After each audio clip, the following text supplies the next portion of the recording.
vision as he gets out. The ice shards will not be enough to connect on top of him. Akashi is out. Very well played by the Weaver player here. That was cool from Force. He wanted to instantly go for the onslaught, but as soon as he saw the Primal Beast lifting his arms, he went for the Shikuchi, and at that point, you're already out. They do get a snowball in the mid lane, going forward, hopefully to try and beat down Makoto, but he zips away from Immersion. The ice shards will be dodged as well, but like you said, low mana should be enough to zip him to safety though, beyond the tier 1 tower. So MOUZ, they get the tier 1 bottom, they were hoping to get a couple of pickup kills middle. That will not ensue, but overall they're still probably happy with how they use this exorcism. Mikoto got a water rune dug out for him, so that's gonna be nice. Yeah, you got the exorcism for a tower, and these are the smokes that I like. You're smoking for a tower. If you get a pick off on top of that, that's great, but at least you know that the objectives are gonna be dropping down. Both the mid lane is also very, very low, so you will be able to open up the map fairly soon. And we are seeing the offlane Primal Beast going for an early BKB in this game. I guess he understands versus a Dark Willow and the Naga Siren is gonna be impossible for him to play without it. Supreme might get killed off here. Drinking buddies though, Immersion. Letting Talon remember just how horrifying it is to deal with the spell. They get Supreme out of there, no problem. Yep, I'm liking that we're seeing it once again. I felt like it was too much of a panic from the nerfs not to go for the facet. Don't panic, just pick Drinking Buddies, and you at home, don't panic and hit the follow button that's sitting on your screen right now. Follow us here on Twitch, follow us on YouTube, and make sure that you are over on Fissure ENG on Twitter and Instagram to know about everything happening within the Fissure universe for Dota 2. I haven't been looking over at the score of the other series that it's being played. MOUZ and Falcons currently 2-2, but MOUZ, they're fighting for staying in the tournament, and Falcons pretty much already going to the playoffs. Yep.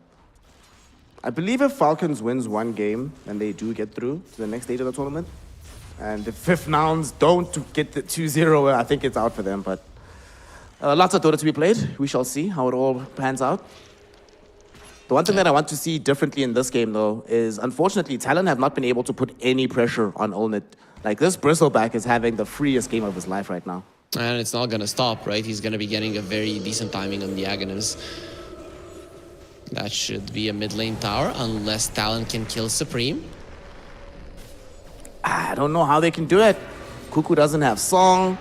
They are bringing in some resources. The Weaver is Takashi. They get out the swarm bugs, but unfortunately disruption will be there. Supreme gets saved by the Drinking Buddies. There's going to be the snowball and the Spirit Siphon getting him back up, and now Force can jump in with the onslaught, looking for somebody to catch with the pulverize. They all get out of dodge though.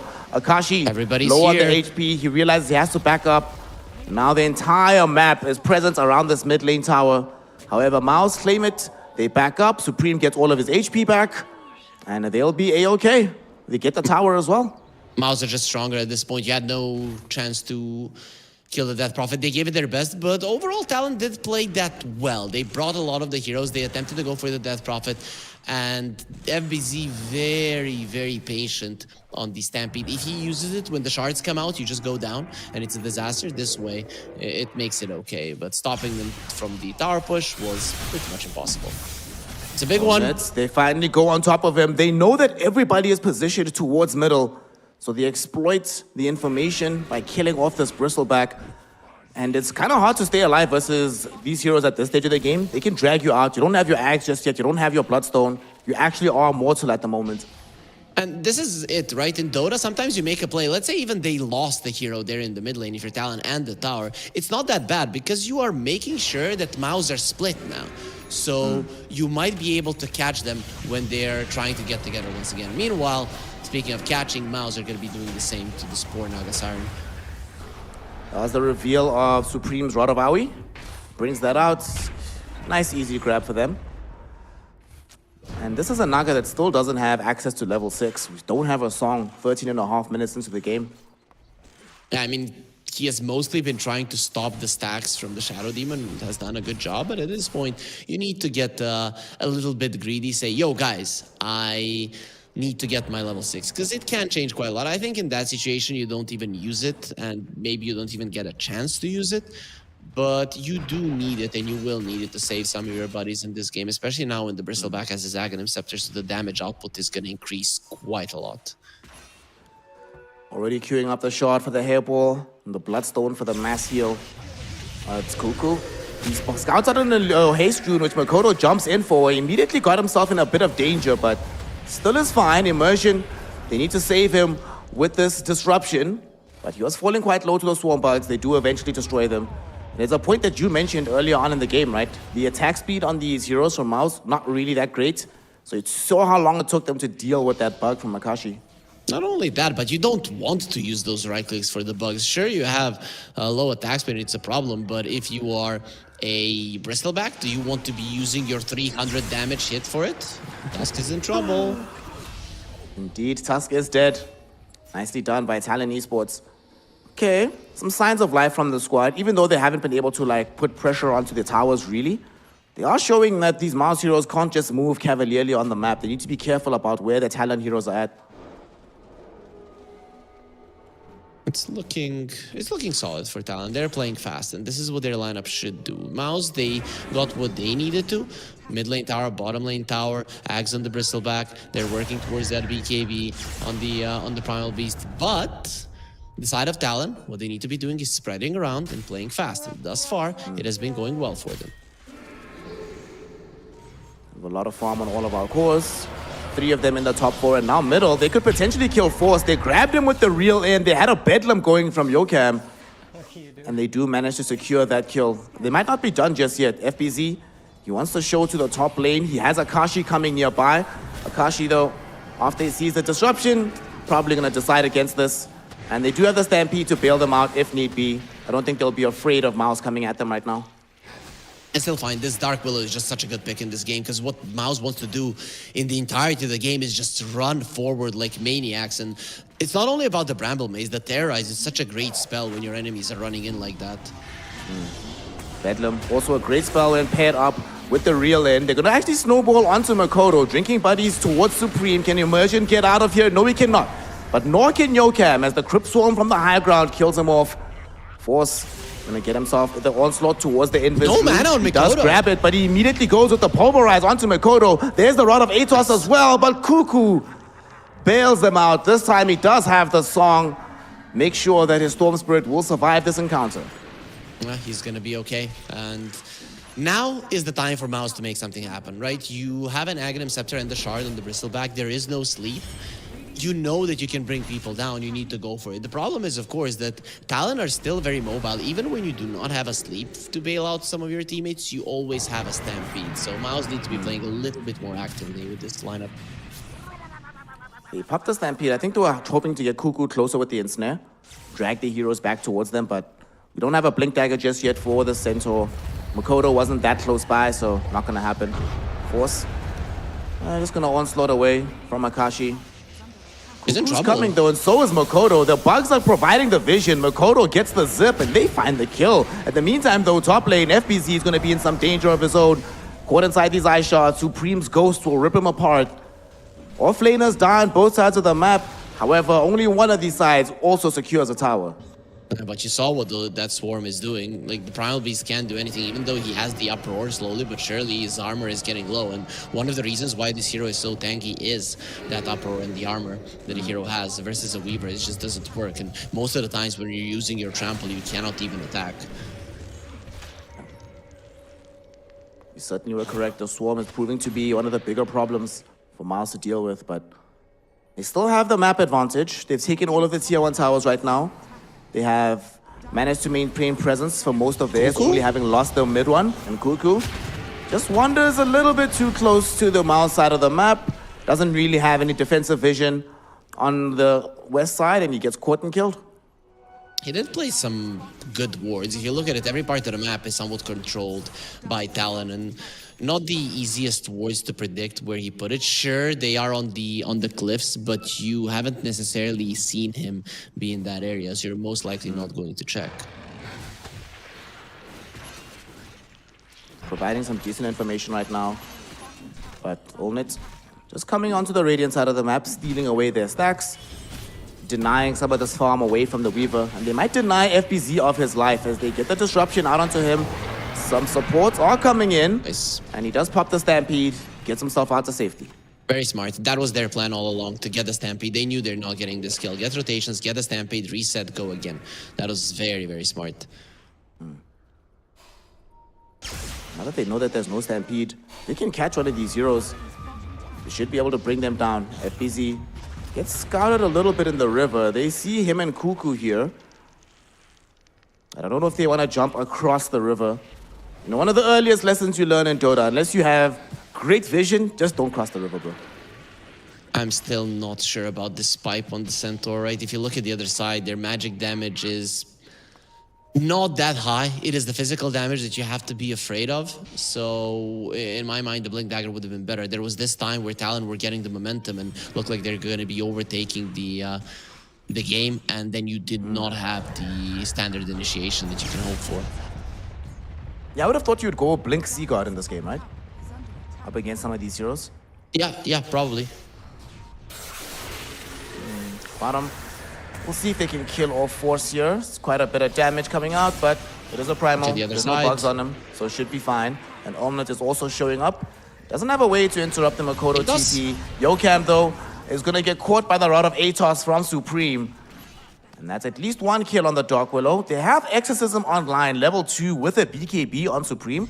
I feel like you can maybe go for a tier 2 tower just to marinate it, or do you go straight into the Roshan pit? Rosh, you go Rosh. The thing is, it might dissuade you that there is still a song. If the song was down, I'd be 100% for display. This now, when it got scanned out so early, can be dangerous. It is a great timing for Talon and for MOUZ, but Talon are going to smoke here. With the right pokes, you can fight this, or at least fight it once they've gotten Rosh.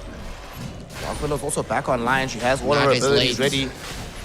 Cuckoo, where are you at, my friend? We need you. FBZ, if only you had a Blink Dagger right now. And it looks like this Roche is gonna go down. Allnet will claim it. They do almost kill Immersion. Buys time with the snowball for himself. And he will eventually get lower and die. At the same time, Supreme with his BKB and Allnet, they're chasing down the Centaur. FBZ forced to pop the Stampede. And Cuckoo there with the song. Akashi hoping to leverage this Desolator, get some additional charges, kill off Nauman. But it doesn't seem like they can do it. Akashi, can he get himself away is the question. Nice. But now he is safe, but Makoto is not. Force kills him off. And now there's the silence. They found him. They know where this Weaver is at. There is still an ultimate. The time lapse is ready. And with the Sakuchi, goes to the north. He should stay safe. Unfortunately, not a great fight for Talon. They came a little bit too late. And not only did they not get the Aegis, they also lose their mid laner. For a second, that fight looked like it would go well for them because they started running circles and MOUZ were getting into a point where they had nowhere else to run. But then the sleep was used to save FBZ, I think, at that point. And all of the supports, I mean, mainly the Shadow Demon, was just running towards that sleep to save himself. And that reset of the fight benefited MOUZ more than it benefited Talon. But Cuckoo, he needed to be faster. He needed to be the first one running in with the sleep there to prevent the Roche. But he wasn't. Holy smokes. Yeah, man, out. Cuckoo, sorry to be you, buddy. That kind of sucks. Looking at Akashi, what do you make of the Desolator in this game? I mean, I get the rationales. Like you were saying earlier, there's so many low armor heroes that would be even further marinated with this Desolator on top of the Swarm Bugs. But don't you think he could have maybe gone for like the Maelstrom, Gleipnir, increase his actual farm rate in this game so that he can transition into the secondary tier of damage items? The one thing is that you need damage early on in this game. That is why you picked the Weaver. Deso is by far the best damage cost-effective item in the game. So when in a game you need damage stat, you get a Deso. So I can get behind it. Supreme and the gang. They have the Aegis and they're gonna get the tier 2 on top of that. Once the ghosts come back online. And they... oh my gosh. Come on, do it. Creeps are coming, so. It would have been really funny if Supreme died there. But sadly it will not happen. And Akashi is also leveraging the power of this Deso to present a constant split pushing threat here. I will say, this Akashi Weaver is actually playing this game very well, to the best of his ability. And now, they might kill off Olnit here. This is a big grab. This is only the first life, however. And he's staying alive with the Bloodstone heal and the Aghanim Scepter. He's not dead yet. Olnit gets saved by the disruption, and now Force comes in, finds the Pulverize onto Akashi. He time lapses out to stay alive, but they still can't kill Olnit. Cuckoo finally shows up, but nothing they can do here. Immersion very happy to give up his life for this cause, as Supreme now shows up with the Rod of Atos, gets it out onto Cuckoo. He gets forced off away from the Quill Sprays, so Naga should be able to TP to safety. But Olnit turns out to be an absolute unit. He will not go down, Aegis or no. Still, that's a victory for Talon. You almost got the Bristol back down, and that was scary there for a second because he did pop the Bloodstone. And if he had died without having that, there is a chance that you bring him down. But either way, what Talon want to do is delay the Aegis, get some pickoffs, run around the map, use your mobility. This is exactly what's happening, and the top lane is being shoved in. So the side of MOUZ, they cannot really pressure this first Aegis of theirs. It is going to give them one tier 2, but it was traded. So in the end, Talon are happy. Talon are very happy.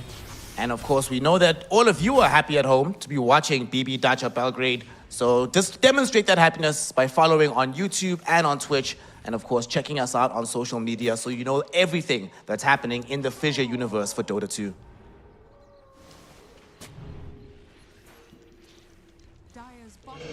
So, Ghosts, they're going for the tier 2 here. Can we defend this as Talon? Yeah, they should be able to, but they might not need to. Let's see if you're really gonna commit for this one. Yeah, the lanes are shoved in quite a lot. You probably want to stay away though. It is still dangerous to fight this. They stole the Tormi, and they do have a creep wave coming in, so there's some pressure on the tier 2 tower bottom. But now they do mount the TPs back. And it's almost like they're positioning for a jump with Cuckoo. Does have Song. They go directly onto this Death Prophet. Supreme, drinking buddies, and the heal from the Exorcism. Now BKB comes out, pulverized directly onto Makoto. Do they have the damage to kill him? Not just yet. He's zipping this way and that with the BKB, bringing Immersion low and killing him off. Now Akashi deep into the fight with the Swarm Bugs going everywhere and the right-click damage. They get the Primal and the Death Prophet, ending 2 sprees there. They don't manage to find the TP out on Norman. Nonetheless, it's a fantastic fight for Talon Esports. The situation, the setup, Makoto just outplayed them there, forced them to focus spells onto him. They don't have enough damage to kill them, and they have nothing left in the tank to deal with Akashi. I'm surprised that they allowed Supreme to get that low, right? As second you get to like half HP there as MOUZ, you need to go back. And that is why I thought, okay, Talon, they might not need to defend this if MOUZ are taking this much damage on the Death Prophet, but they decide to stay close, and then the saves don't come out in time. That in itself was a huge problem for the side of MOUZ. You need to be more careful in how you're managing the HP on Supreme. You just threw away your momentum, and now the lead is heavily in favor of Talon. I still don't think in a straight 5 versus 5 they're stronger. They still need to be going for shenanigans inside of a fight. And what the hell is happening with that Storm? What do you mean, bro? You're just playing some Dota, having a good time. Enjoying life. I also don't know what's happening. That was weird. Look at him. Achh! Achh! Achh! Honestly, I really hope that they make this like the official Storm. He looks so swaggy right now. Look at him. Hey, hey.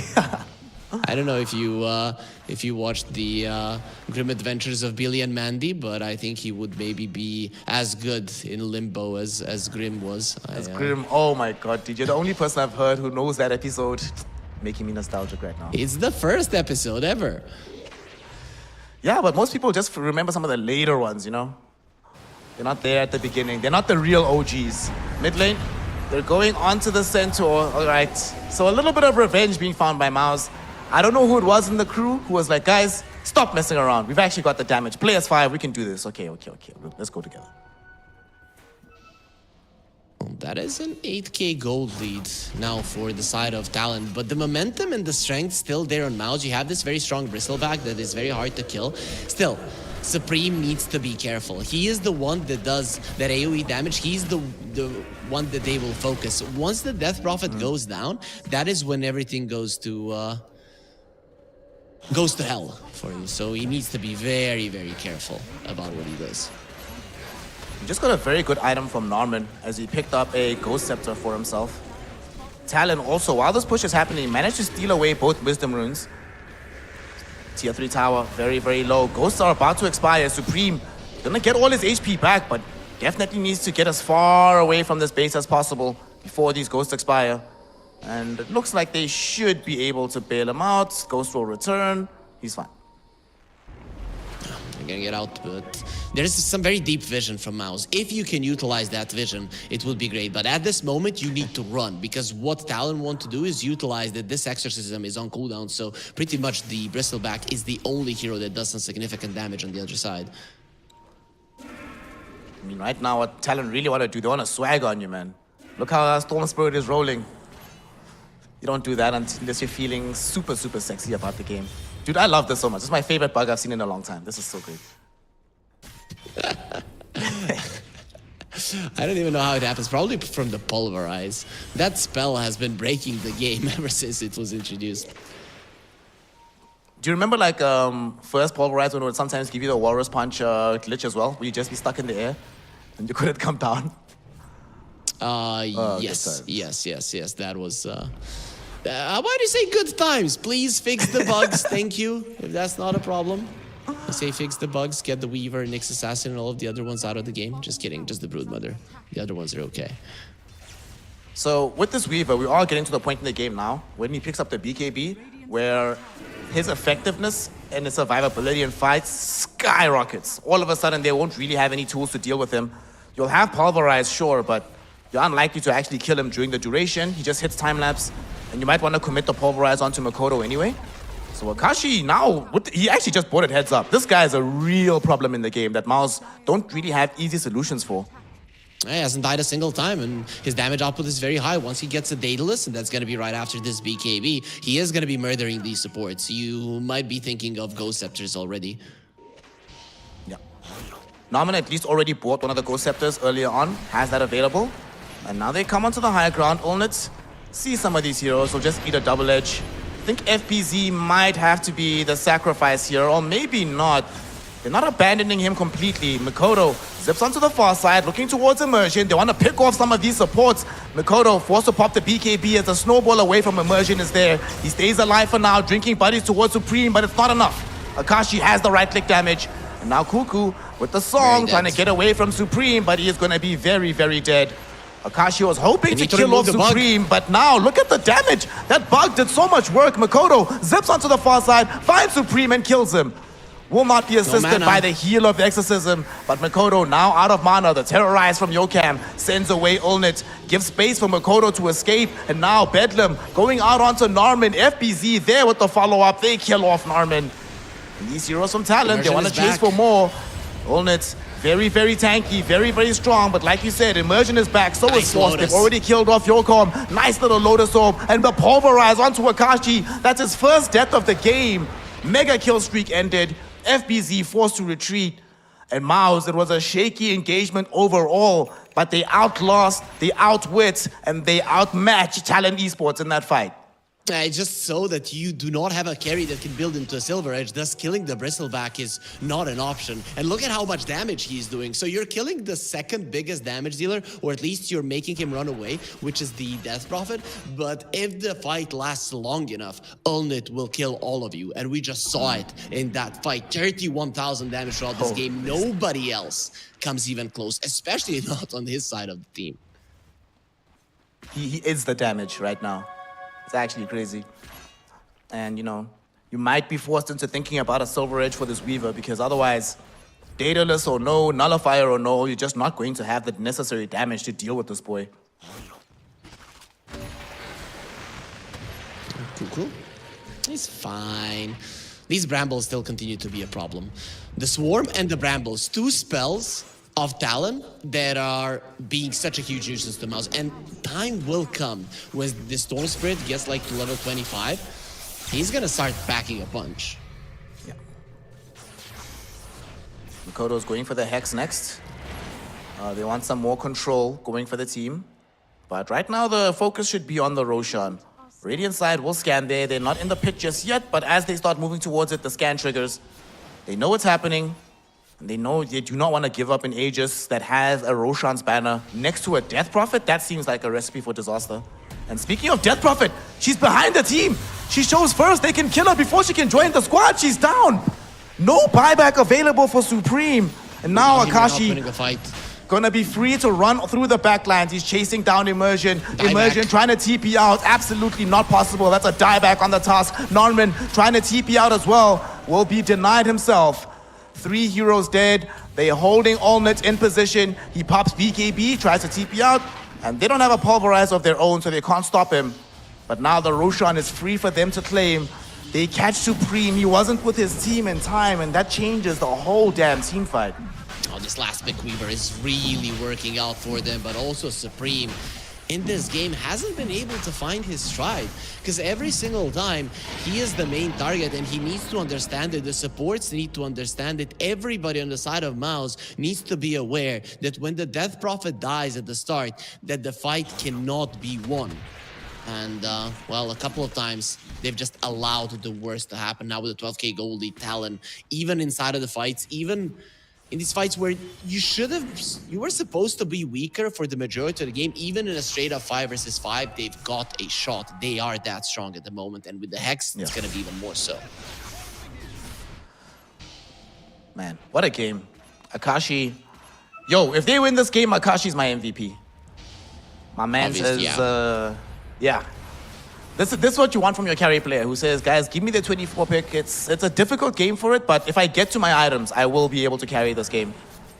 Daedalus about to finish. They still do have a bristleback problem overall, but they can solve that later. The rest of the team is not really a concern at the moment. 12k net worth lead for them. Oh, this is a wonderful game to be looking at this Weaver. I'm inspired right now. Not inspired to be watching Kuku though. That kind of sucks. Every single time that happens. There is a refresher on the Primal Beast, so this was the timing for MOUZ to have stronger team fights, and they will be getting 2 supports. Will they? Stampede will be out, and Immersion ensures that they get this kill. This is actually much better than just 2 supports, right? 2 supports guaranteed Stampede. Unfortunately, there isn't Aegis to play into, so we might not be able to make the most of it, but still feels pretty good. That's quite nice. You are delaying it. This is what you want to do. The Weaver is still a target. There are no Lincoln Spheres. There is a Lotus Orb, though, so getting the double pulverize on the Weaver is going to be tough, but not impossible, right? So you pop your BKBs, you get on top of him, you can bring him down from 100 to 0, and that would be a path to winning the fight. Either him on the Storm or the Storm dying at the start would be a disaster for Talon, because they need both of them to be creating chaos inside of a fight to win it. Mikoto zips away. Supremo's coming top, but they knew they're out. What do you want next on Mikoto? He just finished off his Hex, basically. What comes after this for the Storm Spirit? Do you prefer Aghanim Scepter? Do you want to see Parasma?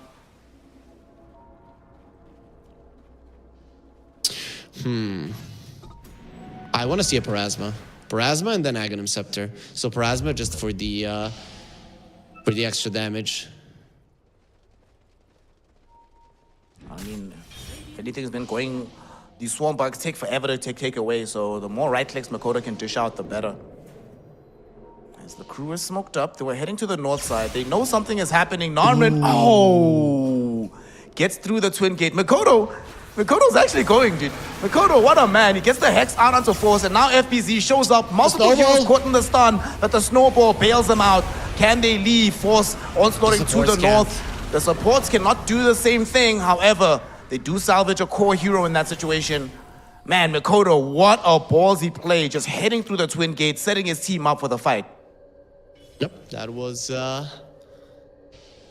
pretty big. It looked like they bailed just because they went through the twin gate, but running away from a storm, even if you've went through it, doesn't mean that it's gonna be easily done. What a game this has been. All right, we now finally have some anti-bristleback tech. Got a Shiva's Guard onto FBZ, so finally some heal reduction gonna be available for us. And speaking of, they're trying to reveal said Shivas onto Ulnit. Hex out onto him from Mikoto. I mean, it's a work in progress. We're getting there, boys. We're getting there. Now he's at half HP, not at 80%. So progress is being made. What's up, Diff? Yeah, What can you do? it's okay. But the Aegis only has a minute left on it. The thing that they did accomplish to do is take down all of the outer towers. So with a lineup as mobile as theirs, this puts MOUZ in a very uncomfortable spot. In terms of team fighting, still, there is a shot for them, right? They have all of their core items, and the Bristleback is incredibly powerful, especially with this AC buffing up everybody versus that Swarm that we were mentioning for the entirety of the game, especially in terms of attack speed, being able to take those bugs down. But you cannot get out of the base that comfortably as a Shadow Demon and the Tusk, and that in itself is the biggest of problems. 15 more seconds. Oh, Supreme. He showed. They know where he's at. Get BTP out, Oh, they know please. he's in the area. Might need to BKB TP out, but they got him. Hex is out. Supreme is dead. Does have buyback. Okay, he's little bit alive of still? salvation. He's still alive though. Akashi wants to chase him, but Mikoto with the long range zip catches him. Then they finish off Norman. And unfortunately, the rest of the team is stalled up by the Song of the Siren. So Immersion, he dies next. They're ignoring Ulnit, going for the easier target in the form of Force. And now he's Triple alone. kill for Akashi. And now Ulnit is alone. How strong are you really, my friend? Akashi Pretty doing strong. his best time-lapse backs. And Ulnit with the BKB, Aghanim Scepter, Bloodstone going, turns out pretty freaking strong. So you gotta let him go to the base. Axe is not being played, but we are going to be seeing a one-man army, aren't we, here? And he's going to be level 25. This might be one of those situations when you even go for the lifesteal talent. What did he get? What did Owen go for? Let's see. Okay, went for the Warpath damage. Yeah, onto the damage. I don't know, He's not I'm with getting you. I think the right clicks. lifesteal would have been better. Yeah. He's not getting right clicks. I just don't see it. Well, Akashi is starting to build into Silver Edge. Yeah, he's annoyed. He's like, alright, man. Fine, bro, fine. Jeez, I'll get the item. It's on the way already, in fact, so should be available. Next time that Ulnit is standing 1v4, 1v5, it's gonna go very, very differently in that occasion. Yep. We'll see if... I guess he also thinks I need more damage, I need to kill them faster, but I'm not seeing him getting any right clicks off. Maybe 2, 3 inside of the fight. It's only the Quills that are doing the damage. Havoc Hammer is a good tier 4 item, just to pull people towards him so that he's getting them away from the teammates. I really like that change as well. Centaur, he wants to be... he wants to be able to pull some people. Who do you think he puts in a cart? Is it the Weaver? I doubt it. It kinda sucks, right? Actually, I'm wondering about an interaction. If I use Song of the Siren and he puts me in a cart, can he just run me into the fight? Will it still keep going? Yes. I hope that's the plan. That sounds hilarious to me. Like, you put him in the cart, you blink forward. I'm really hoping that that's the plan. It's one of those carnival announcers, right? Going around in their little van. Today it's gonna be great, and then everybody gets super bored, just goes to sleep. They're like, we don't want to hear this anymore. You don't have a cool Save hat him. and Supreme. They save him for now. Immersion, though, he knows that this salvation might not last for long. Supreme is still alive. Give us the heal. The other supports might not be that lucky because Makoto dumps onto Force. And they kill off Force Akashi. immediately. Akashi almost died heads up to Ulnit. So this Bristleback still representing a significant threat in these fights. Still, only Snowball first to the one to creeps. die is Cuckoo. Snowball Nice. cancels out the TP. They will be able to find Yokam. He will die here. A double for Supreme. This time around, the Death Prophet was the bait, but definitely not one you actually wanted to take. If Supreme doesn't die, it's a completely different fight. He does have a Hex. Weaver went for a Silver Edge. I don't like it. Killing Golnet is not the way to go. Keep yourself alive. Either get a Nullifier to kill the supports faster, or a Satanic to keep yourself alive for a very long time. I'm not sure about this. I don't think they needed a break in the game. This is being born of frustration. He's like, I can kill everybody else, but this guy just keeps eluding me. Are you kidding me? But yeah, I would have agreed with you that, like, just some sustain. Because the thing is, Ulnit wins fights by not dying, but Akashi kind of does the same, right? If you can't kill this Weaver early on in the engagement, he will eat the rest of your team alive. It's only really this bristleback he can't pop. Let's see, But there's they're the gonna try break. for it. There's the break, there's the hex, there's the kill. 100 seconds in the grave, does have buyback. Norman though, not gonna be so lucky as he dies right after they've also caught immersion. So both supports don't have buy. The bristleback is down for the count, and Roshan about to return into the mix. And look at them chilling. Talon Esports, they're like, yeah, exactly as expected. Not showing any emotion. They know that this game is supposed to be going in their favor right now. One thing I spoke to soon is if the bristleback is isolated, they can't kill him, and because the Silver Edge, and that is what happened. He needs to be careful about it. Lucky for them is that the Roche won't be spawning until he's back alive, and they want to go for more. This is big. Yeah, Supreme does have BKB, does have Hex. He does have a turnaround with the Spirit Siphon. Needs to get out though. Fortunately, the other heroes aren't as crazy mobile as the Storm, Centaur but is they're coming. Centaur's coming, and so is the Weaver. Stampede. FBZ, they would love that catch. Mikoto wants to zip forward, but he's out of mana. Can't get all the way there, nor can FBZ. FBZ does see him on the high ground, but it's a bit too far away. You might not get the Roche, but look at the speed at which Akashi is pushing. Getting fights, getting out of the base, getting these defensive supports in a good position is impossible if you're on the back foot. And if the enemies have a few lane of racks, even just one of it, it increases their chances of getting those good fights even more. Usually with the defensive supports, you want to be the one ahead. Thus, you have the Death Prophet, you want to be the one pushing the tower, posturing aggressively, so they're hiding somewhere in the back. When you're just running into a fight, running into your enemies, you are destroying your formation, and thus putting these supports in a very uncomfortable position. And the worst part about having these defensive supports is that when the game gets to this state, right, they can't like make any plays to help you turn the game around. It has to be all reliant on these cores to make the big moves and you to save them. So their degree of coordination goes up exponentially the harder the game actually gets. Radiant are scanning. Dire are scanning. See, they're gonna be scanning. Roche is alive. He is gonna be traveling in 20 seconds, and there's not a lot of spells that can keep him in place other than the shard, so he's most likely getting to his other vacation home. Who can get through this gate first? And they're gonna try and They force want to it. try. Okay, they do have ice shards, and they do have bristleback damage. Cuckoo, though, scouts this out. They know that it's happening. Mikoto with the zip in. God. What a terrorize! Mikoto's already killed off Supreme. Allnet's falling very low. He dies next. Force tried his best to hold them in place with the pulverize, but it will not matter. He ends up dead. Roshan trying to make his way through the twin gate. Akashi just kills him, while the rest of his team finds Norman and brings him down. They collect the Aegis, they collect the goodies, they take the scalps of MOUZ, and the way things are looking, I think they've collected their first win here in Belgrade. Yep, it does look that way, and they also do have two of the Lincoln Spheres, so now you're definitely not going to be afraid of this Primal Beast, and if by any chance a Tusk would get an Aghanim Scepter in this game, you're still protected from that as well. It does look like they're going to be able to take it. They got the Roche as well, and also we saw only there pinging. 800 damage was done to him by Roche as he was running through, and he thinks he would have survived if that wasn't the case. Akashi taking down the lane of Rex. They're gonna sweep to the top side and then turn this into full megas. They probably could just fight heads up, but not gonna be necessary. Akashi is here now. Level 27 on the Weaver, has a Mind Breaker as well.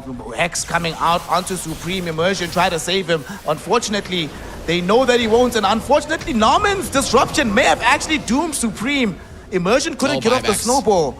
So they both die without buyback.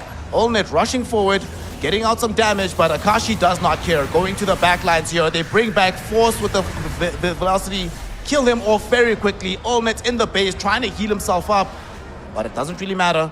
Akashi, he respawns as the Aegis gets popped. Cuckoo bails him out with a song. They've already completed the megas, and with all of these heroes dead, presumably they're gonna just wipe down these tier 4 towers.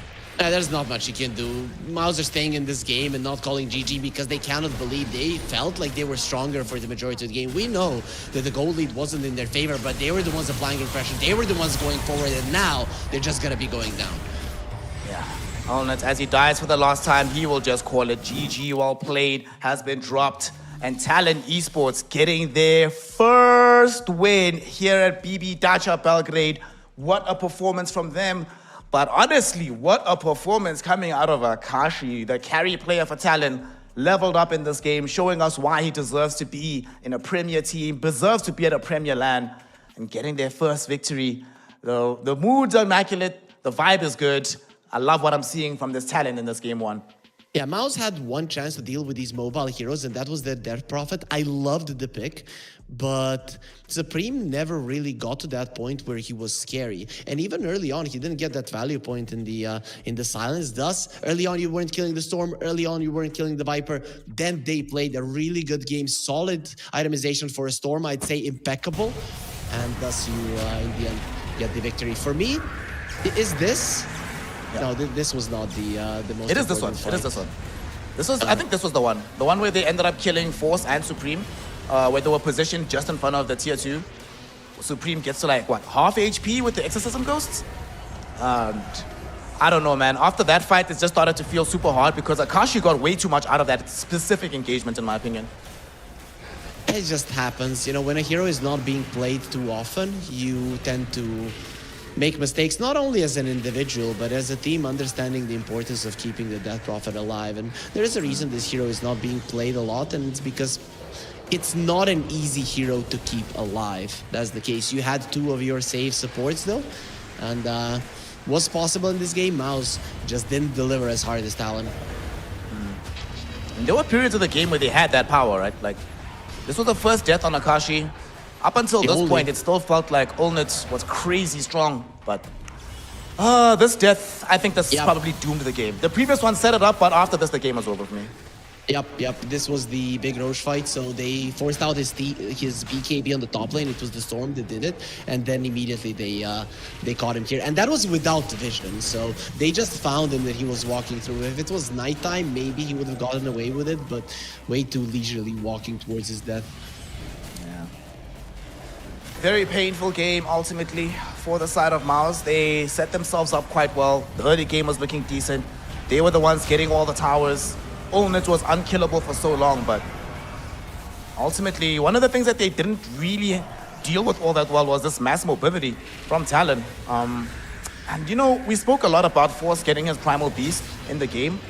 After a certain point, it didn't really feel like we felt the impact of that hero anymore. Yep, not really. It was a rough one. At Force, he wanted to play his Primal Beast, and this wasn't one of his signature Primal Beast performances for sure. This fight solidified the game though. What a terrorize coming in. Mikoto just mopping up. The best bonus for them that they also get the Roche Beef on the way out. They're like, big man, sorry dog. You ain't going nowhere.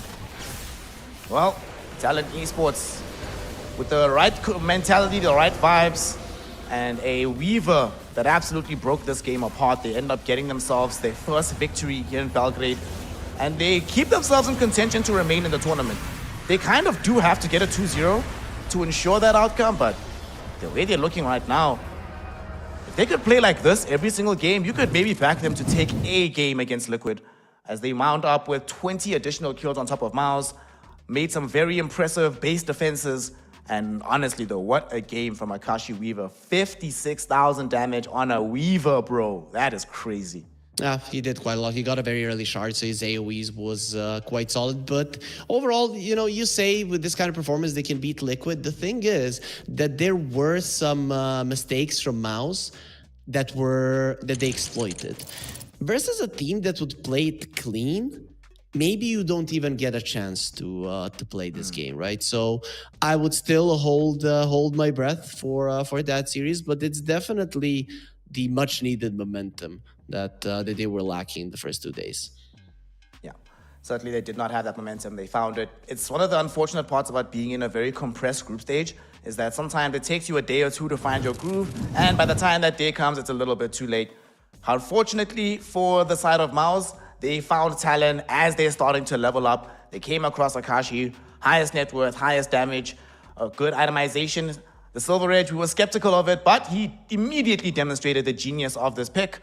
And what a 24 pick. This is what you want your carry player to advocate for, to angle towards. And this is why so many teams in the contemporary meta make sure that that last pick is reserved for the carry who can win the game overall.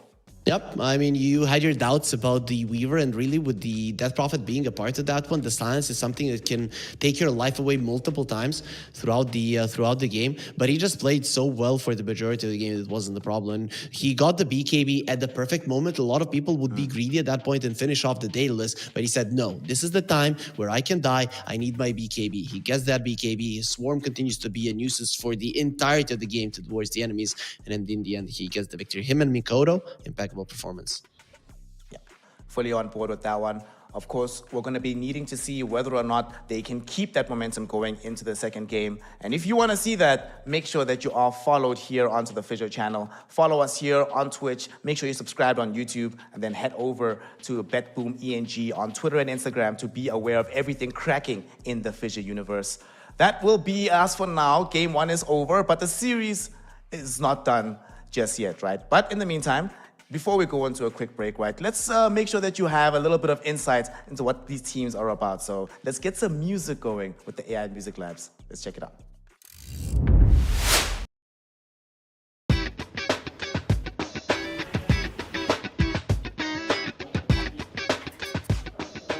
Hello everyone, Talk here, and I'm also joined by Jenkins. How's your experience on BetBoom Dacha 3 in your career? It's great. It's the best event every time. I love it. It's just chill vibes. Everybody's having a good time. Playing Dota. The players are involved. It's just a community. It's a community thing. Which one do you like most? Which vibe did you like most? I mean, this one's not over yet. The Dubai one was glamorous. There was a yacht party. But then the Armenia one was like kind of fraternity vibes. Like everybody's just chilling. So I'd probably say the first one, but there might be like a bit of nostalgia there for me. For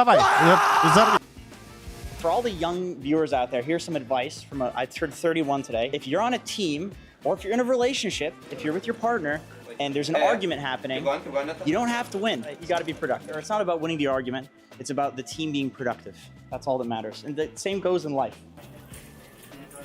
Would you say some words to your Russian fans? Привет, ти красивая, Kosheshka. Kosheshka. I love you guys.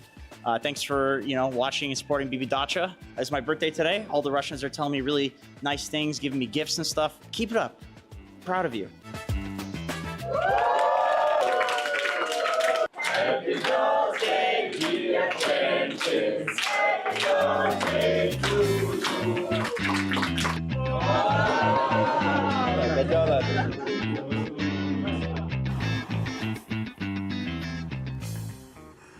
Меня зовут Никита, мой никнейм Шейл. Я работаю комментатором на BetBoom Dacha Belgrade. Судя по тому, сколько видосов я там, влогов посмотрел, с игроками пообщался, я думаю, идеальный практис — это там, где есть все нужное, чтобы были снеки, еда, энергетические напитки, любые классные компы, чтобы ничего не лагало, столы регулировались, кресла были удобными. В общем, просто нужна база.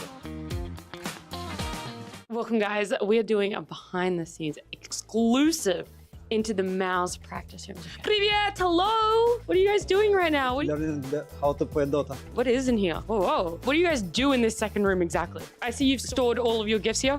Yeah. We can do an unboxing video. It's very generous. What's the first thing that we're opening up? It's a passport holder.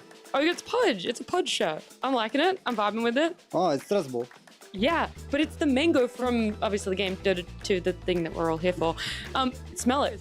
Oh, What does it smell like? like the mango? Yeah. Oh my gosh, another one. Wait, show the back. Would you wear this just around every day at home? Of course, of course. Oh. What hero is it? Who is it? Ah, Jakira. Yeah. Okay, but what's been your favorite piece so far in the goodie bag? Like stress ball? Oh, the stress. You got slippers, a hoodie, 2 t-shirts, and the stress ball's your favorite. Yes. Did anyone else in here open up that goodie bag? Yes. What was your favorite part of the goodie bag? The stress ball. Why? Why is it? I'm stressed a lot. I need it. Is your team stressing you out? Yeah, this guy. Last question is how has it been playing with immersion on your team? Have you enjoyed having him? Yeah, he has a lot of experience. It's nice to have someone like him on the team for now. The follow-up question was supposed to be, have you learned any Russian? But I feel like that might be a bit of a redundant question. Yeah. Just some simple words. It's just the pub words, like people just talk in the pubs in Russian in Dota. Do you want to repeat them on stream? No. Anyone else want to say anything? Or are you all trying to ignore me? Thanks, Mouse. Bye, guys. Bye. я умудряюсь комментировать и КС, и Доту. Мне нравится и та, и другая дисциплина. Когда у тебя есть постоянный переход с КС на Доту, ты готовишься там, готовишься здесь, как будто везде есть какая-то свежесть, какая-то новизна. Моя работа комментатором выстроена так, что я приезжаю заранее перед эфиром, есть какое-то время на подготовку к матчам, это и речевого аппарата касается. Делаем саундчек и залетаем на матч, кайфуем, смотрим Доту вместе с вами.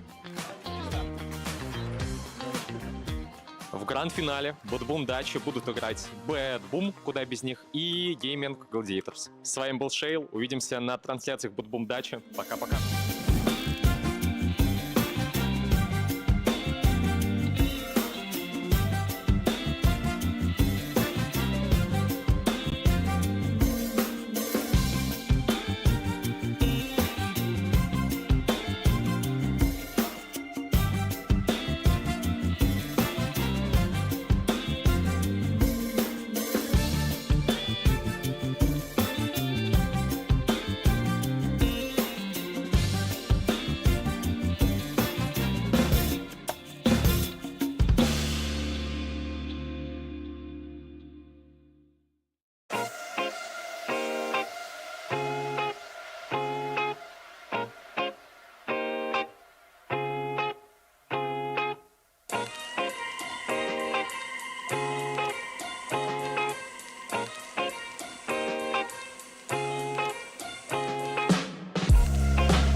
Welcome back, one and all, for some more BB Dacha Belgrade action brought to you by FISSURE. your tournament organizer and studio. And so far, they've been putting on one hell of a show. We're in day 3 of the group stages, and this matchup right now that we're witnessing is between Talon Esports and MOUZ to try and stay in the competition. And the interesting thing about this matchup now, Harry Freak, we are officially tied between these two teams. Both of them have 1 win apiece that they had to fight very hard to get. Both of them have 6 losses apiece.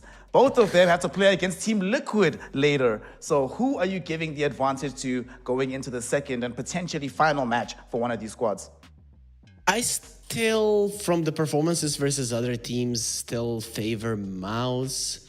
In my mind, though, this was the type of Dota that I wanted to see from Talon all along. They have an aggressive blink style, initiation style offlaner. They have very mobile position 1 and 2 that can go inside and outside of the fights, showcasing the individual skill. And individual skill and individualism has always been the staple in the Southeast Asia region when we haven't seen it from them. They've been trying to play some Team Dota and, well, they've been falling on their face for 3 series in the past 2 days. But now finally, they're making it happen. Again, still we have to repeat, MOUZ compared to the other 4 teams, definitely not as good. So they might not have pressured you enough to really find those chinks in the armor of Talon that we've been seeing in the past couple of days.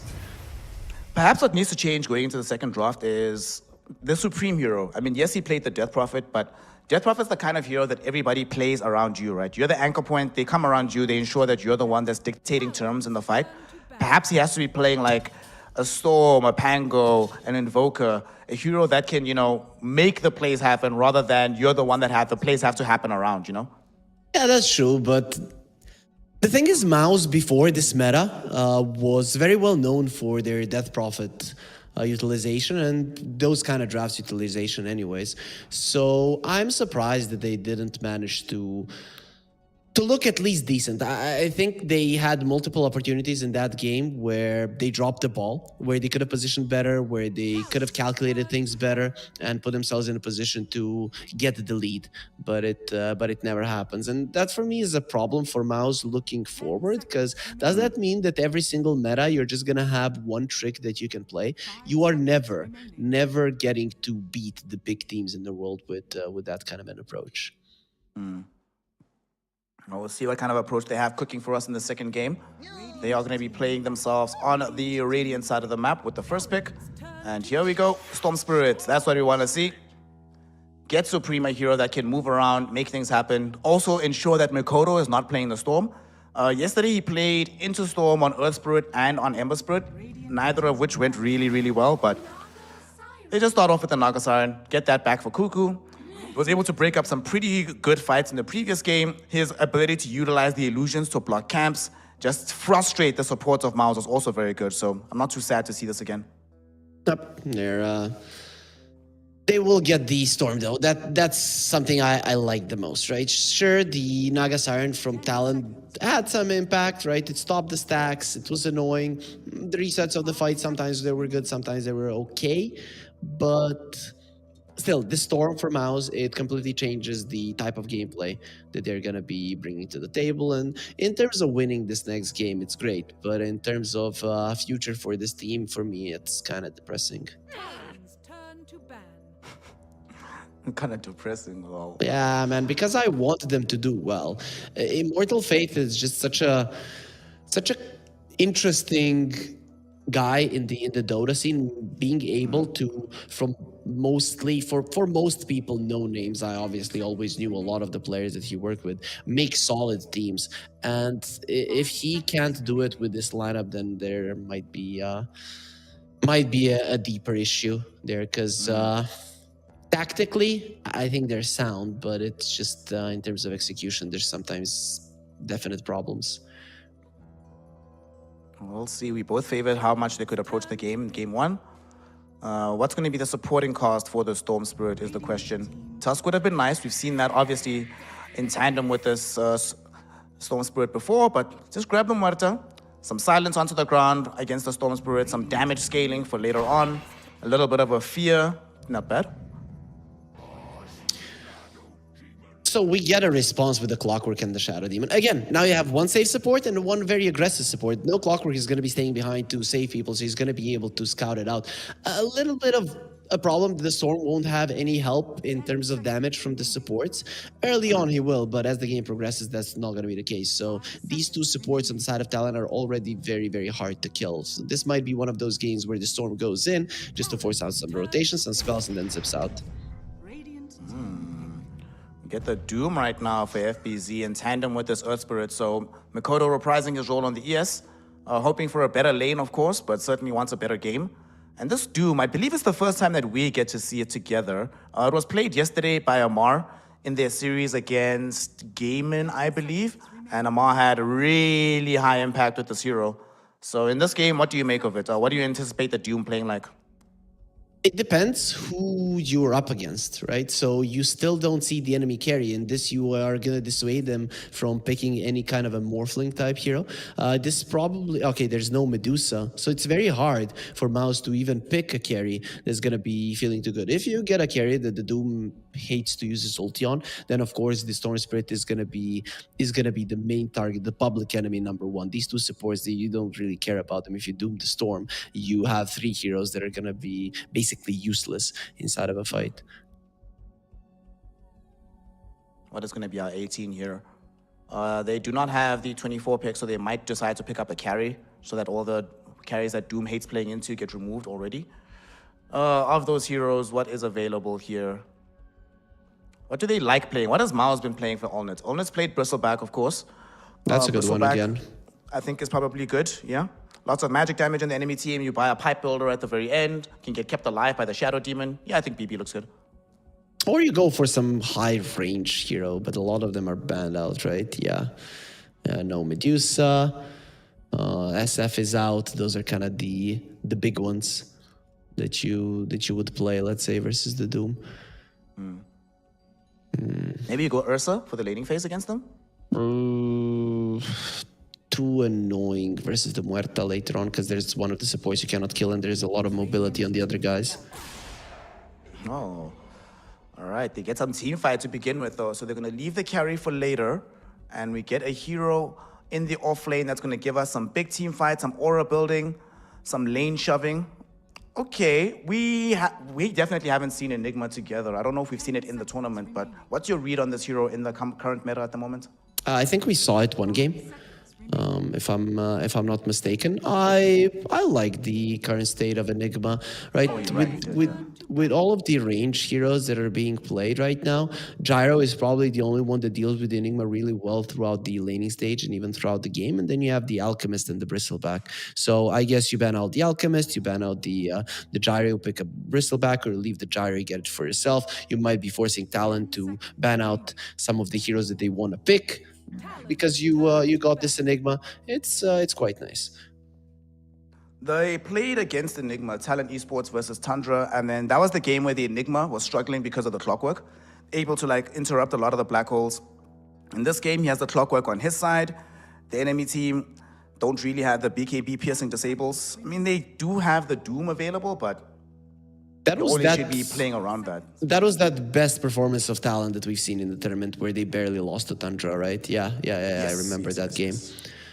So if Talon Esports know how to play the Enigma, they probably have an idea of how to play against it. They played the classic very early Blink Dagger Enigma. I think it was drummed into Blink Dagger, didn't get the shard, however. For me, that build is probably the best. Gives you the most options in terms of how you play. With the drums, you make sure that the towers drop down, and then you have this Enigma that is jumping around the map, threatening. You never even need to use the black hole. You just go around Blink Malefice, and that is more often than not enough for a kill. Talon Esports, we're getting to the final phase of bans here. It's all going to be about our carries. So they ban out Ursa. All right. So they still decide that the Ursa can be too annoying in the lane against the Doom, get ripped to shreds. So just take it out the game.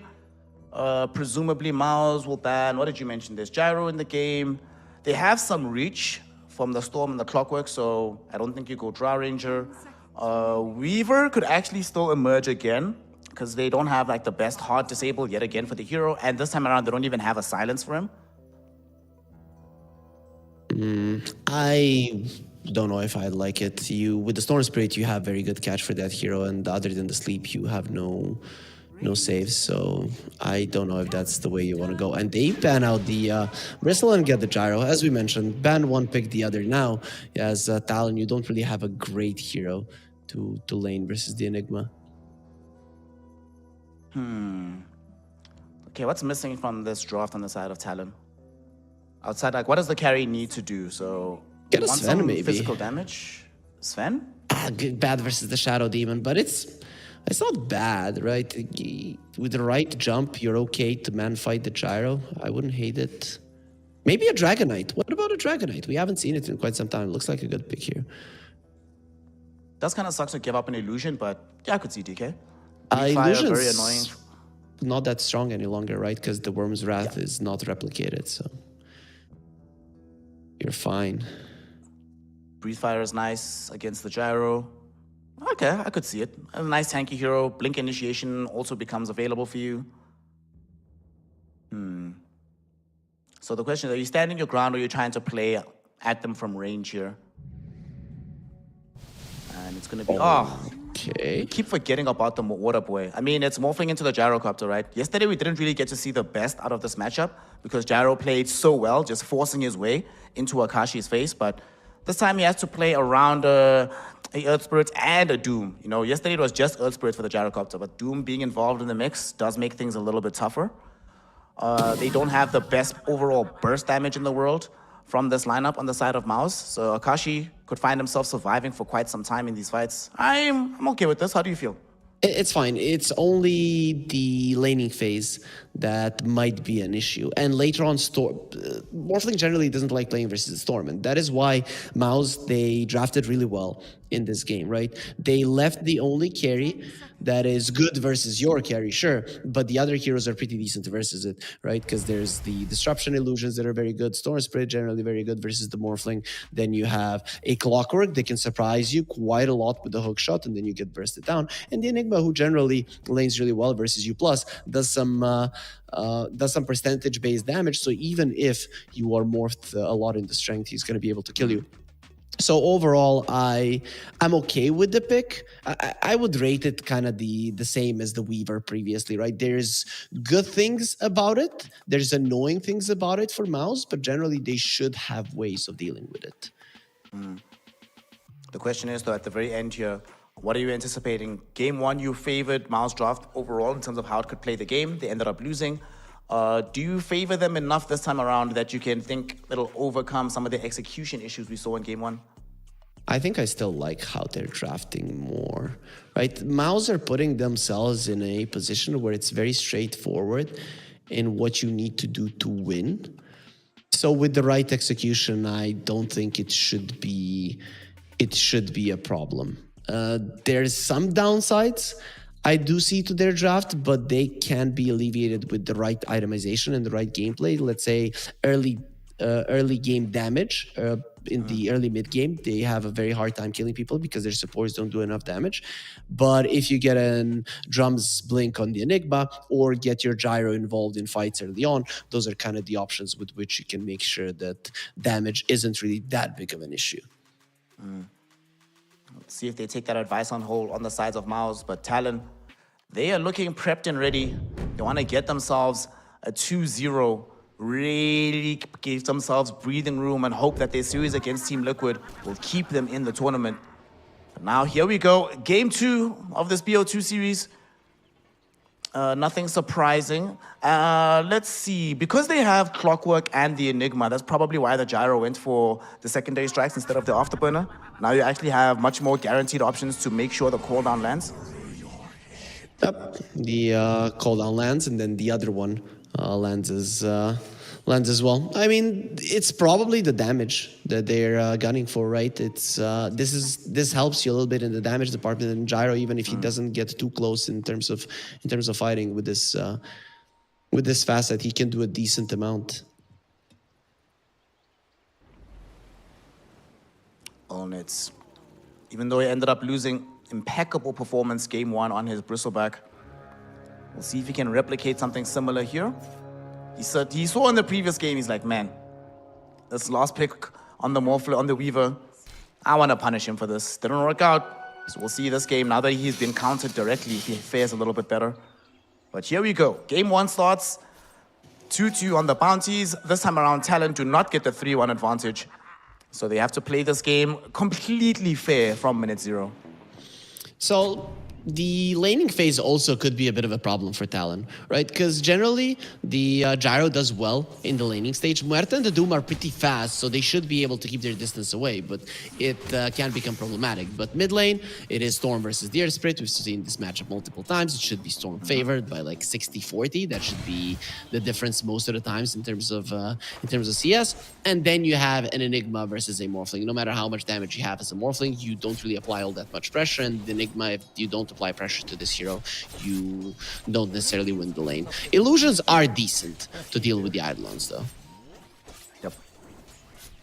Kuku's gonna yet again show us why he wanted this Naga Siren. We'll see how much impact he can have in that lane. As bottom, FBZ definitely wants a really good start. I mean, in the previous game, the start was a bit rough. Ended up with a couple of deaths early on in the game. Leveled up later, of course, but what do you think he's gonna be able to do with the Doom in that lane this game? I think in terms of laning, he should be fine. Especially if you find the Cobbled Foreman, the extra movement speed should be great versus a Gyro. The Jokam in a little bit of trouble. Doesn't seem like he might die because he's overstaying. His first blood. He wanted to try and throw out the blood grenade onto Immersion so that FBZ could get that first blood instead, but came a little bit too late. Immersion, yeah, he dies, but he ensured that Olnit, your Gyrocopter, gets the first blood. I'd count that as a win in my book. Yeah, the Muerta could have ran to the tower, but he decided to turn around and use the blood grenade. It hurt him as well, obviously. And then he was in an easy pickup. So, bottom lane, some kills already on both parties. I wonder if we're going to have any action. I think the main issue for them is if things start to go better and better bottom, the Shadow Demon will make a twin gate rotation, go to the top lane and try to force this Morphling away from the tower. Yeah, that's probably going to happen around minute 5 when the first siege creep starts coming out, because you do want to apply pressure to the tower as much as possible. Once the Morphling gets Power Treads, he farms the jungle decently fast, but still, it's not the way that you like it. Morphling likes to utilize his very high damage to have a lot of CS in the lane, and versus the Enigma, it's just not going to happen. Kashi just going to be right-clicking away, but as you said, can't really stop Force from getting what he needs here. These illusions from Kuku fighting Eidolons. The things that you gotta do to stay on top of the opponents in Dota 2. Let's see who's gonna be getting that first healing Lotus, of course, a Clockwork. He's just an OP hero for that. Look where they are with Olnit. He gets dead shot back towards the tier 1 tower, so he took some damage there. They are getting some Shadow Poison stacks onto Yokam. Really? Trying to steal this healing Lotus. He wants to stay alive. He pops the Lotus as well and still ends up dead. That was optimistic to say the least. Yeah, I would have been fine if he stole the Lotus and accepted his death, or just tried to run away. But taking the Lotus and then using it, I really didn't like that one, because you really had no chances to survive after you're waiting those 2 seconds to pick it up. Mid lane, they're going on to Supreme before level 6 is available, but Supreme is very, very strong. Gets the Vortex out onto Makoto, and even with the damage of Yokam, they can't kill him. Got him. The uphill miss will be there, but the Shadow Poison will connect. Immersion ensures the kill onto Makoto. I even think that hit connected. It was just the innate melee hero block that made sure that he really didn't take that much damage from the right clicks. Oh, very good kill. And that was the aggression coming first from Makoto. He's the one that drew in the rotation. So getting the counter kill feels very, very good if you're Supreme right now. Especially when you're already winning the lane. Now he's 700 net worth ahead of this Earth Spirit. Huge deal. Huge deal for sure. And he did manage to heal back up to full before the Earth Spirit returned. So he is going to be golden to continue laning this one. He's going to get level 6 first. And really, when you look at the rotation potential of Talon, they're not going to be able to force the Storm even to a jungle before his level 6.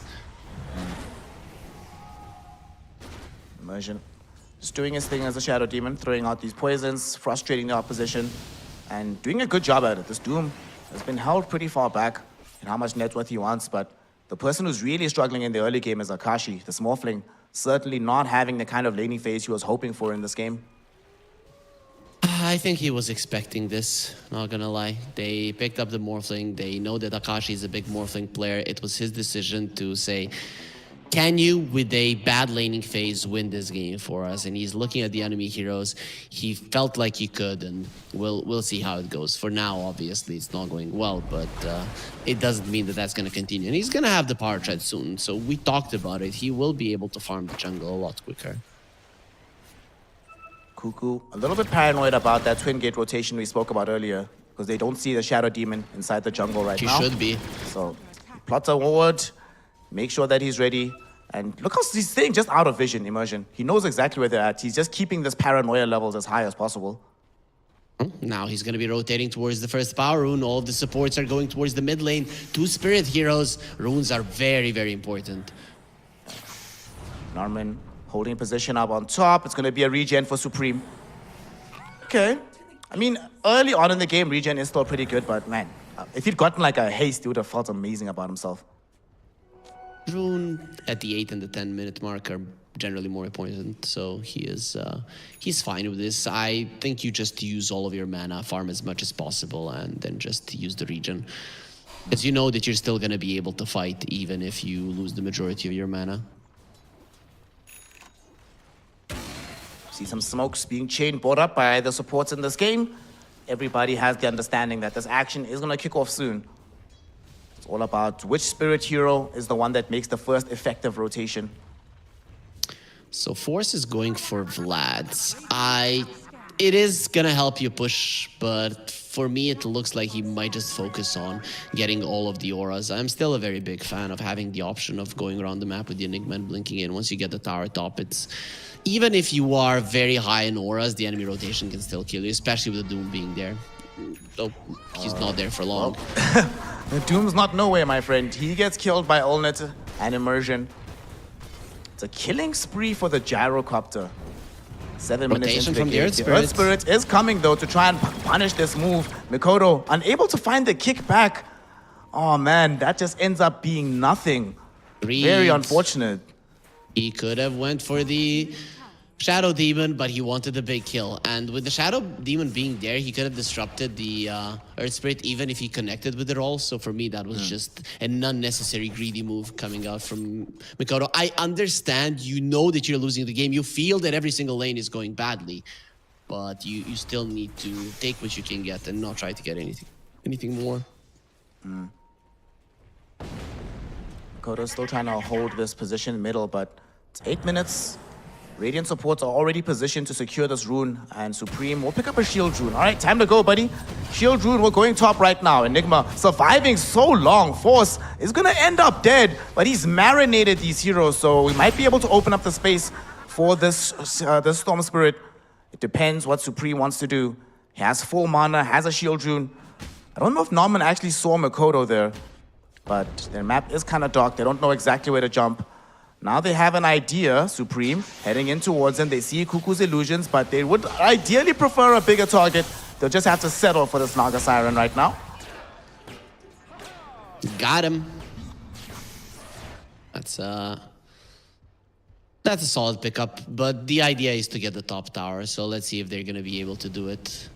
It is still quite healthy. With Ulnit coming, it should be going down. There's Glyph coming back fairly soon, but the tower isn't gonna fall before it, though. This tower is definitely gone.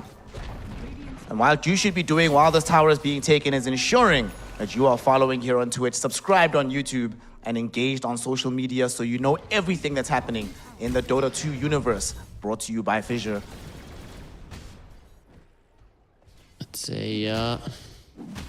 It's a solid goal lead for MOUZ, and they're not going to be losing the bottom tower just yet. The pushing power of Talon is quite low, but they do have a Doom, so if you're not careful, you could very easily die. Speaking of not being careful, there's one guy in the mid lane. He's so dead. Very, very dead. Supreme gets that kill. This is what you want to see out of your Storm. Can they pressure the tower is the question. Enigma also made a move towards the side of the map with them. So the answer will be yes. They want to get this down by any means necessary right now. So he's getting the Vlads and the drums. That's really putting a lot of emphasis into bringing these tier 1s down. A smoke from Talon, they want to fight. Okay, they got get it. onto Supreme, in fact. They find the first Doom of the game. There will be a defensive disruption, and Allnet drops the call down onto absolutely everybody. Norman set them all up. Allnet finishes them all off. And the first hero that they jumped on, the Storm Spirit, he just walks away like nothing happened. Yep, you have the disruption, then you get caught into a double cogs, and suddenly you're just dead. That was without the black hole being used. And this is what we talked about. There is a damage issue on the side of MOUZ. Imagine if the gyro wasn't there. Killing those heroes would be tough without, let's say, the enemy getting closer to a black hole. But the gyro melts everyone. We got to see the facet in play there, right? Both of those heroes inside the cogs, both of them getting smashed into by the cooldown. Really nicely done. MOUZ now much further ahead, and they have a Siege Wagon wave coming in bottom with the Enigma nearby as well. You said they're going to be focusing on taking the tier 1s. Well, here they are about to finish the last one at 11 minutes. But then this Vlad's becomes a little bit of a liability on the Enigma. Imagine if you had the blink, you'd be threatening people a lot more. So now for the next couple of minutes, MOUZ don't really have a clear objective to rally around, and that could be an issue for their lineup. They need to in the next couple of minutes. Okay, well, with the hook shot, you can still be finding kills. They're gonna go for him. Homing missile thrown in, but does have Song available. They don't have any BKBs. Probably best to just let him go. They're thinking about going towards the enemy graveyard area. There's no Wisdom Rune to take, but scaring an enemy core from that side and maybe even stealing another stack is well worth it. Oh no. This is a pretty big stack as well. FBZ is just not getting the game that he thought he wanted. Only 4k net worth as a Doom, minute 12. And they're cutting off all the areas of the map where he'd usually be going to try and recover himself. Storm might be in trouble. At the moment, there's no Doom, but it's going to be coming back off cooldown fairly. So Supreme! Okay, just he didn't get the rune. outplays them. All Okay. right. If he get gotten the rune, that would be the most feels bad moment for Talon ever. But this way, it's still okay. They just didn't kill the Storm. That's it. That's the end of the story. It is still pretty feels bad to drop the Magnetize there, just as you pick up an AD rune. You know, it would have been quite nice to have both available at once. But what can you do? Yeah, you're He'll not probably gonna be have back it. online in the last, like, vestiges of the duration. You're probably going to be looking to use that AD rune before that, especially because you do have the Doom, so it's time to make something happen. Kuku agrees. He buys a smoke for his team. Whilst Takashi just trying to get towards this Manta style. Be allowed to play regular Dota. He's currently 1800 gold behind the Gyro. Kuku. Oh no, he's the one that's supposed to be linking with his team to create a fight. He does have Song, but there is a battery assault. So you're not singing for anything, brother. 22 seconds in the grave for the Naga. This is very good what MOUZ are doing right now, going for the aggressive. So even if you die, even if a Doom is used, it is going to be on the defensive for Talon, meaning that they're not going to be opening up the map, which is very much necessary for them right now. So this is very nice for MOUZ, especially with the items that the Enigma has gone for. It's the tower pushing, pressuring items. You should never go back. And he doesn't want to blink, but the shard will be his item of choice. This is still pretty cool. Top lane. Supreme getting onto Akashi. They do have the whole gang here, but they don't want to force this fight in a very awkward position. They're fine just marinating Akashi, make him reconsider whether he wants to be in the top side of the map or not. And they're fine just setting up for the Roche because Big Man will be coming north in about a minute. And Talon realizes this as well, so they smoke up. They're coming in towards MOUZ. And MOUZ is going to go try to do it right now. Looks that way. No. You don't want to risk it. Right now, what MOUZ are doing is that they're forcing rotations from Talon. They know taking tier 2s, taking Roche is very hard for their lineup and would be a big waste of time. But also, if you just farm, you are going to be losing ground more and more up until one point where Talon catches you and takes down your tower. So they just force rotations towards the top lane. Thing is, Talon did smoke out really fast, so they got themselves out of the map, and this can turn into a kill. Force is the one that's right in front of them. Don't have the adequate vision though, and they have vision bottom because FBZ is being aggressed upon. And he gets killed. He doesn't even throw out the Doom. If he got the Doom out onto Allnet, maybe you re-engage so happily onto this, but now here comes Mikoto looking for Allnet. Unfortunately, there's a tier 1 tower, so support is very easy to come by. MOUZ bring in Norman. They're all Talon coming have in. to escape. Enigma, look at Enigma coming in, making the wrap. Norman now hooking forward, finding Yokam as the jump from Supreme emerged. Yokam will be dragged back by the Vortex, killed off by this barrage, and Allnit is now unstoppable in the game.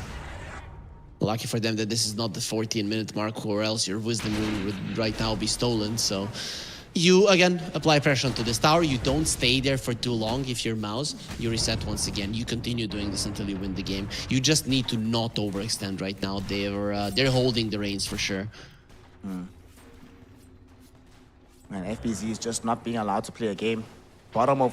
Doom being bottom of all calls in a game at 15 minutes. It's not something that you see very often, but he's going to force him to angle towards getting the Midas as soon as possible.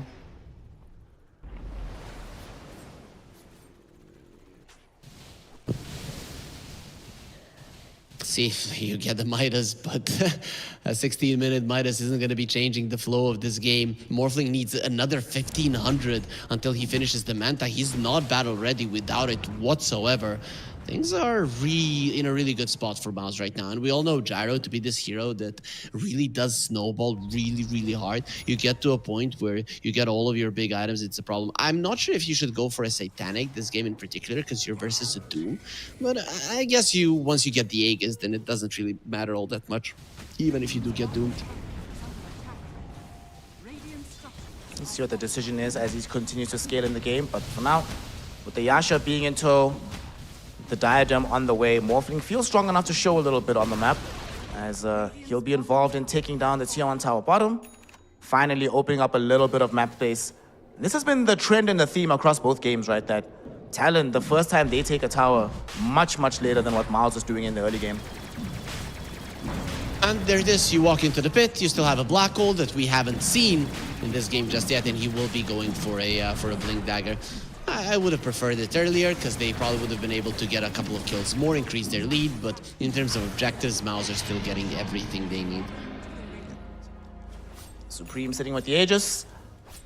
They're actually porting mid with multiple heroes. I think they know where potentially Talon heroes are around in this area. Have a rough idea. Just pushing back the waves, yeah. They have an idea. If somebody shows, you kill them, but if not, just push back the waves, rejoin the team, and put pressure back on the tier 2 top. Shadow Demon has the shard. That for me is a big one, right? Versus a Naga Siren, versus a Earth Spirit, it's just so good. And when you have a Storm Spirit that you're gonna be purging all of these annoying spells from him, the silences, the roots, it is a big deal. Glyph gets forced out as pressure is being applied towards the top tier 2. And Talon just not in a position to do anything about this. And after this tower falls, they can start moving through the jungle, rejoin the storm middle, and then suddenly the tier 2 tower mid lane is also under threat. And they're gonna apply pressure onto the high ground as well, right? So you will be sending the Eidolons at least, and somebody will have to respond. Even if you see one hero of Talon, it is enough to know that you're in a 5 versus 4 scenario and can go for a smoke. And this is a really fast smoke. Yeah. Morphling actually just utilized the waveform, so if they could catch Akashi, they probably could kill him.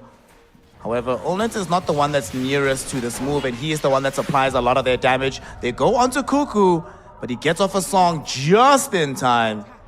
Very unfortunate that Norman used the early hook. Wasn't able to save it for after the song came out, but nonetheless, they at least get Cuckoo to utilize the spell and have to retreat from the area. One thing that hasn't been on point for MOUZ in this game is the warding. With the way that you've been moving, you should have been leaving wards in the area. Finally, they're starting to do so, but overall, some more aggressive wards in this game in particular would definitely do you more good. It's one of the reasons why Talon are allowed to farm like this, and just without any punish coming their way, and that's why the gold lead is, despite MOUZ having full control of the map, being kept under... being kept in check, let's put it that way. It's still possible for Talon to come back because the goal lead is just not as high. 21% in the win probability. Most of that probability probably sitting on the shoulders of Akashi. And FEZ as well is, with the Midas, been able to recover a lot of the net worth in this game. All right, my bad, dog. My bad. That was almost a Costa's curse, but thankfully, the battery assault did not come out. Unfortunately, though, that does mean Doom is down. So how do you deal with an Aegis Storm Spirit now?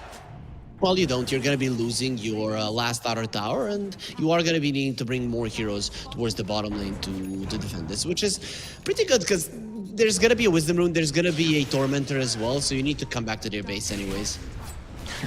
Look what Supreme is doing now that he's not scared of being doomed. He's just like, whatever, dude. He's gonna run into you on your face. And the rest of this lineup are gonna force through a push down bottom. There's gonna be the glyph utilized by Talon to try and keep this safe, but they don't have enough heroes here. Look where the heroes are at. Like, Morphling finally TPs, or has TP to come home, but hasn't triggered it off just yet. FBZ gonna get dragged back in by Supreme. The hook shot from Norman will be there. FBZ will die for this one. A killing spree for the Storm Spirit. They finally come with the rest of the lineup. Norman held in position by the rod of Atos of Yokam, but not enough damage just yet. Supreme also just zips himself away, and they'll be content with this. They got a free kill. They will be able to steal the Tormentor perhaps if they want to, but Ulnit is not going for it, so unless he's there, I think you leave the Tommy alone. Stealing the Tormentor is always tough because you do take a lot of damage given opportunity to your opponents. Getting the Wisdom Rune is something that they're going to do 100%. Tormentor would be a call that I wouldn't be comfortable making just yet. Radiant are scanning. And they're not going to make it.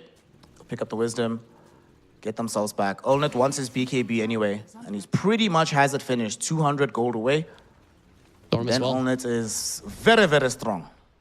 Both him and the Storm are going to have BKBs at roughly the same time, and then you're going to have this Enigma Blink Dagger. Some key items are coming out from Talon as well, Mikoto. His BKB is being delivered at the moment, and he's level 12 as well. But overall, it's still a big advantage for MOUZ. It might not be that big of an advantage in terms of gold, but in terms of experience, that is where there's a difference. Speaking of BKBs, we finally have one from on the side here, like you mentioned, of Makoto. How far is Doom from having a BKB? Well, let's click on the Don't know Doom. what he's been building. There it is. Okay, is. there we go. It's done. All right. He doesn't have the Blink Dagger, so not the easiest way for the Doom to get directly involved in the fight, but you also can't just get like caught once and then chain disabled 100 to 0. He has been on point with the War Stomp when the Storm is jumping in on him, so if he does that again, it's going to be quite nice. Aegis reclaimed, Storm back up to full. Everybody pretty much ready for battle. Akashi is pushing into this tier 1 tower. They haven't smoked yet from MOUZ, but they are in the vicinity. They're All 5 prepared. heroes are here. They're ready for a fight. Norman just gets wants to get rid of these illusions. It's not the longest cooldown on that spell, so it's not so bad. They control this area quite nicely here from Talon. So something that MOUZ should be considering right now is a gem. With the next shows that it is going to be on the dire side, if you make sure during nighttime that there's no vision on Talon, they're going to be feeling so blind that they won't be able to come out on the map. This is one of the upsides of taking down every single one of their outer towers. They want Akashi, and they saw him underneath the ward. And remember, they have a Watcher that they've claimed. Akashi taking the Watcher back now, but little does he know this might have bought time for them to get to him, but he leaves for the Defender's Gate just at the right moment. Woo! Hashtag game sense, baby. Keeps him alive. It's just in Dota, sometimes you just have to not hesitate, and if you don't, these players are pretty much all at the top of their game. You know that they're not going to be able to catch up to you, even if they're not hesitating either. You're going to be farming camps just as fast, you're going to be moving around the map just as fast, and if you do everything, just every second that you get a chance to, you won't get caught. Nicely done by Akashi. He has been doing good in this series and having a classic carry score. Maybe not for this meta, but a classic carry score nonetheless. 0-0-1. There are a few things in life more satisfying than when you get to 25 minutes, you're playing carry and you're 0-0-0. Oh, it feels so nice. Top tower is under attack. I cannot believe, man. Dumb carry players. I mean, whenever I do play a carry, I have to say, I sometimes do lose the game for my team. I'm just not used to it. You know, when you play it on higher MMR and you're not used to it, you tend to mess up, but I tend to fight way too much. I cannot understand how it can be fun to attack creeps. How would I just create a lobby and hit creeps? I mean, I can do it without playing a Dota game. I am in a lobby, you know? It just happens to be 9 other people for some reason. I don't know why they're there. You know, they're interrupting my farm fest. We're gonna know about the next Roshan in 30 seconds, but it's most definitely gonna be on the dire side, and nighttime is coming. Gem still hasn't been bought. So, how is the Enigma doing? Is he approaching the BKB? Does he even want it? Yeah, he is approaching it somewhat.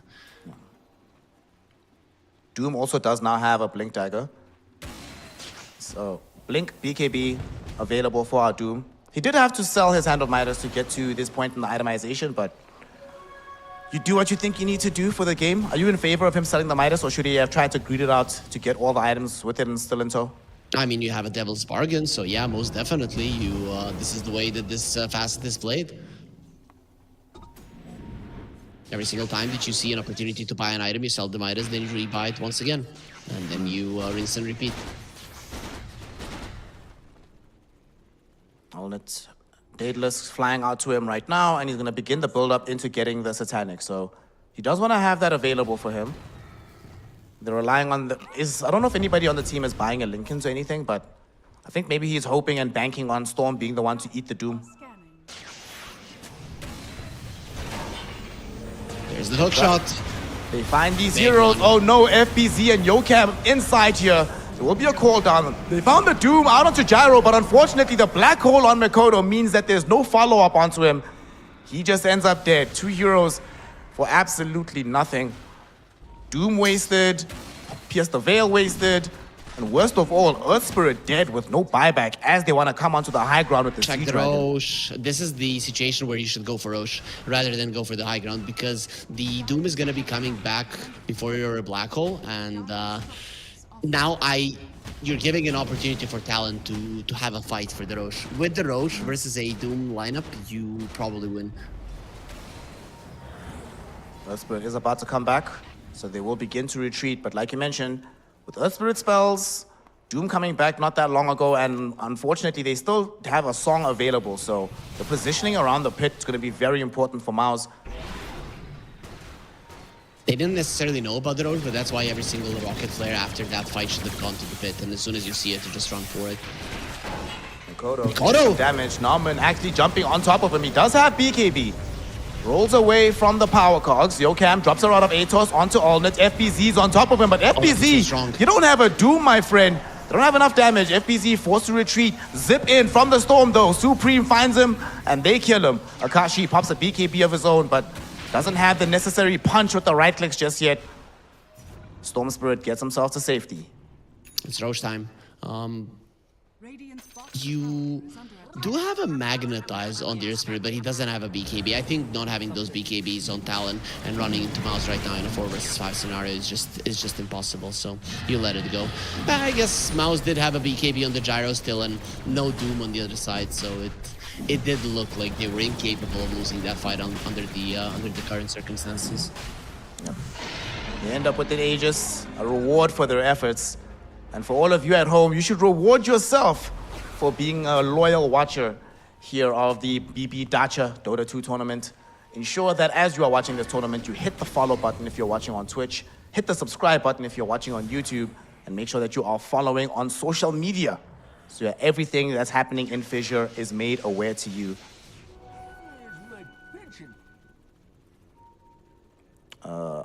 So Olnit is with Daedalus ready, Satanic coming soon. What does Akashi have on this Morphling? Well, he has Manta, he has BKB, Dragonlance, so now he needs a big damage item. He's thinking of the Daedalus over the Kanda, and let me think about this. So, do they need Burst, or does he need to be... I guess Daedalus might be better because there's a Flak Cannon, so you want more damage in this game, and obviously his team is needing that one last punch to finish people off, and Kanda is better for it, so I hope he thinks about it a little bit more. I'm not sure what is better, but finishing heroes off has been an issue for Talon in this game thus far. Yeah. I guess he's perhaps worried about his ability. He knows that at some point there will be heroes on top of him, and he wants to be able to press BKB and stand his ground in that moment. Now, speaking of standing their ground, the Gyrocopter gets pushed into the base. They have a Doom. He's dead. We have Doom on round 2. FBZ, can he find it on top of the hero? He hasn't just yet. Mikoto gets the stun out, but Akashi stole the Gyrocopter form. Look at the damage raining in. He needs to get out. FBZ was unwilling to make the full commitment, but they still take away the Aegis and defend their high ground.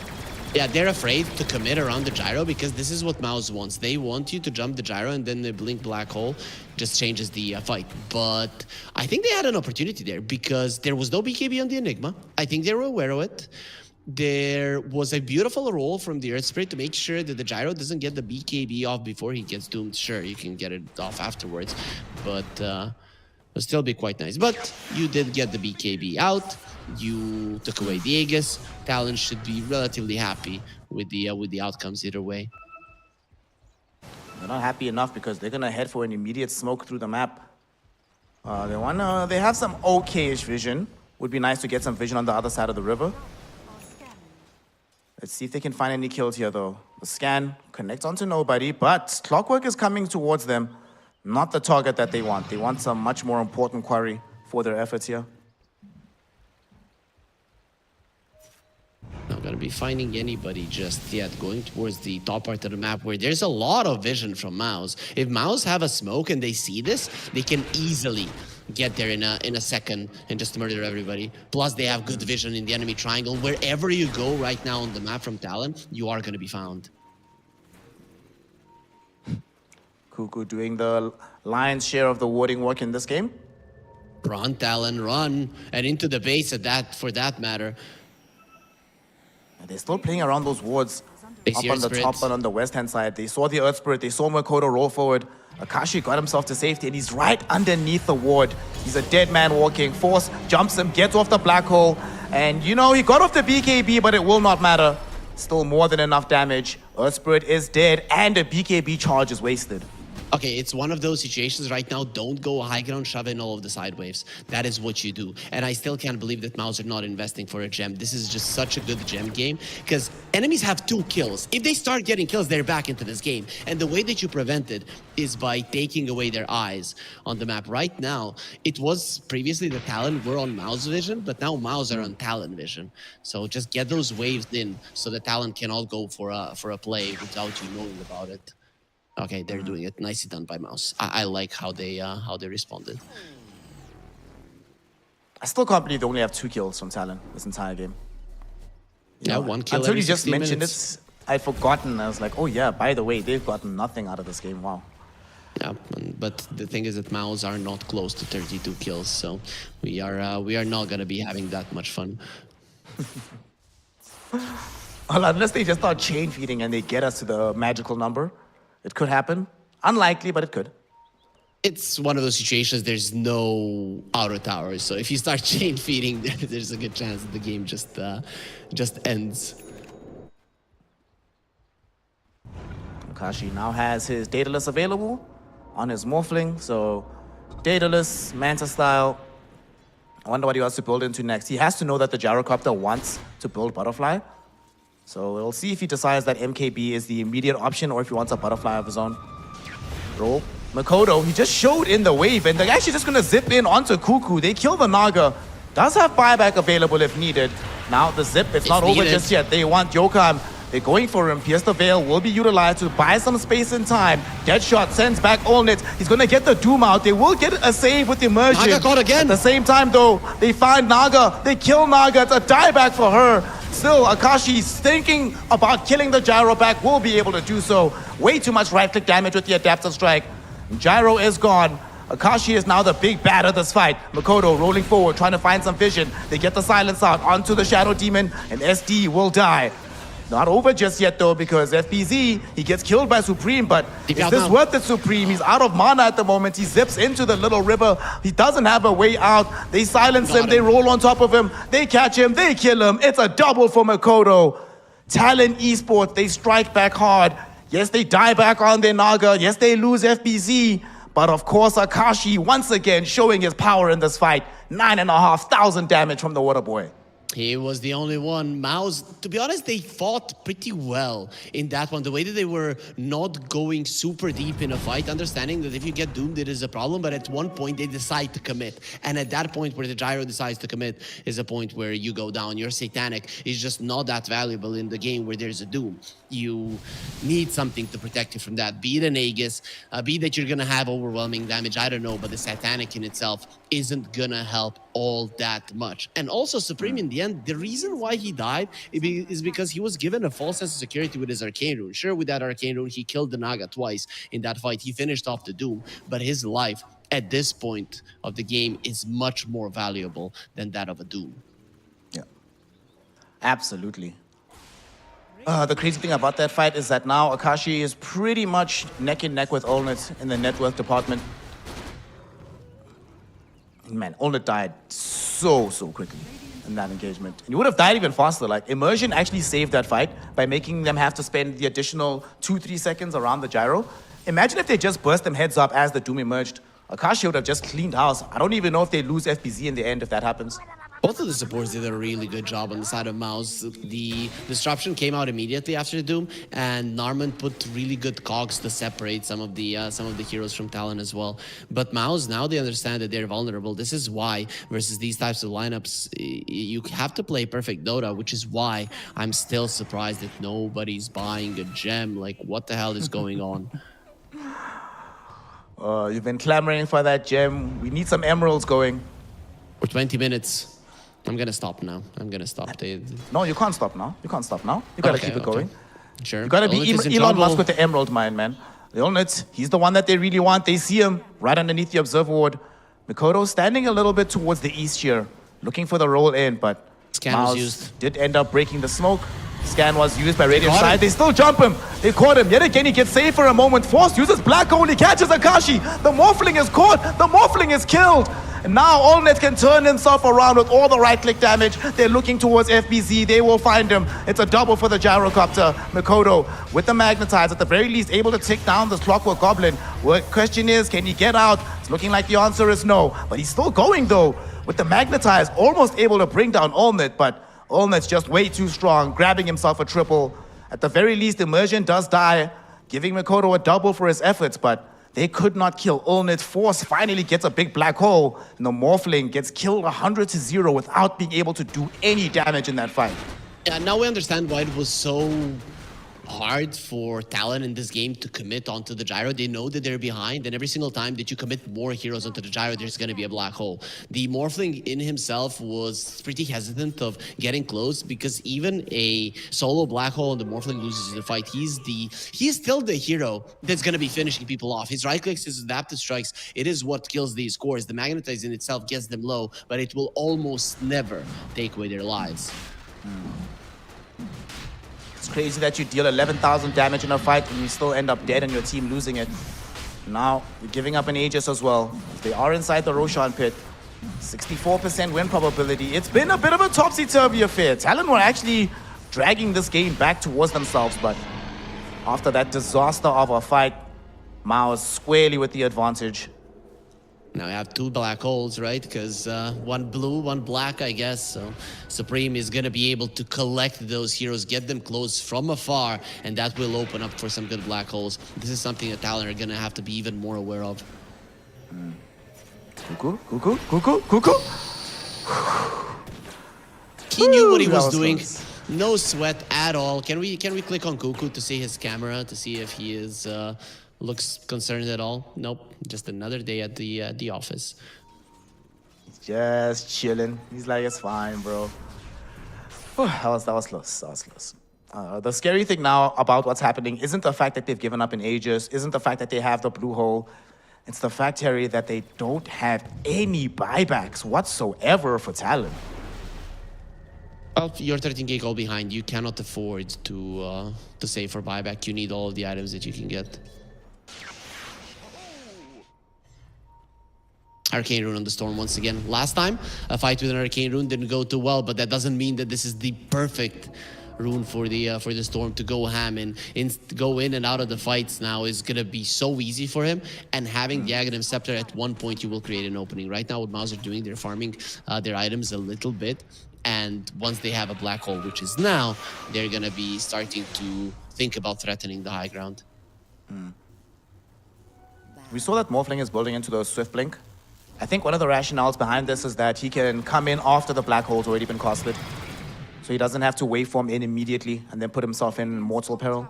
Or just playing behind it, right? You commit onto the gyro with the other heroes. The black hole comes out. He turns into the gyro, blinks behind, and just starts smashing everybody's faces. Wouldn't be a bad plan to go for a fight like that. All right, big jump in. Makoto, yet again, they find the gyrocopter. Allnet tanking quite a bit of damage. Look at the stolen form, but it's mostly Yokam with the Pierce the Veil, putting in that pressure.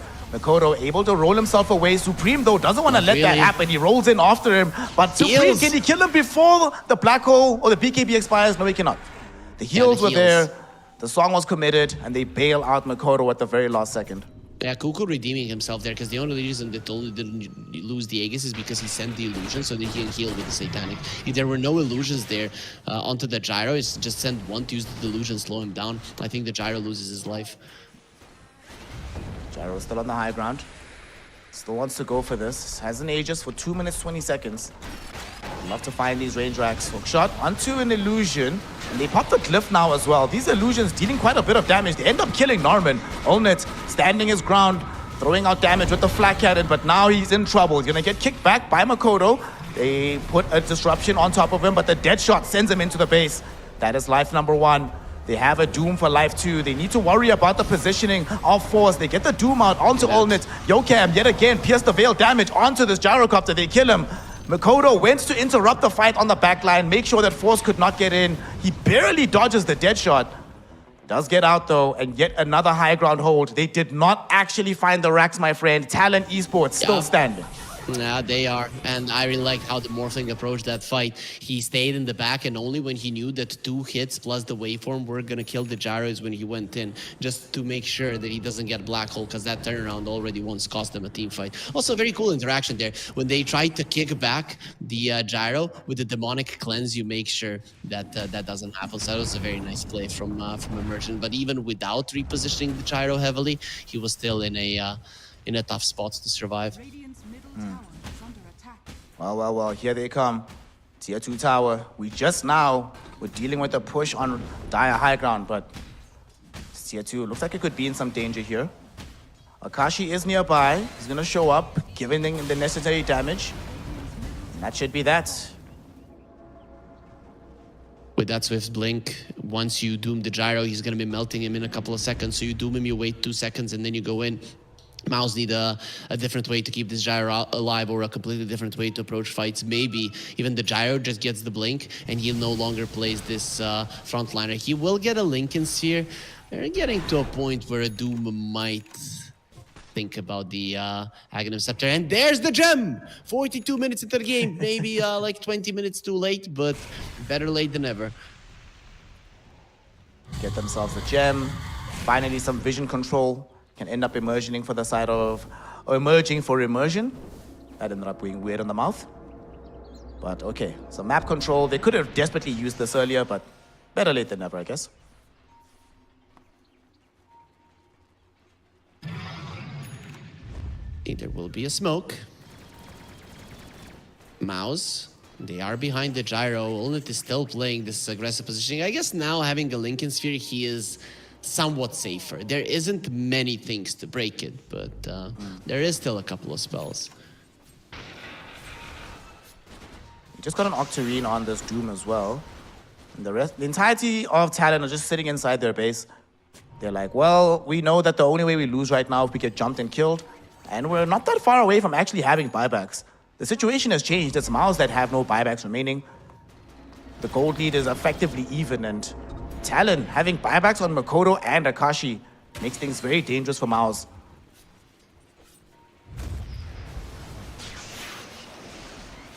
They'll get out. Talon are coming forward. It's only a 2k goal lead for the entirety of this game. They were leading for the majority of the previous game. They were holding the tempo, and MOUZ are now very close to losing this game as well. Cuckoo, that's too deep. It is too deep, but he's forced them to already utilize the power cogs. Maybe they can take advantage of this. Norman is underneath the magnetize right now. Makoto wants to chase him. He's gonna get the magnetize further. The disruption went out onto Allnet, but the Doom will still emerge. Where is Akashi? Akashi, he gets caught inside the black hole. Force found him. Force got the trap. They don't get the full kill immediately, but Supreme makes sure. 3 heroes have gone down. Makoto trying to roll himself away. His magnetize will kill off Force at the very least. The question is, can he escape? Supreme out of mana. They can't keep this chase going. Got a stone Makoto now. doesn't have a stone out though. He's gonna find himself getting caught by Supreme just as the rolling boulder came back off cooldown. He ends up dead. It's a triple for Supreme, a team wipe for MOUZ, and a disaster for Talon Esports.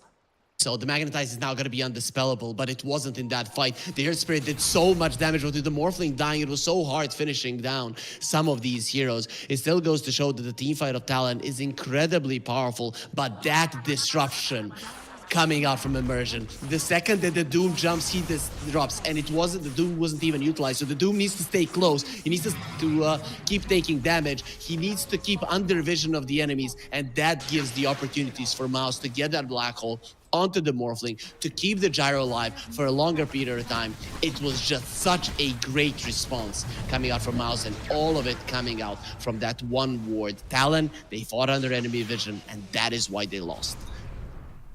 Yeah. It also didn't help that the first hero caught in the fight was Cuckoo, and he died well before the rest of his team was available. Like, if they all went to S5 and the same situation happens, but they at least have the song to buy a little bit of time, or at the very least provide a moment of healing. Because Akashi didn't die heads up during the whole. He still came out with like, what, 5-7% HP? If that was maybe 10-12, things could have been different, but Talon Esports find themselves on the wrong side of that engagement. So now the question is, now what? Do we still have to just corral inside the base and hold on for a high ground defense? No, it's Roche time. You cannot give the Roche away. That would be a problem right now. Supreme way too strong. Ulnit, he would, with an extra life, he's no longer in trouble of just getting doomed and killed. So Storm wants to get a refresher orb. There's going to be another Roche with an Aghanim Scepter. Let's see who's going to be benefiting from that one. Probably the Shadow Demon. Shadow Demon gets the axe and already, then you're going to be in trouble on the side of Talon. Radiant scan to the top side of the map. They know that Roche is the big port of call here. Talon have a similar understanding. Moonshard. That is the extra night vision that you might need. Moonshot and an Enchanted Quiver that's waiting along. And right now it's just a Ninja Gear. So we saw in the previous couple of holds that when she's able to just stand her ground, pop the Pierce the Veil, even the Gyrocopter doesn't really enjoy dealing with that. Wait for the bottom lane push. MOUZ don't want to fight immediately. They want to wait for the bottom creeps to get in. Just don't lose too much ground while you're waiting for the enemy base to be in trouble.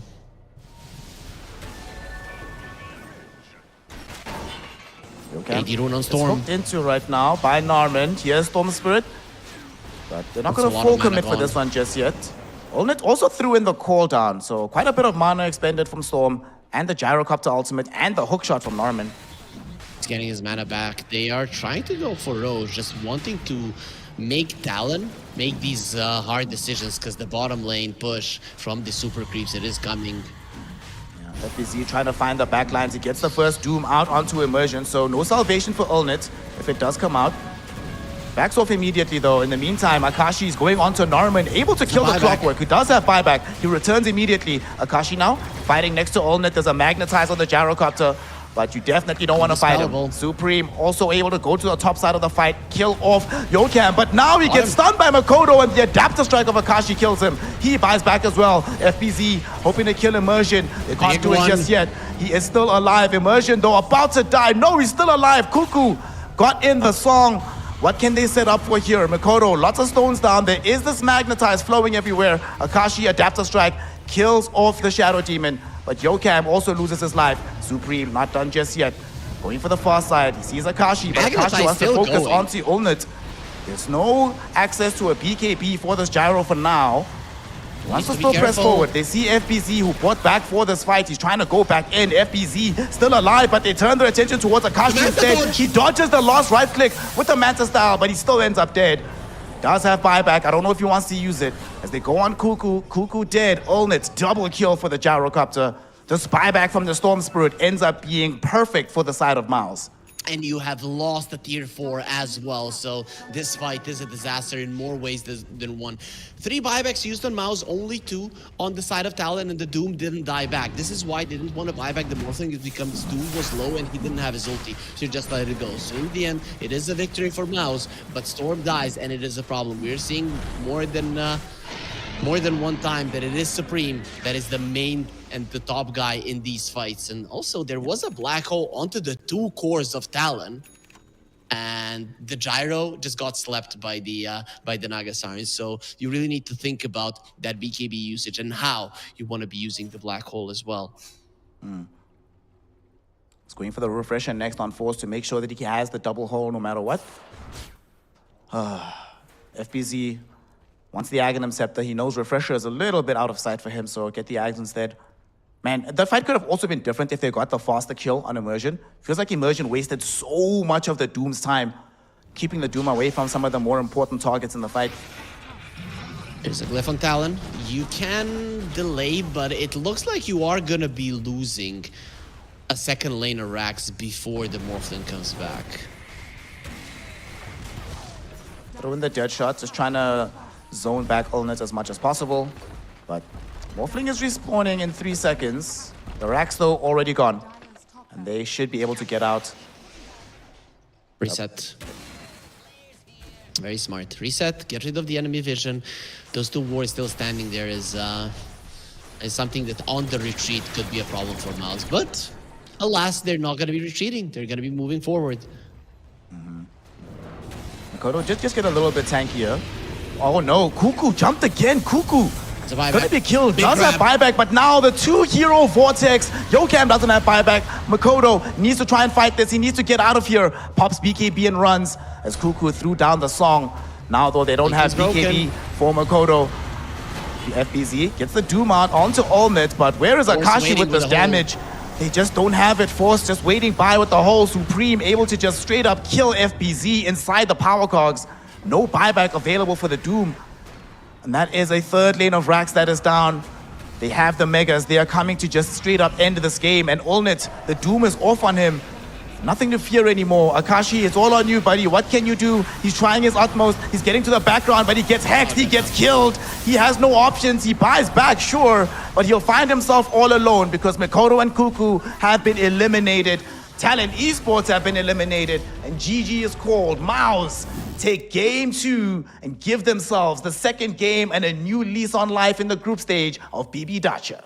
Supreme Sword Spirit, baby. They don't even need the black hole ever since he got an Aghanim Scepter. He's been pulling them in so much. He got a level 25. He got the axe. He was doing the damage. He did everything in those last 2 fights. Sure, in the previous one he died, but with the buyback, he did manage to make that fight go their way. And Talon, now they are definitely not feeling good about how things are going in this tournament. If Liquid loses all of the games and they beat Liquid 2-0, sure, you can go through, but that is very, very, very unlikely to happen.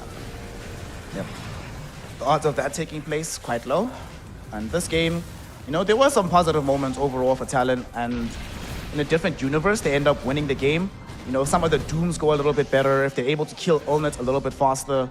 But, man, Supreme just decided to level up. He became the carry. Once he got that Parasma going for himself, he just became the out-and-out damage dealer for his team. It's just insane how much damage this item does. Sometimes I get super surprised, right? You have a Witch play and it's like, yeah, okay.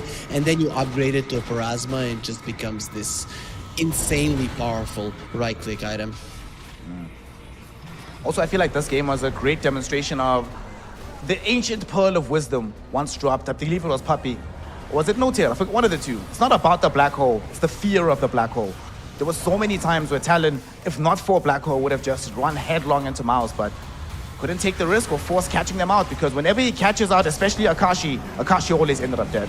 Yeah, he knew what the target was, right? Especially if he's around the gyro. But we saw that fight on the top lane, the one that Storm bought back just before the game ended at the Roche, where he got a 2-man black hole into both the Earth Spirit and the Morphling, and because nobody was there to do the damage, it just did nothing. So there were a lot of things for Force to consider inside of these fights. Do I have any teammates close?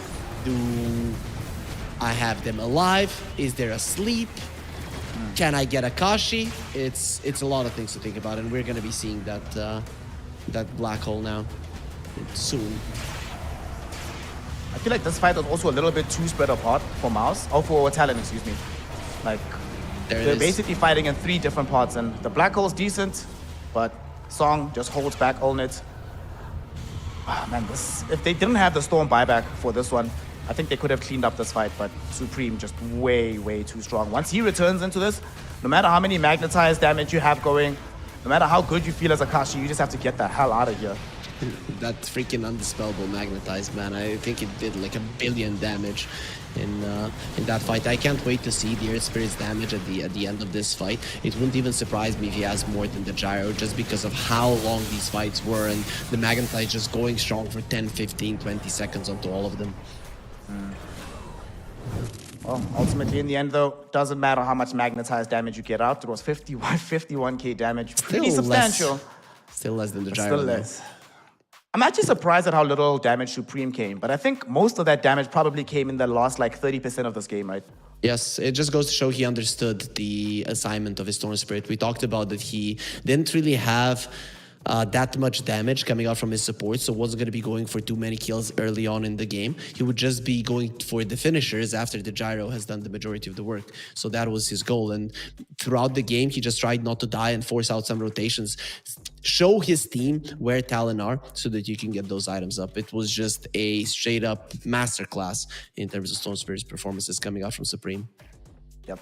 And yet again, we see a situation where there is a first overall pick Storm Spirit in the game, and that hero still ends up having a fantastic performance, delivering the victory for his lineup. So MOUZ, because they got that win, they are now sitting at a score of 2-6 in the overall leaderboard.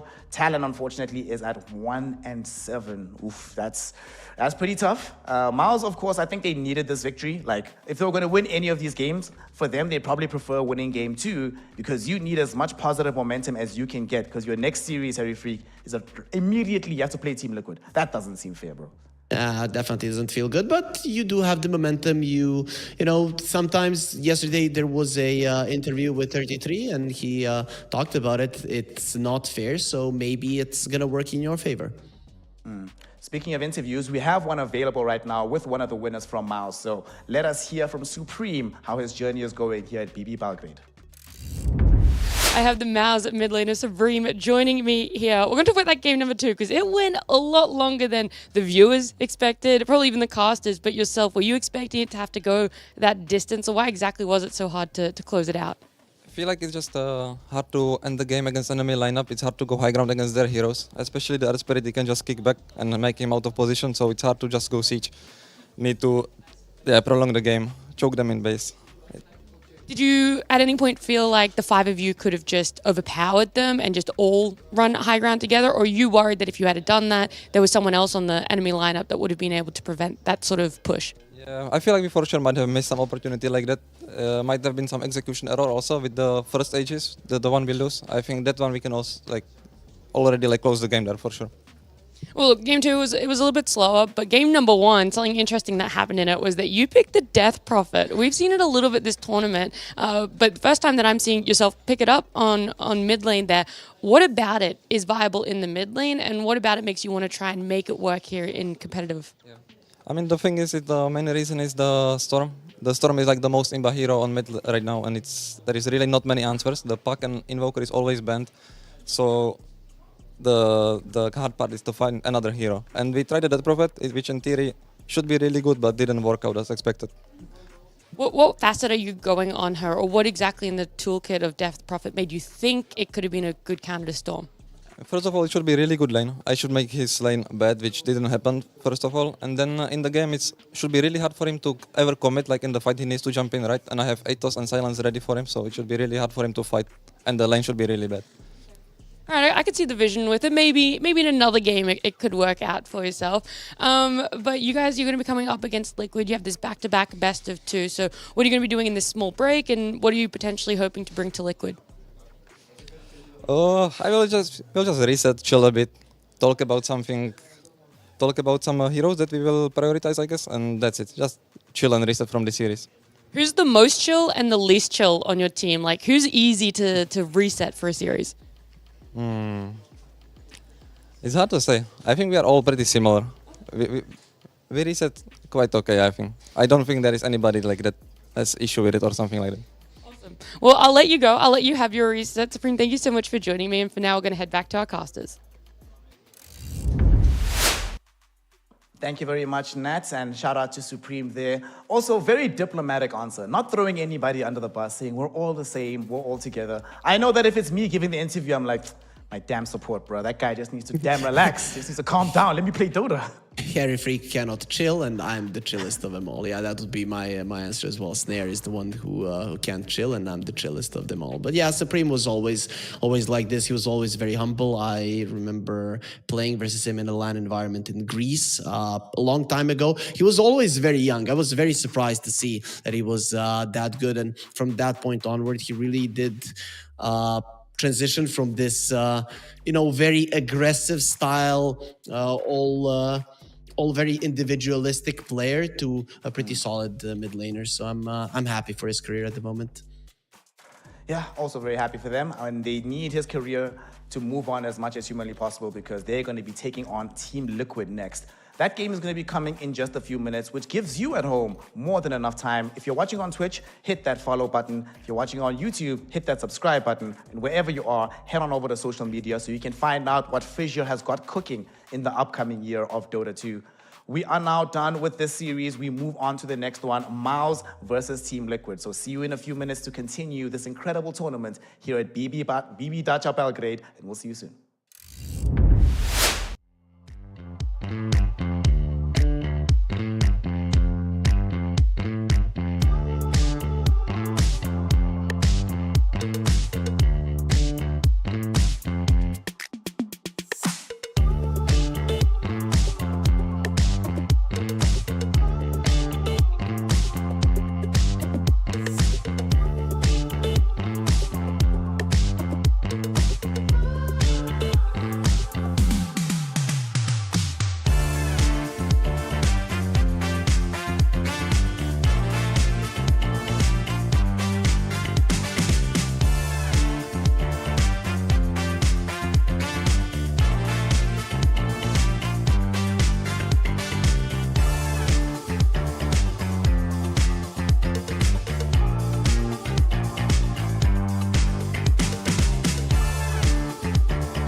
Welcome back, one and all, to BB Dacha Belgrade, brought to you by FISSURE, your go-to tournament operator and production studio. Here we are, more Dota 2, more exciting games because these group stages are about to heat up. We just saw MOUZ taking the second game off of Talon, but now their real test begins. They need to take on the TI champions. Team Liquid will be going into their own doubleheader, playing against MOUZ, then playing against Talon Esports later on today. This one is where MOUZ truly are going to get tested, Heavy Freak.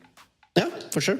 See, and it's also Liquid haven't played that many games. I think they played 3 series thus far, but they've played versus the stronger teams, and they didn't win a single series 2-0.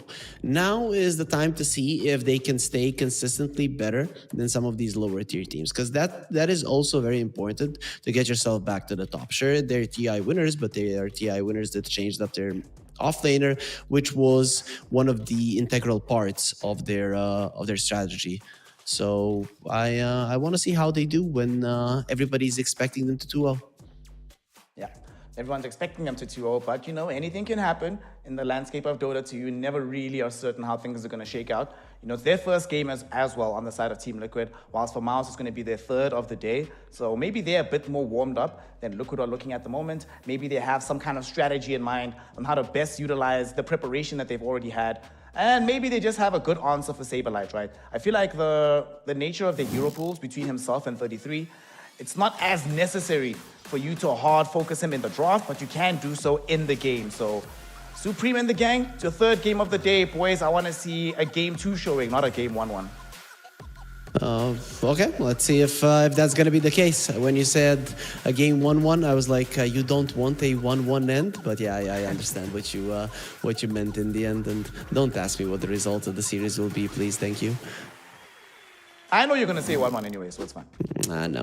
No, I think it's fair to assume that Liquid are going to be winning this one 2-0. MOUZ need to dig deep if they want to beat them. Yeah, well, MOUZ gang, they pretty much haven't had to venture far from their chairs. Pretty much just sitting there preparing for this upcoming game. The big thing for them, I think, is going to be unlocking Supreme and ensuring that he can play, well, just give him Storm Spirit. Give him Storm or Invoker, one of these two. If all 3 are banned is when things start to get interesting, because this Team Liquid team, the squad, they don't really care about the heroes you ban against them. For the last 2 years, every single year, they were the most versatile team in the world, the most different heroes, the most heroes in various positions. So they can pretty much do anything in the game of Dota. This team is amazing. They literally flow like Liquid. I really like the Saberlight when he is punching into the camera. It's interesting. Maybe some tournaments should make a punching the bag something that is good for these intro videos, right? Remember, there was one tournament where they weren't crossing their arms, but rather putting their headsets on. I felt like that looked pretty cool. This would be another good way. Could also bring back Jenkins' idea, just have them fight a little bit, and then we crown an impromptu Dota 2 WWE champion. That would be great. Yeah, just don't add the 33 addition to that idea for it to be to the death. I think that would maybe be a bit too much. Yeah, probably a little bit too much. Probably a bit too much. Of the games that we've covered from Liquid, right, what do you think so far has been the biggest contrast between them at TI with 33 and them now with Saberlight in the school?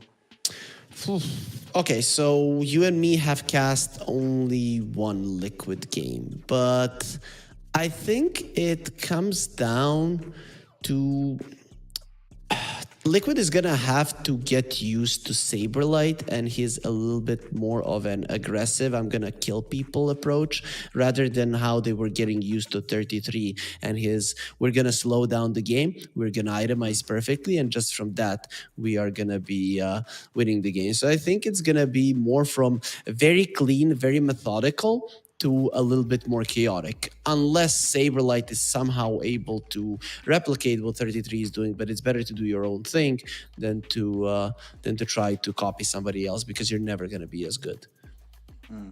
What's interesting for me as well is that 33 in this tournament has actually had more chaotic games than I've seen controlled ones out of him, right? He had that insane Bristleback game, had that one game on the Broodmother where he was an assassin throughout the entire game. So Maybe he's also looking and saying, I want a bit more fun as well. Let me have some madness happen in my games as well.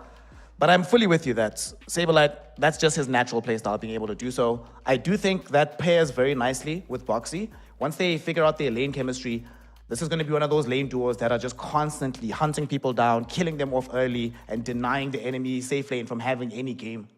I didn't follow the Liquid games yesterday. Did we hear their music? Because Boxy, they reminded me of John Lennon. So I'm thinking they might have gotten a good one out of Tesla. I did not check it out. I'll check it out after the game. Yeah, okay. That'd be cool. Because I was hoping we get to cast another Tundra game, but unfortunately that's not going to be the case. Tundra, 0 mistakes. That would be a good way to start off a team fight or to end it. Doesn't matter, but I'd say that's a very cool segment that Fissure have added to the tournament. It would be even cooler if they, instead of just having like standard voiceover with the music coming in, if they actually forced the teams to sing those songs. That would have been very fun to hear. But maybe it's for the best for all of us that we don't have to have those kind of embarrassing moments, even though it'd be very entertaining. Yeah, like sing right now. I don't think that a lot of them would like it. I guess Insania, he does feel like a guy that wouldn't mind a little bit of karaoke, but a lot of the players can get awkward sometimes. And there it is, Boxy hiding his face. He's definitely John Lennon, man. Darth Boxy is back in the mix. He's out here. I will say Dota players are great to go with at karaoke. Gonna have a very good time, but your body the next day is not going to be too happy with you. That's all I'll say. Well, thinking about drafts, focusing on drafts, Supreme was mentioning that the hero right now that he feels is the most impactful one from the mid lane is the Storm, primarily because it's always through while the Invoker and the Puck are always banned out.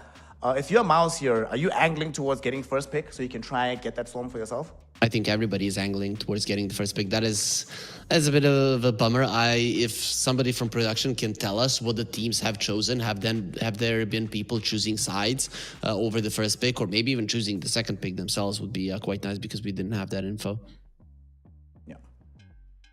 I wonder what the win rate right now. Right now, it is slightly Radiant favored, 56% in terms of the overall win rate, and first pick has a slightly higher win rate, 52%. 52 is... Well, first pick, that's pretty solid.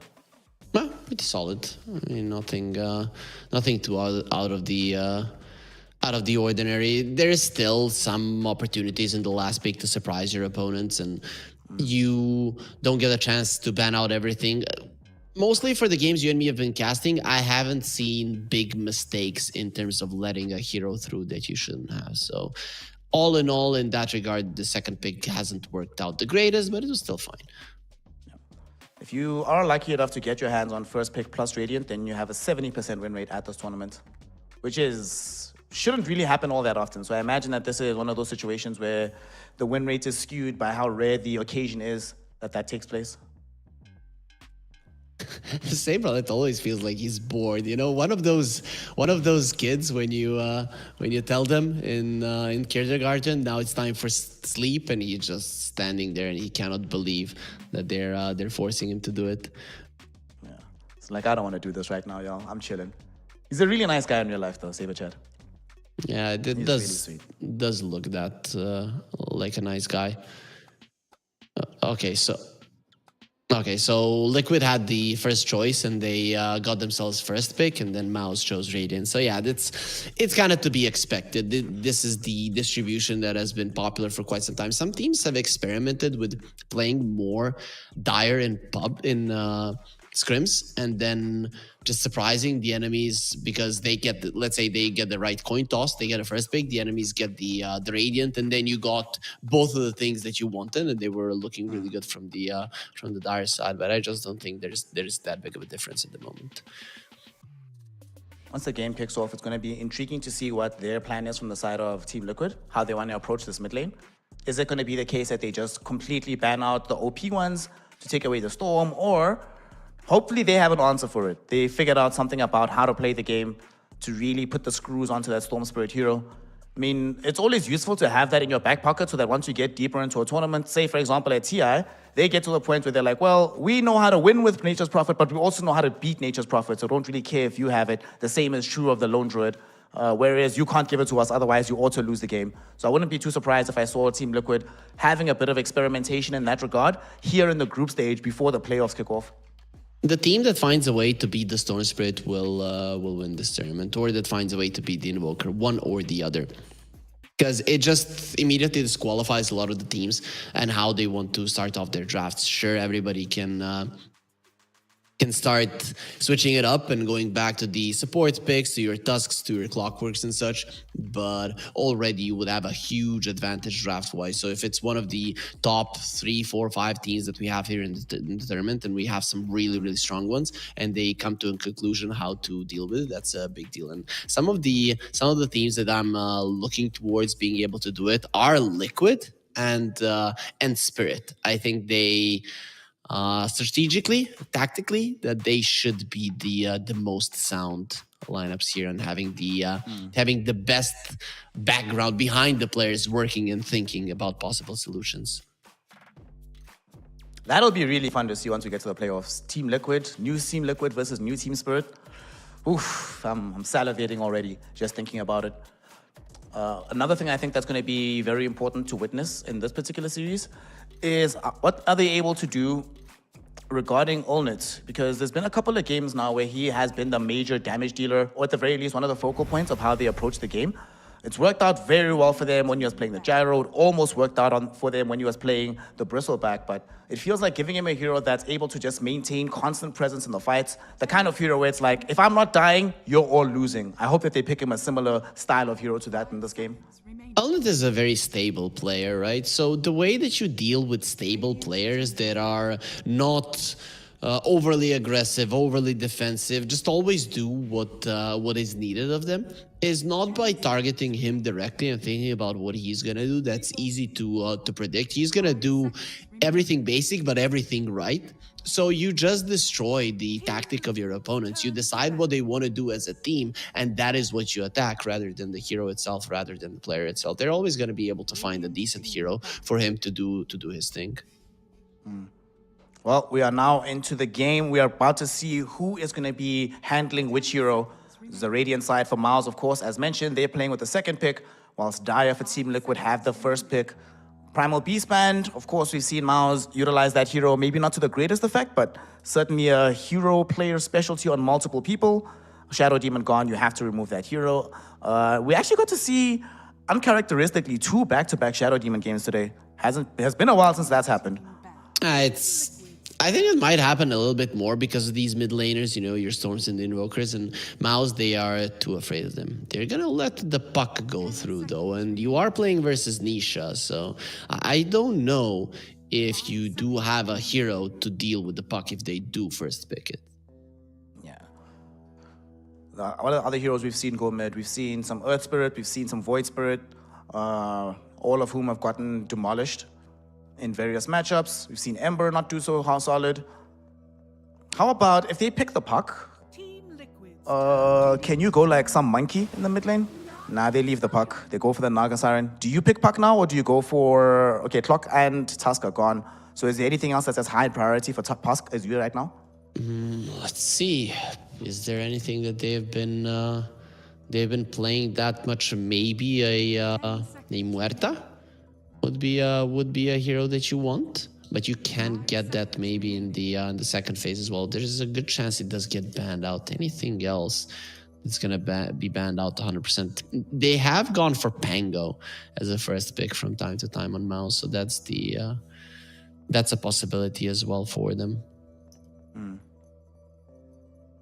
Burning through quite a bit of reserve time here. We don't often get to see this. Usually when teams do get to this first pick portion, they have a pretty solid idea of how they want to open the draft. Yep, they probably got surprised a little bit by the Liquid bans. Oh, they do take it. Okay. Supreme is telling his team, yeah, I'm gonna crush them, guys. They're gonna get absolutely demolished. This was the right pick, though. We'll see. We'll see how well it goes. You're gonna have to think about a Huskar, though, because there's Nisha on Team Liquid. He tends to pull that one out from time to time, and that can be a problem for the puck. Destroys him in the lane, and with the inner fire now silencing, it can be a nuisance. It would be very interesting to me if Team Liquid open up that pick early on in the draft. That's probably going to be emerging final phase for them if it is coming. So MOUZ probably have a little bit of time to consider just how bad this Huskar matchup could be. There's also the non-zero chance that they end up going for the Tiny mid, right, from Nisha. We have seen him play Tiny into puck and do quite well. We'll see if that's something that MOUZ do ban out. Tiny is a bait unless Nisha plays it, so you could decide to get rid of it. And it's a good pick to get at your 14-15, right? So you could no problem go that route. So we get Sniper removed. They need to protect the puck in that fashion. And they do indeed go for the Muerta. Get some silence for ourselves. We've just seen this hero become more and more useful for so many teams. I mean, they just beat a Muerta in the previous game. And we wound up in the position where Yokam was almost keeping them in the game by himself just by being able to whittle down the HP pool of Olnit. So they're like, yeah, let's get that for ourselves as well. In the event, they also have massive team fight. They already have the Naga. Now we have some sort of cheap damage that we can leverage without having to hard commit in these fights.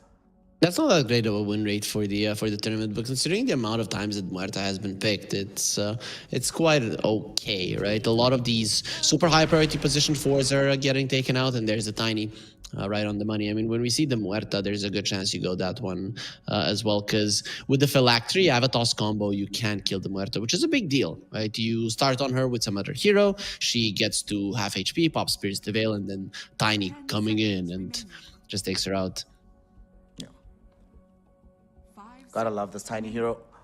When Nisha's playing it, when anybody else is playing it, we don't know about this hero, but in his hands, it's certainly great. It's given them a lot of damage already, so they don't have to be uber concerned about that for the rest of their picks. I still would like to see Boxy play a hero that can allow him to be active on the map.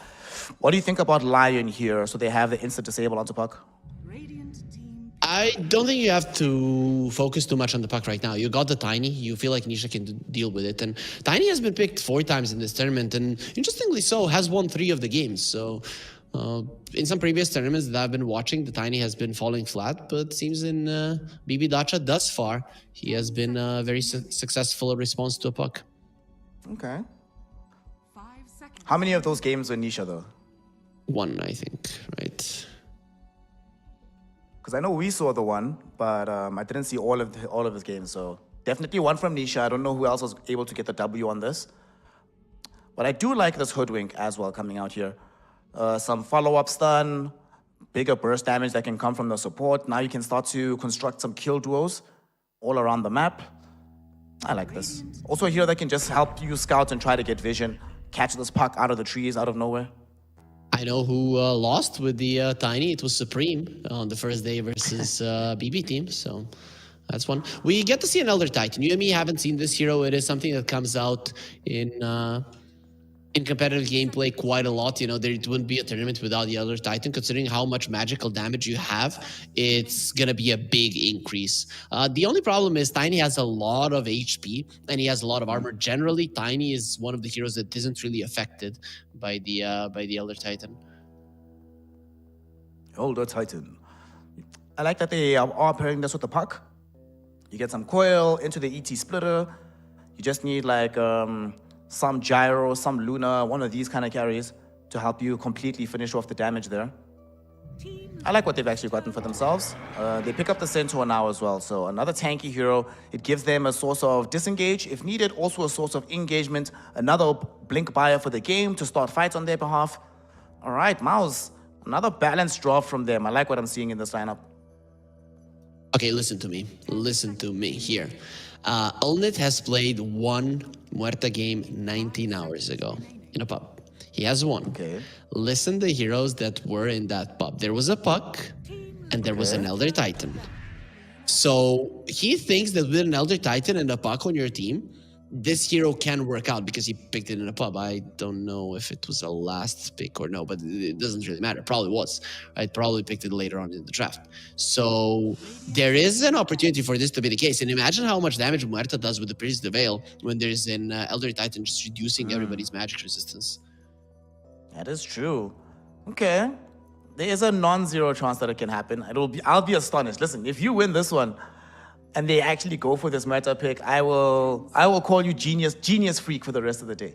I'll be so smart. But for now, Team Liquid assume that it's still a carry that they are in search for. They ban out the Medusa. Presumably, they'll choose between banning Gyro or Drow next. Or maybe even Ursa could be a potential ban for them.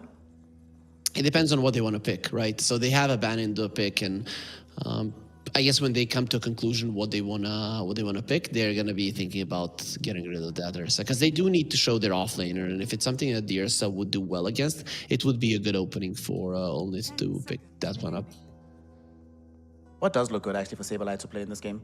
5 seconds remaining. Let's see. You have burst, you have catch, you have a little bit of vision, you have late game, you have farm, whatever the hell he wants, right? So it's probably going to be one of Saberlight's hero, like jump, stun, kill. That's what you should be thinking about. Maybe from what is left, maybe a Pango. Sand King is still in the pool somehow. Sand King is probably the main one to go for. Sand King is somehow still in the pool. Yes. Okay. Could certainly see the Sand King come out here. Don't think they're going to be going for Dogs here necessarily. Even though Probably a pipe not. would have definitely been nice in this game. Team Liquid's turn. Probably not. They ban out the Doom. Yeah, good chance the Sand King is going to be the pick, right? Because that's something that he's been playing in pubs quite a lot. So Sand King or the Pango, depending on how they want to play. And both of them are pretty good with the Luna in their team, right? Because Tiny is going to be utilized. Tiny and the Hoodwink are going to be utilizing the extra vision of the Luna to get somebody and burst them down. But then you have the Naga to reset the fight, and the Sand King or Pango, if they go that one of those routes, to play around the Luna when the enemies are committing for her. The only other one I can think of that Saberlight does play is Underlord, but I mean, it's okay into the Stampede, can definitely be useful into a Puck and the Muerta, but I do like the Sand King idea a lot more. I think that should be the one that comes out here. And that's also, I mean, I just guess I want, between Sand King and Underlord, I want a hero that can help them defend towers. I think that's a big thing for them as well. Yeah, the thing is, Underlord will probably get punched in the face way too much by the Elder Titan in the lane, right? It is just a hero that you can exploit his weaknesses in the lane. For a Sand King, you have a stun always, so you're fine. Yeah, there it is. Okay, so they banned the Gyrocopter. We spoke about that, so that leaves Drow Ursa. Drow a bit too dangerous into Sand King, Tiny, and the Hoodwink as well. So similar reasons, I wouldn't be too happy at seeing a Weaver. So 10 seconds. SF is in the pool, though. SF is not a bad SF pick is in the here. pool.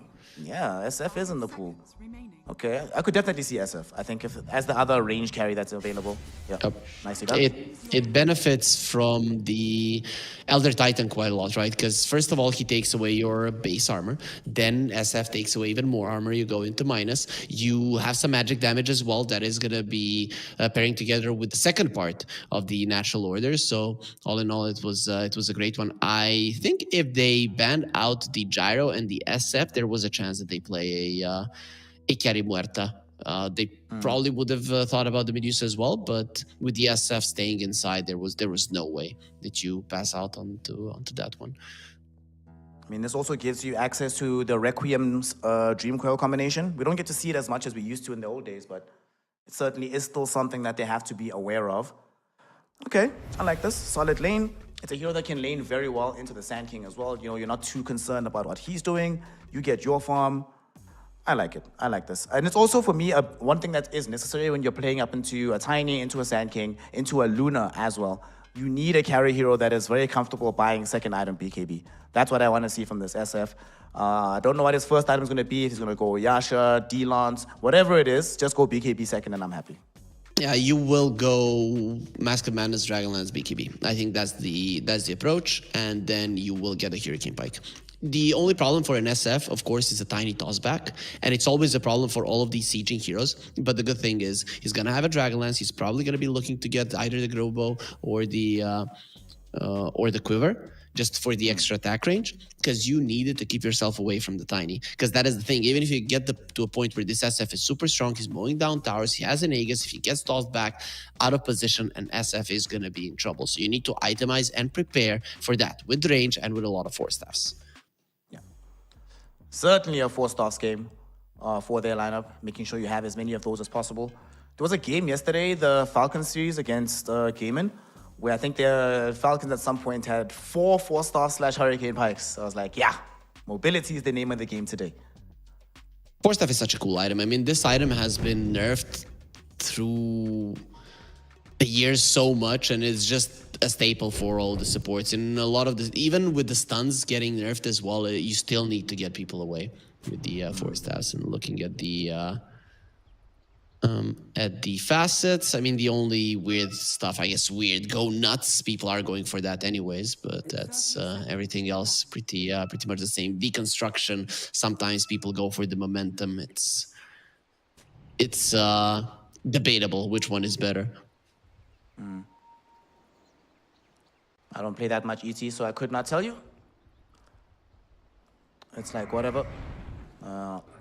We will figure out exactly how it unfolds in this game, though, because we now are getting into it. Team Liquid versus MOUZ. And remember the stakes, one and all. If MOUZ end up losing this game, and I do literally mean this one game, that's it. They're done. Absolutely no possibility of progressing further in this tournament. So they absolutely need to get the victory. They especially need to secure the 2-0. Let's see if they can do it. They traded on the bounties. Nobody's died so far. Which lane do you think they should focus on to ensure it goes well? Let's see. So mid lane, we already saw it. It's usually first couple of levels, Tiny goes well. Then Puck starts catching up. So nothing much to say there. But let's see. MOUZ. Bottom lane, you need to do well, right? You have some very relatively squishy heroes, and the Elder Titan can benefit from that one. It is a problem that, of course, they both have stuns, so they're going to be able to slow you down, but this bottom lane should go really, really well for MOUZ. That is one thing that you cannot allow to go badly, and it can happen, right? Elder Titan applies pressure, you get him low, the Hoodwink is more stacking than doing anything in the lane, and then Elder Titan moves for the runes and the SF dies. That cannot happen. Insania almost died in the top lane, but Force could not catch up to him. And also, Force ended up leaving the wave aside, so lost out on some potential CS in this moment, but we'll come back for the rest. Also, this is one of those lanes, it used to be impossible for Centaur to play this lane, but nowadays not really nearly as bad. This hero should find his farm, Nominal, keep him out of danger with that dead shot, and Force should be fine. It also depends on which support you have. Currently, the position 4s that are being played to secure the off lane quite nicely, and Centaur is one of the best heroes in terms of animation and damage early on, so you very rarely do see him shut down. Nisha is crushing the lane. This is what you want to see in the first three waves from the Tiny, and then it's hard for the Puck to catch up even when he starts applying that harassment. Yeah. 9 and 7 in the CS department for Nisha. Dude, how do you get 7 denies at 2 minutes? This guy's crazy. Immersion going down bottom. Lost a lot of HP himself, but making them really afraid of fighting into him with all that bonus armor. He did have the spirit through multiple creeps, but he'll be okay. Everybody's fine down bottom. Saberlight is farming very well in this lane. I expected him to get pressured a little bit more, but nicely done by him and Boxy to get a good lane going. And now when they see that the levels are there for the SF, and with the triple race he could threaten their lives, they're starting to pull the waves and are going to be quite fine. So bottom going decently, mid lane going very, very well. And although you might not be able to really stop the Centaur, for now, Mike is not going to be stopped either. Should have a pretty good time on this Luna. No, you can't really do anything about a Luna here, unless, of course, the Naga Siren leaves the lane. Luna is almost as susceptible as dying to the SF, a little bit faster in terms of movement speed, but a good dead shot that gets her close to the Centaur can put her in an uncomfortable position. So you also have to be careful of your carry dying from like minute 4 onward, because that's where the rune rotations start. Immersion playing some classic Elder Titan here, and with Ultimate, they're actually diving for Boxy underneath the tier 1 tower. They can't catch the vision of him though, and he turns, gets the bushwhack out into these trees. Saberlight follows up with the Burrow Strike. Acorn shot slowing down Immersion. They want this first blood, but with the Spirit going through both of them, they aren't going to find it. Yeah, extra armor, extra movement speed, he moves away. Just thinking about getting the bounty rune, probably ask the puck, yo, Supreme, you need this? Supreme, obviously his answer was no. And he'll take it. Meanwhile, Supreme is catching back up in the mid lane, but still, you are ahead just because of how well it started off for you. Nisha. The Avalanche does connect out onto the puck. Boxy is here as well, but not full mana available, and they actually jump on the high ground looking for Misha. The dead shot missed. They didn't have the full vision, so the Tiny able to bottle up, and he's A-okay. Some cool spell usage, also a couple of misses there. The Waning Rift to dodge the Avalanche, but he didn't get the Water Rune. And at the point where the Tiny got the Water Rune, it was pretty much certain he was not gonna die. I think even with a good dead shot, that it was hard to take him out. In the mid lane, Supreme. Is he gonna get ran down by Nisha? Whew, Nisha almost committed his own life for that one. Very close affair in this mid lane, and Puck, surprisingly, is actually ahead in the net worth department at the end of all this. That's how it ends in the end. This is why I'm not so happy about the Tiny in general, because it used to be 2 years ago that if you pick a Tiny into a Puck, you completely demolish the mid lane, but it just doesn't seem to be the case nowadays. Was putting some pressure into Mickey. The dead shot will be there, just for some harass onto this Luna, but they're not really gonna hard commit just yet. They're just marinating these heroes, potentially for a later rotation from this Puck once we get to minute 8. A pretty basic laning stage. Everything under expectations, nobody really dying. There was a lot of tension in this laning phase. Didn't feel like nobody lost his lives just yet. Oh, that's dangerous from Saberlight. Saberlight needs to watch himself, and he doesn't. He gets caught out. The Spirit plus their long-range raise, they secure the kill. First blood for Olnit. And we've seen in the previous game what can happen when you give this guy a very hot start. Oh, Olnit gets himself out. So does Immersion. Well, he's gonna be fine. Very close to death, both of them, but will be able to survive. Nicely done. Luna is now left alone, but lucky for Mickey, there's no Muerta, so he's gonna be fine. Muerta is just positioned around this mid lane. Just throwing in some tangos around. Just chillin'. Actually might make his way towards bottom. I mean, they're expecting on the side of Liquid that these heroes will walk back, so they might get caught off guard by the fact that it's 3 coming back instead of just the 2. However, with the D-Ward on the sentry, some vision being gained by Insania, they will know that this is probably not going to be a kill that they get from the side of MOUZ. So despite the first blood, Liquid are slightly ahead. Where's the difference coming from the most? Everybody's very close to each other, I guess, so there isn't much of it. It's just the Elder Titan is very underfarmed, but yeah, pretty much skipping between the two. A very even start to the game, as expected. If you're MOUZ, you definitely want to have this kind of start with the heroes that you have in tow. You probably didn't anticipate absolutely running over the lanes, so being able to enter into this mid-game feeling confident in your levels, I think is very important for them. Boxy dropping low. Be careful, and this is what you do with an SF. You posture aggressively. If you get the enemies low, they can't go for you, because if you play defensively as an SF, very soon they're going to be right on top of you, and then you're really not that powerful. Might go into Nisha in this mid lane. They have the Muerta nearby, but it is a Tiny.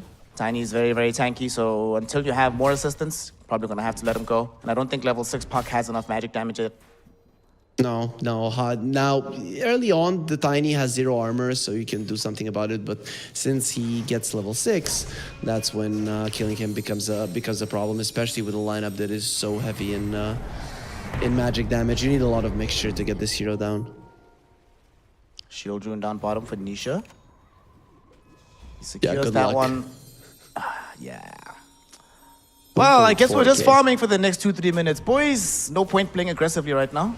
Imagine you have to go through 2.4k HP, because that's how much he's gonna have when he pops the shield rune. At minute 8, sounds nice and fair. Norman is forced to throw the dead shot in, and they actually get the avalanche out. Nisha not going to be able to find the toss back. Supreme in the meantime, harassing back Boxy. They even drop the Dream Coil, calling to make sure Nisha can't cast spells in the meantime. And Supreme finds the kill, able to retreat with the Jord. It's going to be A-okay. Very clean. Also with that toss, he made sure that Supreme doesn't get the last hit on the flag bear. Of course, it's not game-changing, but it's somewhat annoying when you don't get the extra 70-80 gold that Supreme would have been able to get. It's just because the attack follows the creep towards the top there. Oh my goodness. Nisha, he made sure to keep following Supreme, and they find that kill. And speaking of following, do your part. Make sure that you are following us if you're watching here on Twitch. If you're over on YouTube, hit the subscribe button. And of course, join us over on social media. And you're going to be able to watch tournaments like this, where you have Mike just running into Centaurs, dropping eclipses onto his face, and 2 very big kills picked up by Liquid. All of a sudden, this even laning phase has turned into a bit of a topsy-turvy affair. Does the puck not have a raindrop? I still can't believe how he died to the Tiny. Yeah, that's very greedy from him. And also you do like to have a raindrop. It gives you that little bit of mana regen as well. Not bad for the puck. I mean, I think it's that one Tiny game that we watched that you were like, the moment raindrops become available, if you play against Tiny, you have no choice. You have to get it ASAP. But you don't want to get bursted down. Team Muerta has one, because Narman doesn't want to die. Get the stomp out onto Nisha. Dream Coil is available. Might get it onto 2 here. Both of them are relatively low. The calling comes out. Beautiful. They kill off first Insania. He's the one that eats the full Dream Coil. They're utilizing some of this Stampede to get Norman away. That also enables them to back into this mid lane, kill off Boxy. 2 heroes down for the count. They also use the Stampede to run into this Luna. Can they close the gap there? No, they can't. So 2 supports for 1. Very well done by MOUZ all across the map. Interesting that he has a point in lunar orbit. Usually we don't see it almost at all unless you are going for the moon shield, but he went for the moonstorm on the Luna. So quite interesting that he went that route on Mickey. Also that freaking crash landing, that was through the raindrop that he killed Muerta, and she wasn't even all that low. That spell is powerful, man. Use some very big burst. Deadshot just to send Nisha back a little bit. I'm wondering if he's going to keep it at the 1 point in the Moon Shield, because like you say, we very, very see that spell. So what's the rationale here coming in from Mike? Probably he will. I guess it maybe helps you farm a bit. I don't know, man. I didn't really know why they swapped that one on, and I especially don't know why they didn't put the glaives leave the glaives on W, because they've been there forever. Change is good sometimes, man. You gotta adapt in life, find new ways to enjoy the same heroes. Unnecessary change. Like, that was unnecessary change. It's like, I'm gonna move from apartment 2 to apartment 3 in the same building, same neighbors, everything. Like, why? What if apartment 3 has better views, bruh? Cool. Unironically, I've actually done that before. Like, moved to another place in the same apartment. Allnet is in trouble. For the sake of a better view. Allnet, he's gonna have a very good view of the fountain right now because he is dead to rights. Saberlight with the first epicenter of this game, able to bring down the Nevermore. And the question is, I'm not sure how much pressure they can put onto the tower itself, but they make sure to also bring in Insania to make sure that they may get this tower and don't just leave it for the Shadow Fiend to return to. Liquid are very good at killing a creep wave super fast, and when you have heroes like that, pushing the tower is actually not that hard. So with a full creep wave and 3-4 heroes attacking the tower, it does usually fall, and see, not an issue whatsoever. Nisha just picks up his Blink Dagger. Super easy, barely an inconvenience. So now we'll start to see him move across the map and wreak havoc onto these MOUZ heroes, but MOUZ are also getting a tower of their own. They're sieging the top side. Liquid definitely will not come back to defend this. So definitely going to equalize the equilibrium on the map in terms of control. Liquid have very good vision and very good setup to make sure that this tiny Blink Dagger works out for them. So they have deep wards in the side of the map where Tiny might go for a fight alone. The mid lane tower is gonna fall, so it's gonna be opening up more routes to go towards the top lane, to which you're gonna be going with the smoke. You just have everything, and there it is. Mickey takes down the tower. You have a deep ward. They're gonna see Force. That is a hard target though. But Olnet is not. Yeah, Olnet's, if they could find him, toss him back to the squad, it would be super, super solid. But his position on the high ground, they do have the Stampede still. And not the easiest situation for Team Liquid. They don't have perfect vision of the high ground. So just play safe, keep consolidating things. However, MOUZ, they don't want to necessarily play safe. They're going forward, but Force, he gets caught out. Nisha tosses him into the fray.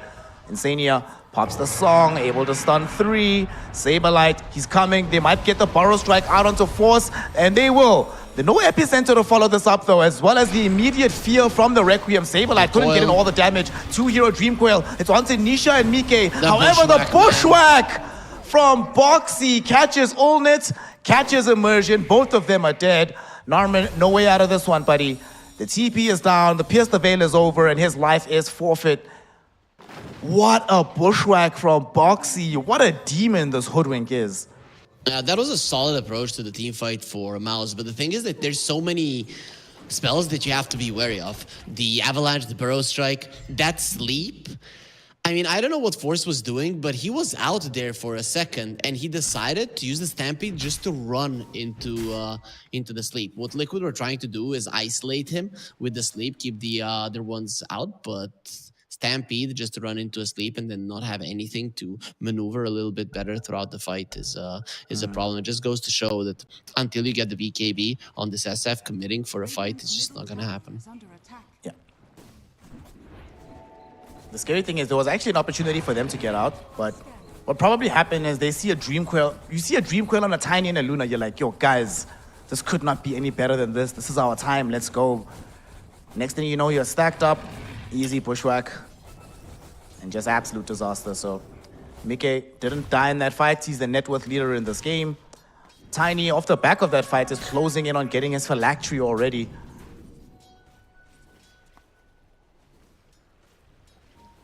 See, Sania, he's approaching his mech. I like this. There's a lot of AoE damage on the side of MOUZ, so you just want to have ways of preventing that. You see the Sand King, Bloodstone, and then he's gonna go into a pipe, doesn't even care that much about his Blink Dagger.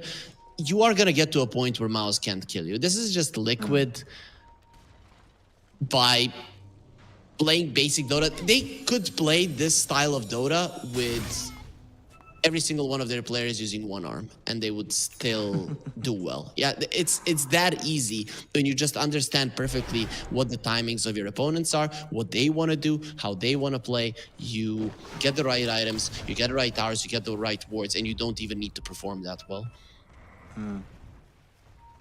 Well, it turns out Nisha is 100% on this Tiny. Good job from him, and now he's going to show us why, because he's going to smoke up, head out onto the map. If they can find this kill, it'll bring him closer towards having his phylactery. And they're picking out where Supreme is at, but killing a puck does need more active vision, which they don't really have right now. Maybe Saberlight will bait for them here. He sees Supreme. Will he go for the Burrow Strike? Instead, Supreme joins away. Now they know exactly where Supreme is at. The sharpshooter doesn't connect. He TPs out. Very well done by Supreme. Wastes so much of their time. Yeah, you need this. You need this for DSF to get to a point where he can actually fight. The thing is that MOUZ need to go for an engagement before there's a pipe on the Sand King. I think you're not going to be able to do enough damage to win a fight if that one comes out. How's DSF doing with the BKB? That is the real question. But for now, we're going to be watching Boxy get taken out. Yep. This is going to be a very satisfying kill for them to grab onto Boxy, given what he did to them in the last fight. And Olnet's still a fair ways away from actually having the BKB at the ready. So what, like 3,000 gold he still needs to farm? Not good, Snare. You get the BKB, there's going to be a pipe on the other side. And sure, your right clicks are going to hurt, but you're going to have 4 other heroes that do basically no damage. On the bright side, there is still some magic improvements that'll come in from this Elder Titan. Natural Order will help a little bit, but yeah, certainly going to be tough. They want to open up the map a little bit. They're going to smoke up 1-3. Olnet is actually joining this movement, but Force does have a Blink Dagger. Maybe they feel that without Olnet, they actually don't have damage to kill some of these beefier targets. We'll see if that ends up being the case. Saberlight, do they have the reveal in order to jump him? Just chilling in the sandstorm, and Force is not carrying any reveal, unfortunately. Elder Titan does have the sentry going, but it's a little bit too late. He's already positioned behind the tower for safety. This is really bad for MOUZ. I like that they understand that they need to fight right now, but here's the thing. During this nighttime, Liquid are farming the pipe. They have the extra vision to make sure that they dodge every single fight. You can see that even with a tiny blink dagger, they don't care about anything. They just care about farming at this point, and their vision on the map is so good, their positioning is so good that you can't do anything. With them defending the mid lane tower up until this point, there's nothing to be afraid. And once you have the pipe, you walk into the Roche pit, and then you go from tower to tower with the enemies being helpless. Big fight might break out here. Boxy doesn't get caught by the hoof stomp. This is a problem. Y'all need to get the hell out of here. Nisha has blink in a second. Is he gonna go for it? Akon shot? Just a slow down Force, but they're waiting for reinforcements first before they dive headlong into this fight. And they're the ones that have the positive vision on the high ground now. Insania, his illusion scout out Force, but they're already behind the tier 2. Liquid will not make the mistake of chasing. And the idea of Liquid here was to get the connection on this high ground, get the enemy vision down and set your own, because it is going to be setting up for Roche. They're just making sure that once the daytime does come and the Roche travels, when you have all of your items, that you also have the vision advantage around the pit. They weren't looking for a kill. They were looking for positioning. Roxy, there's an AD rune on the puck, and they actually go back onto him. Nisha! Nice little jump. They come in with Force though. Blink Dagger, they find the kill onto the Hoodwink, and they still have the puck alive. The epicenter not going to be coming out of the Sand King. He dove in with the Burrow Strike, hoping to get Supreme. And Puck baits 3 heroes into their deaths. What a play coming in from the mid laner of MOUZ. Boxy was hesitating there for a second because there was a toss being used, and he waited for the puck to touch the ground, then he could use the phase shift. If he used the bushwhack, sure, the toss wouldn't have done the damage, but you would have had a sharpshooter to kill him. This is Liquid just probably not following through with what they agreed to do. They probably agreed, guys, let's just stay together, wait for Roche, take it, and end the game. And then that was that one opportunity. Oh, we can get a little bit more. I can understand that they do have a new offlaner. They want to test things out a bit to see how it works communication-wise and everything. But it was such an unnecessary play that halves your gold lead. I think the plan still stays the same, but you just don't feel as confident when you use the song. You lost 3 of your heroes, you've given some big items to the enemies, and only might have his BKB before that big Roche fight. Yep. Pretty much has it now. Should be clearing out like, what, 2 camps and you'll have it? Or he actually just stacked the Ancient, so this will be his BKB finished. Yep. For Olnitz. Good job for him. And the Roshan, the thing is, you were mentioning earlier about how they were positioning around that high ground, getting themselves the positive vision. After they took that fight in the mid lane, MOUZ immediately went down bottom, de-warded that high ground, so not going to be giving Liquid the persistent advantage of vision in that area. Yeah, Liquid just with that one move, that one unnecessary move, lost a lot of things and gave everything to MOUZ. So the lead that they were building, now they want to go for the puck again. That's probably not gonna work. It's unfortunate that Nisha and Saberlight, excuse me, both of them were a little bit too far behind Boxy. Boxy had the correct read, knew exactly where he was at. If Nisha was there a second sooner, that's a dead puck, but as we always say, Dota 2 is a game of fine margins. And there's the pipe. So Liquid, they are gonna be getting it on El Saberlighto. They have some huge items. Still need to wait for their levels. Their timing is just not gonna be as strong as this was. And now MOUZ, they feel like they can go for a play. It's not nighttime. You do have everything you need. And speaking of taking down Roche, MOUZ takes it down much faster than the case is with Liquid. So you want to go for it. The scan was used. MOUZ know that there's nobody there, but they want to pick off first. MOUZ are actually gonna go all the way through. Nisha, they see him. They got him. No BKB available. No way out of this one, buddy. And they burst through this tiny. Yeah, that's what they're thinking. Liquid are already there, ready, right? You just need to sleep. How long till the cooldown? Can we click on the Naga? That is important stuff. Okay, he just got it. This is a hard move into the pit, but Liquid, they still need to delay.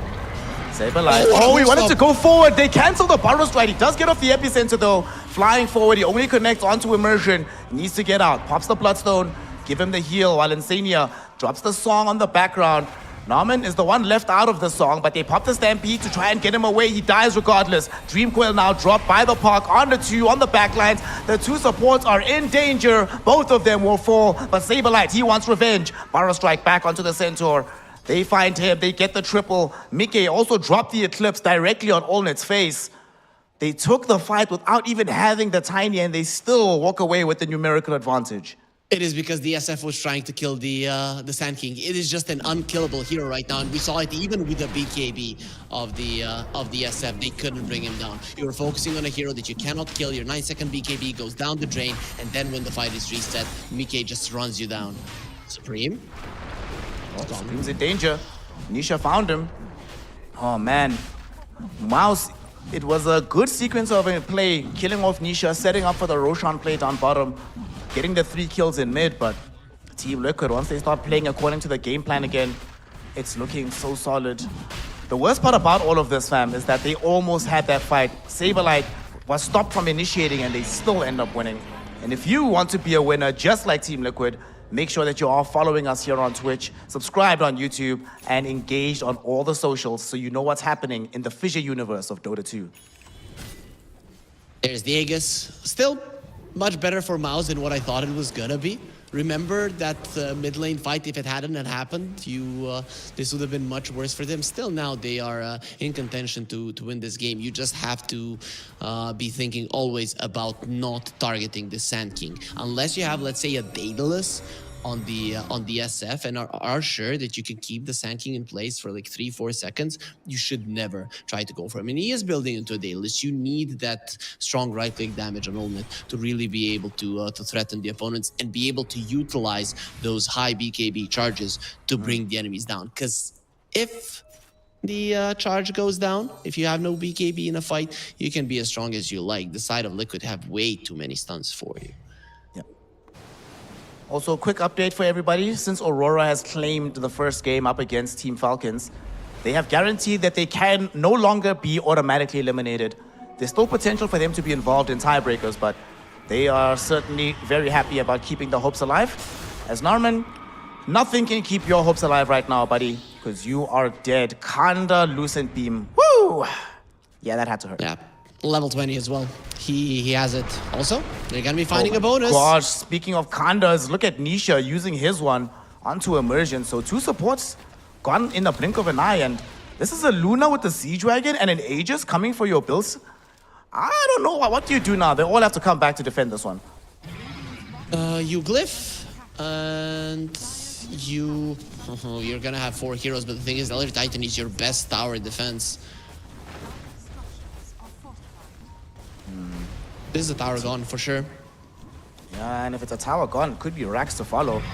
The TPs are finally starting to come in, but not all of them. Only now are they bringing in the rest of the crew. Allnet sees TPing in as the racks have already fallen. It's nighttime, they see everything. Yeah, no way to defend this, just gotta let it go.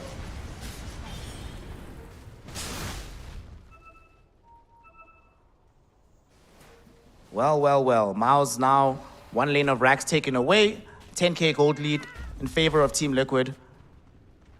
MOUZ, what's the counterplay option? Do you have to just try wait out this Aegis and hope to hold on the high ground? Do you force a fight before they get to the high ground? What do you do?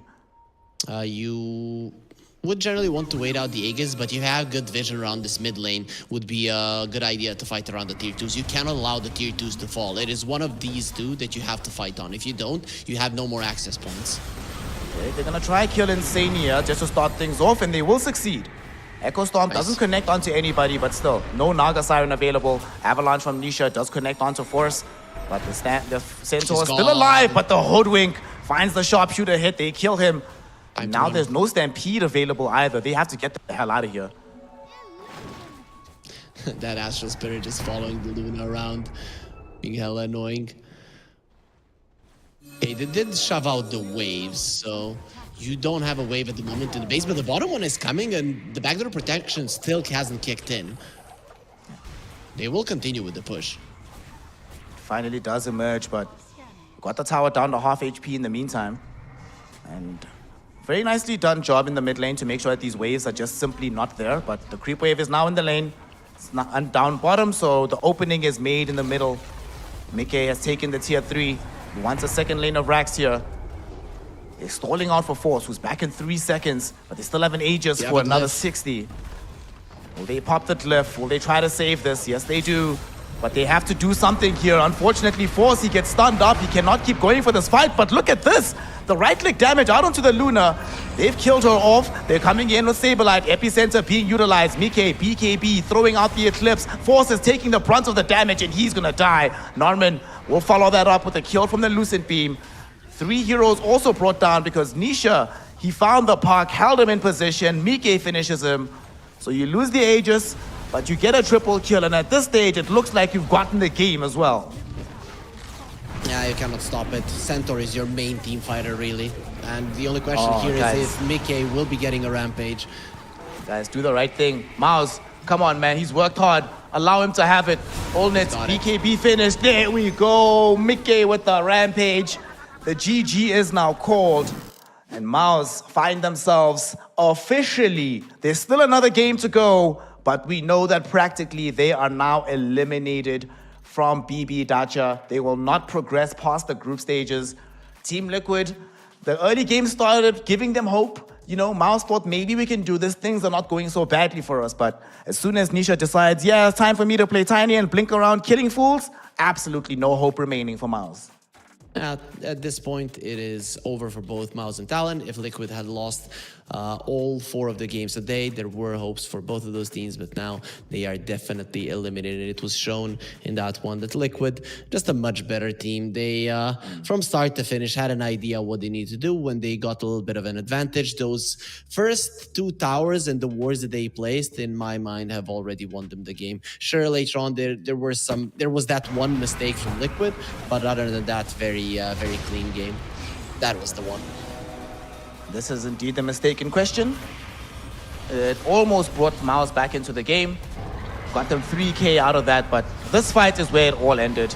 Yep. And initially it looked so good, and I want to remind everyone, this was 4v5 that Liquid was doing this, and they still ended up comprehensively winning this fight. I also like what Insania was doing to make sure that they can isolate Norman.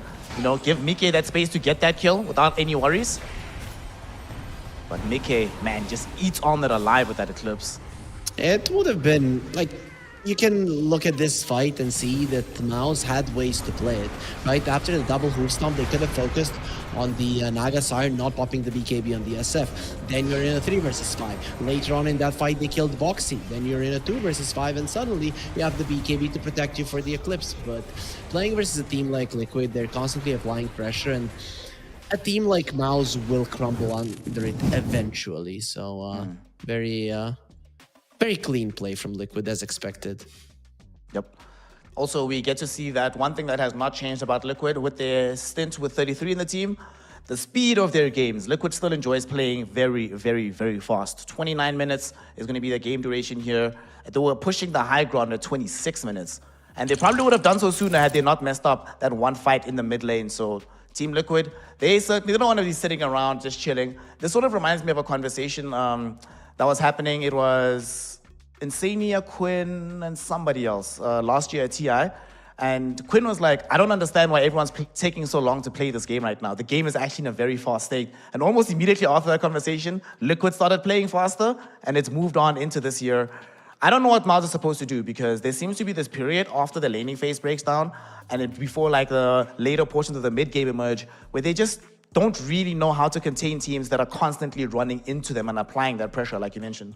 Well, they're just going to change the approach. They're not going to first pick their mid laner. I'm guessing Liquid will again get rid of the Storm, get rid of the Invoker again. You won't go for the puck. You're just going to go for the standard approach. With the standard draft, obviously, Liquid are always going to have the advantage, but you try the other way. You cannot repeat this, because obviously Liquid know what to do against it.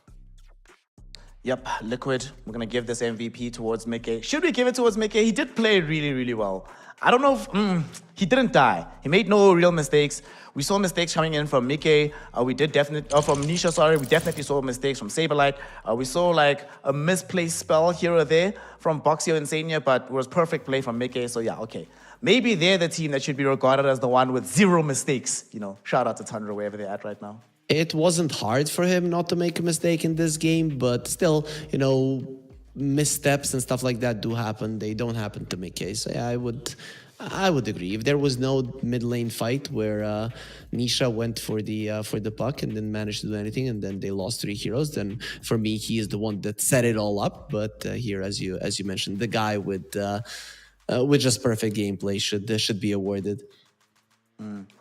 MOUZ, unfortunately, are finding themselves out of this tournament, but they still have one more game to go. The consolation prize is still going to be coming up here at BB Belgrade. Of course, you at home, one of the things you should be doing is ensuring that you are following this Twitch channel. If you're watching on YouTube, hit that subscribe button and make sure that you go and engage our socials so you know what's upcoming in the universe of Fissure for Dota 2. For now, though, we need to start thinking about the second game. Team Liquid, now that they're guaranteed through to the next part, they know for a fact that they can play around a little bit. So I'm hoping Liquid give us an experimental draft. I'm hoping MOUZ as well use this last opportunity to show us what they're really made of. And speaking of MOUZ, we might have one last look in with what they've been up to in Belgrade. So stick around. Let's see what MOUZ has been doing here in Serbia.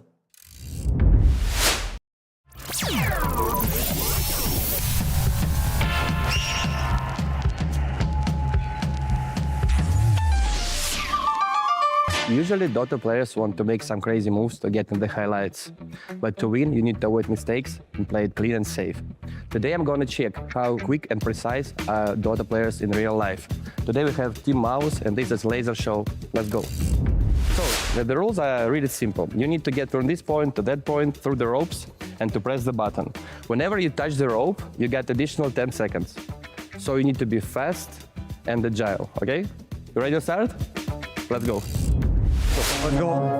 Go, boss. Okay. So nice. You move like, oh, mistake. It's like a cat. Holy fun. Wow, you're so good. Oh, cheater. Wow. Oh my god. It's okay, bro. You're doing so good.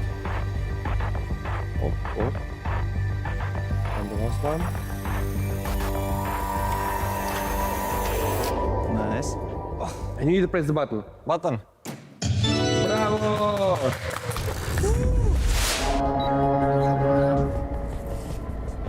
Okay, very nice. You have an advantage. You saw your teammate already going there. Okay.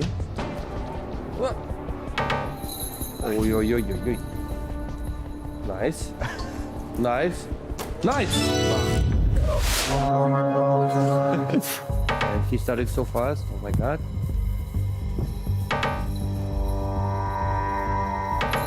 Oh no.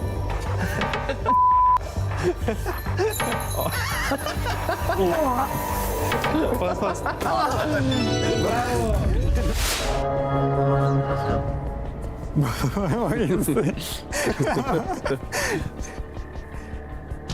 You know about that? He's so smart. Wow. Wow. Oh my. Ooh. Safe. Go Nice. fast. Button.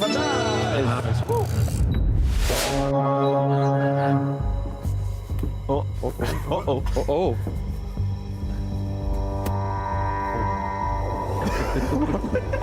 It's fine.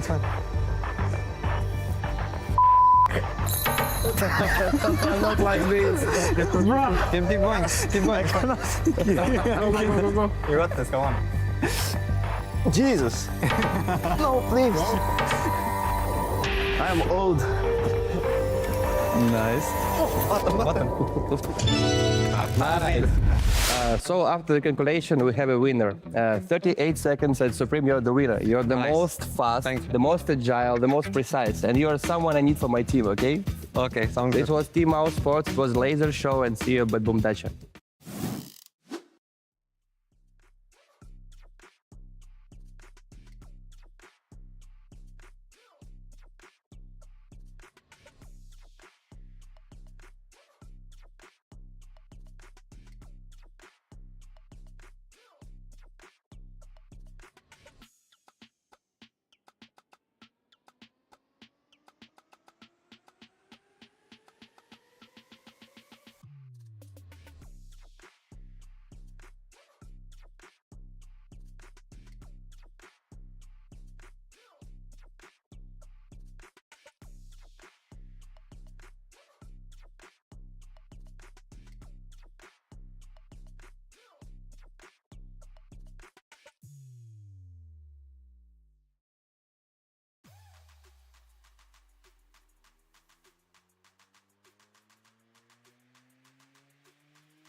Welcome back, one and all, to BB Dacha here in Belgrade. We are going to be continuing our tournament and witnessing this matchup between Team Liquid and MOUZ. MOUZ already out of the tournament. The same is true of Talon Esports. So Team Liquid have a little bit of room to maneuver and experiment with. So that should bring us a very entertaining game because they're not going to be that serious, let's be honest.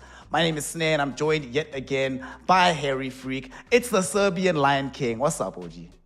Doing pretty good here. Happy to see Liquid go in action again. I really like these clean games. I would have gotten even more excited if they did everything right. Then I don't know, man. It pumps me up. I remember people talking about TI4, how it was crap. It was for me one of the most enjoyable experiences. I love TI4 was entertaining to watch. You know, it was entertaining for from a nerdy perspective. Not only the most viscerally cool games, but from the minutiae of the details, it was a very entertaining tournament. Yeah. Oh, look at how they are destroying them in 20 minutes and they don't even have to fight and they're just getting the right items. And then my friends are looking at me. They're like, why are we even watching this with this idiot, right? We wanted to see a 5-man black hole. What the hell is he talking about? I remember for that particular TI, a bunch of us went to this house together and we were all watching at the same time. And some people arrived late thinking, TI Grand Final is going to take a while. I can arrive a little bit later. By the time they get there, finals are over. We're all just chilling. You're like, boys, should have gotten here sooner. We did that for TI5. So there was, my friend has a house in some place in Serbia, doesn't matter. There was a festival there, a music festival. They're like, we are gonna go watch Dota and go to a music festival. We didn't hear no music in that week. Like there was literally, we could hear the music through the window and then we would close it and just continue watching the games. Speaking of the games, we have some available before us. Game 2 of Team Liquid versus MOUZ. The last hurrah for MOUZ, and for Team Liquid, an opportunity to experiment a little bit. That being said, though, yes, they could experiment without any fear of it impacting their prospects of going forward. However, you not only have a new offlaner in the team, you also have a new captain. I believe it's the first time Mickey is doing it at all. So maybe you want to just keep the run-up momentum going as long as possible. Just play normal Dota, figure out, for example, how to beat the Storm Spirit, and then let the experimentation come at a different tournament, not this one.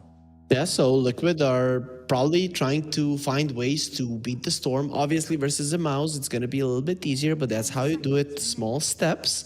So I like that it led it through. At this point, they know they're going to be going through the playoffs. It's all about the seeding. And to be honest, it's very hard to pinpoint which teams are going to be strong in the playoffs and which not. I mean, remember Spirit and TI? They're like, we're going to crush this group stage. And then they just get instantly eliminated from the tournament. So in that regard, I think the experimentation time for Liquid is now. And they're going to start off with getting this clockwork for themselves, see if they can figure out how to utilize this hero.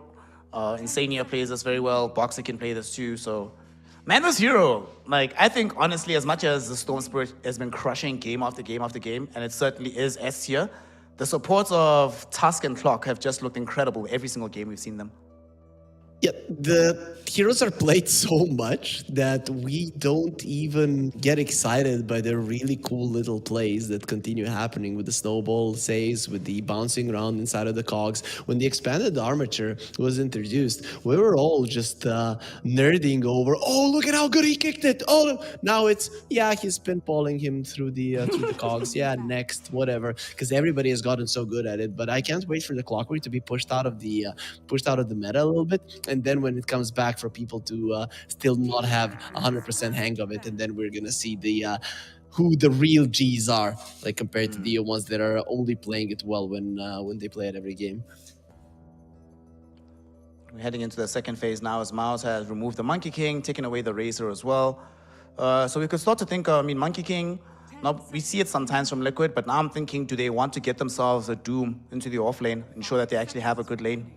I think this was the Monkey King mid that they were afraid of, because Nisha can play that, and Storm Spirit doesn't like playing versus a Monkey King. They can have kind of the similar range, and the Monkey King just runs at you. He has very high armor, doesn't care about the creeps. Storm Spirit is very slow. He has 285 movement speed, if I'm not mistaken, and then you get the Jingu stacks all the time and win this lane. So I think it's for the laning stage and for Nisha, rather than for what you want in your off lane.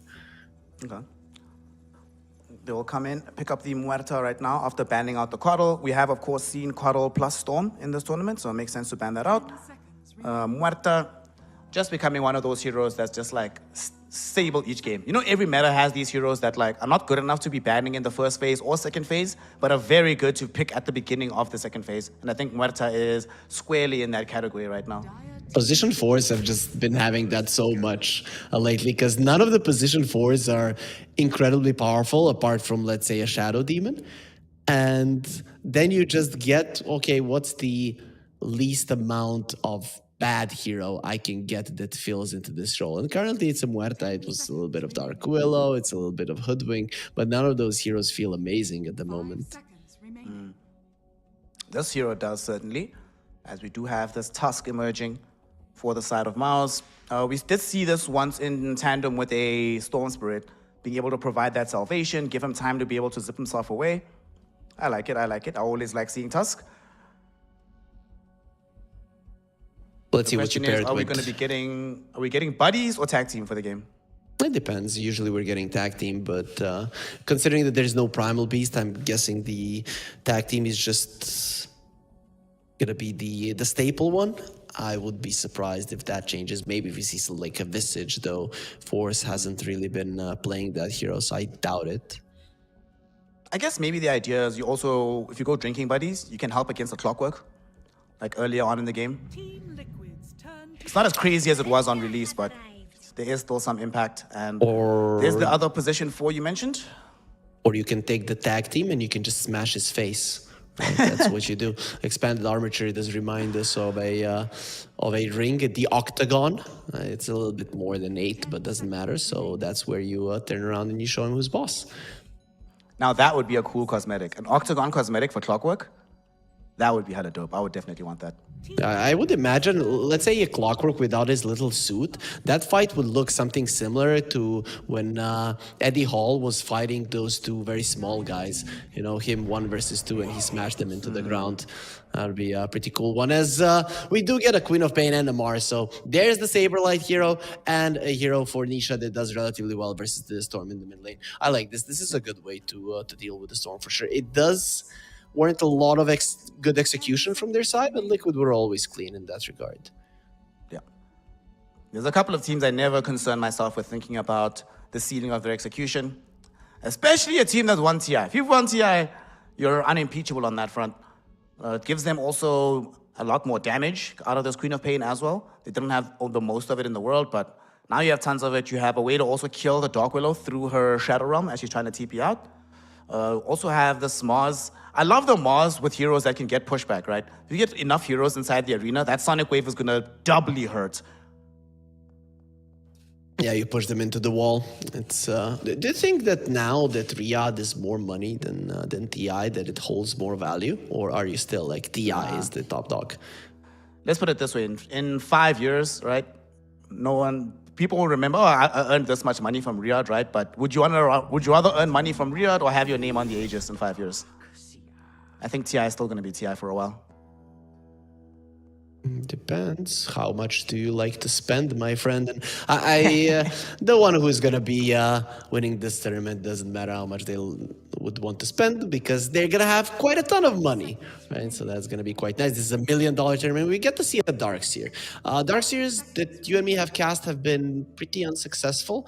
And considering that Liquid do have the last pick, I'm not sure how well this is going to work. This might put the Tusk in the position 4 role, but to be honest, I really don't want to see a Dark Willow as a 5. I don't think it just does well in terms of laning.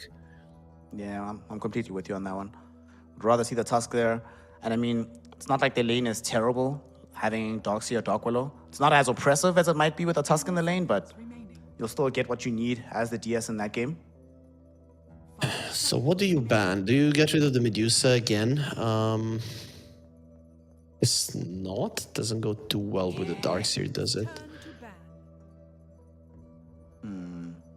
So they're thinking that MOUZ wants a more active carry that can bounce around the map and play. Perhaps Ursa could be the option for them to play around with. What other active carries we've seen? We've seen Ursa. We've only really seen like Ursa and Weaver, right, as these heroes that want to be making plays early on. We've seen some Shadow Fiends, but we haven't really seen these SFs pop off heavy in the earlier portions of things? Bristleback, probably. Bristleback is probably something you want to go for. I don't like the Ursa because there's so many things to control you. Like, if you look at it, Pierce the Veil, Deadshot, then Cogs, then God's Rebuke Arena, and the Sonic Wave even when you have the BKB. Just so many ways for the Ursa not to get on top of his target. They just go for the standard. All right. Some gyro. Once we have this Dox here in the middle of the fight, you know, get the flak going onto absolutely everybody. Some magic damage that can actually allow you to deal damage to the Muerta. All right, and I guess the lane is also pretty fine for you, right? You're expecting this to be Muerta MOUZ. You should be able to get the farm that you need in that lane with the Tusk to back you up. So let's see, what do you want to play if you're Mickey in this one? There's no Razor. That would have been a really good one that he likes to run. Do you go for the Nature's Prophet here? You could. Not have bad. I wouldn't mind NP. Additional magic damage, which they definitely need. Just heavy right clicks throughout the course of the game. Some tower pressure, which they don't really have at the moment. Like, their building siege is pretty obnoxiously bad. I wouldn't mind that at all. P Luna SF. I think that's gonna be the 3 that he goes for, unless they pull out something different, which is not impossible for Liquid. Let me check. Like, what would be? I would want to see a Juggernaut. Like, this is a perfect Juggernaut game if he's in a meta. Other than the snowball save, there's nothing to save you from the Omni Slash. You're great versus the Gyro. Only the Storm can kill the healing ward, but he cannot kill you. And of course, that's not gonna happen, unfortunately. One interesting thing about Luna, if they do go for it, is that it used to be in bygone eras that it was really bad, giving away the Luna illusion. These days, it's still bad, but given that most of your damage comes from the Conda build nowadays, you're not as scared as you used to be. You can still somewhat play into it. Yeah, you're no longer the Butterfly Satanic Luna that we were used to seeing back in the day. It's just the stats are not that much on the menu. Also, don't buy Skadi. Just a lot of reasons for it not to be the greatest of illusions. You know, if not for those Dox here, this could have been a Terrorblade game. I mean, it could still be a Terrorblade game. But It'll be a Bristleback. Okay, so that's the active carry. Bristleback. Looking at the lineup of MOUZ, they have what? Supreme that can drag you back, but not that many ways for them to force the Bristleback to face them. But more crucially, it takes them quite a while to get the necessary burst damage. Nobody wants to be building Silver Edge in this game. I think this Bristle should have a very, very good time for himself. Does look like a pretty decent Bristleback game. I mean, Olnit will buy a Silver Edge maybe as his 5th item, right? At that point, the game could already be over. I like what Liquid have.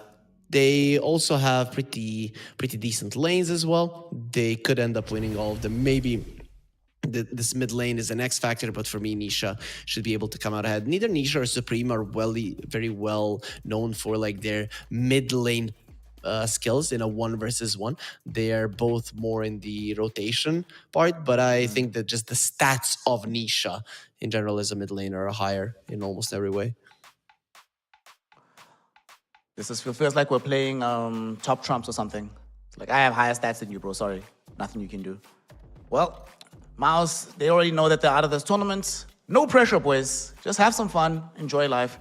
It would be nice to be able to walk out of the tournament saying, yeah, we did take Team Liquid a game off of them. You know, we beat the TI winners. Even if you don't progress in the tournament, that has to do something for your confidence as a squad. I feel like it's one of those things when your parents are telling you, yo, can you now get a real job? And you say, but I beat this team that won all this money. And then they're going to allow you to play a bit more. That would be so funny. Like, you beat Liquid. Okay, it's fine. We'll give you one more year. You can still play. There was a tournament where we got a Nerf gun as a prize. That was the saddest thing ever. And one of our mid laners at the time, he was having trouble with his parents. He really wanted a Dota career, and it was pretty good back in the day. It's like, I want to show something to my parents so that they support me. And what can I say? I have a Nerf gun. How is that going to do any good? Yeah, didn't go too well for him. This is like the earlier tournaments that I used to play here, where a prize would be like a mouse pad. They're like, good job, buddy. You worked really hard. You grinded it out. Here you go. 5 mouse pads for everybody. And you're like, wow, okay. At least that I can use to play Dota. For nerf gun, I can just shoot myself in the head and it won't even work the way that it's intended. As Insania, he's gonna be caught. He finds himself getting shotted. He does pop the power cogs, but there's no way out of this one. And is there? He's oh running. no, he pushes them back. Insania, he's still alive. They couldn't get forced close enough. Oh no, that's unfortunate. He will be A-okay. He survives. Just wastes their time and probably knows where their observer ward is too.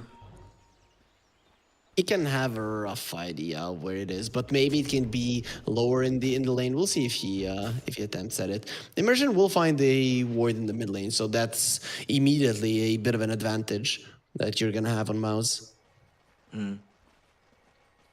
Alrighty. MOUZ at least showing that they're not going to be playing this game sandbagging, acting as if it's all over. You know, sometimes you play Dota not because you're about to win money, not because you want to stay in the tournament, but just because you love winning. That's what being a true Dota 2 professional is all about. Exactly. Or you love making the enemy team lose. So that's also a solid approach to life and the game of Dota. But yeah, this is the thing for a lot of the players. They just love to win. They love to win a Dota game. It's just so nice when the enemy team gives up. They write GG, their throne explodes. And for MOUZ, it is going to be an uphill battle. Obviously, they're playing against the Goliath, the behemoth of Dota, but they're going to try. TI winners, Team Liquid. They're out here. Top lane, Allnet. He wants to make sure that he has as good a performance on Gyro as he did when they were playing up against Talon Esports. And so far, so good. Getting some decent CS up on top. I don't think they'll realistically be able to pressure him much with this Mars, so Allnet definitely wants to make sure that he can be the big bad carry of this game, even with the Gyrocopter not necessarily matching up the best into the Bristle. Both of them are down to half HP though, because you have to be careful of that. Both the Mars and the Muerta can do decent amounts of damage. So once you have more levels of this Mars, you can die. Only is going to need to be careful, and that is one way to go about it. Go in, do a lot of damage to the enemy offlaner, dodge his spell, and then Saberlight is going to be one that's going to have resource issues, not the Gyro himself. This is the way you're supposed to play Gyro. Heads up in people's faces. Don't be scared. Here, Insania is just doing his utmost to mess with how they are laning this. Can't necessarily stop all the blocks. Top lane, Boxy, he will be first blood. Allnet, yet again getting first blood on Gyrocopter today. A little bit of betrayal comes in from the Centaur Conqueror, but happy to get the bonus gold. I mean, he's gonna die for his betrayal, so that's fine. Boxy, oh, made a mistake! Ofrenda! Oh, okay. I don't think they were prepared for that one actually coming directly back. Now they're looking towards Boxy. Does Immersion have the shards? He does not right now. Not enough mana. But, you know, sometimes it happens in Dota that you're planning 2 steps ahead, then the enemy makes a mistake on step 1, and your mind is too far ahead to take advantage of it in the moment. They couldn't have done much because there was a lot of creeps from Liquid, but these shards, quite good. They block him in. Boxy, nowhere to go here. Gonna try his best to run himself away. Drops down the tree, but they get through it. Allnet, second kill of the game. This top lane going excellently for the side of MOUZ. He doesn't have a TP, but he is gonna be spawning a Diafrenda if he wants to.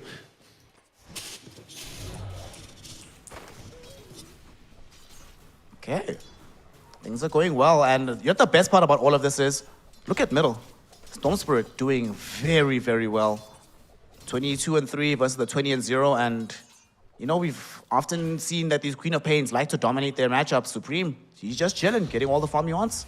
Ever since the Shadow Strike was made into a crappy spell, the Queen of Pain hasn't been able to win her standard matchups. This is a matchup that the Queen of Pain should be able to win. So Storm got his static slide, and the Queen of Pain lost her main spell in this matchup. Thus, it does make the Storm a little bit stronger than her.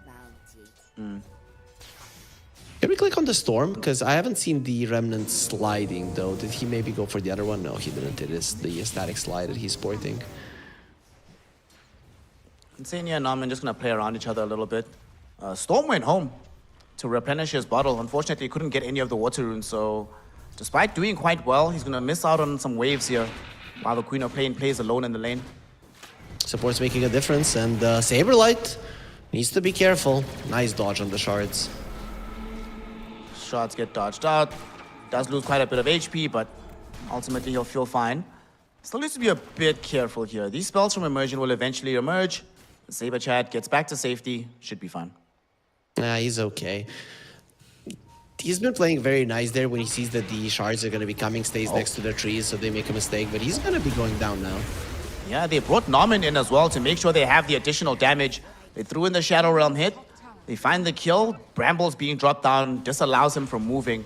So a killing spree going the way of this Gyrocopter right now. Mid lane, Supreme, he doesn't have level 6 just yet. Here's Insania, catches him inside the power cogs. Nisha throwing in the damage, but it's not enough. He has enough regen. He's going to be okay, and now the turnaround is on. Insania rolled into in the river, caught and killed. Nicely done all across the map by MOUZ. He has 6 charges, and I think the Healing Lotus. Can we see the fight recap? I think I saw there that it was used, yeah. There it is. That's why it was so hard to bring him down. Pretty much impossible. If the Queen of Pain had her level 6 there and was quite close, that rotation would have been successful, but Nisha only gets it now. And that's not going to be that great because the Storm will get his fairly soon. Oh! Nisha was really hoping, if he was able to get the Scream and Sonic Wave, massive potential for a kill there, but unfortunately, neither ends up happening. Storm gets back to safety. And MOUZ looking solid here in this early game, but we need to remember they were also looking solid in the previous game until things all of a sudden were not looking so solid. So we need to watch how Nisha moves around the map to make the space happen for his team. This is a good way to start it off, and Nisha dies a couple of times. This lineup of Liquid just isn't going to work all that well. Drop the Sonic Wave, will end up falling, but maybe they get a counterplay. Force is on top of him. Do they have the vision? Nisha getting zipped on by Supreme. There's the snowball as well. They really want him. Mika is here, but there's no big quill sprays to force them away from him. So he will end up watching as Nisha dies. Insania, 2 heroes inside of these cogs. Can they get the kill onto Supreme? Yes, they can. Deadshot sends back the Storm Spirit, while Mika is finishing off Immersion. So although they lose Nisha, it ends up being well worth it. Norman was hoping for a Shadow Realm hit onto Insania. Can't get the vision, can't get the damage out, and they cannot get any revenge. Not gonna lie, if Nisha has a bad game, and so far it's still okay for him, they're not gonna have damage in the early stages of it. Until you get the Aghanim Scepter on the Bristleback, it will generally be a problem. And that item usually isn't enough for you to feel confident going into the fight without dying. You can go for these pick-offs as a Bristleback, but until you have the Bloodstone, you do not feel like this untouchable and immovable object. So that was, I'm still okay with them committing on Nisha. If the Storm has less net worth than the Queen of Pain, but the Queen of Pain is still having a bad game, I'd be down with that if I was MOUZ. The moment they are neck and neck in the net worth department, so we could see MOUZ decide to make another move. Especially because they want to be distracting away from Allnet, right? You want this Gyrocopter to just be quietly, casually farming away, get his Ags, get his Chrysalis, get his BKB, and then be able to show up for these fights. Supreme has an Arcane Rune, so right now MOUZ would be wanting to fight. I just think Liquid is probably going to be a little bit more conservative with their moves right now. If you dive anywhere, the Storm will be TPing and the fight will get turned around upon. And also, if you're MOUZ, you're thinking about how do we get our Gyro to a fight, and it's around their own towers. So Liquid are probably going to stay quiet for a little bit. They scanned out, but it's only going to connect onto where Force was at. Unfortunately, that will break the attempted gank by Supreme, who's not going to dive into Clockwork, doesn't know who's behind him. So a little bit of lost time for our Storm, unfortunately. But now he has help. We're going to dive onto Insania here. Is anybody coming to help him out? The TPs are coming, but they will be too late. That being said, Saberlight looking for the first arena of this game. Can he find anybody? They get down the wall from Force. In the meantime, they just escape with the Storm Spirit. Nisha will come in for the cleanup, securing the life of Force, so ends up being worthwhile in the end for the side of Liquid. Lucky for Supreme that he had that Arcane Rune. If not, he wouldn't have had enough to leave that arena. But in the end, it's fine. And I understand why Nisha is coming in and picking up all the kills. This is just one of those heroes that you need as much as you can in the early stage. So that you get that Dagon, you continue snowballing even more, and the Queen of Pink can be a scary hero. If, on the other hand, you start dying too much, it can completely ruin the game for you and your team. Yep. He's now involved in the top lane, hoping to get a kill onto Immersion. Immersion will get the snowball away as Olnit turns around with the double call down. Boxy almost died, 17 HP. One more right click from Olnit would have done the trick. Supreme is coming in. They zip in directly onto Nisha. They know that his supports cannot help him right now. And they get the kill on the Quap. They were thinking maybe going into the backlines to find the Muerta, but they couldn't do it. I know what our viewers, though, can do. They can follow us here on Twitch, subscribe on YouTube, and follow us on all social media so that you know when we are live. This tournament is gonna last until the 26th, and from the 24th to the 26th, here's there. People are coming to Belgrade to watch these teams live. Yay! I will be there in spirit. I'll send you the printout for like one of those cardboard cutouts. Just sit with that next to you. I'll put you on an inflatable doll. Is that okay? Oh, that's even better. That's even better. You know those ones that they have outside like car dealerships with like the floppy arms and stuff? Yeah, that wasn't the one I was those. thinking about. I was thinking about the exploding ones from Only Fools and Horses, but sure. Speaking of explosions that could happen, we could see a big fight explode in this triangle because after they take down the tier 1 tower, MOUZ are going to want to come and steal these stacks. And Liquid definitely don't want to let that happen, given how quickly Gyro just rinses through them. MOUZ, they have the lead necessary in this game. This is a great start for them to win it. It is Soul Unlock Wave, though. Catches Supreme. It pushes him into Saberlight's arena. And yes, they got on a decent cooldown, but not going to be enough. Snowball away from Immersion. Will end up dead, though. Saberlight right on top of him. Finishes him off with the spear. That'll be a double for the MOUZ. Man, what an awkward sequence of events. The Sonic Wave pushed him into the Mars spells, and they just killed off the Storm before he could do anything. They didn't have a ward on the high ground on their side. They had one on the low ground from the side of MOUZ. So I'm very surprised that they went in for that one. That was a dangerous play and unnecessary play, and oof, they've lost all of their lead. Yeah. It was looking so solid, right? If they were able to encroach upon that area, get the full stack stolen, retreat with the gyrocopter. I mean, he got out, but got absolutely nothing from that movement.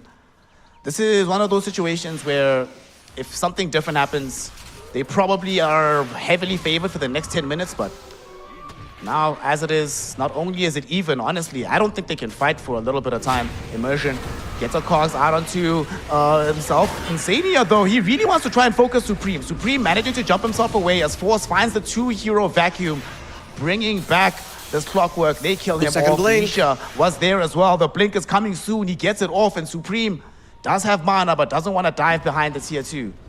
MOUZ disagree that they can't fight. They think they can, and they went in. They started that one on the Bristleback, and now you can see a night and day difference when they're fighting under their own vision and when they were fighting under the enemy one. Of course, the Sonic Wave not being available is one thing that did give him the confidence to go a little bit more aggressive there. Is it going to be one of those games where you just watch the cooldown? Sonic Wave is down, we can fight. If not, let's just hang back, gang. Yep. As it stands, Nisha is really not going to be holding it for much because you want to be getting the pickoffs, you want to be getting that gold up as a Queen of Pain. So you are going to have a solid amount of openings as MOUZ to go for the plays. Saberlight does now have Blink Dagger. Not sitting with too much mana available on him right now, but that spell is online, so is the Sonic Wave. On the other side, Olnit did just finish his Aghanim Scepter, so his farm rate is going to start skyrocketing beyond what it already is at the moment. Second tower of the game, it's only MOUZ that has been taking him out, so this Blink Dagger of the Mars, it cannot be used just for a fight to get him out of your area. You need to use it around this mid lane to get a tower. You want to open up the map. So they're going to try for Supreme. Zips away. The arena does catch on to two. Force as well as Norman have no place to go. Sonic Wave pushes them towards the wall. But at the same time, Olnit comes from the other side, drops the massive cooldowns. They've killed Nisha. Now they go and kill Insania. Saberlight all of a sudden surrounded by 4 heroes from MOUZ. doing his utmost to escape. They get the vision on him, but No he blinks away. TP. Look at Olnet though, TPing in onto the far side of this. He has the surge as well with the bonus movement speed. He sees him. The rocket barrage doesn't get the damage that they need, but it does find the vision. Immersion holds him in his tracks. Olnet provides the damage, and it's now a mega kill streak for our gyrocopter. MOUZ, they just outplayed them there. They focused so much on Force and Norman, and they couldn't kill them immediately. Gave an opportunity for Supreme and Olnet to come in from the backline and demolish the fight.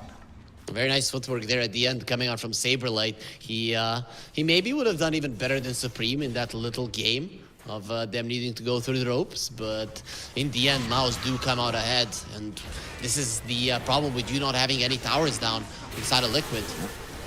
They actually might not have a Queen of Pain either, because she is caught inside some brambles. She is going to get killed off.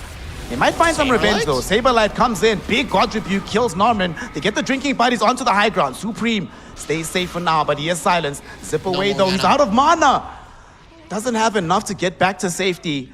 So he will end up dead middle. This time around, they were thinking there's no Sonic way we can do whatever he wants, but Mickey is finally going to be making his presence known, having the Aghanim Scepter. His damage output is very high, and it's no longer only the damage of the Queen of Pain that you need to be wary of. Both of the carries are bringing in the damage in this game. Nisha has his Dagon, wants to be involved a bit more. It's 3, 4, and 6. So 9 of his team's 10 kills he's been a part of at the moment. But Nisha is dying a lot. I think MOUZ have recognized who public enemy #1 is, and it's Nisha on this Queen of Pain. First of all, his laning phase didn't go as well as he would have wanted, and now they're just focusing him every single time. If you kill him a couple more times before he gets the BKB, and by the looks of it, that should be happening, Nisha will never be all that big of a nuisance in this game until a potential late game, which you would rather to dodge if you're MOUZ, unless it is like level 25 on the Storm. That's where you probably have the advantage. Radiant's middle tower is under attack. Lizard always has this notion about Quap in particular. He feels that 4 is the absolute maximum. Any more deaths than this in the hero, you should have just picked something else. We'll see if Nisha is able to stay underneath the Lizard limit. How many? 4. Okay. Norman gets caught by Insania, trying to TP out, but there's a Spear of Mars to cancel that. Massive Quill Spray damage from Mickey. So they just heads up find that kill, and potentially can turn this into a tier 1 tower. They do have 4 heroes in the area.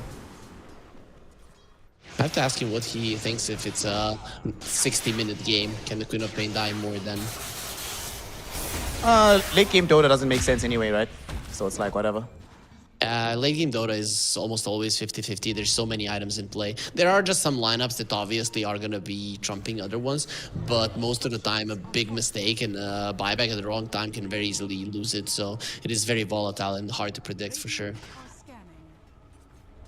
I will say, I really enjoy watching late game Dota. I hate playing late game Dota. It's way too stressful. Yeah, you're a carry player. You know, I still only have 1 or 2 items then, so I'm golden. The biggest stress late game is when you're like, oh, well, the stress for Norman is going to be dying here. Is there a way he can get out? Your Scepter will buy some time, but absolutely no way to survive that one. He goes down. On the bright side, though, for MOUZ, yes, they end up losing Norman, but they didn't actually lose the tower in the top lane. But we're seeing the difference between MOUZ and Liquid in the previous game. When Liquid were ahead in the previous game, they were constantly making these small little plays to force out TPs of the enemies and then reset. And then you know that you're safe in terms of farming. But what MOUZ are doing in all of the downsides in the fights, they are just farming, and it's allowing Liquid to go out deep on the map. Insania will place Deep Vision because of it. You lose a hero or 2, and you don't really get that much of an increase in the gold lead. At one point, Liquid will get a chance to turn this game around. Oh my goodness, they almost saved Nisha. Very nice play by Saberlight. The spear caught the Storm Spirit before he could find the Vortex. But unfortunately, you have no counterplay for the Bramble Maze. So although you do get the kill on the Dark Willow, Nisha dead again. So we are now past the Lizard limit. Let us see how Nisha recovers the game. So it's over. Liquid have lost. That's yeah, GG. That's, just call it. I don't even know why we're casting this any longer. But overall, that was sad for MOUZ that it wasn't daytime. If the Roche was in the bottom lane, they probably would have went for it. Though having the Tusk, maybe you think you can get away with it on the top lane as well. I would advise against it though. Queen of Pain very close to coming back. Okay, they don't care what I advise. They're still gonna be going in. What does Force have of items? Maybe his auras win the fight anyways because there's no Sonic Wave. Yep, that's pretty good. Magpipe, Clockwork Rocket will come through, so they know this is happening. Twin gate move. MOUZ are fully stacked up. They're actually gonna come think about making this twin gate. They're really considering it. It's a Force very tough waiting. move to make. I think it's too late. It's too late. I think you let this one go. Yeah, Bristleback isn't there. But they might go through the twin gate, the side of MOUZ, and then they're gonna be greeted by a nice surprise. Nope, smart move. Don't do it. I think after what happened last game, when they fought around that Roshan pit, I don't think MOUZ ever wants to fight Liquid around the Rosh ever again. Dire's bottom tower is under attack. They made it. like, They you know, made it. The it's- task was so far away. I thought they weren't gonna be able to take the Rosh, but they did it. He got there in time, and the damage was sufficient. Big deal. Dire's bottom tower is under attack. Aegis now on Supreme, has his Aghanim shot as well. Starting to feel very positive about themselves. 4K gold lead. And now the name of the game is going to be trying to get some map control for themselves. They do have a Dark Series, so shoving out the waves really isn't that hard for them. Especially when you have a Storm, one of the best catch. Okay. I don't think they actually want to fight this on the side of MOUZ. This is just a... We're saying hello. Everyone's just pressing buttons. We're making sure the spells work. But we're also keeping you in the mid lane so that Allnet can do some damage. Steal this Wisdom Rune and put some pressure on the tier 2. Lost Stolen on the other side as well, and also Liquid got a tier 1. Also, you know, the Bristleback didn't have a Bloodstone, but he had a Voodoo Mask and Vampire Fang, so that's why he felt like he can just run into the enemies even when they have an Aegis. Norman able to get himself the Aghanim shot here. Drinking buddies onto Allnet, so that tier 2 tower will almost certainly fall. Top tower has fallen. Glyph was forced out, so Liquid were pushing the bottom lane trying to trade or at least put some damage on a tier 2, but MOUZ did use a Glyph, and by the looks of it, that Glyph is probably going to refresh from the side of Liquid. It's going to be fine. That was a lag there. It seems to be the servers that are making an issue. Some Kale. Don't worry, y'all. The game is still in beta. We're working on it. So everyone going to get reconnected. I do think it's very interesting to see MOUZ just play with a lot more confidence in this game, despite the game not mattering. Maybe that's why, right? There's nothing to lose anymore. So it's just like, whatever. We're going to try and make positive moves. If it doesn't work, who really cares? But it's been working more often than not for them in this game. Yeah, they're being very much aggressive, and they know which the right target is. They do have this type of a lineup that can commit and kill the Queen of Pain, and the saves on Liquid are very limited, right? So that's why they've been getting away with it most of the times. It's just the right play here, and as you mentioned, with them not really having any pressure any longer on themselves, this is the type of lineup that you want to play, and this is the type of lineup that you want to play against as well. Supreme going aggressive, actually. Getting an Orchid next for himself into the Aghanim Scepter. So no BKB in sight just yet for the Storm Spirit. What about the Quap? Going straight for the Silver Edge. What is that? Was that Quap sold? No, I'm thinking if the Quap is getting close to her BKB, breaks the blink. Yeah, but Saberlight has BKB. We'll reveal it for the first time in the game. Gets the arena out. Supreme caught inside, but he can Remnant out. In the meantime, Allnet with his call down doing so much damage. Drinking Buddies brings Allnet lower, but the Sonic Wave pushes him back up. Mike maybe in a bit of danger here, but heals up with the Bloodstone. He'll be fine. The only casualty of that fight being Immersion. Saberlight jumping forward, gets the spear back towards the rest of his team. They get the root onto the Supreme. He dies. Very big vacuum though from Force, connecting on the 3 heroes in the vacuum. Now, MOUZ have Supreme for life number 2. Can they clean this up? They've gotten Insania, they've gotten El Saberlight though, and now they've gotten Mickey. What a fight around this Aegis. And Team Liquid sort of pressed the advantage a bit too much there. They thought to themselves, well, we've got them on the retreat, let's just pick one off. But the strength of the vacuum wall, the power of Allnet still cannot be denied. as Liquid, they're going for more, and they got more as well. You need to be careful when going for these fights. You have big AoE damage, but once you have already used all of it and you used your Arena, BKB, Sonic Wave, all of it is down, you need to go back. The other side have the auras, and you don't. Right? Plus, they also have a lot of AoE damage. So you survived the first one, got a kill, got the Aegis, get the hell out of there.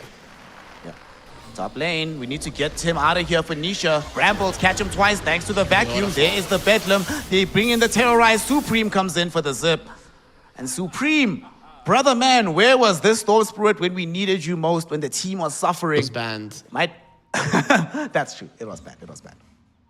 Yeah, well, Liquid didn't watch him go through all of those cables, man. He's just showing how speedy he can be and doing quite a lot of damage in this game. Things are looking bad for Liquid. 9k gold lead. Insania forced to just zip Chase himself on. away. Olnit wants to chase. Force would love to find the vacuum. Brings them all onto the high ground. Olnit right in front of them, dishing out the damage. They've already lost the Dark Willow. Clockwork dead. Terrorize from Dark Willow onto the MOUZ and the Bristleback. Saberlight dies next. Supreme trying to get himself out of trouble, but doesn't need to. He can just stand in front of Mickey because Mickey cannot turn his back. You're choosing, my friend. Are you facing Bristle? Are you facing Storm? It doesn't matter. He's facing death. And it seems that Liquid, even playing against a team that is getting eliminated, cannot deal with the Storm. But this fight wasn't won by the Storm. It was won by a perfect vacuum, perfect vision from MOUZ, a setup that they were looking for. And they just have so much chase potential here. Boxy, that as well. 14k net worth lead in favor of MOUZ. 3 heroes dead. And tier 2 tower most likely gonna find its way into the grave as well. And man, look at Olnit. He's got the Silver Edge now. So this Bristleback is not gonna be having the degree of survivability that he thinks he has. Radiant's bottom tower. Under normal circumstances, if the game was even, I don't think he would have been going this route. He would be trying to ignore the Bristleback. But the way that the game is going, it just allows you to focus him down. Yep. You can focus him down. And what you need to focus on at home is not just the game of Dota, but focus on the follow button on Twitch, focus on the subscribe button on YouTube, click on them, and ensure that you do not miss out on anything that we have going on here. Of course, make sure to hit us up on the social media as well, so you know what's happening in BB Dacha. Liquid are going for a smoke. This is one of those, if you lose this fight heavily, you might just call GG. Supreme just picked up a Parasma as well, so there's a massive increase in damage. Rocket Flare does scout out Force, but MOUZ, they feel no real need to force this fight. They know that the only way they lose at this point is if they take a bad fight, die on Olnit or Supreme. They just play very back, you know, enforce the situation where Liquid are the ones that are playing on the back foot. They're the ones that will be happier with the situation. Before the twin gates and the map increase, it was always the team that was winning that was controlling the mid lane, and the losing team just shoving out the side waves. But nowadays, because the twin gates, because you can control 2 lanes from the side, it is the winning team that more often than not doesn't go to the side lanes, and already the tower is super low. Supreme zipping in onto Boxy, able to kill him off. No buyback available, but the Sonic Wave with the Arena almost kills Force and Olnit. They survive longer and longer. Force is still up. He will eventually die. So will the Gyrocopter. Finally, Mickey able to leverage his full strength. Supreme able to find a quick assassination onto Insania. But now they need to get out. Supreme starting to run out of mana. The TP out already there from Immersion. Liquid are chasing. Supreme zipping. He's going away. Can he get out of here? No. The TP, it's cancelled. He's held to the wall, pinned in place, and killed off Team Liquid. What a hold on the high ground.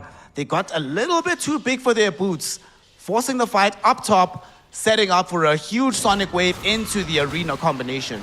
And a bonus in Armin.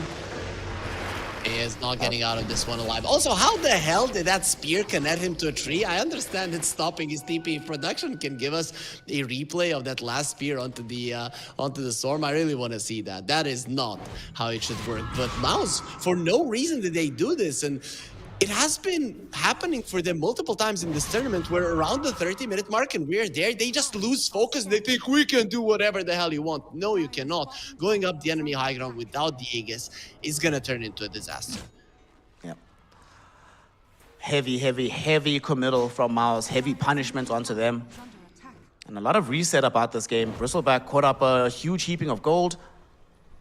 Man, if they had the Aegis, that could have been so different, but it felt like they thought to themselves, guys, we win this one fight, we just win the game instantly. Let's just go for it.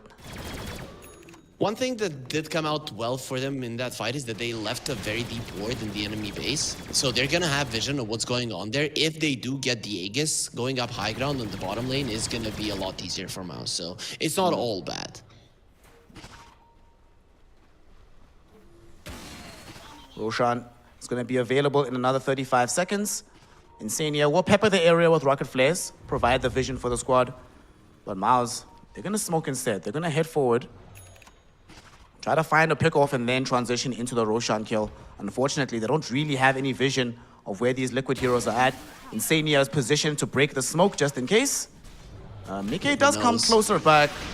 They see him, they jump him, they get the Silver Edge out onto Mickey, they kill him off. 80 seconds in the grave, no buyback. Allnet now turning his attention towards Insania, picking him off. Saberlight trying to do his best to run, but he cannot do so.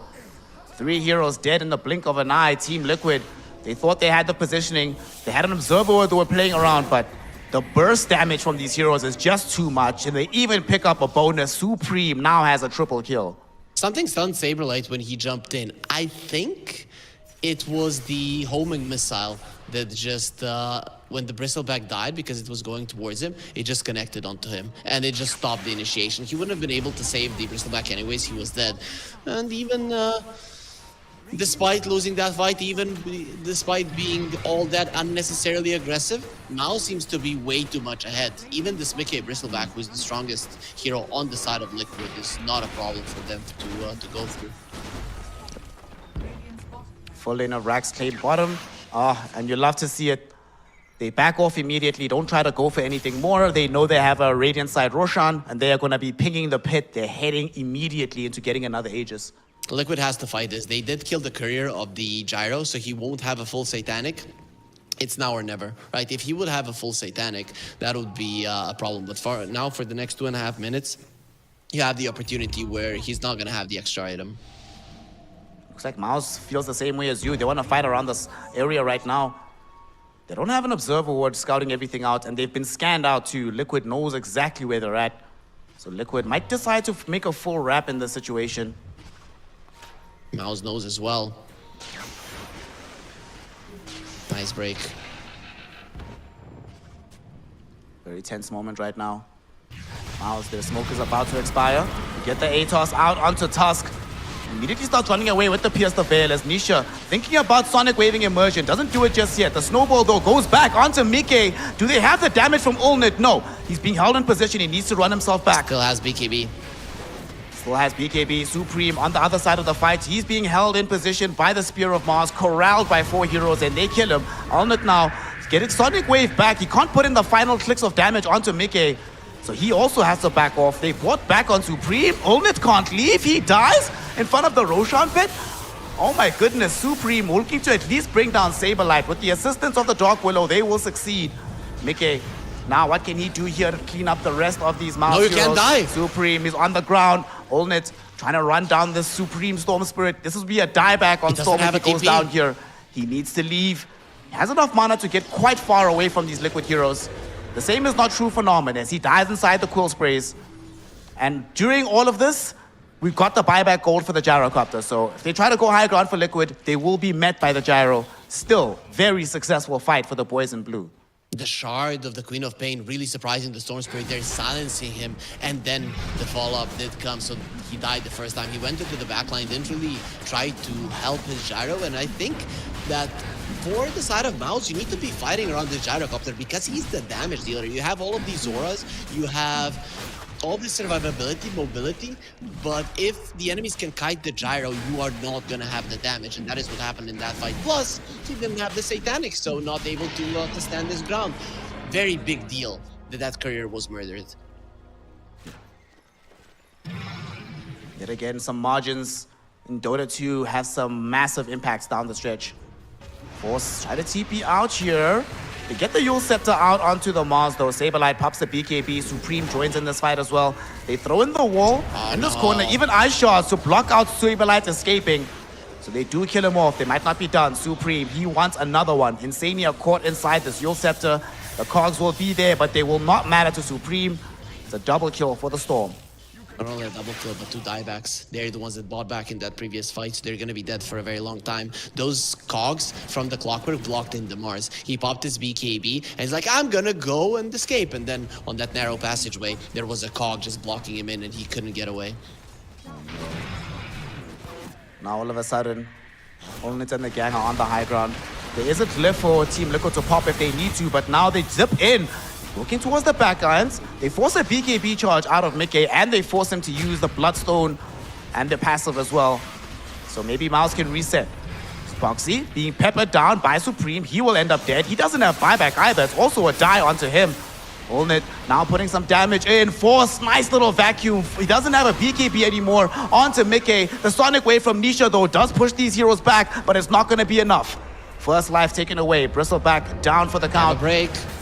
Can they kill him the second time? They do have the break. That said, Nisha comes back in. They're focusing on the racks. Range will go first. Can they get the full lane here? Mickey trying to distract them. Gets back into the base somehow. Very low on the HP, but still alive. Raxes are still alive, and the MOUZ is coming back. He has the arena. Quite dangerous for MOUZ at the moment. Oh, the hook shot from Insania didn't connect onto Norman. That could have set up for multiple heroes inside the cogs. Supreme is getting screamed at. He needs to zip away. He's running out of mana. Zip TP, my friend. Get yourself the hell away from here. He is out safely. Immersion, probably not so lucky. Mickey is on top of him. Force can't do anything. He tried to provide the angle for the drinking buddies, but he might have just provided vision for Team Liquid instead. At the same time, Olnit has called down. Look at this damage. Look at that vacuum. The Olnit Gyrocopter can now go ham in this fight. 2 heroes dead in the blink of an eye. Immersion buys back as well. The chase is on from MOUZ. And Team Liquid, uncharacteristic overextension from them as they try to chase down that Doxia. They found an opportunity. Really, this game is not going well for you, and you know you don't have a glyph, so next push, your axes are gonna fall versus 2 lanes of racks. You are pretty much certain to lose this game, so that is why they went through with that approach. It might have made you to lose the game faster, but it was a chance that they had to take. Now we find ourselves staring down the barrel of mega creeps as Team Liquid. How do we deal with this? There's a full megas out. 27 seconds, no MOUZ. So they can destroy a hefty piece of the base before they end up with the MOUZ respawning. Their heroes aren't really made for this. Sure, you can deal with the mega creeps, but you do not get to a point where you're gonna be able to leave the base that easily. Yeah. MOUZ, well, finding themselves in a position where they can claim this game against the TI champions. It's just so funny to me that TI champions went 1-1 against practically every team in the group. MOUZ is going to be able to tell their parents, guys, we won versus a TI champion. Remember that? So this is a big deal. Maybe Liquid are just being generous. Though, to be honest, a lot of the times they were laughing around when they were losing. So for me, it did look like Liquid and all of the other teams apart from MOUZ and Talon knew that they were going to be going to the playoffs, so they used this group stage to try and see what they can do versus some strong meta heroes. The more and more we see this, the more convinced I am that it should not be allowed in Dota right now. Just ban Storm first phase, thank you very much. Nah, we just need some more thoughts from these top tier players, top tier coaches, and they'll find a way. There's something I'm curious about. So, of all heroes at this tournament that have 10 plus games, the ones with the highest win rates are Dark Willow, 66%. The same is true for the Storm Spirits, 15 games, 67% win rate, bro. You can't, that's busted. You gotta get this out of here. It is. Yeah, I know. But one of the people who has taught me competitive Dota always said, there's always a way in Dota to find a solution. Is Gyro, gone. Yeah, the solution is just killing the Gyro while he's far away from his team. Olnit, the big damage dealer, is dead, and he doesn't have buyback. They need to go find some bounties as soon as humanly possible because he is dead for 80 seconds. Force, drop down the wall behind him. He's trying to Windwalker onto the high ground. Blinks away from the Spear of Mars as well.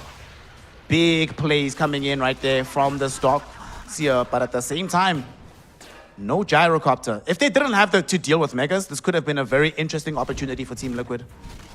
I mean, it's still an opportunity. You get a tier 2s down. You get another fight like this, you force out a glyph on the tier 3s. You get another fight like this, and you force out a buyback, maybe you can win a game. So it is a start to a very long journey of getting back into this game, but you have to start somewhere. The journey of 1,000 miles begins with a gyrocopter kill. Something like that, right? That's how it goes. Exactly, that is the start of our story. The start of the comeback of Liquid, which is very unlikely to happen, but not impossible. 16k gold lead at 40 minutes into the game isn't insurmountable. Mega creeps on top of that probably are, but they're holding their own. Boxy just grabbed himself an Aghanim Scepter. Yep.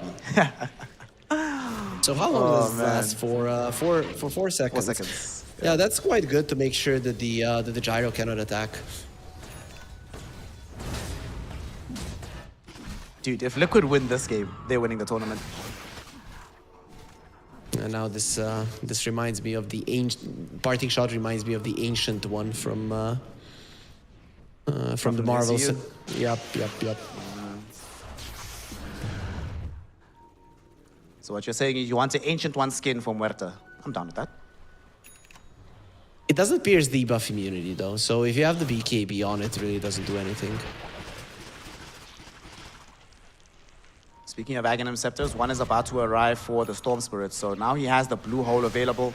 Blue Hole plus cooldown from Olnit with the Flak Cannons, plus Force being able to set up the Vacuum Wall. We are now in pure Wombo combo territory, my friend. Norman, of course, can't be neglected. The Brambles and the Terrorize will be absolutely devastating.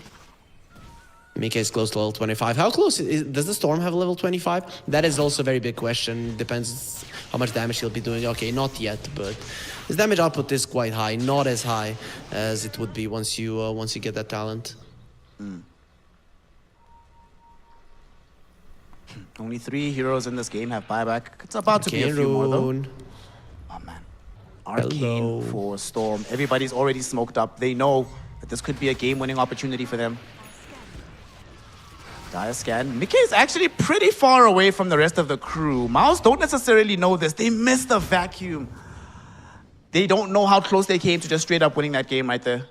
He has a ward and a sentry, so he saw Olnit getting close in the Silver Edge.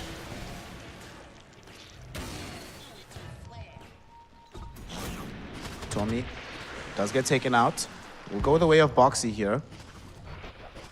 How much does he he have? have? To get back in the base. Can we click on the Muerta? It is retroactively. Did you get the 2% spell lamp? No, is it not? Yeah, bonus applies retroactively, but why doesn't he have any? Dota 2 in beta, bro. I can't tell you. Can we click on Muerta and just hover over her? Over her statuses and stuff. It should say 2% spell lamp, but yeah, it doesn't have anything. That's weird. Usually there's another one with a number. Okay. Interesting. While the UI is being fixed in Dota, MOUZ want to ensure that they can fix the outcome of this game. So waiting for the Roche, that should end things off for them. But the big man is taking his time, 100 seconds away. That gives a chance for Team Liquid, who are moving in towards them. Mega creeps are in their base. Yeah, they are. There's buybacks on everybody except the supports. So they need to find this fight. They need to find it quickly. Olnit, he's the one that's standing by. Smoke up now from Mars. Just wait. If you're MOUZ, just wait. The enemies have to make a tough decision now. Use the glyph, go back, and they will send the Bristleback back. Now you run in when you see him. Tier 4 is almost dead. They did find... Oh, Nisha was the one that's left behind, but he found the BKB TP out. Didn't have enough to kill him. Olnit wasn't on top of him. What's Olnit queuing up next, actually, on this gyrocopter? He is going Swift Blink. I was about to say, if he had a Swift Blink, they probably kill Nisha, end the game, but lack of mobility has hurt him a little bit there. Is the Queen of Pain going for an Aghanim Scepter? That could be an item that is in. He wants a refresher. Okay, he wants the refresher and an axe. I don't know which one I would like to see more. If the enemies get an Aegis, then Aghanim Scepter definitely, because you need longer drawn-out fights. With the Refresher, you're trying to end it in one fell swoop inside of the arena versus a Aegis. That's just not gonna happen. The really difficult decision that he has to make is, do I just heads up buyout? Well, everybody has to make that choice, right? All the cores. Do we just buy out or do we try safer buybacks? Most definitely. If you die, even those 1-2 seconds, you're going back, you're going to have to pop the glyph, and then you've basically lost the game anyway. So just get the big items. That's going to be how you're going to win the game, especially if the enemies get the Rosh. If you're going to be fighting around the Rosh pit and thinking that you can get buybacks and TPs to the outpost to get a Rosh, sure. But inside of your base, once you start buying back, the enemies can just move away. You're not winning the game that way. Roshan finally up. MOUZ sees him. And they want to find themselves yet another source of immortality for Supreme. They know what's coming on the side of Liquid, but there's no way they can leave the base and stop this. They now have the double pull from the Storm. Ooh, that's a problem. He also has the talent to increase the pull duration, and he has the Sacred Relics, so good luck surviving through that all. MOUZ, though, we'll see how considered they're going to be about this push. As you mentioned earlier, we've seen many times in their games, things go to absolute hell when they're trying to mount a high ground push. So this is one aspect of their game they certainly need to clean up. But it doesn't get any easier than this. 4 mega creeps, an Aegis, a cheese, shards on everybody, Ags on Storm and Gyro. Boxy packs a punch. He has the Ancient Guardian. He's level 18. This Muerta is not to be underestimated. Okay. Gonna get broken, eating some damage. Insania hooked him, but the Drinking Buddy saves him. Saberlight, in the meantime, he got off an arena, but who's trapped in where with whom? As he's the one that has to leave. Supreme, in the meantime, chasing down Insania, able to kill off that Clockwork. Does have buyback, though. Own it. Getting out as much damage as humanly possible. It's the Drinking Buddies now to increase that output. Wait for creeps. Just wait for creeps. It's going to be making it so much easier for you.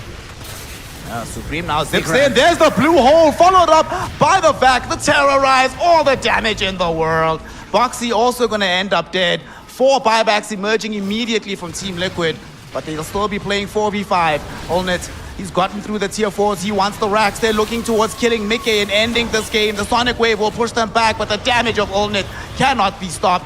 He's in the air for a moment. They actually can't kill him, but that's only 1 life down. He's returning for the second. They still have a glyph. They lost Storm. They lost this task. They still have glyph to go. Olnit trying to kill Boxy will succeed. Now turning his attention towards Mickey as they get him with Supreme, holding him down. Supreme also reaches for Nisha. The Queen of Pain is down with dieback. So is the Gyrocopter. Insania can do nothing but stand in the fountain. GG, well played is called. MOUZ get a win over the TI winners. Although it will not matter for this tournament, it will give them confidence in their journey in the future. Yeah, most definitely. MOUZ has been looking pretty solid in the previous year, making it to a couple of LANs. This is the first LAN in the new season. They made it here by beating the new Nigma, the new OG rosters that a lot of people put faith in. And now here showing that they can take games off of some very strong teams. It gives you confidence for the future of this lineup. I'm just so sad that the meta is very unversatile in this tournament, and whoever picks this first pick Storm has very high chances of winning the game. Yep. We have just increased the stats of the Storm pick. Supreme able to get the W, and I think this is the fight where things started to really change. Olnit once again just played out of his mind, had a great laning phase, but more than just the laning phase, he was showing up to all the necessary fights, playing this Gyrocopter as the active carry that his draft actually needed. Yep, he did everything he needed, because sometimes Storm Spirit, if he doesn't have supports that do a ton of damage, he's going to be lacking that department. This time around, he did have supports that were okay-ish in the damage department, but it depends on the circumstances, and only to help make those circumstances a reality while they allowed Force to get all their aura items. That was the big vacuum. This is beautiful. That was fantastic. Very good fight here. Great Terrorize from Norman as well. Just all around a good team performance from MOUZ. It didn't feel like they were playing with some of the jitters that we've seen in some of the other games we've had them in. And not to say they played a perfect game, especially here, after this massive, massive mistake ended up happening. You know, perfect fight for Team Liquid to defend this, but for MOUZ, outside of this, I think their fighting was more or less okay throughout the game. If only they'd played like this for most of the tournament, maybe the results could have been different. They had a couple of... Okay, here I want to see what stunned Saberlight. Something stunned him, man. Oh, well, it was maybe the snowball that went through.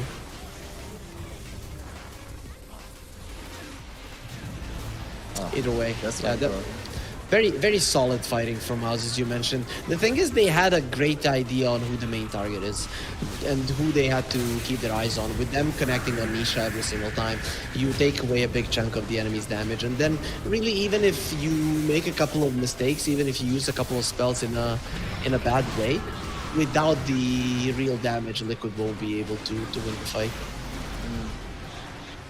We also saw time and time again Force utilizing his vacuum greatly in tandem with those bramble mazes being dropped on the ground. Always able to ensure the double stun, especially onto Nisha. Like you said, they knew that he was the persona non grata. They focus him, they deal with him, and they end up winning the game. Despite Mike dealing 51k damage, that's equivalent to Supreme's damage, yes, but Olnit 78,000 damage out of this gyrocopter. Whoo! He was owning. We got very close to that 100k mark, but unfortunately not going to be happening. You and me, I think we saw a 100,000 lead in this tournament. It was on the very first day. I think it was Yakul's brothers playing that game, if I'm not mistaken. But we didn't see 100,000 damage on one of the players. This was the most that we have seen, and the awesome performance from Olnit. This is what we were talking about, that this guy is always stable, and adding him to the team from MOUZ was just such a good move. He has looked very, very solid for them, being able to put out some blockbuster performances. It's felt like his gyro, both times that we've seen his gyrocopter, he's looked impeccable. So it feels like that might be the hero for MOUZ. Obviously not at this tournament because they are already eliminated, but going forward into the future, I want to see Olnit on the gyrocopter as much as humanly possible. Yep, does look really clean on it. Looks pretty clean on the SF as well. But before we continue our conversation, we got a short interview with Boxy, so take it away. That's right. I'm here with Boxy. Hello, Jenkins. We were just talking about Better Call Saul, but we'll not talk about that because it's spoilers. You a big fan of Breaking Bad, Better Call Saul? Yeah, it's pretty good. Okay, you guys had all these 1-1s. I don't know if you looked or knew you're guaranteed to go through. But what's with all the 1-1s? What's going on with you, big TI winner guy? A little rusty. And, yeah, at least we got some wins, you know. You're through. I think other teams, you know, they're not bad. And if you're not on top of your game, you're going to drop some games. That's how it is. I got to ask you about the Darth Boxy persona. Do you watch wrestling? Are you a wrestling fan? No. I think it could be fun to go to live. But I've never... I play the games, though. WWE, SmackDown. That's good. Do you ever feel like, now that people are talking about this Darth Boxy character, that you're kind of slowly morphing into actually being Darth Boxy? Do you find that it causes you to play differently or act differently? I don't know. I don't think That's a good answer. I think so. I don't know. No, I mean, it's just because the light is so strong. It's not because I'm trying to go see Florida or something. So... But it does look really cool. You admit that it does look cool when you're wearing the glasses and with the hood.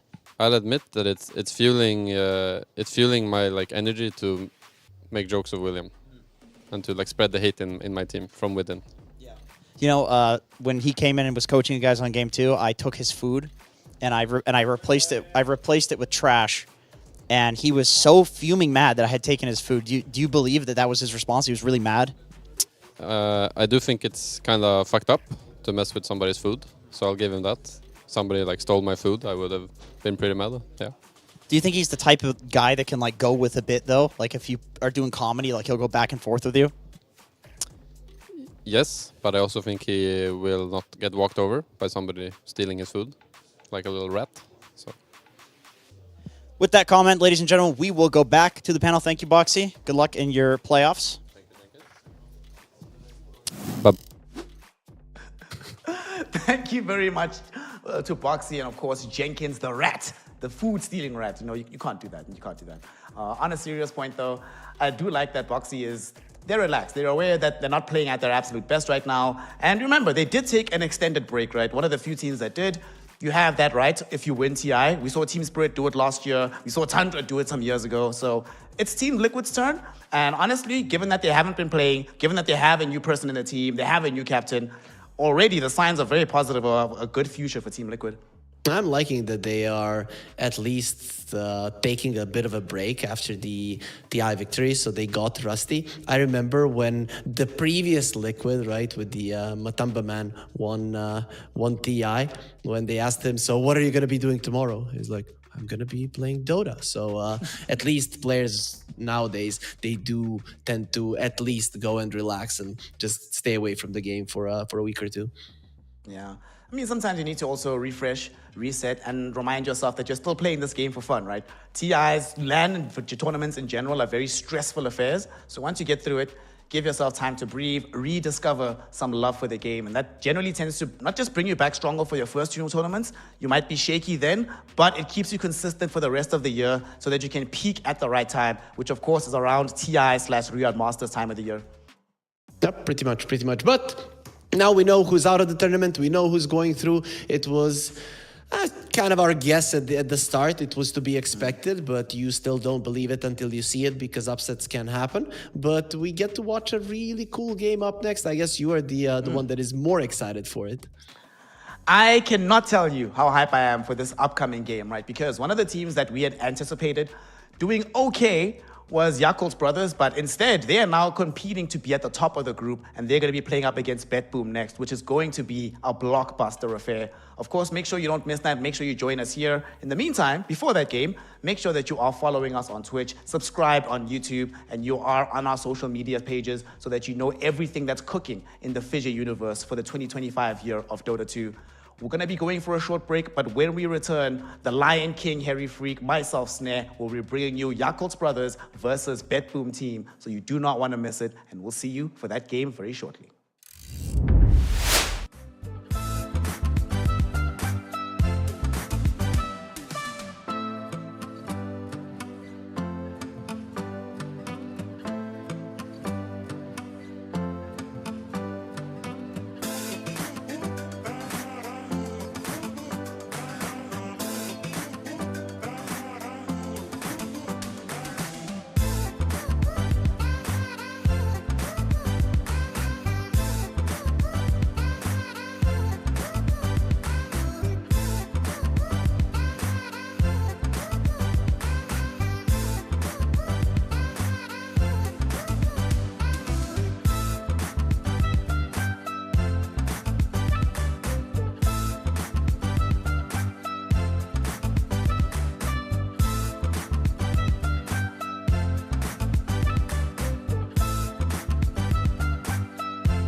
Welcome one and all. We are back for some more BB Dacha Dota 2 action brought to you by FISSURE, your #1 tournament organizer and production studio. We are here for the third game of the day in our group stage bonanza. It's the final day of groups.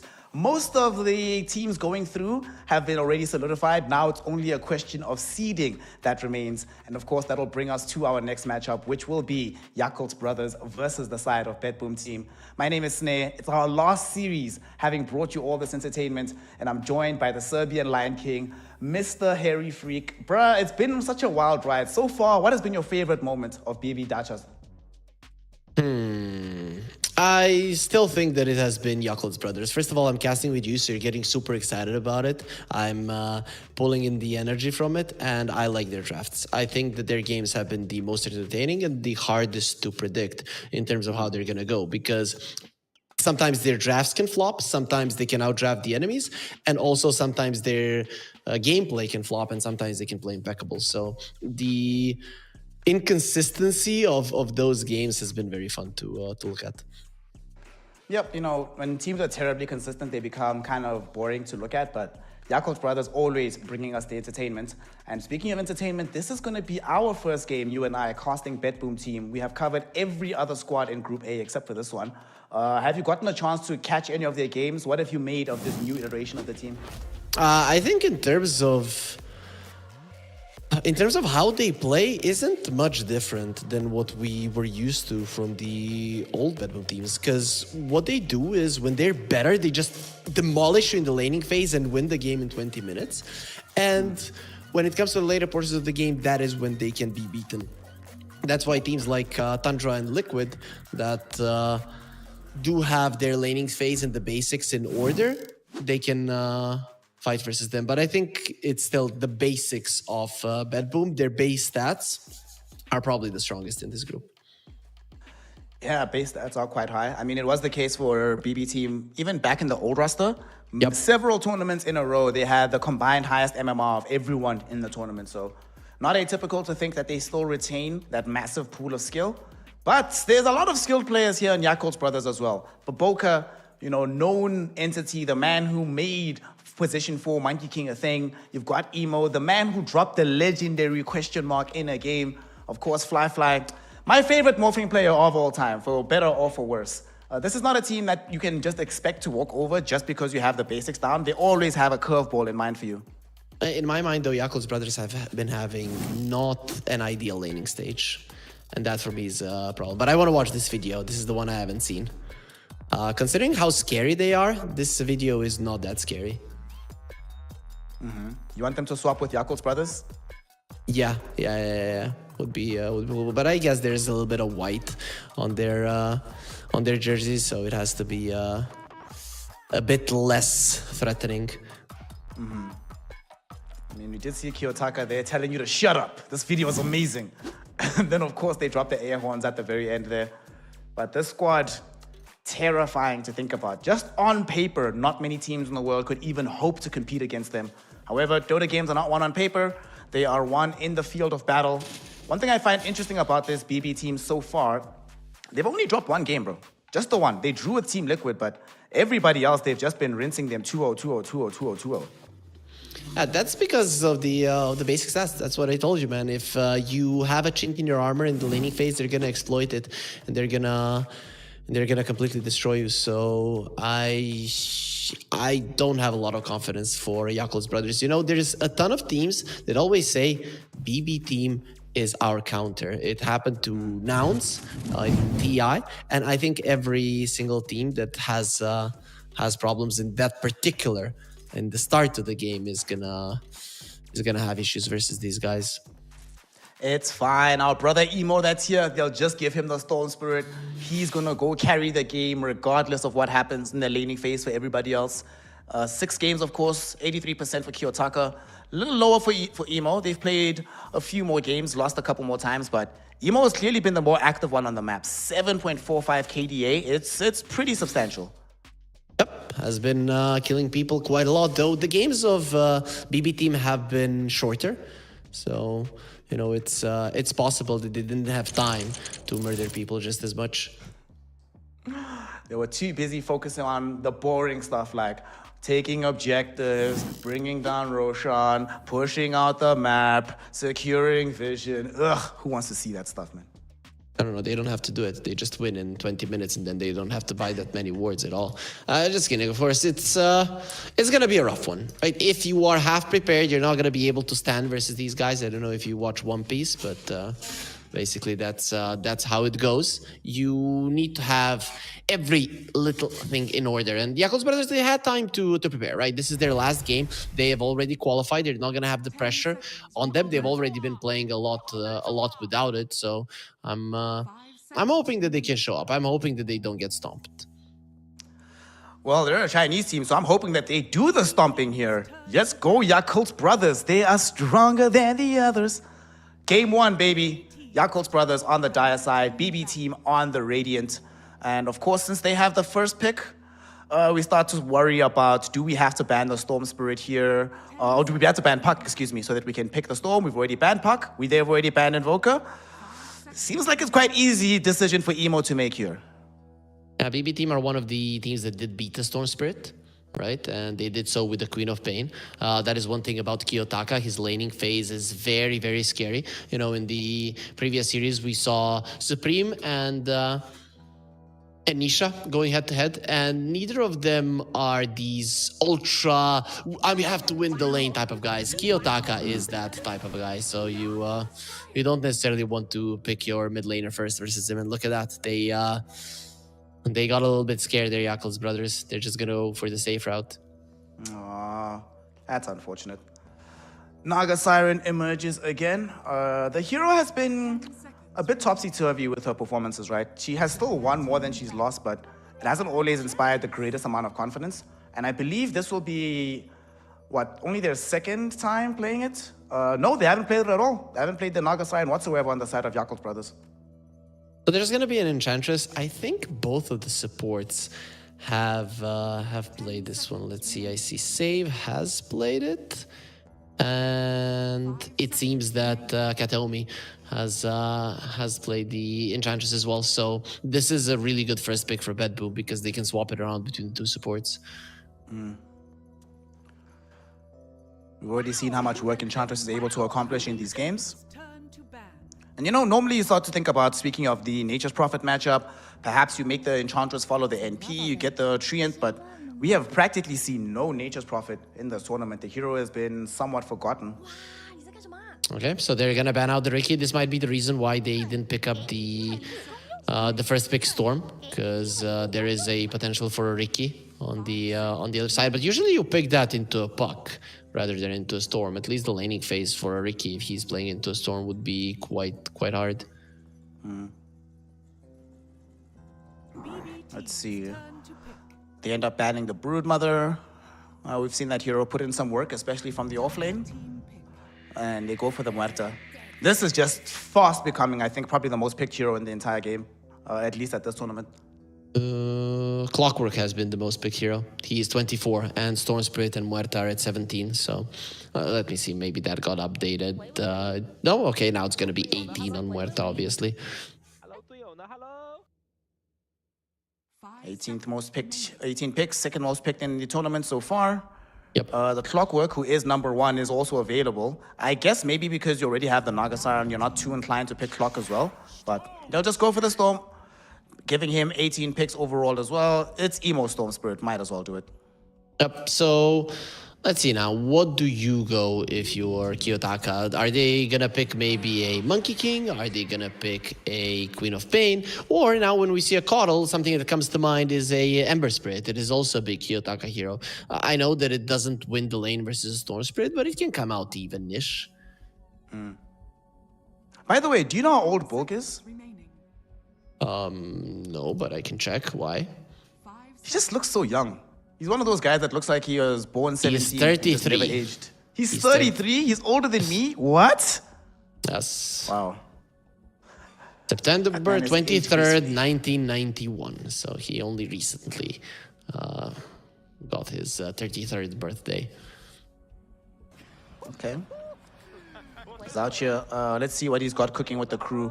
They already have this Coddle that's going to be emerging with the Storm Spirit, pulling him around, enabling him to play faster, provisioning him with mana. This now also opens up the possibility of them picking the Medusa on 18 and then banning Anti-Mage in the third phase. You could go that route. That would be quite cool, though. Pure is maybe one of the players that would be okay with picking an AM. There were a couple of ones, but yeah, there's the Monkey King. We get to see it. Nice. Monkey King. I really like Monkey King mid. Like, whenever I see the difference between that hero mid and safe lane, the degree of impact he has when he's able to just constantly be rotating, setting up plays, always behind enemy heroes for some boundless strikes to force you out of the lane. I really hope that BB team are playing this mid. And let's see what else. There's a lot of offlaners that are in the pool. The Doom, the Beastmaster, all of those are quite up in Miero's alley. I think you don't go for the Mars here, but Doom and Beastmaster look like pretty solid ones for sure. Considering you have a Monkey King, maybe you get a Dawnbreaker. They've been playing it quite a lot, or he has been playing it in pubs quite a lot, so could be a cool one once the Monkey King is just running around the map. There it is. Hey, okay, look at you. Hey, you've been cooking today when it comes to seeing what's happening. Shout out to Miero for getting another Dawnbreaker. Of course, Yakult's brothers are the team that has played the most Dawns. Zeal played it twice, so they probably have some inclination of how to deal with this. Still though, this feels very scary. Two very big circles emerging on top of you. If you just have a little bit more lockdown to keep heroes in those circles, it could be devastating team fights in favor of BBT. Yeah, so Emo is going to have a really big job of going in and forcing out the Solar Guardian, forcing out the Wukong's command, and then getting out. Okay, so they're doing their best to counter this in the lane. It is also a flex pick in the Razor, but I would assume that you're putting it in the safe lane. If you're putting it in the off lane and the enemies have a last pick, you are going to be in trouble. How about we put this off lane and then we get Fly Troll?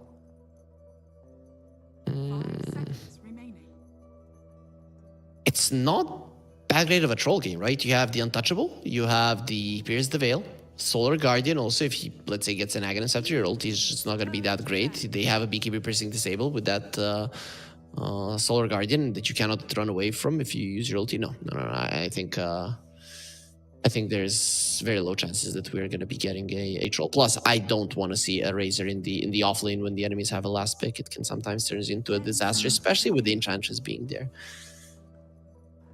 Still though, aren't you concerned that this Razor doesn't provide enough like punch going forward throughout the game to reliably be called upon to dish out the damage? Because so far it looks like Storm and Razor, there is damage between them, but Storm has a little bit more heavy lifting to do.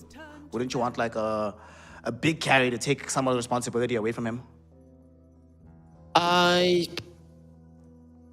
If you do that, though I do think that Snare, you generally underestimate the damage output of the Razor sometimes. That's true. That is true. But the thing is that you see that the enemies want a bit of a longer fight, right? They don't have burst damage on BB teams, so generally Razors thrive in those kind of situations. So if a fight is long, even with the Solar Guardian being used, you're quite fast, can run away from the Wukong's command and from the Solar Guardian stun as well. Then you turn around and you're winning these fights. So I think it's actually quite a good damage output type Razor game. Okay, so what do you want from the off lane? We need some control, all right? Another hero to help us start fights. You didn't necessarily... I mean, MOUZ is still in the pool. Centaur is in the pool. What are you feeling here for Yakult? Mars gets countered. Centaur I'd like. Centaur I think is a solid approach, considering that you do have a Coddle that is probably going to be chased around by the... okay, they go Doom. But you are going to be chased around by the Enchantress. You want somebody that's strong in the lane 1 versus 1. Doom fits that category as well. So now we need a safe laner to be played by Pure, who was despite not winning the tournament, my carrier of the tournament at TI. That guy was incredible. He has been so good for so long. Even when he moved to the off lane, people are like, yeah, it's not that good. Yeah, he's very good. Like, this is, for me at the moment, one of the best players. around. And is that a carry Dawnbreaker? I know that Pure does play it. Yep. Very cool. Very cool. This is their response to the Razor. You see, they knew that the Dawnbreaker is gonna have trouble versus the Razor, and then they switched it up. And now with the Roar, you actually do have burst, because when you roar him, you can take him out quite quickly, or at least get him to half HP, a little bit lower, and then the Razor is incapable of fighting. Yep. Also, now that you have this carry Dawn, she's going to have many more levels. By the time the actual fights break out, Fly, it's no point even trying to link the Dawn. Either she's going to show up super late in the fight anyway, or she just gets herself away with the Silly Hammer. Break the link, you re-engage after that. Okay. Pure, let's see what you've got, my friend, on this Dawnbreaker. When was the last time you saw this hero carry? It's been a while. It was a little bit in vogue several months ago, but for me, it's been quite some time since I've seen it. Yeah, I haven't cast the Dawnbreaker carry for a long time, ever since it was very, very popular. So, and I think last time when I watched it, it was Pure that was playing it. So I'm quite happy with it. I see that he has played it in a pub and just nothing too out of the ordinary. The standard Echo Saber Shard BKB. He even bought a Radiance, but that is we'll see if that's something that he's going to be gunning for in this game in particular. Dawnbreaker has 6 games on Dawnbreaker with a 67% win rate. So this is going to be his 7th one. Trying to pad these stats a little bit. Has only lost twice. He's 4-2. We'll see how he performs here. Remember, everybody, that this game doesn't matter in terms of where you place. In terms of everybody is going through to the next portion of the tournament. Only MOUZ and Talon are eliminated here in Group A. However, seeding does make a difference. And also, given that you're going into an elimination stage next, you want to be prepared strategically and just feel like you're coming in with momentum. It's still a double elimination, and first day of the playoffs is not going to be played in the at the venue. It is only going to be the second day, but considering it's only going to be the upper bracket being played, we are going to be seeing all 4 of these teams in the arena, at least on the 24th. Well, it's time to get into it. Game 1 of a seeding match between BetBoom Team and Yakult's brothers. BetBoom Team still has a game later on today up against Tundra, so they have a better shot of getting themselves into the upper side of things should they take this game. If they take at least one game, they are really solidifying the chances and making it a straight-up race between themselves and Tundra. But you gotta get past the Chinese squad who are playing with vibes. And in this game, what do you think the game plan is for how they play out this draft overall? On the side of Yakult's brothers, so what you want to do, okay, let's just hold that thought for a second because Miero might be in trouble. I think he's fine. He's fine, yep. He's even going to turn around to show his teeth to the enemy. So if you're Yakult's brothers, here's the thing. You have to be wary of this Monkey King and the way that they're going to be rotating to the mid lane. So protecting Emo by stacking or just by shoving out the waves is a good deal. Maybe even Emo goes to the jungle early on. But in the early mid game, stay away from the Monkey King. Do not get close to him because he can snowball. What you do is that you force the Monkey King onto other sides of the map by poking with the Storm Spirit and then going back. You need to make sure that you are forcing out the spells of the enemies and only then committing. Luckily, you have the Doom. That's going to be the one spell that you can use on cooldown to get the advantage, but it has to be a slow progression of Yakult's brothers. It cannot be, oh, now I'm going to go in and I'm going to destroy you. There has to be a setup. There's only one spell, it being the Doom, that might allow you to go for those kills a little bit more aggressively. Speaking of that spell, Doom as the backup of Boboka in this laning phase. One bright spot here, having access to the Devour makes him a lot less scared of Kataomi overall. So, should be able to get his farm for the most part on Zeal. He'll eat some Star Breakers here and there, but he does have some regen. I think he'll be okay. Overall, this lane is not going to be easy for the Doom by any means. I mean, Dawnbreaker is very, very strong in the lane, and the Enchantress is a great hero to follow around the Coddle and make sure that he's not illuminating and shoving in the wave, making the lane equilibrium not go into the favor of BetBoom. So it's going to be a rough time for sure. Laning stage in general here, it looks like it's going to be rough for Yakult's brothers. Mid not going well. I mean, they picked Monkey King specifically for the lane counter. You were mentioning it in the previous series that might be worth banning out this Monkey if you are going to go for the Storm. And we see why. Kiyotaka putting in some work onto Emo in this early lane. It's one of the melee heroes that has a lot of reach, and you have more damage than the Storm, your animation is great, and you have a ton of armor, so you don't care if the Storm Spirit is attacking you. Zeal was in a little bit of danger there. Blood Grenade from Kataomi slowed him down. They threw out the Selly Hammer from Pure, but they're just happy to zone him back. Zeal gonna be in no man's land right now, just hating life. Celestial Hammer level 1 is just very sad range, so you're not gonna be getting much out of that.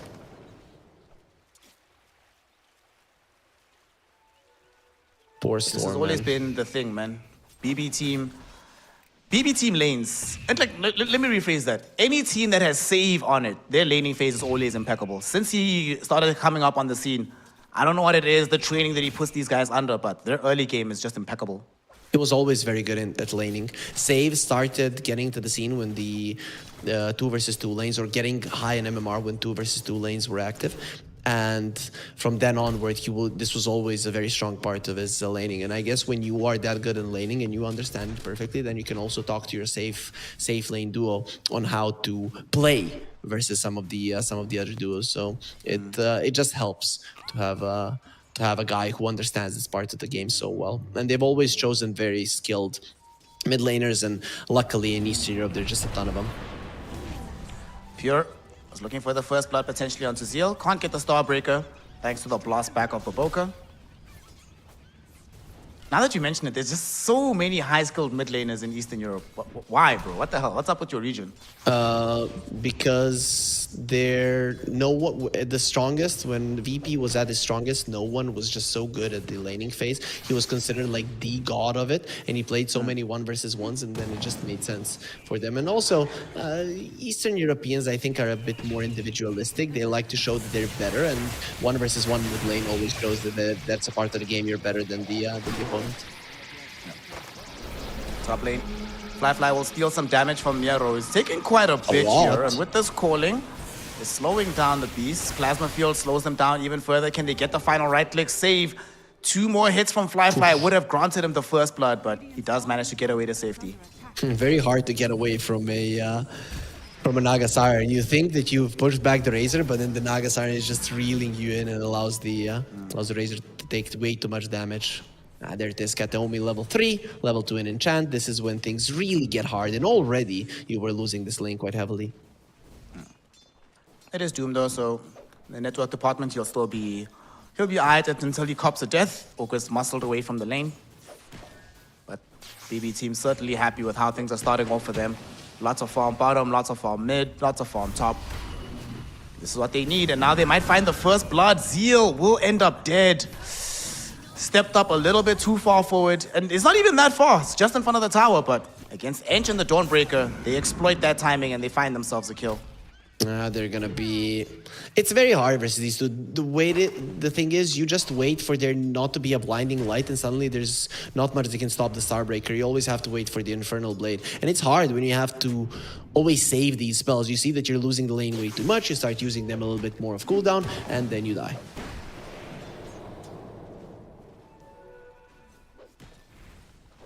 5 minutes in, going as expected. BB team getting some solid lanes for themselves. And look at Yukio Taka. Now that he's got himself to this level 5 mark, Emo's gonna have to start thinking about where else on the map can he have impact, because it's certainly not going to be in this lane. He's gonna have to think about the jungle, right? This game, BB team don't really have the blink jump, so maybe you're okay, but Zeal isn't. Yeah, he's dead for sure. Pure doesn't have a Starbreaker available, but Zeal doesn't have any regen to keep him alive. So he goes down, hasn't gotten his boots just yet, so Kataomi gets credited with that kill. Off to a fantastic start on this Enchantress. So usually if you lose the mid lane tower early, the enemies can really overtake the map. The thing is, without the Blink Dagger jumpers on BB team, that might not matter that much. But what does happen if you let go of this mid lane tower is that the Monkey King will have very short paths towards the side lanes. I will say Kataomi is another one of these players that leveled up quite drastically between 2023 and 2024. You know, and that when he was on that stint on Entity, people kept giving him and Fishman trash. You're like, y'all ain't this, y'all ain't that. But since he joined up with the C9 crew, he's been excellent ever since, and he's carrying that form over into BB team. Now they're going bottom. Again. Bringing in Kiyotaka. First rotation from this Monkey King. They're looking towards Zeal. They should be able to kill him. Wallison made a rotation, throws in the Insnare onto Zeal. He's still alive. Do they have the damage? They do. Pure finishes him off, but now Emo has shown up as well to try and punish them for this movement. But once he gets here, he's completely out of mana. Now he has to try and contest for this Wisdom, but it might cost him his life. Kiyotaka jumped on top of him, sees that Emo has no mana, but doesn't want to chase into the tier 2 tower. A very strange sequence of events that's not even over just yet, as now they jump onto Wallison, Starbreaker, they end up killing him off. Doom is returning. Kiyotaka, he jumped off the tree, but there's no Doom spell available. Zeal cannot punish this movement of the Monkey King. Don't fight the Monkey King, please. Just get away from me. You got your Wisdom Rune. It's enough. Oh boy, this is one thing that we talked about. Don't fight around the Monkey King. He's going to win the mid lane, and he's going to be the strongest hero on the map. And he even rotates to the other strongest hero on the map, the Dawnbreaker. Top lane, speaking of the Dawnbreaker, she's now showing up onto Fly. There's the stun, there's the Starbreaker, there's the kill. BB team will not be stopped, and they could be putting pressure onto this tier 1 tower as well. You didn't believe me when I told you. You didn't believe me that they're going to be crushing the laning stage. It's just watching Yakul's brothers, it was obvious that this was their weak part of the game, and this is the strongest of BB team. Sure, laning stage isn't everything, but this is a big advantage. Nice deny from Paulson. Finally, somewhat of a win for them. I mean, we're at a point where they were practically, for a moment, they're 2K or 8 or 4K gold behind at 8 minutes, which is quite insane. You don't see that every day, but at least they kill Kataomi. Emo able to get something here, but they're hunting for Fly potentially. They come across Paulison instead. The dead shot doesn't connect. Paulison calling will be there. Kiyotaka can't finish him off. So Fly draining some of the damage from the monkey, dissuades BB team from going forward for that kill. The Razor was thinking about getting even more damage from him there, but the second he saw that Kiyotaka does have his ulti skilled up, that is when you decide it might be a better choice to just go back. And Razor, you picked this hero to have a good laning stage. You thought you were going to go versus the Dawnbreaker, but Yakul's brothers, they did good screening of the other teams. Here, they forgot about the pure Dawnbreaker. Zero will create some problems. We've already seen how he can just show up anywhere. I mean, that's so scary to think about that, like, Beastmaster could start a fight on you. You don't have vision of Monkey King. He could just show up out of nowhere, drop the Wukongs. You don't know where the Dawnbreaker is. She should show up out of nowhere, drop the Solar Guardian. So there's little information available on the map. However, all of you at home, you do have information that you need, and that information is to click the follow button on Twitch, click the subscribe button on YouTube, and engage us on social media so you know everything that's happening in the Fissure universe of Dota 2. Right now, what's happening in that universe is that Kiyotaka forcing a fight, Emo silenced. He's gonna get feared back. Does he have enough to get out? He does. Just barely. Thank God that Boboka is there. Zeal, he's in the mix as well. Does have a Doom, but even if you Doom one of these heroes, where is the follow-up damage right now? That shot, just the angle was a little bit off. If the Storm had gotten pushed into the calling once again, that small silence would have been enough for a Monkey King to get one more hit and kill him. So Yakul's brothers should be thanking their lucky stars. They brought in the Doom, and you can see immediately when they see the Doom on the side of BB team, they feel a little bit threatened about it. So when are they going to be committing on the Doom? Probably once they get the mid lane tower down, and then you're deeper in enemy territory. When you're deeper in enemy territory, even if he dooms you and you die, it's not that big of a deal. BB smoked up right now. Boboka, maybe he's hoping he can break the smoke. If he dies here, it's fine. It's not great. You know, you would have liked to avoid this, but better than losing one of your bigger heroes. The big problem is that you now are about to lose your tier 1 tower, and you're not getting anything in return for this on the map. And you can't do anything about it. Fighting around this tower is impossible. They are going to try to kill the Dawnbreaker.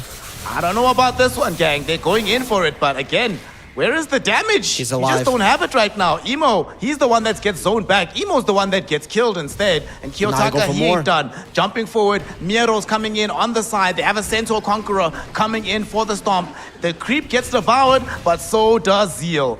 Double kill for Kiyotaka, and an amazing performance so far from BetBoom Team. He has Orb of Venom and he has Lance of Pursuit. The second he hit that Doom is the second he started crawling and was aware that he was gonna die. This was just Yakul's brothers being desperate. They know that the Dawnbreaker is the only one that's gonna be alone and you have to try to utilize your Doom. But now this means for the next 2 minutes, you cannot get a kill on the enemy side on your terms. It's only if BB team overextend, which so far they haven't done a single time. We're seeing some of the problems we saw on the Doom hero at TI, where when you're in this kind of situation where your team is falling far behind, Doom only really has one spell that can make you make the comeback, but that one spell requires everybody else to dish in the damage that he simply lacks at this moment. And here they are, 12 minutes, you're losing a tier 2 tower. What the hell is going on? Yeah, you and me didn't get a chance to cast these guys, but this is just how they play Dota. They're gonna try to... No, you didn't kill him with the Doom. How do you think you're gonna kill him now? They're bringing in more heroes with the recall. Nah, I'm glad they went back. It's like, guys, we can't do this. There's no way. But I don't know when this changes. That is the main problem. BB have way too big of an advantage right now, and they're playing clean. Right? So they're constantly applying pressure, and the lead is increasing. Part of my problem with this Yakul's Brothers draft is that there's no real opportunity for pickoffs with these heroes. Like, who do you send as a 2-3 hero ganking unit to try and bring down some targets? With BB team, there's several units that they can send in order to make a gank happen, but for Yakul's Brothers, it pretty much they're consigned to like 4 or 5 hero smokes, hoping to catch one hero off guard. Nobody, yeah, you're right. That's why we talked about it in the draft. The way that Emo needs to play this game is to go deep, force out rotations, go back. And for that, he needed somewhat of a decent laning phase, which he didn't get. The 7k gold lead in favor of BetBoom. 13 minutes into the game, dude. What? Wait, can we see those levels again? Look at this difference. 11, 10, 9 on their cores, 9, 8, 8 on the Yakul's Brothers cores. That is, man, what a difference. It's a huge one. That is, you know, it's not only the net worth, it's also this. So now they want to use the Doom again. They have the recall. Are going to be calling in for the Doom, I hope. Okay. So deep. At least they want the Wisdom rune. Okay. They brought in the Storm. Pure. He gets seen. They're gonna go on to him, but he gets the Selly hammer down. And did you see where he was standing? He knew that something was amiss. Standing in a corner where he knew they wouldn't have vision, they would have to overcommit. Now they need to pop the song just to get out of here. Paulison might actually even get left behind. The calling won't connect. Kiyotaka still chasing. Boundless Strike catches up to Paulison, and this man will be dead. They canceled his TP there also. You try to go for Mieros on the other side of the map and you just get smashed. Doom gets dropped down onto the Beastmaster, but I don't know about that one, Zeal. Emo doesn't have enough damage to finish him off. Fly, he's coming in to try and render some assistance. And with the Plasma Field, he does find the kill. Now though, Kiyotaka, he might make his way towards him. He doesn't need to. Pure just gets the straight up kill onto Emo. TP's out in front of Fly's face. He's like, everything is just going perfectly for us, guys. So yes, we lose Miero, but we get 3 kills on the map, 2 cores down for the count. And there's the 5th one.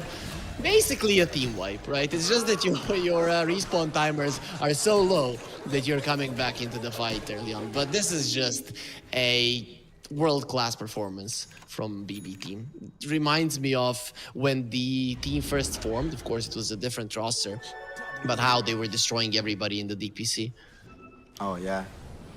Bro, like, Season 2 DPC of BetBoom was insane. Kataomi, he will find himself getting brought down. However, Kiyotaka is here with an AD rune, but he might have gone too far forward. Kiyotaka is falling lower and lower. Can they kill him? Yes, they can. Zeal gets that kill, and now Save needs to get out of here as well. Although the Wild Hawk dive onto Emo, stunning him out, separates him away from Zeal, giving space for Pure to kill him off with the Starbreaker. You know, at the very end of things, though, it's still a massive win for Yakul's Brothers. They get the Enchantress, they get Kiyotaka, and they lose a Doom who had already used the spell anyway. Yep, that is quite big for sure. Right, this is the first mistake of BB team throughout this game in any regard, right? And it's only because he had an AD rune and he thought, I can get away with anything. The thing is, he ran into quite a lot of heroes of Yakul's Brothers that he wasn't expecting, given that he used the Wukong's command earlier, just not enough defensive capabilities to live there. Pure right now. He's with Miero, who's got the Helm of the Overlord. We've got a Granite Golem. Got a Sea Dragon as well. They're not going to glyph the Sea Dragon, so going to be a bit of a harder push, but nonetheless, pressure will emerge from that side of the map. If they want to continue it, they might come bottom to kill Emo. Yep, this tower was pretty much full. You have the glyph on BB team, but for now it seems that the tier 2 is going to be their focus. There's no more glyphs, so this is most definitely going to go down. Okay, they're setting up bottom. Yeah, I thought so. There's the Wukongs out onto Emo. They find him. Silence is there with the calling, and they will kill him off. Listen, I've lost to many mid-Monkey Kings, right? And whenever I watch the replay and I see them setting up like that, I feel like I'm just dead, no matter what. Pure was leading out onto Paulison. He'll be finished off by Kataomi, throwing the impetus shot at him. And we are now 16-4. Oh my goodness. Just Primal go out onto the Doom. They just want to go onto Zeal. Do they have the damage to kill him? They might, but they don't want to take any unnecessary risks. So they'll just back off a little coming. bit. At Jingu stacks. Kiyotaka jumps up, Boundar Strike onto Fly. There's going to be the Blinding Light pushback for Boka doing his best, but unfortunately there's a Dive Hawk, there's impetus shots, there's a Sally Hammer, and there's a kill. Okay, BB team are getting banned. They're smurfing. That is not allowed. Dude, this is just looking so easy. It doesn't even look like they're having opponents. You know, Yaku's brothers, we watched them. They've been performing well versus some of the top tier teams. Even when they're losing games, sometimes they look decent, but this is just them being completely helpless. I will say that this is, well, two things. Firstly, this is the second game that we've seen in this tournament where a team has a support duo of Coddle Naga Siren fall behind and just can't play Dota. But the main thing is that just looking at all of their heroes, these are not come back from behind. We're going to smoke up and make one really cool play that's going to change the balance of the game. These are heroes that need to be playing from ahead from the onset. So whenever I see a support duo like this and an overall draft like this and the game is going this way, honestly, They're setting up bottom. There's nothing. They're not done. Okay, they did lose the tower, but at what cost? Okay, Emo's out. Song was used.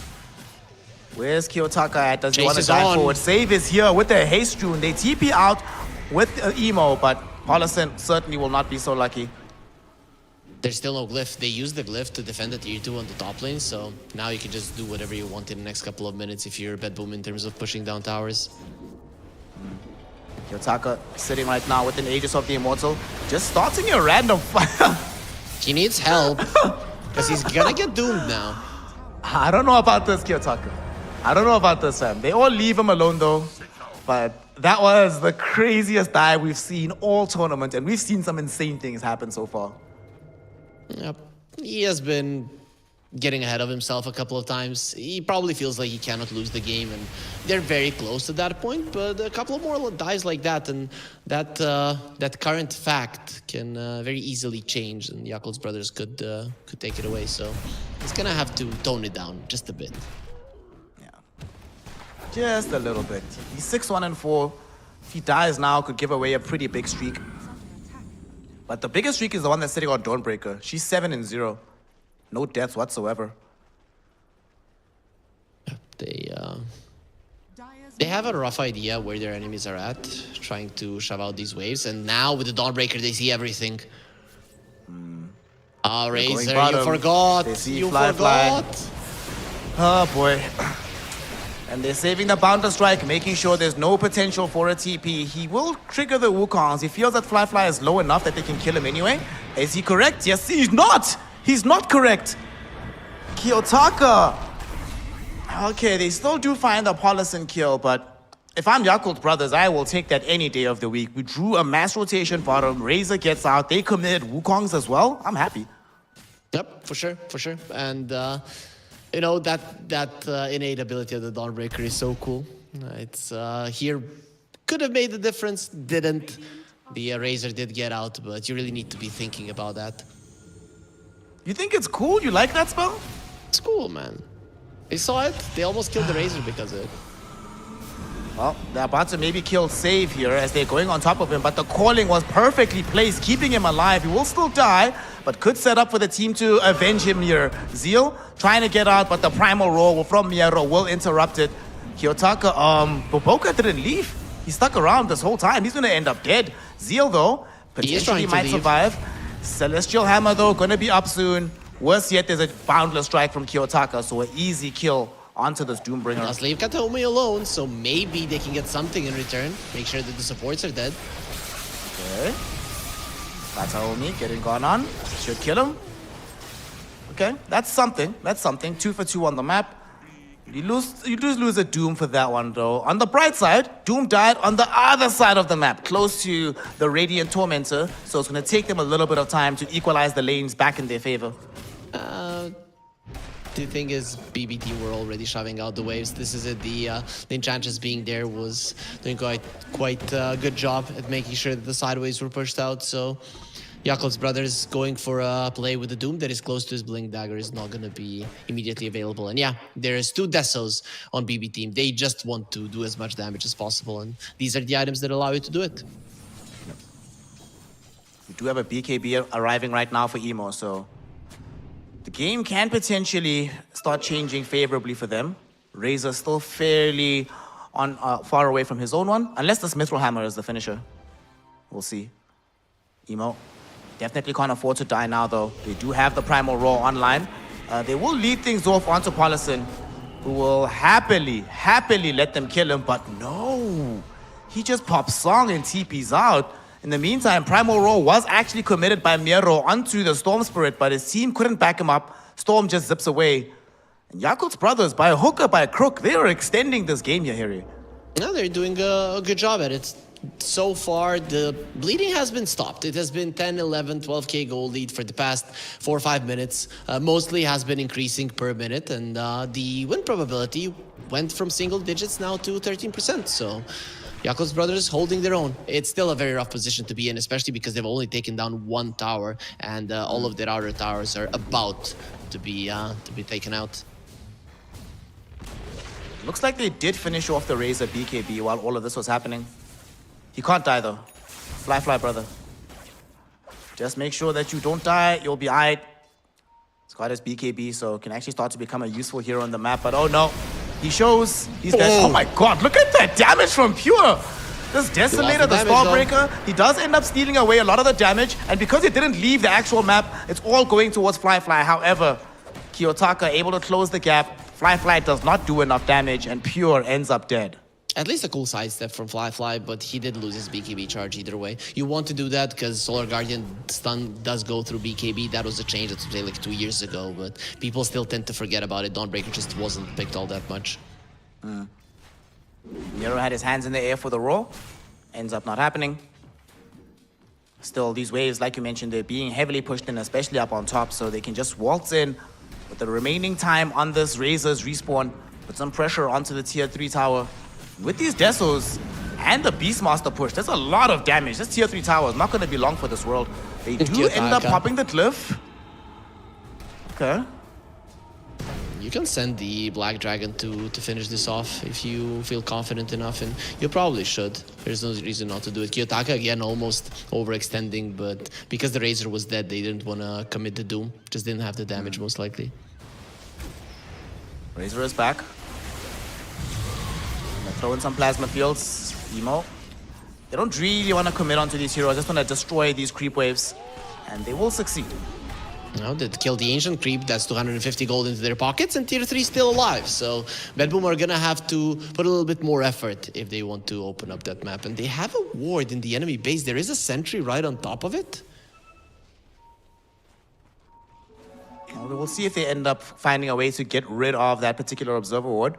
While they do that, all of you at home, make sure that you find a way to keep up with everything happening in BB Dacha, and you do that by following us on Twitch, subscribing on YouTube, and being involved on our social media platforms.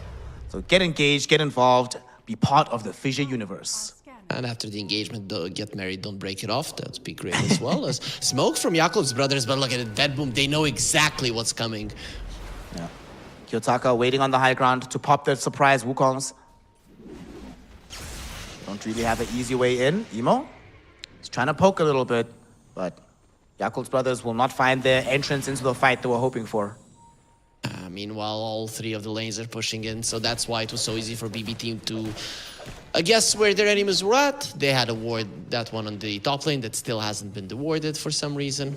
And now they are going to be forcing all of you back. Smoke completely off the mark. Cuddle will recall. Needs to throw out a blast or two here. Storm just wants to finish this off. Get rid of the Thunderhide as quickly as possible. And the Thunderhide will be killed. Oh, Denied. just denied by Miro. Nicely done by him. Imagine you're following your master and then suddenly he's the one to kill you. Put you out of your misery. So basically what happens to Nappa from Vegeta. Yeah, he did it out of mercy. Oh, this is no mercy coming in though from the rest of BB team. They're trying to go onto Emo. However, they get the Doom out onto the Dawnbreaker. Where's the follow-up damage, Kiyotaka however? The Razor is not here. They're bringing in Kiyotaka. They want to really kill this Dawn Pure, falling lower and lower. He will finally die, but Emo follows him immediately into the grave. And now Fly here with his BKB, but hasn't stolen enough damage, doesn't have enough going from the Eye of the Storm, and will just immediately end up dead. Kiyotaka with this AD rune, wreaking havoc on the backlines. And yeah, they kill Pure. They commit everything to that cause and have nothing left for the rest of the fight. There's no backdoor protection because the creeps in the mid lane and the creeps through the bottom are going to be coming in right now. So this is most definitely a lane of Rax. It's one of those moments when you start talking about things that are actually bad for Yakult's brothers, but in a good way. Oh, they're going to be coming back fairly soon because they don't have that many high levels. But even if they're back in this game without the Doom, they're incapable of fighting. Yeah. Miro also just bought BKB on his Beastmaster. Has Prime Aurora available in about 10 seconds. And they've, oh, for good measure, actually steal the Wisdom Rune as well. Of course. Yeah, they need more experience. Do you trust me now? Do you trust me now, Snare, that these guys just play very clean Dota? I trust that. I just think Yakult's brothers didn't give themselves the best chance with this kind of draft. And they were trying to go into Kiyotaka. They miss him, and there's still a Solar Guardian coming in. Now they see Kiyotaka, but there's no Doom to leverage out onto this Monkey King. Zeal fighting right next to the Dawnbreaker. Fly is there though, stealing away all the damage with the Eye of the Storm. It's all going in. They will try to kill off Pure falling lower and lower, finally dies. Double kill for Emo. They also use the song onto Kiyotaka. He finally gets off Wukong's command. They have damage onto Fly. Pops BKB, flees the area. Baboka, he's next to Kiyotaka, gets in the blinding light, and now Kiyotaka, BKB is down. BKB not needed for Fly because now he has right-click damage. Emo gets a triple kill. Fly survives. Zeal doesn't die. Rosh. And it's a Roshan respawn. Yakult's brothers find the perfect moment to strike.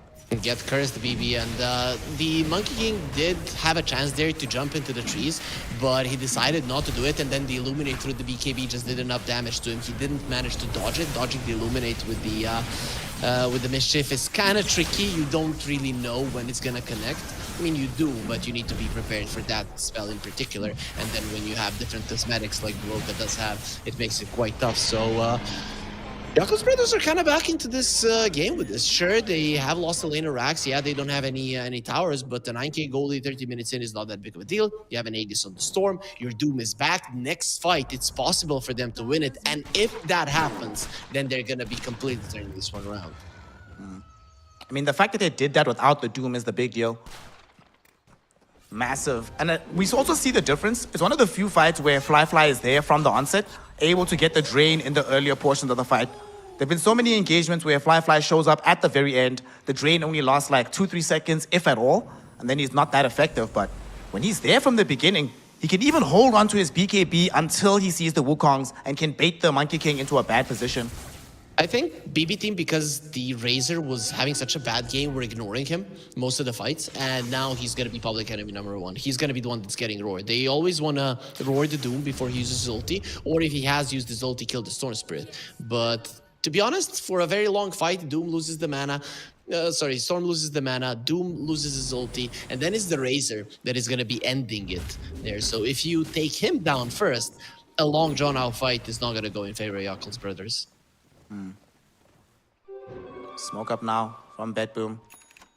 Pure just picked up a basher for himself, so the next time he shows up, he's going to be doing some real work onto these Yakult's brothers heroes. That being said, they did just get the SNY for this Razor, so a little bit tankier for him at the moment. He knows that he's going to be getting roared now, right? So you do have to have a way to get out of it super fast. Do you think more items should have status resist?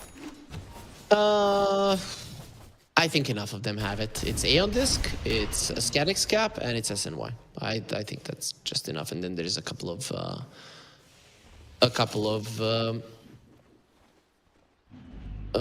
spells as well that give you that. All right. I don't really count a Static Cap because it's like a neutral item. You know, you don't always get it. I think maybe one more buildable item I think I'd be okay with. Just return it to a Sange. Sure, if you think that's fine. Or just put it that the Halberd has the status resistance because that item has become irrelevant. Yeah. In a meta where everybody is playing a range hero, nobody's buying a Halberd. It's just a bad item. Just return that to it. That certainly makes sense to me. As BB, they found themselves a stolen Tommy. They still command a very large net worth lead in their advantage. They still control most of this map. But they have been shown that they are not immortal. And they definitely don't want to make a mistake into a Storm Spirit with Aegis. They're just going to be shoving in the waves, right? So you want to know where your enemies are at. So hard, man. It's so hard to get right jump. And even if you do, it could be one hero and then you have to reset. Plus, all of the waves are going to be coming towards your tower. You might lose, let's say, a range Rax while you're going for a play like this. Also, Razor's not here. And we've seen just how instrumental he is. Oh, they do have recall. Yeah, you're right. Yeah, they're going to get him to a fight even later. After the roar is used, it's better for him to enter the fight there. Okay, Monkey, Kiyotaka, they caught a slight sliver of vision onto him, but they go for the easier jump. Go for save. We don't even get save just yet. He's still alive. Now here comes Miro jumping in onto the Doom. They want to kill him off, but the song, it's fighting time. Zeal gets off his BKB. He's aight. Now Miro's the one that's in trouble. There's the blue hole onto everybody with Plasma Field going through, but they don't have the damage just yet. BB team. They just get away from the Wukongs. Kiyotaka, though, did commit the BKB for this one, so the Monkey doesn't have it online anymore. I think all three of them used the BKB. I know Miero did, Kiyotaka did, and if I'm not mistaken, Pure did as well. Safe. He was the initial person they went on. They finally managed to pick him up, but they do lose the Doom on the back edge. Zeal didn't even get off the ultimate, but Fly, he's draining Pure. He's going to kill him. Kiyotaka can do what he can, but there's no Wukong's command available for this Monkey King. He's about to die. Emo with the double kill. They forced off away Fly. The impetus shot, not enough. Fly still going. Miero, he gets plasma fielded. Here comes Fly back again, putting in the damage, gets himself a double. Now they're right in front of this Enchantress. No, the Hurricane Pike! It's gonna kill Fly. Kataomi is gonna pay for that with his life for sure. As Yakult's brothers, they took a long time. They went on a long hunt, but that hunt ends up being successful. A team wipe for the Chinese squad as they remove BetBoom from the map. Four steps are so good in this game, and Yakult's brothers, they have a couple, but it was only one four step that saved the Doom's life. They're out of the Wukong's command, out of the roar, and out of the way from the Solar Guardian as well. We're talking about these circles, but nothing to keep the enemies inside of those circles. And thus, Yakult's brothers, they're starting to win these fights. You're seeing what's happening if the Razor is not the one that's being roared. I still think this Doom is not the one that should be your target of priority. But the problem is he was the only one showing. Razor is just waiting patiently for that roar to come out, and then that it is his time to strike. Yeah. They spent so many resources just trying to get Zeal to begin with. And Razor came through. Actually, you know, you're talking about that recall. The position of where the Cuddle was, he was towards the west of the fight. Him being recalled so far away from where the Doom was, where the Storm Spirit was, meant that you could see that they kind of forgot that the Razor was going to be coming into that fight. Yeah, well, they thought they were going to kill the Doom fast enough so that it won't really matter. And because they committed so many BKBs and in the end didn't even kill him, and you always need to think about it, is he going to come back? It was hard for the Doom to do so, and they also needed to use another round of spells for him to die without using his ulti. Imagine what would have happened if he even got the Doom off there. Oof. Well, that fight, we also have to shout out Paulison for an amazing song on that situation.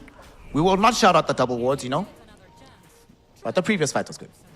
Yep. They do bring down Zeal, though. This time around, he's caught. And the Dawnbreaker having a basher is something that allows them to catch people.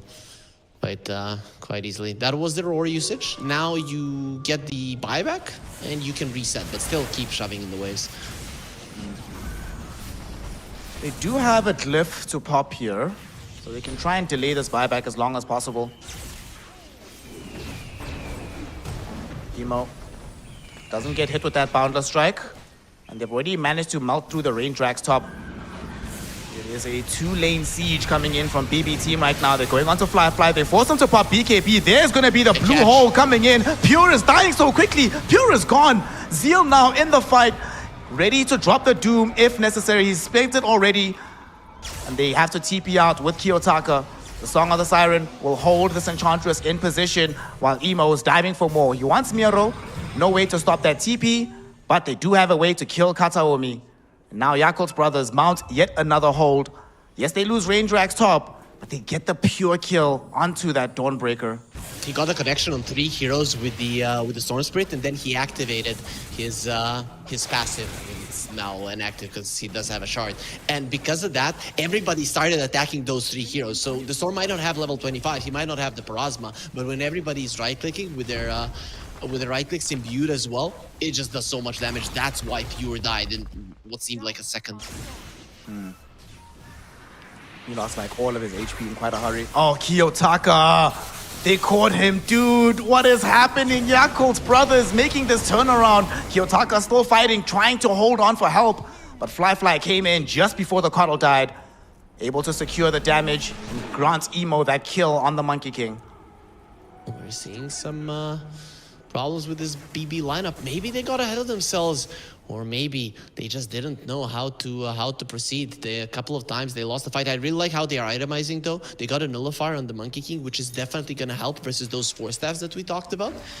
But this is a game that is anybody's to take right now. The only reason why BB Team are still favored to win it is because they've took down all of the tier 3s.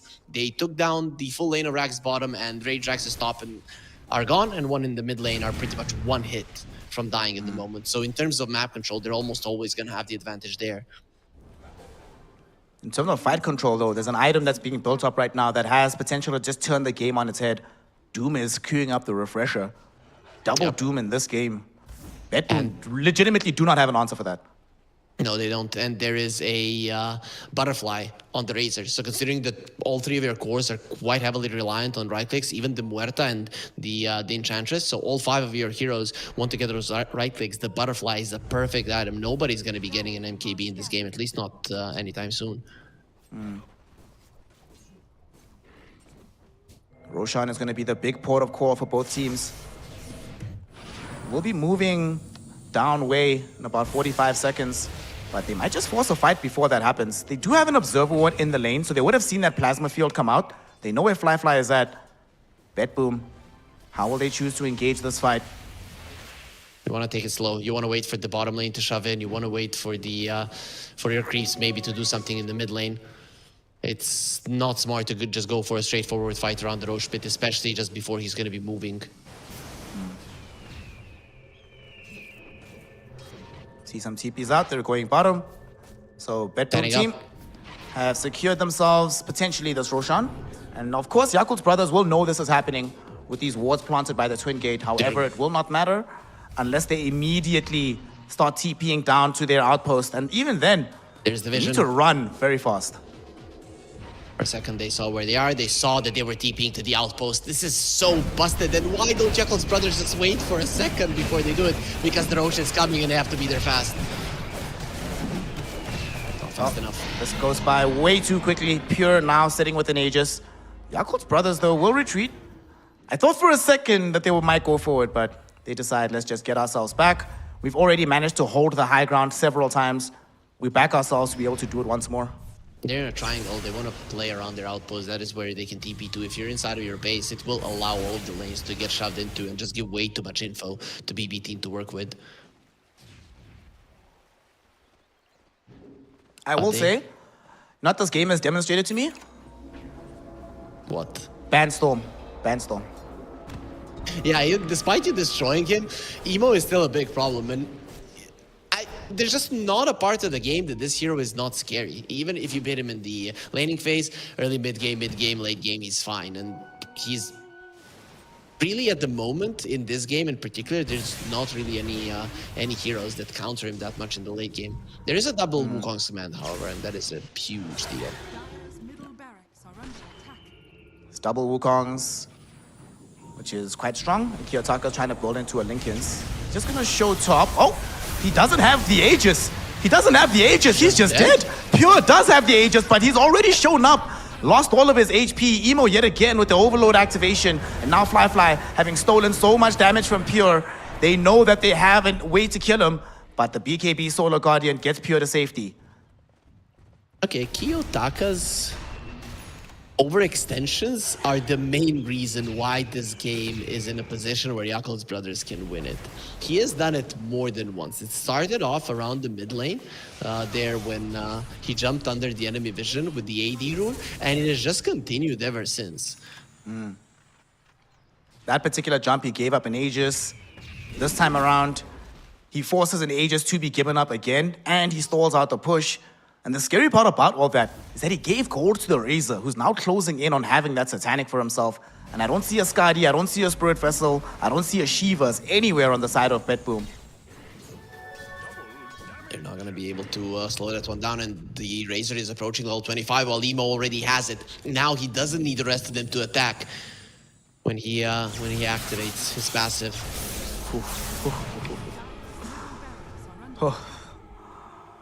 Yeah, Storm Spirit with an AD rune jumping in on top of you. That looked pretty scary, but Miero had to blink back. He's okay.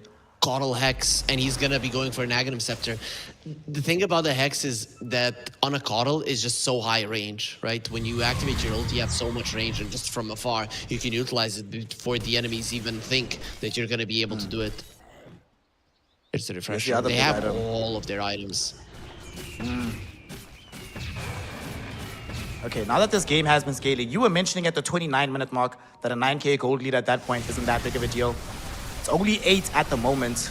So where would you place? Let's not consider the towers for a moment. Let's just think about like their team fighting prowess.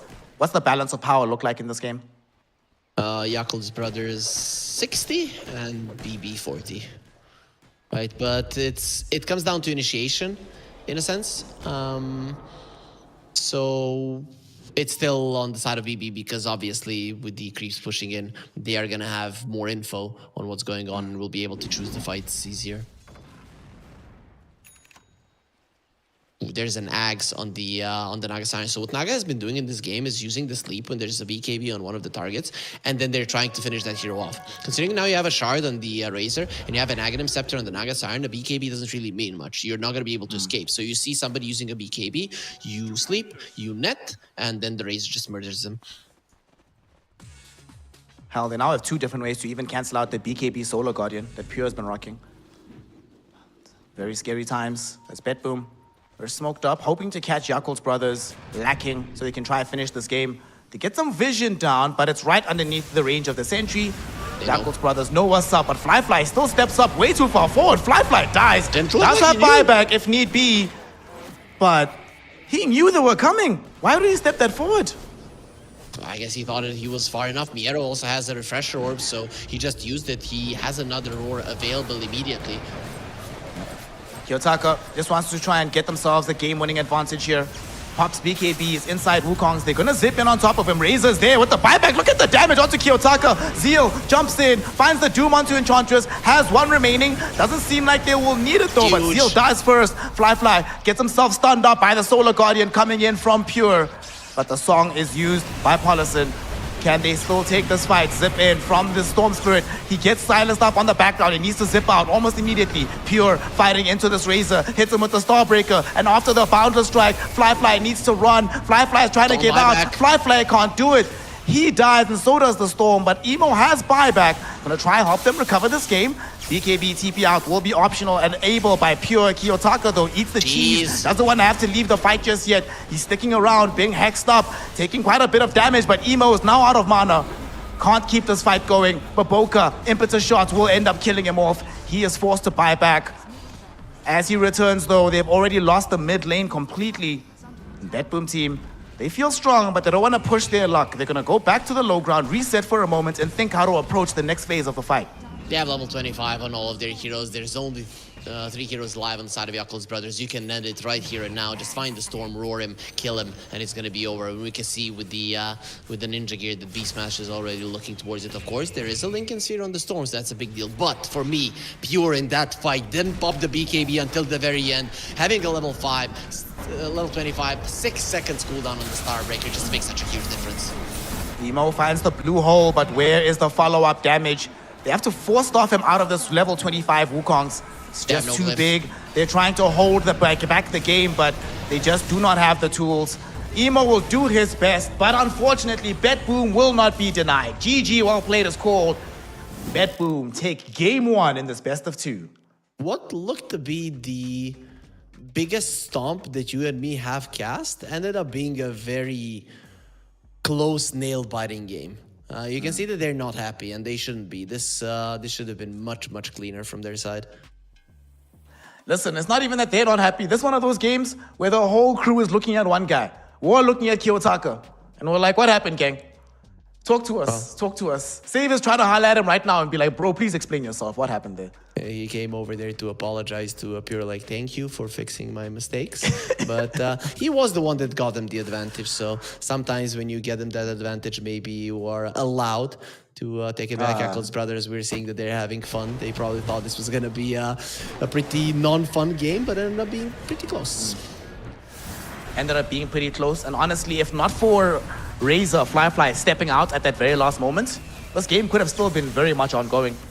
And it looked so good for them for so many portions. I mean, if you think about where we ended this game, looking at this fight, like, you would have thought that they would have just walked all over them. They were losing heroes left, right, and center like it was nothing. And it was just so simple in the earlier portion of things for BetBoom. Always able to catch Emo, always able to kill this guy off. It was their early game, their first like 25 minutes from BetBoom Team. Probably the scariest team in the tournament. The thing is, probably when they play scrims, they destroy everybody in 20 minutes and then people call GG, so they don't have time to practice these later portions of the game. So that's why they're having some issues. But these 4 staffs were the reason that Yakul's brothers were able to win these fights. And that's something that BB team should have anticipated was going to be making a difference in team fights. One of the few fights, of course, where we did see Pure die. Yet again, it seemed disastrous because they kill Pure but lose everyone else on Yakul's brothers. Didn't seem worth it. But somehow, some way, a couple of fights go in their direction. This one in particular was so good. This is after they forced out the BKBs in the river and the primal roar from the Beastmaster. All of a sudden, it's much easier to just collapse back into BetBoom Team. And yet again, we see the power of the Storm Spirit, man. Not a hero to be ignored. The only reason that these fights didn't go ultra bad is because the Enchantress Katomi here, he's going to be killing Fly when he comes back. He really didn't need to do so, but as a carry, you sometimes can't help it. I don't know, man. There were a lot of things in this game I feel Fly didn't need to do, but it happens. It's a high-pressure game. Emotions are running high. And you're just a Fly hater. No, I'm a Fly lover. You said it yesterday. I'm a big fan. That's why I expect better. I changed my mind. Anyways, at this point, Kiyotaka, look at the damage from the Storm when he's level 25. But the Boundless Strike in this fight is going to be what changes the game. Bam! Full HP. Also, it was a big kind of a mistake from Zeal. He used the first Doom onto the Enchantress, so by the time he blinked in looking for the second one, he got insta-roared, insta-boundless. He's in the middle of a Wukong and he just dies. If he had the Doom out onto the Beastmaster before the Primal Roar, maybe they can kill Kiyotaka, and then the fight is very, very different. Yeah, they probably thought Kiyotaka was going to die on his own and didn't want to use the Doom on him, but sometimes it's better being safe than sorry. I think there at the end of the game, Yakul's brothers probably felt still like they were losing this game heavily, where in reality, when it comes to a fight, they still had a bit of a solid chance of winning it, even when Fly was dead. We end the game 35 kills for BetBoom, 19 for Yakul's brothers. And the damage numbers, surprisingly enough, it's Yakul's brothers that have much more overall. 37 for the Razor, 48k for the Emo Storm Spirit. Yes, they lost the game. Yes, things were tough. But I have to give the MVP to Storm, dude. Like, he kept this game going much longer than it had any right to continue for. For sure. I also like how Baboka played the Coddle, running around the map, just bringing people in. It was a big deal, right? Because without that mobility, without that chance to just send out the support whose life is really not going to be that valuable if he dies, it's no problem. He goes out on the map, he sees that he wasn't under vision, he recalls a couple of targets and they get kills, was one of the reasons why they were getting back into this game. Sure, there were overextensions from BB Team. If they hadn't happened, you wouldn't get gotten even a single chance, but you still need to be making some moves of your own as well. Yeah, they definitely need to make those moves. I also like how he was always trying to scout the trees, in particular just looking for Kiyotaka. He understood the danger level being presented by the monkey. Ultimately, though, it ended up not working out for them. So we now have a one-game victory advantage for the side of BetBoom Team. They are currently in contention with Tundra at the very top of Group A. Before they play their second game, though, we need you at home to do something quick. If you're on Twitch, hit that purple follow button. If you are on YouTube, hit that subscribe button, and then head over to our social media pages to follow us there, find out what's happening through BB Dacha for the rest of the year in Dota. For now, though, one game advantage for BB Team. Well, hopefully, Yakult's brothers come back because every single series they have played has gone to 1-1. So we find out if that will follow the trajectory or if we'll have another 2-0 for BetBoom. Stick around with Snare and Harry Freak for some more BB Dacha action.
Welcome back, one and all, for some more BB Dacha Belgrade action brought to you by FISSURE, your #1 tournament organizer and production studio. We are here, Harry Freak.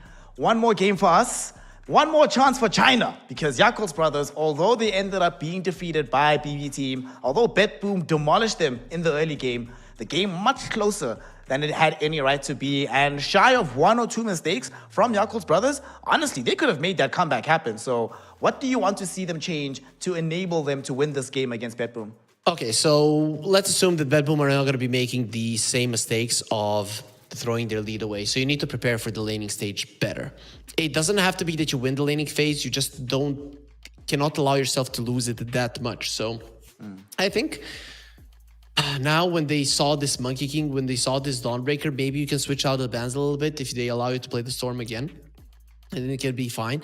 But generally, pick stronger lanes. So Coddle is going to have to be written off. I know that he was a big part of their comeback, but next time you lose the laning stage that much, it's not going to be happening. We've already seen 2 teams showing just how to play versus this guy in the lane for him to not do anything. So just scratch that one off, get a stronger laner as your position 4. I think that would probably be the best approach. Start from there. I'm completely fine with that approach. And we've also seen that Baboka, when playing some of these better laning / more active heroes throughout the map, he's able to create much more space for his team in general. So give him that option. And for the love of God, get Storm Spirit. That's all you need to do. If you can pick Storm Spirit as Yakult's brothers, they will be much, much happier. Unfortunately, though, Yakult's brothers are playing on the Radiant side and they do not have the first pick. So what do you think the odds are of BetBoom Team, given that Kiyotaka is a Storm player? Are they just going to grab that for themselves? We haven't watched it, so we haven't cast them much, so I haven't watched their drafting approach. I would say no. I think they go for something else, even if they get a chance to pick up a Storm Spirit, because this game doesn't really matter for you, does it? Wait, let me check. Oh, it does matter. They're gonna be first in the group. Okay, they picked the Storm, yes. The moment you heard our top of group, you're like, okay. Go pick Storm. It doesn't.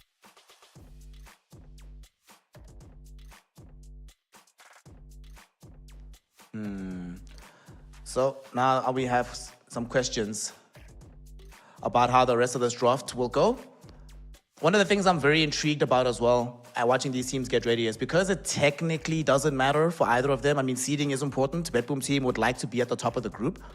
But this is also an opportunity for them to start experimenting, because right now, as the score line reflects, BetBoom Team is at the top of the group, tied with Tundra Esports. So even if they lose this next game, once they get into their series against Tundra, they have the opportunity to pick up the points necessary in that later game. So I don't think they're too stressed about this particular result. They just want to make sure that they're building momentum for later on in the tournament. So let's see. Yakult's brothers, one thing I'm not happy about is the fact that if you look at their faces, emotionally, they don't seem to be very set at the moment. They seem to be under quite a bit of pressure. So I'm hoping that pressure doesn't end up getting to them at the latter portion of this game. So let's see how this unfolds. Game 2, Yakult's brothers. It's their final game of the group stage for BetBoom Team. They still have one more series to go. Let's see what happens. If Yakult's brothers wins this game, they will be 6-4 in the group. Tied for first with Tundra, BetBoom, and then of course contingent on the results of Tundra, BetBoom. They could find themselves potentially still staying third, but then we have to worry about the liquid results. There's a lot that can still happen for Yakult's brothers. But let's see what they do with this draft. They open up by getting the clock. The Tusk goes the way of BetBoom Team. This has been the way it's been for a lot of games in this tournament. One team gets Tusk, other team gets clock. The real question is, who is going to get the Storm Spirit? That is the hero that we need to keep our eyes upon. BB Team's turn to ban.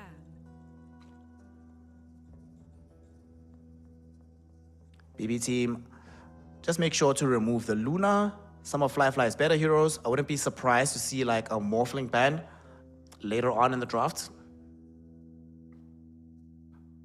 But Yakult's brothers is picking first, so BetBoom needs to decide. Are we going to ban Puck Storm? We're just going to give it away.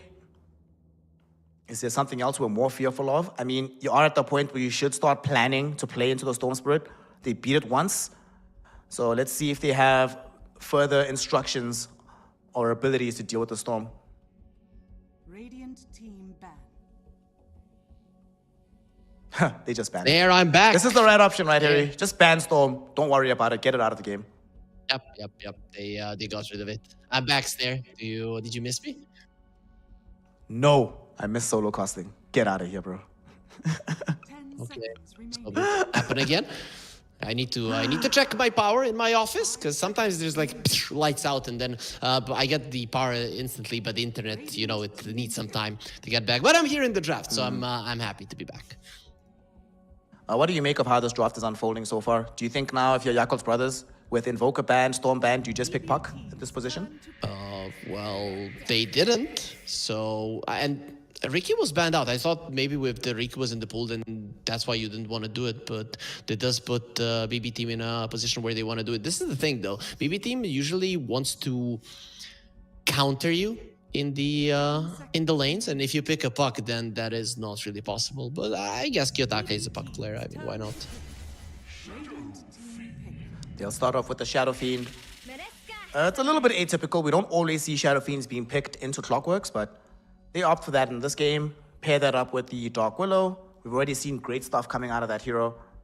All right, I'm fine with this. This feels very meta coming out from BB Team. What do they have versus the Puck that they don't want to pick it on BB Team, right? Because I think Kiyotaka doesn't play it much in pubs, so I'm trying to think, is he going to go for something like an Ember? Is he maybe going to go for a Shaker? That is a hero that he has been playing. Maybe that's the approach. It's weird to me, considering that they don't have a Ricky, that nobody's deciding to get this hero for themselves. Maybe they better have some amazing plan, right? But if I'm emo, I'm like, guys, last group stage game. We lost the game, but I owned on the Storm Spirit eventually. Can probably replicate that performance on the Puck. If not for that, what other heroes has he played? He's played Earth Spirit, but then if you pick Earth Spirit, they just pick Puck immediately. Is there any possibility of that hero actually lasting until the 24? It seems to be the case from what we're getting at here. And BB Team just wants strong lanes. This is what I'm getting at from their save. Is a big Dark Willow player. If you use your spells really well in a lane, Dark Willow can be insane in the laning phase. Tusk and the SF are insane in the lane. And finally, Yakul's brothers, they are the ones that are gonna have the confidence to pick it up. These are two very, very strong meta heroes that made it to the last picks of the second stage. I mean, you started recognizing this yesterday, right? That teams were initially first phase banning the Sand King, went to the second phase, went to the third, then just got forgotten completely. But today, it's coming back a little bit more. Yakul's brothers will have a solid lane, some initiation outside of the Puck as well, and just great team fight, right? Dream Coil plus the Epicenter combo seems pretty strong in the mid game.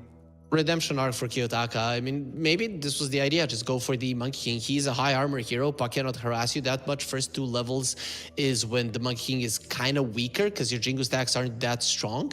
But still with the aggressive posturing, you should be okay. I still don't see the Monkey King doing as well versus the Puck as he did versus a Storm Spirit.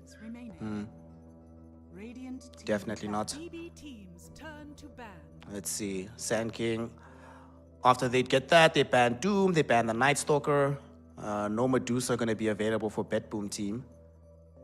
Night Stalker ban, let's see. What heroes are really annoying to play when the enemy team has Night Stalker? Weaver, Spectre, Ursa.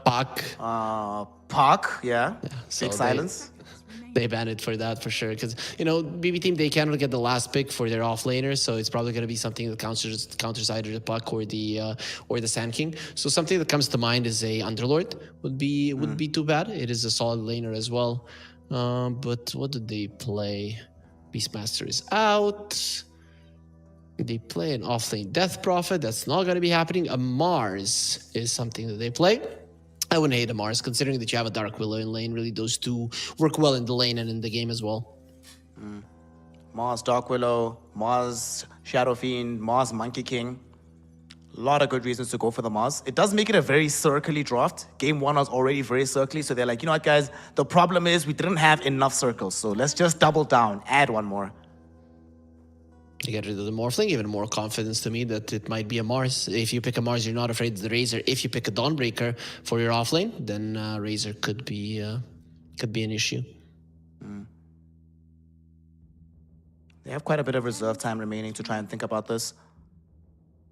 Are there any off-kilter offlaners that we haven't seen in a while that could be useful here? I'm looking through some of his, and he lost the game with an Axe, he lost the game with an LC. I don't think you're going to be getting those. I don't think you're going to be getting those. I'm not going to lie. You don't have the burst damage necessary for an LC to work that much, and it's hard to catch some of these heroes. The biggest circle in the game is still available. Oh, no, it's not. Enigma's banned. Never mind. Okay, so they'll go for this. That's his most played hero. We haven't seen Visage in so long, but one thing that is there with the Visage now, they've got Visage with the Tusk. Lots and lots of damage, solid lane. Wait, this Tusk is going to end up... Do they have to move the Dark Willow now to position 5, just given how good Tusk with Visage is together? I don't think they're going to be doing it. Let me see. Katomi hasn't been playing Dark Willow lately, so I think it's going to be safe playing it. And then you just dominate the lane with the Tusk SF, and then you rotate the Tusk. I think that's the approach from BB. Okay. Now we are thinking to ourselves about carry heroes to play here. There's no Morphling, there's no Medusa, there's no Luna. Does he like Terrorblade on Fly? I know it's not in the meta all that much, but illusion heroes versus what BB team has are amazing. SF is kind of the only one. But okay, I never would have guessed that. All right. Fly says, you know what? Pure, I see you, bro. You went for this Dawnbreaker Strength Hero game 1. Wait, what? Muerta. Oh my gosh. I was hoping it was Baboka. I was really, really hoping that it was going to be Baboka on the Muerta and then carry Fly, but... He's playing Muerta. You said you wanted to see this in the previous game, especially when there was a puck in the game. And what was the other hero you said was in the other game that had the Muerta winning? I can remember. It was the Sand King, I think. I think it was. Wasn't it? I think so. Okay. So what do you make of this overall, with this Muerta being carry? The core matchups are obviously there's a Monkey, there's a Shadow Fiend, there is a Visage, there's lots of physical damage. What do you make of, what are the prospects of this Muerta carrying this game? It's a hard one, because usually Muerta is... Sure, you have a lot of AoE stuns to play around there. So if you get to a point where Muerta is doing a ton of damage, it's a problem. But generally... Muerta doesn't like when the enemy cores have a lot of magic damage, and here you have an SF,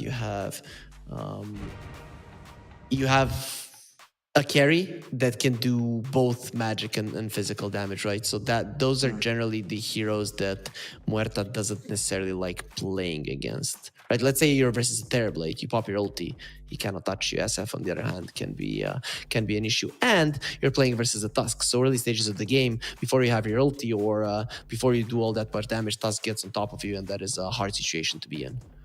All right. We'll see how it all pans out right now for Yakult's brothers. Their final opportunity in the group stage to put some points on the board. They are immune from elimination, but if they don't manage to get a win here and Team Liquid ends up winning against Talon, suddenly they'll find themselves being 4th. And I'm not sure you want to be starting out your upper bracket journey playing up against the top seed in Group B, which is currently Team Falcons. That seems very scary. I'm not gonna lie, Team Falcons might not be that bad of a matchup for them. Team Falcons have... they're not as fast-paced as they... as, let's say, BB team. And that is something that Yakult's brothers know. Plus, Team Falcons have a certain way that they draft because of Amar, who doesn't have, the biggest hero pool. And we talked about how Yakult's brothers have been able to find ways to draft around some of these teams that have weaknesses there. So I don't necessarily think that would be the worst matchup for them. Okay. Well, that's a thing that they have to worry about in the future. At present, they must concern themselves with their final game against BetBoom. In the previous game, they didn't actually manage to steal away 3-for-1 on the initial bounty runes. Still lost the game, but it was something nice to start with. This game, what will they get? Just 2-for-2.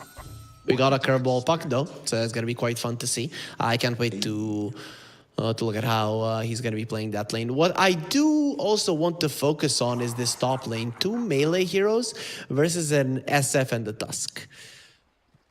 It's going to be hard. So we're going to be seeing a lot of wave pulling, a lot of stacking, a lot of shenanigans coming out from Yakul's brothers. And I don't know how much you can get away with it. The Sand King is not going to have the easiest of times. Yeah. Maybe the rationale is they wanted some hero. They're like, okay, look, Shadow Demon's banned. Which hero can we play for that gets stacks easily and gives us a little bit of team fight? Okay, fine. We'll pick Magnus. At some point, I'll go stack with the Shockwave. In the meantime, though, he's experiencing the first tag team of the game and tanking more damage than he'd like.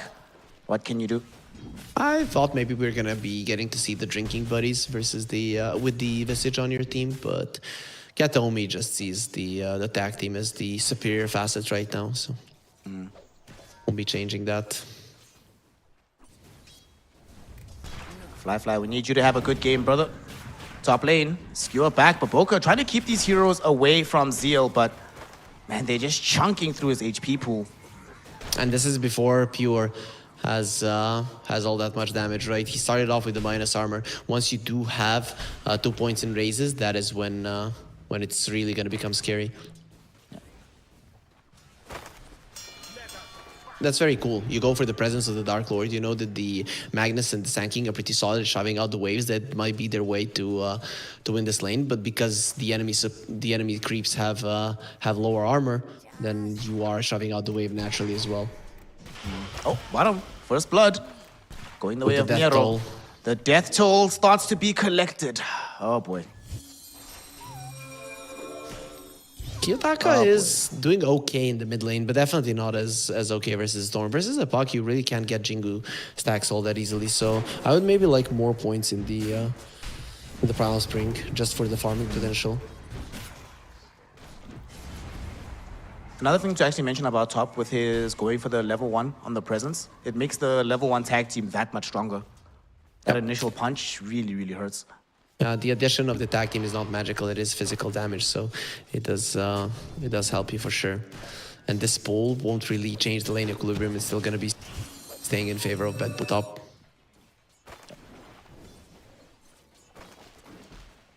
Outside of dying first blood here, how many deaths do we expect to happen in this bottom lane? How secure is Fly in his farming? Minute 3 is coming, so you're going to be fine, but those are good shards. Oh no. Baboka, skewer baby, getting them away, but Baboka might still end up in a dangerous position. He's still alive though. Very nicely done.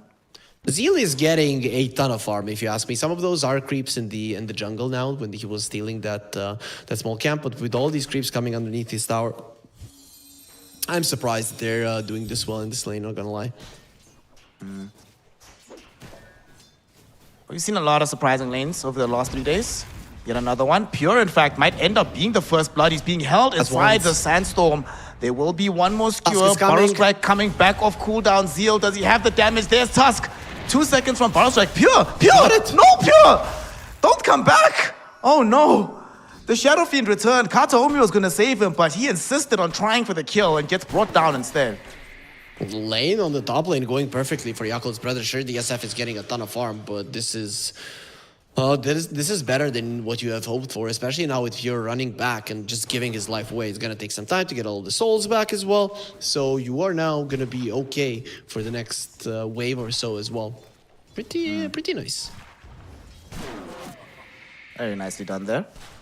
In the meantime, Fly's been able to catch up in the CS department down bottom. He's healed up from the earlier harass he was taking, so he's doing A-okay. This Puck is being outstripped in the CS department, but it's getting worse and worse. Kiyotaka is putting in some pressure onto Emo, forcing him consistently onto this high ground away from the creep wave. The Monkey King, you are going to be getting those stats items. Your right click is going to be better than the Puck, so obviously you're going to be fine. Also, dodging the damage of the orb is not impossible. Bottom lane, Miero's getting gone on. Fly has the damage, and sure they do get the kill out onto Polison. Death toll collected, but the Visage will go down. Fly will get harassed by Save quite a bit, but Save knows that this is only a temporary phenomenon. Gonna have to back up eventually. He also did get a connection there on that, the deny on that flag bearer, so he annoyed him quite a lot. And there's the smoke.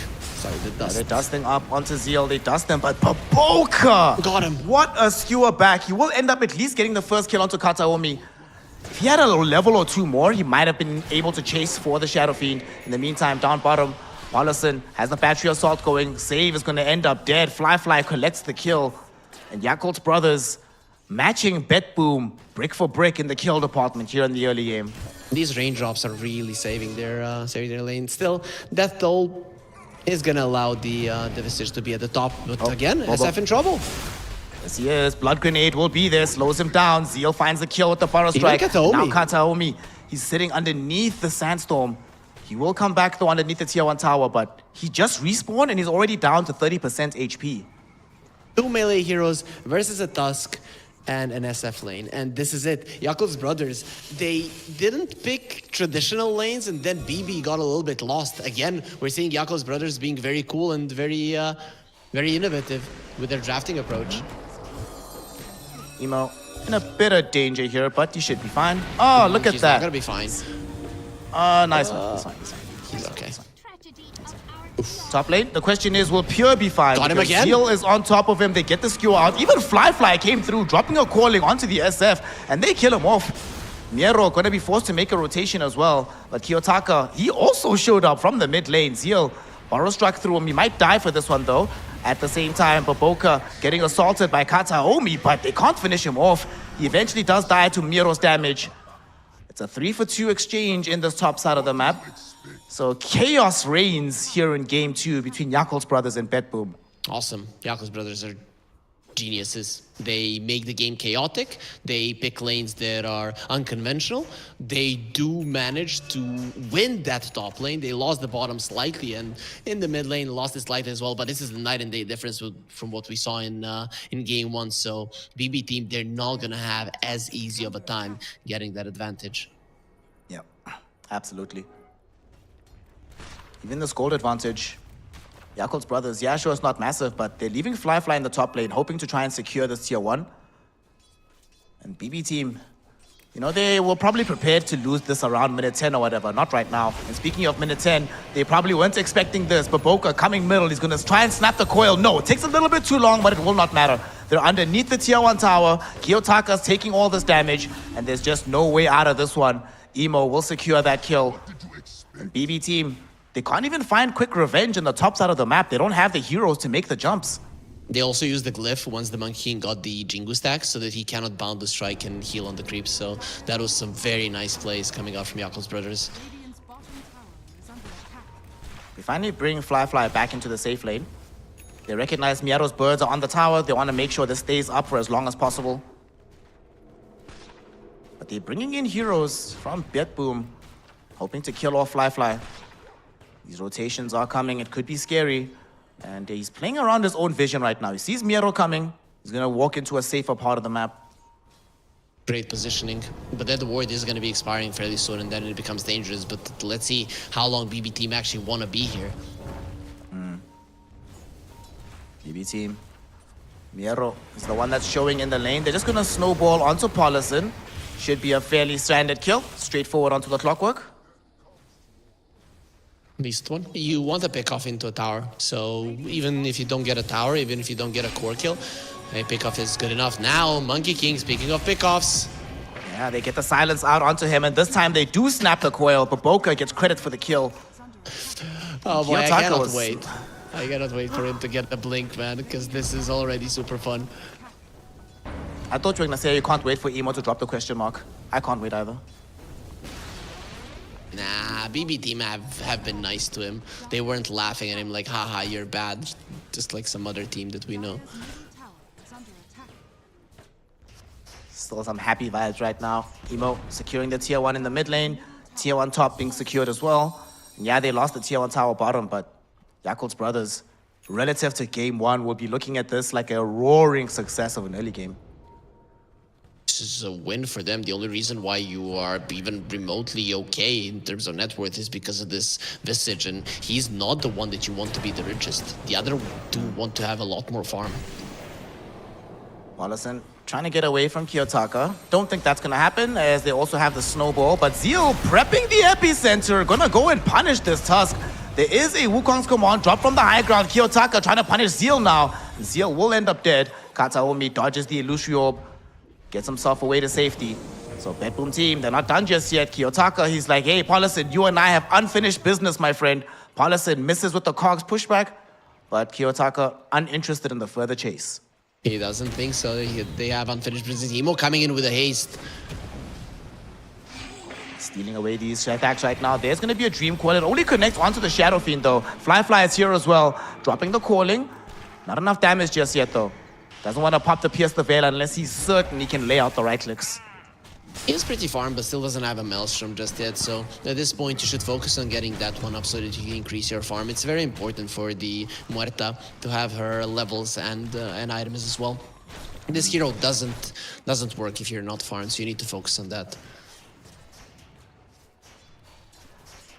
Correct me if I'm wrong, but I believe this is the most even game we've had at the 11-minute mark so far between the two of us. Well, yeah, because it's dead even at the moment in terms of net worth for sure. But I'd say that Yakul's brothers are kind of happy or happier with the farm distribution. If you want to make Yakul's brothers even happier, what you should do is click the follow button here on Twitch, hit the subscribe button on YouTube, and then head on over to social media so that you know everything that's cooking in the Fissure universe of Dota 2. Currently cooking is that Yakul's brothers want to continue their streak of mostly 1-1s. They did lose one series, right? 2-0 versus Tundra, if I remember correctly. No, that's the first one. No, they went 1-1. It's all 1-1.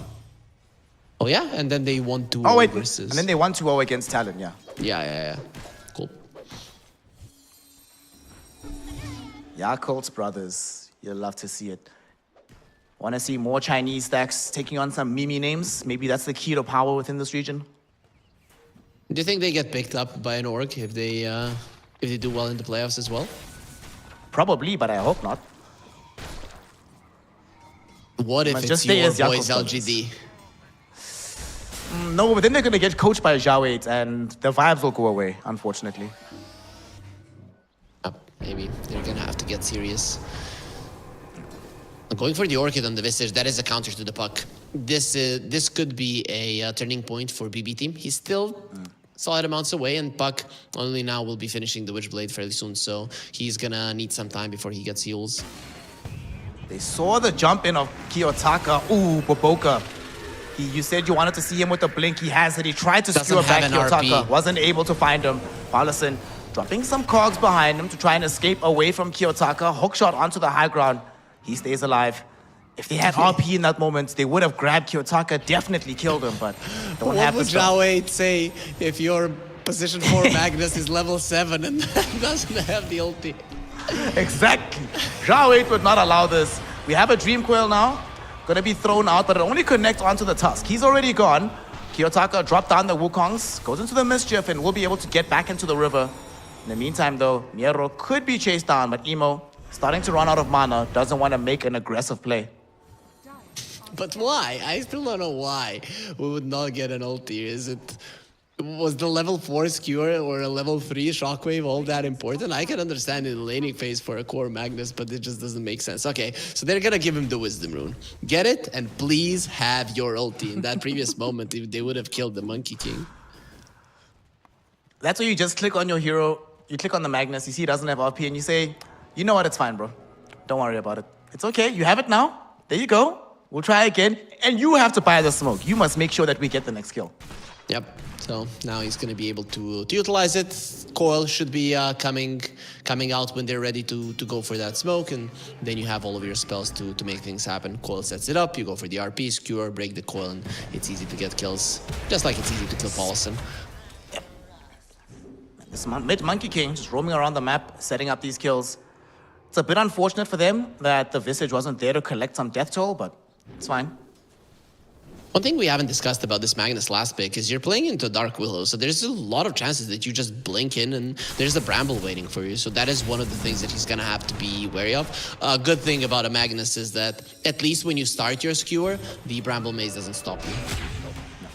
Emo getting gone on. Do they have what it takes to kill him here? He dropped the Dream Coil right behind him. He does have the Illusion Orb. He's fine. The only reason he did that was down bottom. Oh, there's an RP. It connects, but are we million. really onto Save and Mieros of Birds? But that being said, Miero is held in Enough. position. He's able to get killed. Oh, Fly couldn't be brought down. And with the Dark Willow, they really tried their utmost to get to this Muerta, but unfortunately being held back by Baboka in the moment. Maybe Kiyotaka can do something about it. They have vision. He knows roughly where the Muerta is, so there is a possibility he can hunt her down. Decides against it way too deep. Zeal has Bloodstorm flying out right now. Yeah.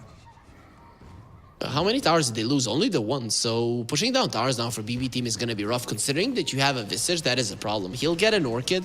So now it's of the utmost importance that you utilize it to make sure that this pocket has a bad time. Like he showed it. Wouldn't be surprised if we see Emo start to queue up that Yule Scepter. He's trying to get himself away from the Visage. Terrorized though, it comes out. It's going to stall him in position.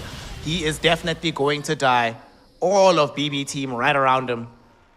One thing the BB team does better than most other teams is recognizing when you can chase a mobile hero. A lot of the teams would think, oh, the puck is out. It's just no reason to chase him. But these guys, they understand just the strength of their lineup, what their spells can do, and just the down times of spells. I think that's the main thing.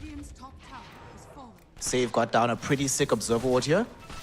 I don't know if they know that it's available. We do have a courier flying in with a sentry for Paulison, so he might have awareness about this. Very nice deep vision coming out from BB team. So they're aware from where Yakul's brothers are going to be moving. Even if you smoke now in your triangle, it is going to be very easy to read the angle at which you're going to be approaching. That's why they're just focusing on farming right now. What do you make of SF's build in this game? I saw that he's going for the Shadow Blade instead of the usual Mom, D-Lance, BKB. So he's just not going for the BKB.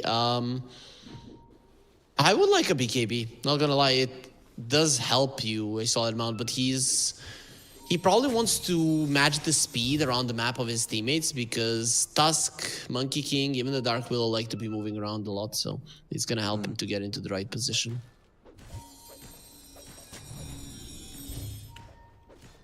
BB have a very nice Observer Ward that they can play around here. Unfortunately for them, they are standing underneath an Observer Ward. Another one, they finally de-warded, but not going to find a connection off the back of this movement. I like Kiyotaka's change in the item build. He went Mage Slayer, pretty much needed. Inside of the Wukong's command, you're going to be reducing the damage of everybody when gets out just in time.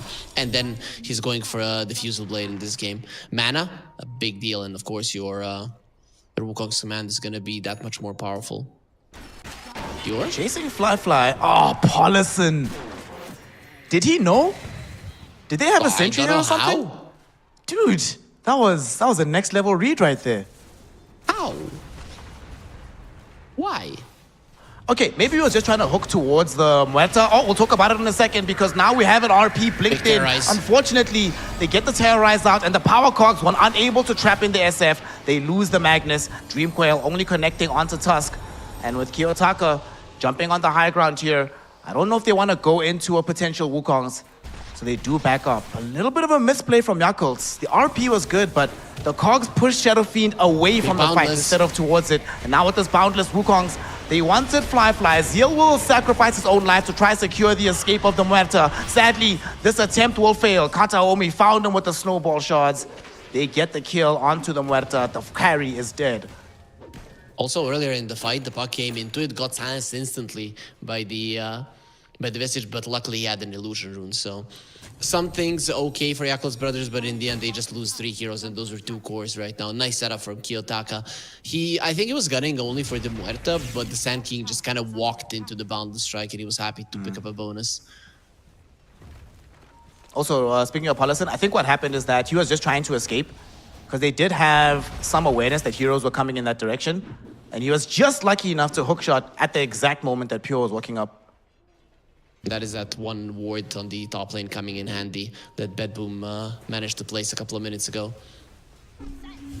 Their warding has been on point, really, Snare. Beautiful. Shot. Going on to Paulison now. This time he is within the cogs, but he's getting himself out, and there's no follow-up from the rest of Yakul's brothers. Finally, they get in with the Burrow Strike. Double save. FP is being triggered. They want save. They want some of these kills. They managed to find the kill onto Kiyotaka first and foremost. Next up to 4 will be Kataomi. And with the curved Delucio, we could see them jumping for more. Barrow Strike out onto save. He gets dragged back in a little bit by the Shockwave. And he's just going to run forward, distracting them from killing off the SF. And giving up his life for the sake of the team. This time around, it's Yakult's brothers who strike back and get 3 kills for themselves. MLBB team getting ahead of themselves, thinking they can brute force that mid lane tower while the SF was in a position between the tier 1 and the tier 2.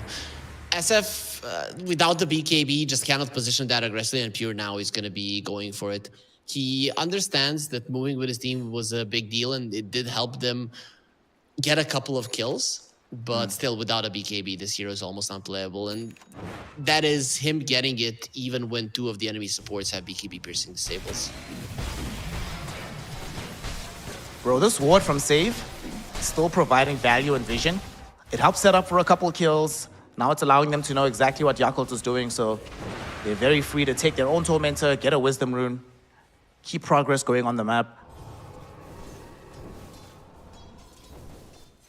Also, we saw a Yule Scepter coming out for the puck, so he has some kind of way to play around this Orchid that's emerged from the Visage.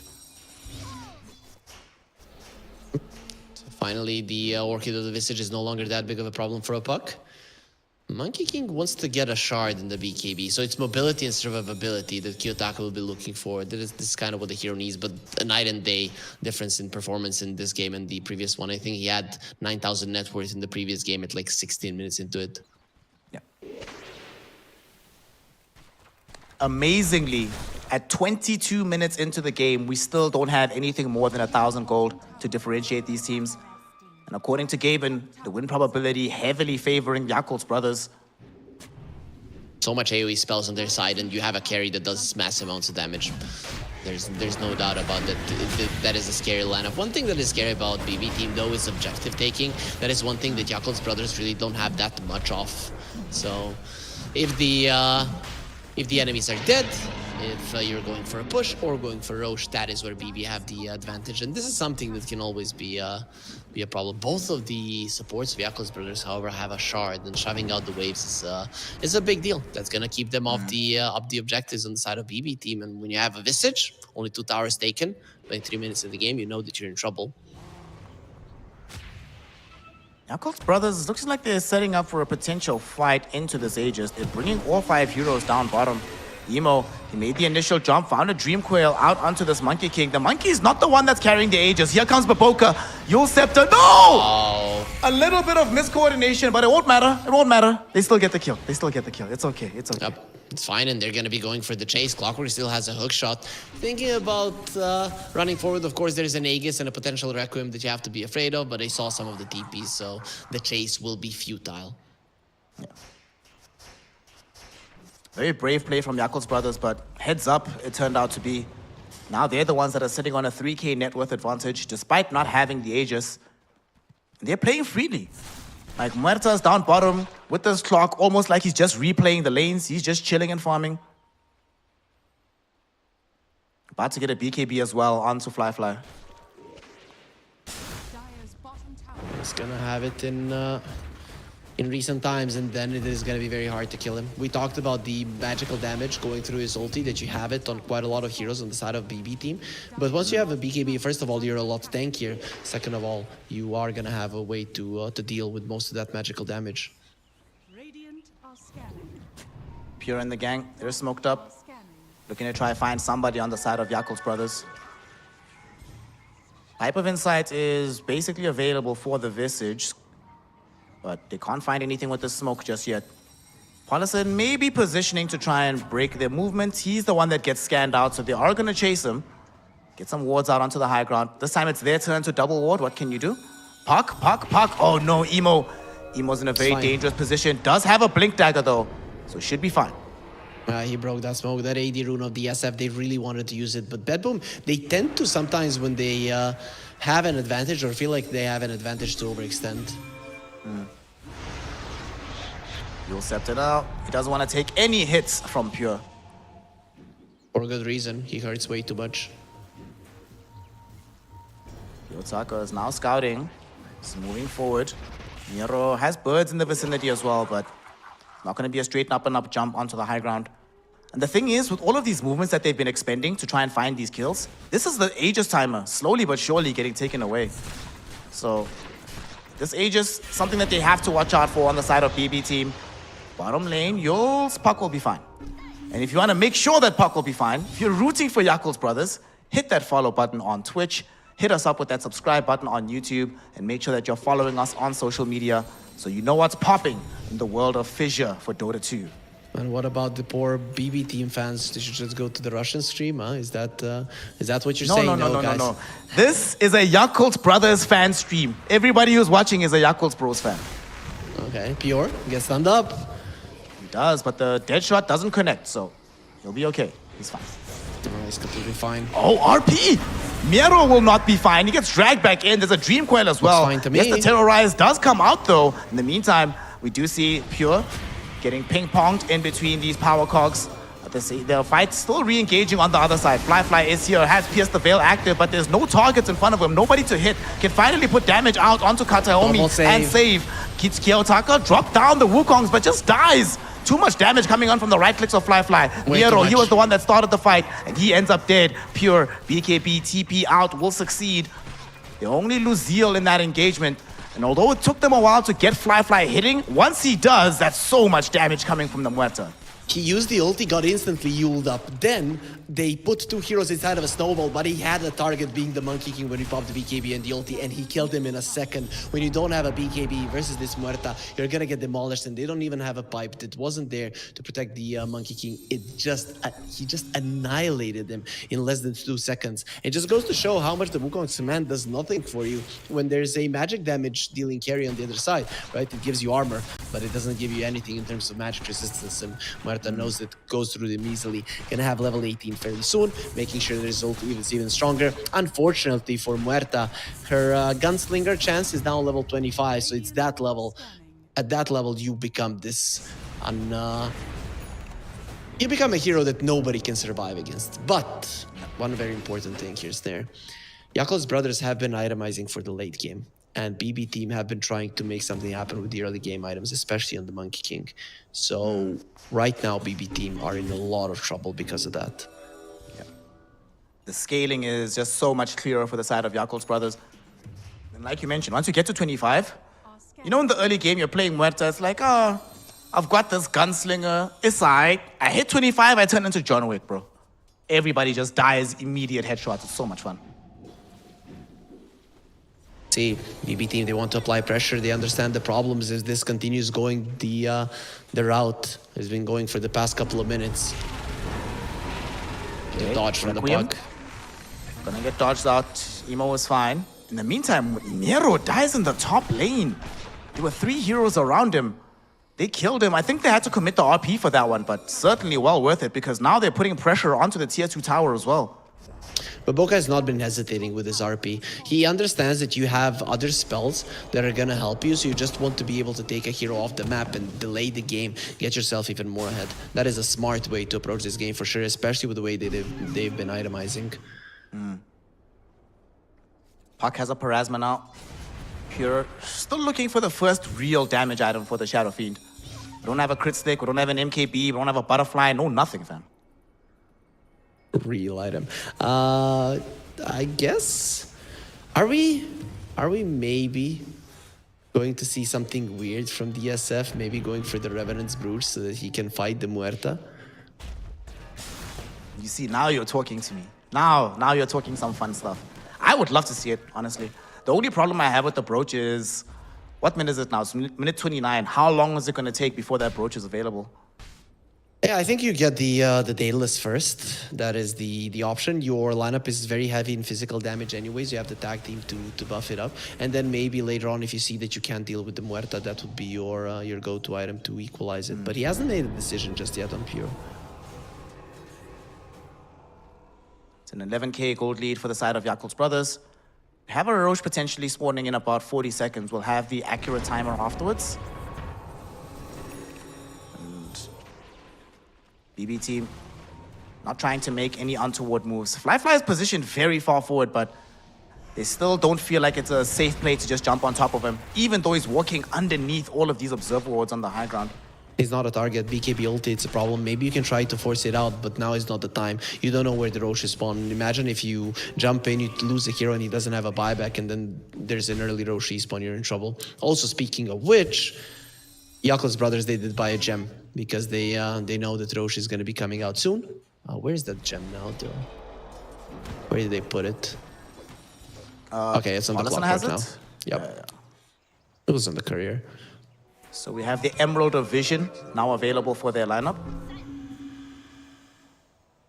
Why doesn't this innate ability of the Tusk turn off when he's invis? It should, because it's just giving his position away all the time, and it is a hero in some metas that is going to be wanting to buy a Shadow Blade. Monkey King, if he starts leaping to the north, he could be in trouble, but he might have to join his team because they're making a wrap here. Yakul's brothers came through the Twin Gate. I don't think they know about this. They're all smoked up as well. Who are they going to find first? Paulison, he's pinging where he thinks Kiyotaka's at. The rest of BetBoom also smoke up right now. Who's going to find the better initiation? Paulison getting the full wrap. They see Pure. They had a little sliver of vision on top of him. Zeal wants him, but he finds the Dark Willow first. Emo will be there to help out, and they ensure that they kill Kataomi first and foremost. The next hero on the chopping block is going to be Save. So Dark Willow goes down too. In the grand scheme of things, I don't think BetBoom Team mind that much. They got the tier 2 tower top. The mid wave is pushing in. It sucks to lose these two supports, but immediately they send Pure to push out bottom. So it's okay, I think, for them. It would have been so much. It could have been so much worse. There's not going to be an epicenter for a Roche fight, so overall they are okay, and they will have both of their supports here. Their tier 1 on the bottom lane is still available, so they do have ways of fighting this Roche, no problem. Right now, they're already getting themselves into a good position, can play around vision, can set themselves up for success. Yakul's brothers, Paulison, he's scouted by Kiyotaka. Kiyotaka would much rather go for the Monkey King jump. Pure. They're now going onto Paulison. They silenced them, but they weren't able to get all that much. The Orchid has been wasted now. Pure needs to be careful. He needed to stop breathing there, or they would have heard him. He was farming the small camp and then just hiding behind the tree. If they had spotted him, that would have been it for him. Big wraparound coming in right now from Yakul's brothers. Can they find the angle? Paulison just continually scouting out with the rocket flare, making sure that the Roche is not currently being taken. And Muerta, she got her Daedalus. This could be huge. Wukong's command triggered out by Kiyotaka, hopefully jumping onto Fly, but Fly now, BKB, pierce the veil. Look at Kiyotaka, just melt! They've already gotten the Monkey King out of this fight. They need to get out of here. RP big now from Boboka, getting two heroes. Miro and Kataomi are gone. At the same time, Emo found a Dream Coil onto the other two. They separated that fight so beautifully, getting themselves 4 hero kills and easily setting up for a free Roshan attempt. So Fly, he holds his ulti, he holds his BKB, he wants to see what's going on. Can he go onto a target? Because Kiyotaka, his idea was to force out the BKB, to force out the ulti and somehow get away. The thing is, the second that Fly pops spears the veil, he kills him in just a couple of shots. You can do nothing even while your debuff immunity is active. So now you get the Aegis, you are 17k gold ahead. Very hard, if not impossible, for them to play. And one thing we really haven't been talking about is, yes, Muerta deals a lot of damage, but imagine the Magnus in power on top of it. He's hitting like 400 per hit with magical damage. It's insane. Fly, baby. He's buying a refresher next, so we have the extended duration of both Pierce the Veil and the BKB in these fights. Very smart. And also, double calling is no joke either. It's very difficult to deal with. Yep, especially if you get lucky that they start moving around and you're just constantly silencing people. That would be problematic. But overall, he gets it, right? He already has the damage. It's just about do I have my ulti and do I have my BKB? So how do I have them all the time? I buy a refresher. Inside of a fight, if he has a 16-second Pierce the Veil, you're not killing him. Fly grabs the tier 2 tower down bottom. And mid lane, they're just gonna, oh my gosh, those familiars just die in a second, and he doesn't have a resummon. It's not available just yet. Okay, they're going methodically from objective to objective. They don't want to just straight up go high ground. It's dangerous to do so, so they're gonna be shoving out the other waves. Pure? Dude, He's very good at hide and seek. Let's hope he can hide longer in this game. They might actually catch Zeal. They see the Sandstorm here. They want to interrupt it. Zeal gets silenced up. Yules into the air. Can he get out of this one? He cannot, but BetBoom with the RP on the background, catching onto 3. Fly is there. BKB pierce the veil. They've already lost down onto 2. Kiyotaka trying to survive within the Wukong's command. Don't think he'll be able to do it as Zeal finishes off this Shadow Fiend. Kiyotaka able to jump away for now, but Paulison is chasing him. They get the Dream Quail out onto the Monkey King. He is gone. Dominating streak for Emo. Miro also gonna get caught out. He is gonna lose his life. It's a full team wipe. Yakult's brothers demolish the entire lineup of BetBoom Team, and now they're in position to eviscerate the base. BetBoom, the MVP of this game. Sure, Fly is doing all the damage, but who won the lane versus the Tusk and the NSF? It was him. Who made sure that this Monkey King was having a bad time by skewering him back a couple of times? It was him. And this is a guy who, at level 7, didn't even have his RP. This last pick, Magnus, for the side of Yakult's brothers. Beautiful. And once again, they come up with a creative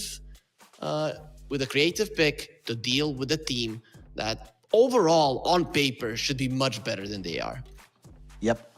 And I mean, one of the best ways that they did it, right? They change up in their support duo, getting BetBoom on that more active hero, the night and day difference. He was often the one being like, guys, I've got my spells available. I have RP, I have Blink, I have Skewer. Let's go make something happen. And man, he just played so well. But from this fight, we started to see the real problem in this game was going to be Fly. So much damage so quickly coming out of this hero. And also, the way that Yakult's brothers itemized, they didn't get a blink on the Sand King pretty much at all in this game. Knowing that BetBoom is going to be doing the initiation part, they just needed somebody tanky to give the vision so that BetBoom can get the right catches. Yep. He was providing vision, providing an opportunity for Fly to just sit hitting heroes. I mean, look how long it took them to kill him here. This gives the opportunity for Fly to just lay out this damage, and my god, pierce the veil. My god, illegal gameplay.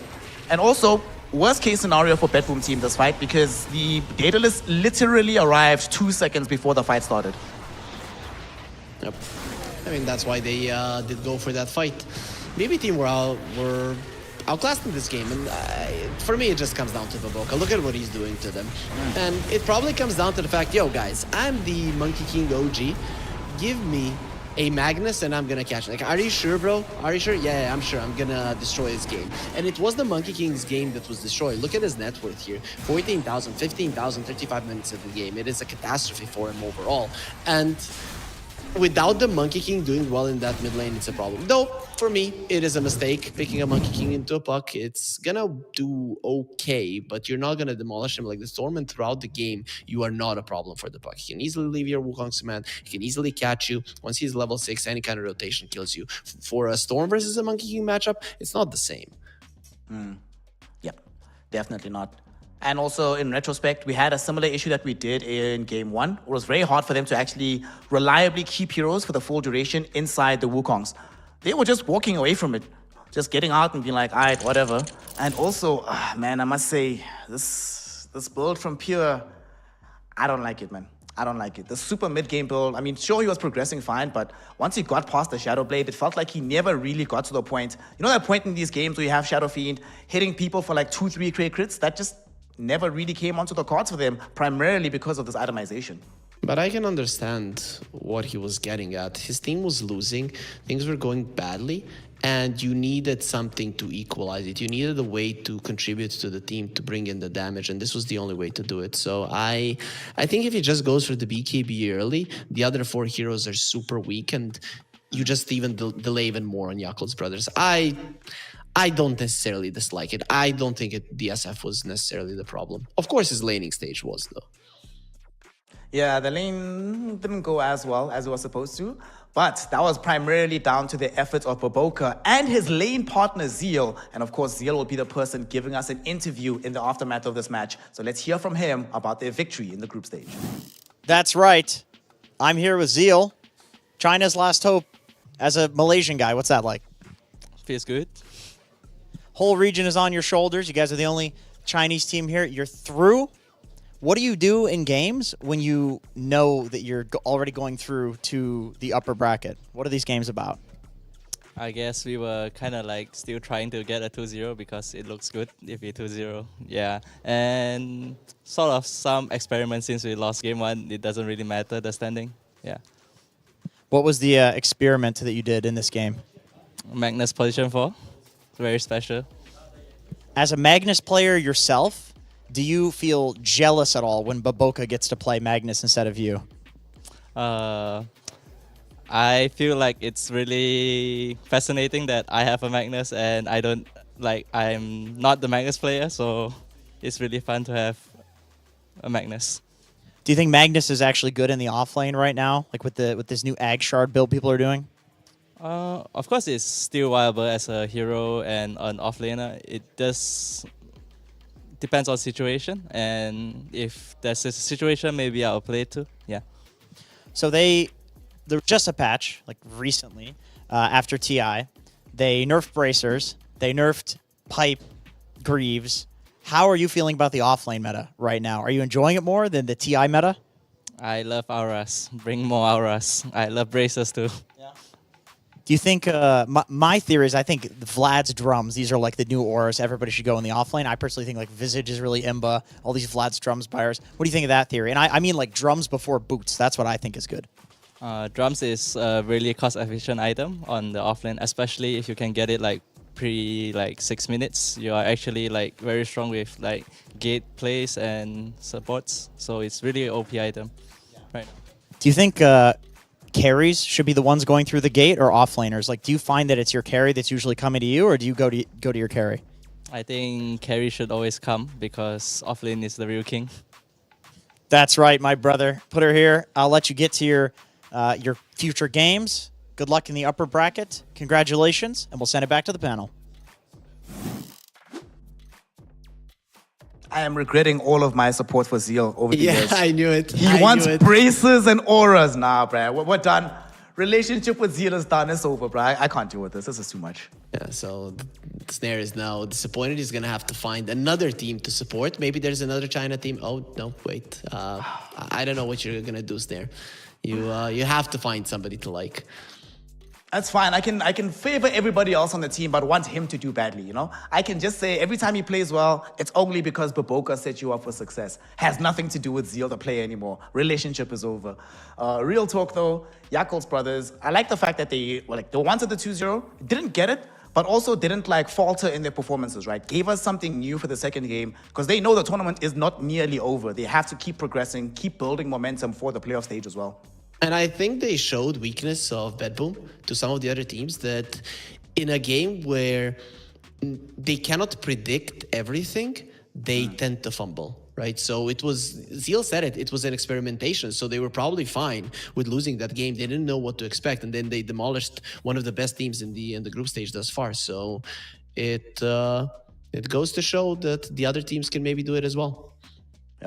This tournament not nearly over. We're certainly going to be seeing a lot more Magnus experimentation, whether it be offlane or position 4. And you at home, I don't want you to experiment with Magnus. I want you to experiment by clicking the follow button as many times as humanly possible on different PCs. Hit that on Twitch, hit the subscribe button on YouTube, and make sure that you are following the Fissure universe on the social media platforms so that you know about everything that's happening in BB Dacha. Before we go on break, Harry Freak, I'll give you the final word. What is the one lesson that we've learned from these days in the group stage?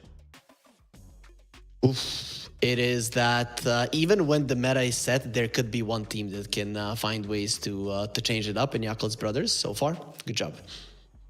China reigning strong at the moment. So shout out to Yakul's brothers. Everybody at home, before we go on break, make sure that you head on over and follow Harry Freak on his social medias. Make sure that you grab a glass of water, go walk in the mirror, look yourself there, and say, you know what?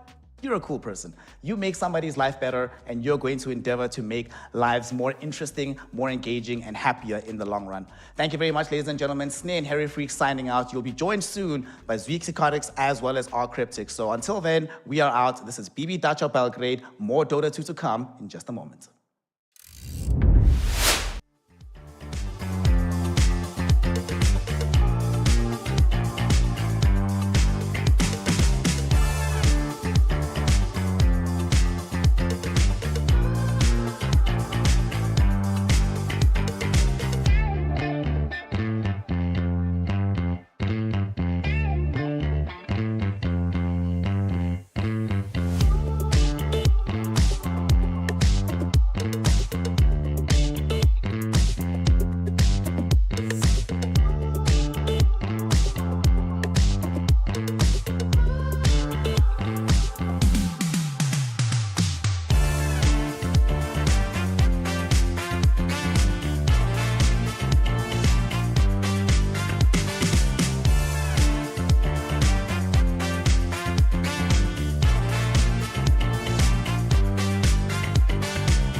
What is up, everybody? Welcome back here to BB Dacha Belgrade. My name is Cryptic. I'm here with Z Quixotics, and we are jumping into the tail end of the day, the second half of the day in a way, as we take over. It's going to be a lot of fun. We've got some great series lined up here today. Zach, kick it off, man. Tell them what they get to experience.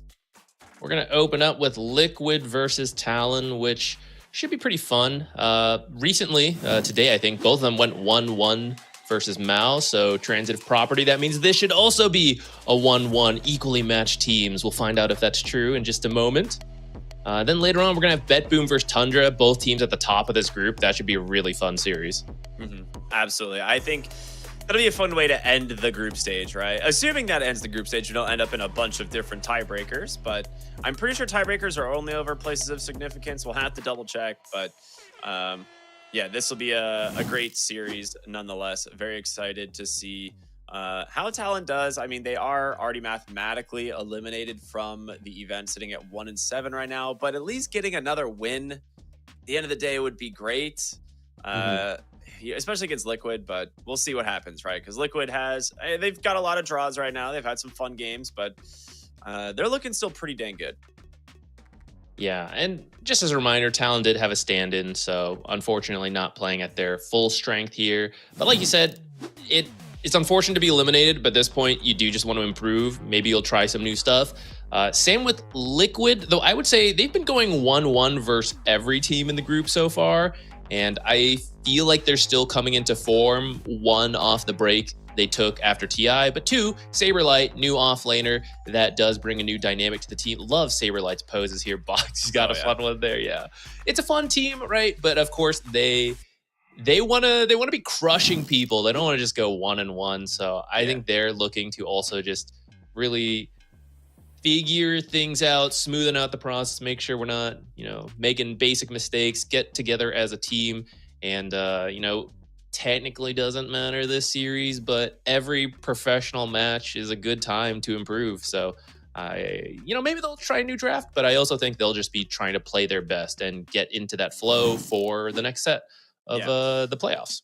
Now, Liquid has the chance right here to do something very funny, and that is if they get the 2-0, that would currently put all of the top 4 teams at 6 wins. Now, BetBoom Tundra are coming up at the tail end of the day, so we could see that split 1-1. Then we have like 2 teams at 7-3, and then 2 teams at 6-4. And like I said, I'm not entirely sure how the tiebreaker is going to play out for something like that. We'd have to look over it. I'm pretty sure, like I said, it's only for positions of significance. So those are things like elimination, right? 4th and 5th, but should be fun. It'll cause a little bit of chaos in this upper group. Liquid could go from being currently 4th to 2nd if they take the second, if they take this 2-0 potentially. Yeah, that would be a twist. I think it's looking like Group A won't have tiebreakers, but maybe Group B, which is also being played out on the other stream. Make sure you guys are following both, get them both open. But here, we're going to be watching Liquid, which we see them getting ready. Mickey, this year they're doing, Mickey is leading the draft, captaining the team. First tournament, say it seems, okay start, but looking forward to how that's going to change over time. It's interesting that they always go with a new drafter, essentially, like Blitz plus someone. They kind of change it up every year. Yeah. Yeah, it's, just giving everyone a little bit of time to experience or like do something new, take on a little bit more of a leadership role or a different type of role on the team. I think that type of stuff is really important. And I think we saw that with OG a little bit last year, right? When Ari started kind of taking over more of like the captaining and drafting roles alongside Seb. And we talked to him a little bit about it is in terms of like why he wanted to do it, and he just thought it like fits the team dynamic and helps him be a better player overall. So it's cool that Liquid does stuff like this, right? Giving each of the players kind of like a rotation on that type of thing. I think it helps. I mean, not that I've really been in this setting very much outside of like casual team stuff, but in the same way, I think playing Dota, like you might have a main position, but if you play the other roles, it gives you a better idea of the game, right? Of like, oh, this is what the offlaner wants. This is why they're always complaining that I'm never doing this for them. I get it now, right? So it is good to play the other roles a little bit. And I think drafting is very similar. It's one thing to just sit on the seat like, I wonder what hero my captain's going to give me today, but also to be actively thinking. You can contribute to it. It's like, hey, actually, you know, I played this hero before this way. I don't think it's good. Or like, oh, I see this draft setup. Like, I studied this a bit. You know, I think this will be good. I think it does help open your mind to that next level of competitive play and competitive thinking. Yeah, absolutely. It's it's been a fun group stage all the way up until now. We've had some really interesting games, you know, which is great because, you know, like the meta changed enough with the recent D patch, and we're actually starting to see some new heroes. Ricky's actually getting a lot more attention than I kind of expected, which I'm happy about, right? But at the same time, I think there's still a narrow carry pool and like mid lane pool, and I think that's where we're seeing a lot of the same heroes, at least in those areas. But is there any hero that you're like hoping we kind of see towards like the tail end of today, or even like through playoffs? I hadn't really thought about it too much. I think you're right where it does feel there's been a little bit of a narrow pool in terms of the heroes. I think it goes back to facets, just some heroes being way better than others. And I know as we keep getting patches and facets get buffed and nerfed and changed, right, that will eventually even out. We'll get back to our huge diversity of heroes that Dota typically has. But I can't say, I actually happen to like a lot of the supports that are strong. So, you know, I'm not complaining, you know, for the people who's like, oh, one of the 5 strong heroes are not my heroes. It was no good, but I'm interested in trying out Muerta, which has been getting popular. I'm kind of content on that. Yeah. I mean, I'm looking at the numbers for the event so far, and a quarter of the entire hero list has been unpicked. Over almost half of it has been unbanned, and another like quarter of the hero list has only been picked once. So it's realistically almost half of the hero pool is either picked once or not picked at all, which is kind of shocking, right? In the terms of Dota, like that almost never happens. So it's I guess maybe a little bit less than half. It's like a little over 90, and there's like what 118 heroes or something like that. So somewhere there. Looking at the unpicked heroes, I miss my boy Venomancer and Jakiro. Right. Those are some of my favorites. I'm ready for Ringmaster get added to Captain's Mode. That'll be fun. Sometime next year, Zach. You have to be patient. Sometime. The hero is still way too strong. One day. They'll probably nerf him and then add some facets, and then we'll see. Is the facet broken? Okay, he'll be in. If the facet's bad, okay, he's out. Yeah, but it's pretty much what it comes down to, right? I think it would be cool though. Take a look at the current bans, right? Nothing too out of the ordinary. We're going to see the Beastmaster removed right away. This hero, I think right now, is probably the best offlaner in Dota.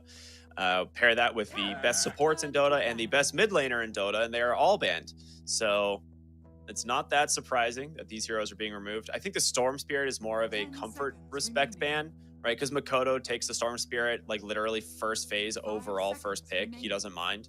Even in bad Storm games, he's like, yeah, whatever, I'll play Storm. So they just want to put Makoto on something different. Which, to be fair, if you're going to have a comfort hero, Storm's a great one right now. Of those 3 mid heroes, that Invoker, Puck, Storm, that seem to be the top, Storm's often picked up pretty early. He's got 18 picks and a 66% win rate. So, you know, it seems like a pretty reasonable ban. You know, it's weird to say that, especially if you've been playing Dota for a long time. It's like the mid hero being picked first, Storm Spirit. You know, unless you're an EG fan, then it's like it's been normalized for ages. But unless you're from NA, for everyone else, it's like that's so weird. But he's just really stable out of the current mid hero pool. Because we end up banning out so many core heroes though in that first phase, we do get some of those broken supports, the Tusk and the Clockwork, continuing some of the insane contest rates. These 4 heroes are the highest, the 4 supports. I think it has dropped a little bit now, so only Naga and Shadow Demon are still 100% contested, but Tusk and Clockwork are still above 90% each. So I'm not too surprised to see them picked right away. Yeah, Clockwork is like at 97% or something. So it's, you know, he's been missing like what 2 games probably or something like that. They probably forgot. They just like assumed he was banned and it's like, oh yeah, he's, you know, can't even play Clockwork. Yeah. You know, it happens.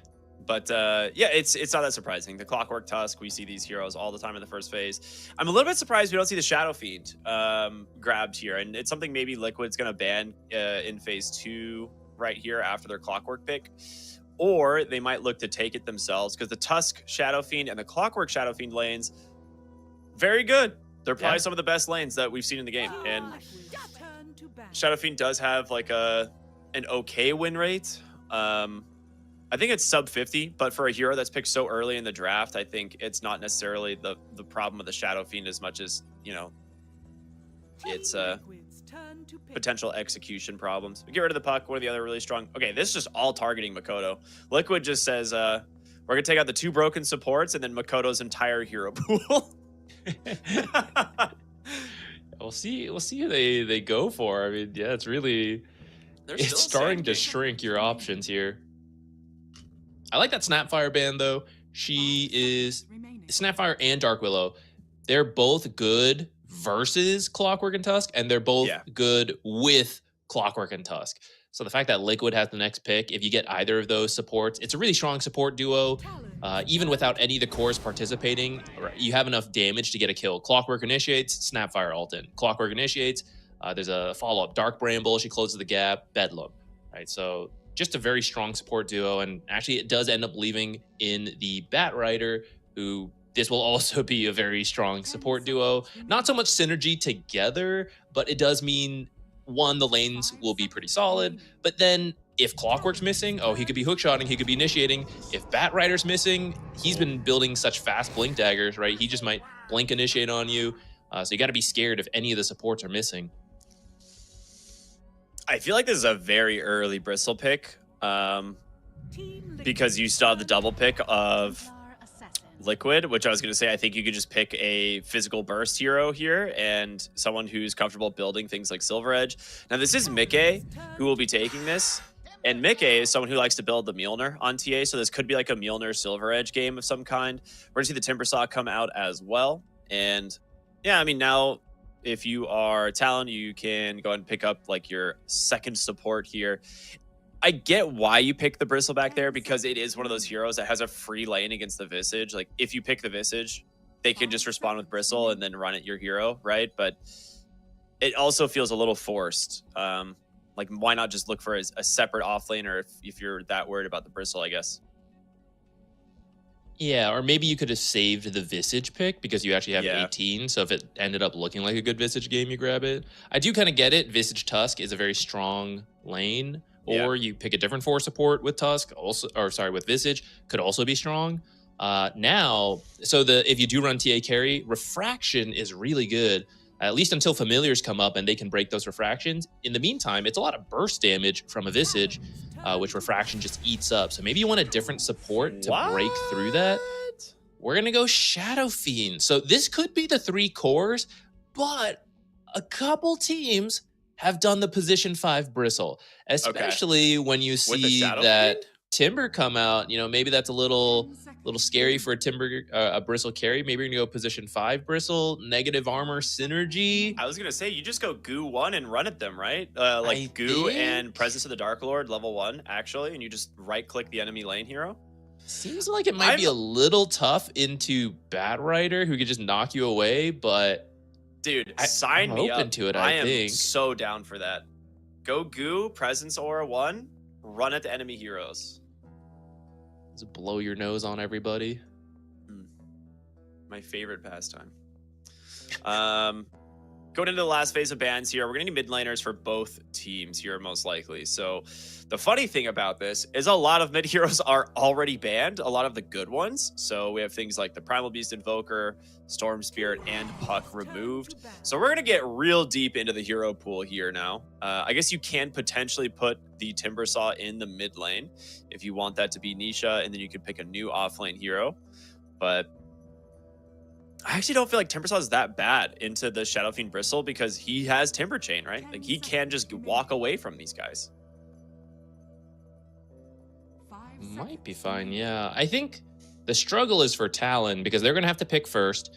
And if you're not running SF mid, you need someone who can lane versus the TA, but also could lane versus the Timber, but could also be counterpicked by the final Liquid pick. So you need someone very generic.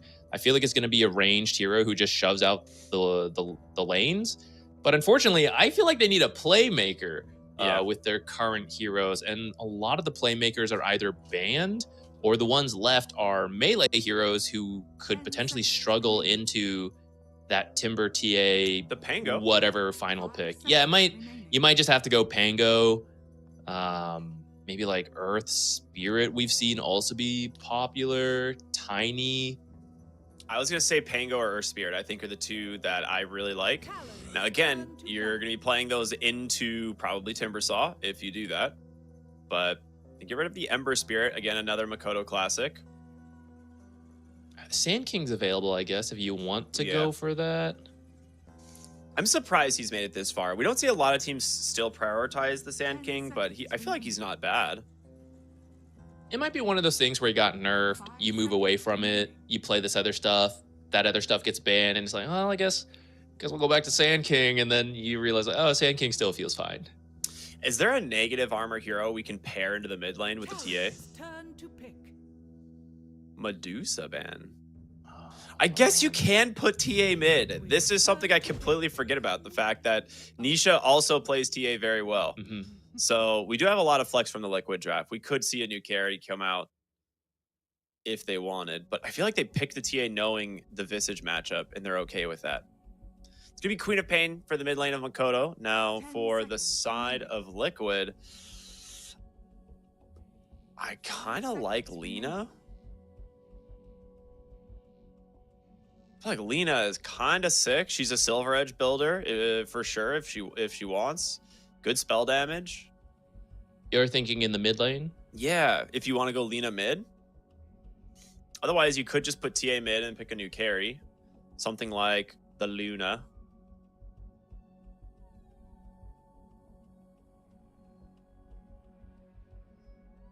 Or we just run the Razor, which also would kind of work. The Razor carry. Yeah, you could run like Razor carry.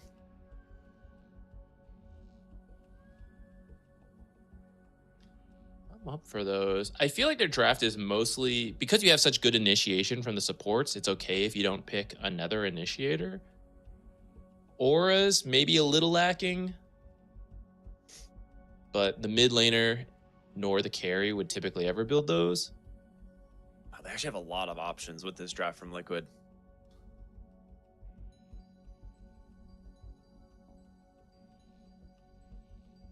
It's like the fact that you can pick literally one of any three like core roles right now is kind of hilarious.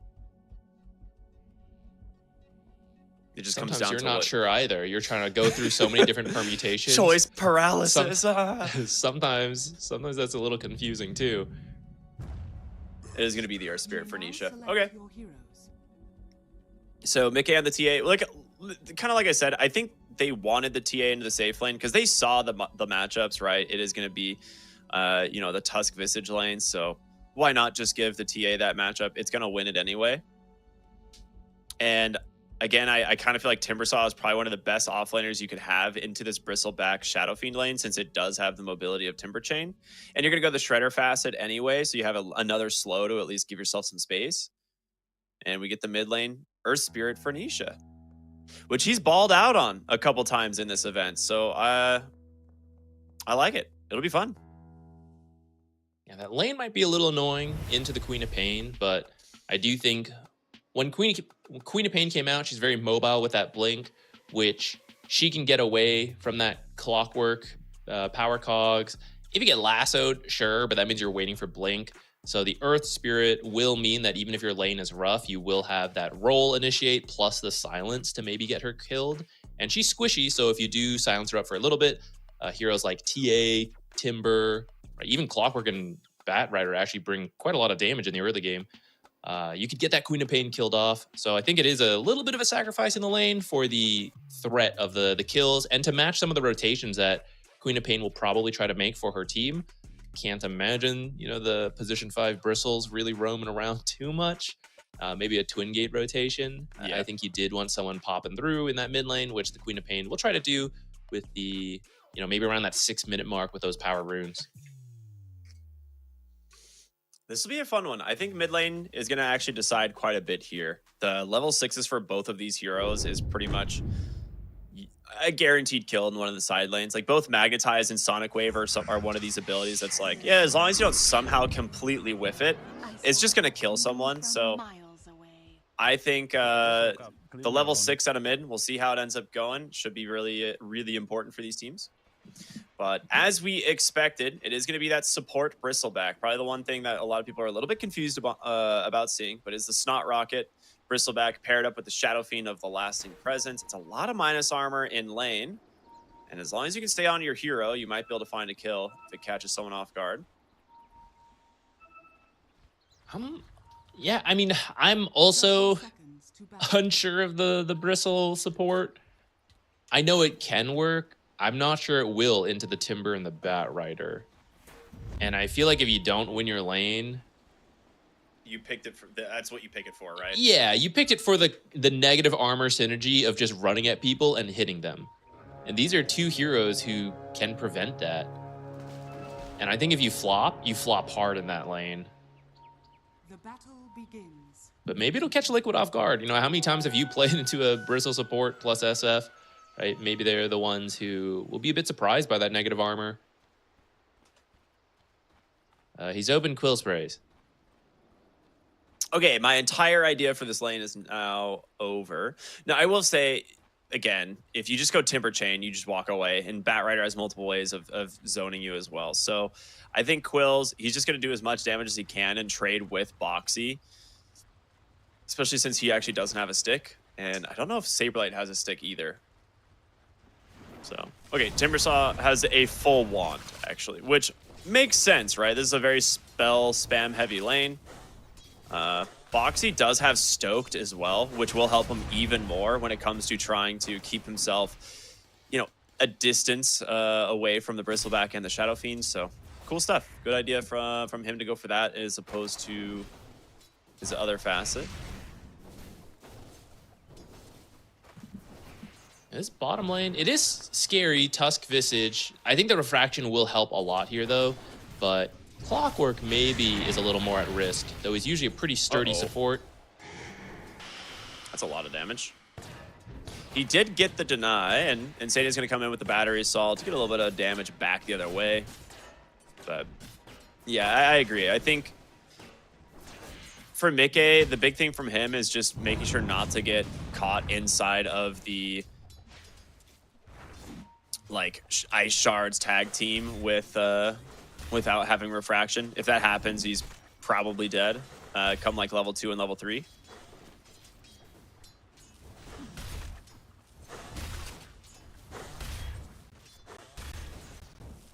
I'm trying to set my expectations for this Bristle.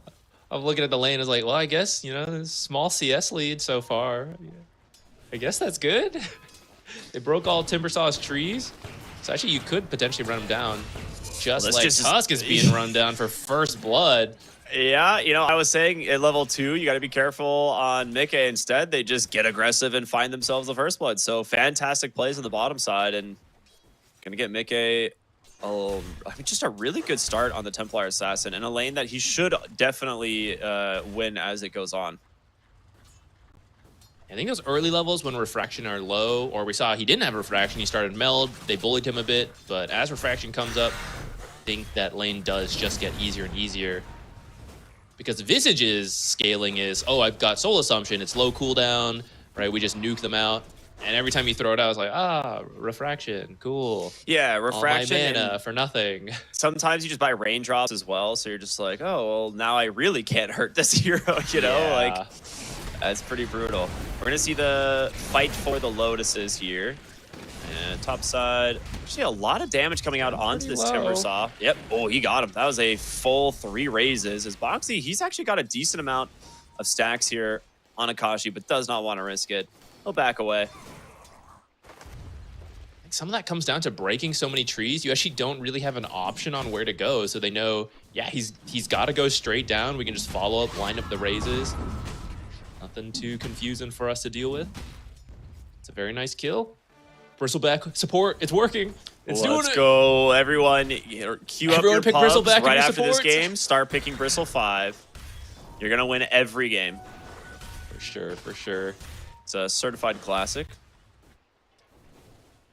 Get Quelling Blade 2. Your carries will surely not be confused about what's going on. They'll be very understanding. You just come to lane with like Quelling Blade, double circlet, and they're like, wait a minute. So Mickey does have the Dragonlance queued up first, which is pretty standard for the safe lane of a Templar Assassin. I am mostly curious about where he goes after that, because he is known to have some of the kind of the more, I would say, wacky or out there builds for some of his carries, TA being one of them. He's a big fan of things like Mjolnir. Oh, Makoto's just dead in the mid lane. He has a blink. Okay, never mind. Fake hype. Fake hype, fake hype. I mean, you look Unless mid he and he's at like stands still 1 and Nisha HP. rolls in. Yeah. Sorry, he's going to be forced all the way back to the base now. So, good stuff from Nisha. He's doing really well in this matchup, despite, you know, I was thinking it might be a little bit more favored for the Queen of Pain. What do I know? Doubting Nisha. Foolish. Never doubt Nisha. I say I mean, jokes aside, SF is kind of bopping that timber up there, and Bristle's playing his part in that. Cutting the trees, zoning them with the quill sprays. It's 1,000 gold almost in that top lane. That's a nice grab here from the Tusk, knowing that this rotation was coming for Nisha. He really wanted to get to this bounty rune, and it's just going to lead into a kill here. Just a blood grenade to secure it. Not the best way to secure kill, but you'll take it anyway. Now looking for more here as in comes Insania here on the clockwork, and he takes a ton of damage. These soul assumptions are just stacking up. Shards will block off the retreat as Mickey trying to just finish off the Tusk. He does have a Meld Strike in 1 second. He's just going to get fogged here potentially, and he does! And the Sonic Wave just rips right through the refractions, and Mickey, if you can get some mana on FBZ, it's a guaranteed kill, but they just beat him down anyway. 2 dead in the side lanes, plus your mid of that Earth Spirit. A fantastic turn of events here for Talon, but now topside, Cuckoo and Akashi might have come a little bit too far. Flamebreak actually pushes Akashi away, but the Blood Grenade is out. There it is. The Cogs plus the Battery Soul will hold him in place. He's just shaking his hands back and forth. Not much he can do to survive this one. Saberlight will secure it with a double kill. Close. He almost got the raise at the very end. I mean, he has a shield rune. There's no way, certainly, right? I know Magnetize is a lot of damage. Well, Cuckoo comes in, and he's going to keep this going. Surely, right? Okay, yeah, Magnetize is a nuts ability. I went through shield rune and like 800 more health. I could be wrong. I think Makoto had 2 points in Blink, actually. Yeah, so maybe that was some of the math. Maybe he thought maybe there's only 1 point in it, and it'll be a few seconds longer. We can get the kill, but isn't using Dagger in this matchup, so has just put both points into the Blink.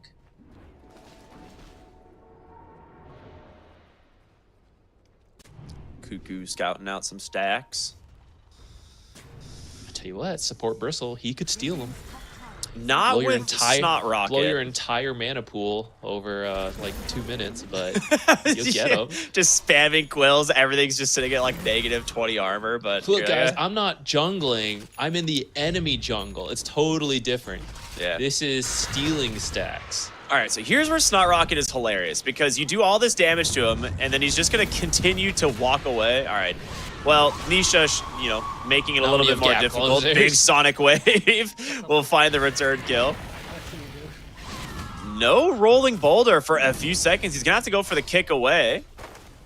Buy him a little bit of distance as Insania makes his presence known in the mid lane as well. But this has been a lot of attention here in mid.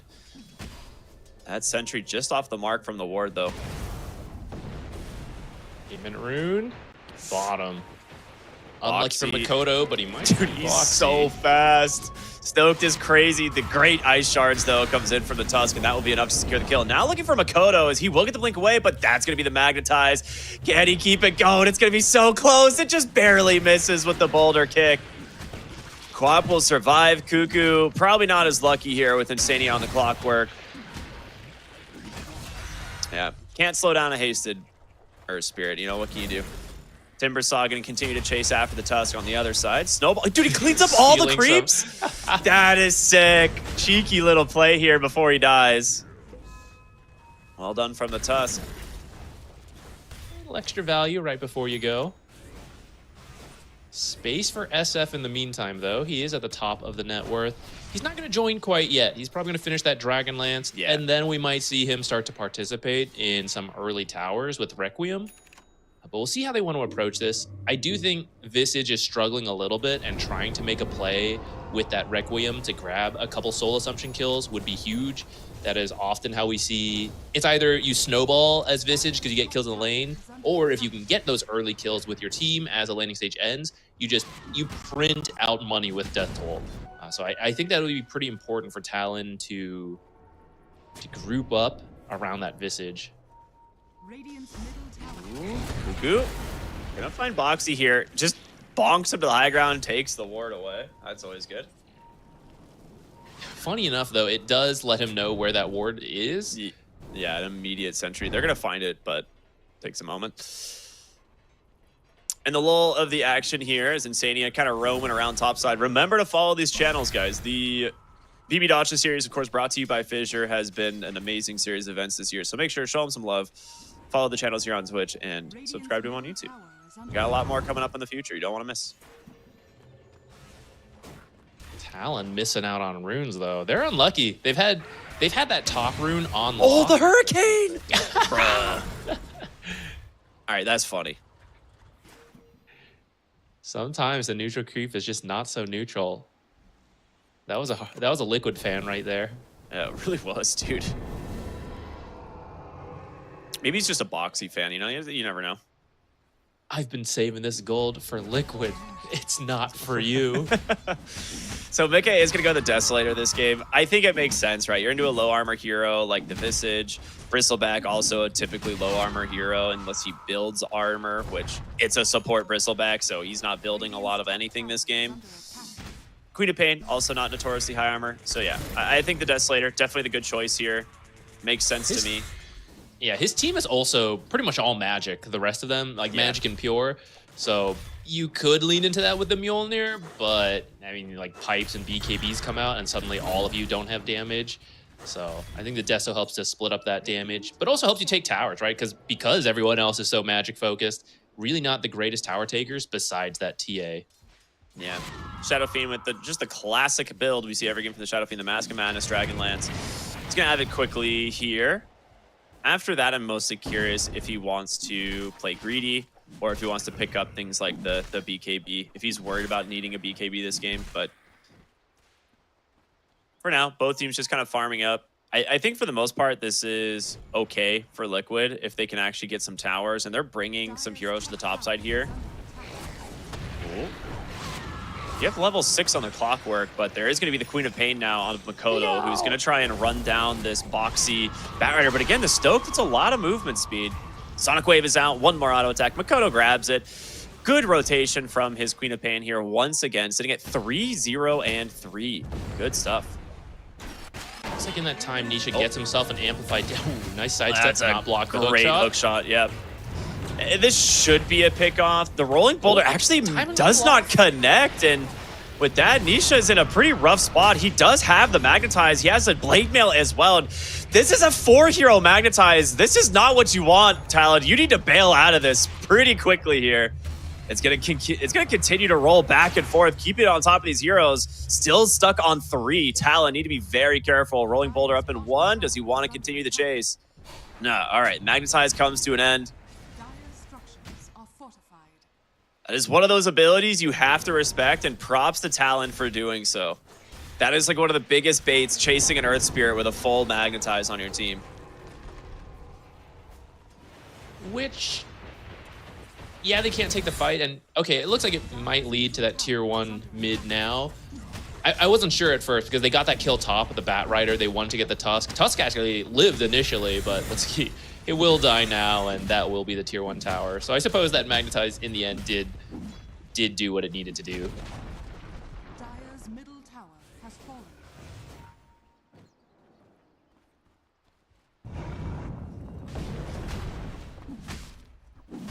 Ooh, this Shiva's on Earth Spirit. I mean, it's nowhere near done yet, but I like that idea. It's a pretty early Shiva's compared to usual, but against the Snot Rocket, against the SF Aura, even the Familiars and Tusk amplifying the physical damage. Queen of Pain is actually a pretty good right-clicking mid as well. Absolutely. Really solid. Big stacks here for Akashi. They've been doing a really good job at keeping the Shadow Fiend at the top of the net worth. His still managed to out-farm a Templar Assassin, which is impressive, right? You don't see that often. This is typically the hero that gets a lot of farm priority in terms of the map, clearing up Ancients super easily thanks to Side Blades and Meld Strike, but the Shadow Fiend at the top, that's surprising to me. So, really well done there.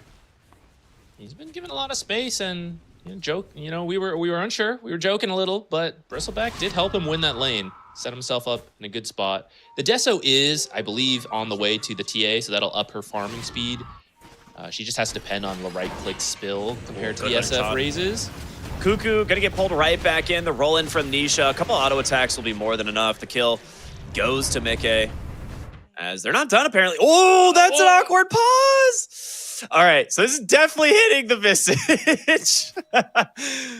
He does have silence as well. I'm curious, how he wants to use this. Like if he wants to try and silence up the Tusk, or if he wants to silence the Familiars and the Bird to prevent any drops. But Magnetize, I don't know. Do you think he's sticking around for this dive, or is he bailing? You see the Tusk. This player cam is actually blocking the minimap, so I'm not fully sure how many heroes are nearby that they can see. All right, connects, has this, he actually goes for the silence onto the Tusk, but he does get the tag team to reposition, and now Nisha in some trouble here. Snowball to buy some more space, great use of the way to cancel the rolling boulder, but yeah, Tusk still in a pretty rough spot there. Gets taken down as a 1-for-1 trade at the end of the day, but Mickey has a ton of traps here in this lane. Makoto's going to drop in.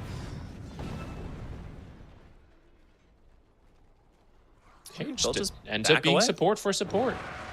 But was that a death toll on the Batrider? I think he was using it on Earth Spirit and then Batrider died.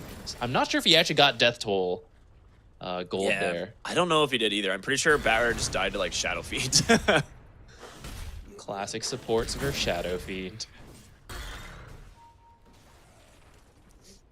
All right, Queen of Pain does have the Dagon now, which is kind of the standard opening items for the Masochist build. And then, of course, after that, you pick up more survivability items, things like the Kaya Sange, the BKB, the Aghanim Scepter, right? A lot of things that just help you tank up and do more damage. So I like that. It's going for the BKB first. As the Desolator is done for Mickey, this will help take towers quite easily. So fetches up the top tier 1, and they're going to come potentially through the Twin Gate to bottom, but they need heroes here and fast. Fortification is out. Insania looking for a hookshot angle here on the backside, seeing who he can find, but there's a lot of traps that have provided vision here. Tower falling low, hookshot's in. He's managed to find one, but a good pull back here from the Tusk will save him, and the Requiem as well, creating a lot of space here. Timbersaw is in, Saberlight doing a huge amount of damage, and Nisha gets the rolling boulder and doing 4-hero Magnetize as well. Liquid running away with this fight right now as they just keep this damage going. Makoto on a sliver of HP has to just watch as his team crumbles. And Boxy will just TP to safety. A 4-for-0, a masterclass fight from Liquid. That jump by the Timber and the Earth Spirit, so good. That was like perfect. Like Timber goes in, nukes 2, they split to get away from Timber, and it actually opens up a path for the Earth Spirit to just roll directly in. I think it actually might have hit all 5 heroes. Shadow Fiend, yeah. It was at least 4. I think it actually split to the side to get the 5th, but either way, as soon as that opening happens, they just could not fight. And the pipe isn't done on Visage. Otherwise, maybe you pop the pipe and you can fight around that barrier. But until it's done, just a few hundred more gold, a huge fight for Liquid. Yeah. I mean, as soon as that Requiem came out earlier, like they saw Insania's initiation, and this is such a cool play call from Liquid to just kind of bait out a response. And the spell that they bait out is the Requiem, which is pretty much the one ability that can stop your team's initiation, right? So yeah, once that was down, you just go in. And this is where the Bristleback support starts to drop a little bit, right? You don't have that sick initiation spell, the stuns, right? You need time to just be in the fight, not rocketing people, building up that negative armor and slow. But if they just come in with a big burst, it's not really the type of fight that Bristol support can help with. Oh my gosh, another great hook shot. Traps 2 right next to the Timbersaw. The roll off the mark here from Nisha, but he will chase the Visage while they look for Cuckoo. In the meantime, Saberlight should be able to clean this one up pretty dang easily, and they do. Visage hiding in the trees. Nisha will scout him with a courier, and that actually gives movement for Mikke to close the gap, and a quick roll on in. Kicks the corpse. Another 3 kills for Liquid as they accelerate this game out of control. It's a very fortunate courier path. It's like, oh, hello Could have there. been unfortunate, actually, because if it got killed, that was the BKB for Earth Spirit, so maybe that would have been worth standing still and killing, even if you die for it. So we're talking about BKBs, right? You also just finished the Aghanim Scepter on Saberlight this game, so you have some incredibly tanky heroes now on the side of Liquid to deal with.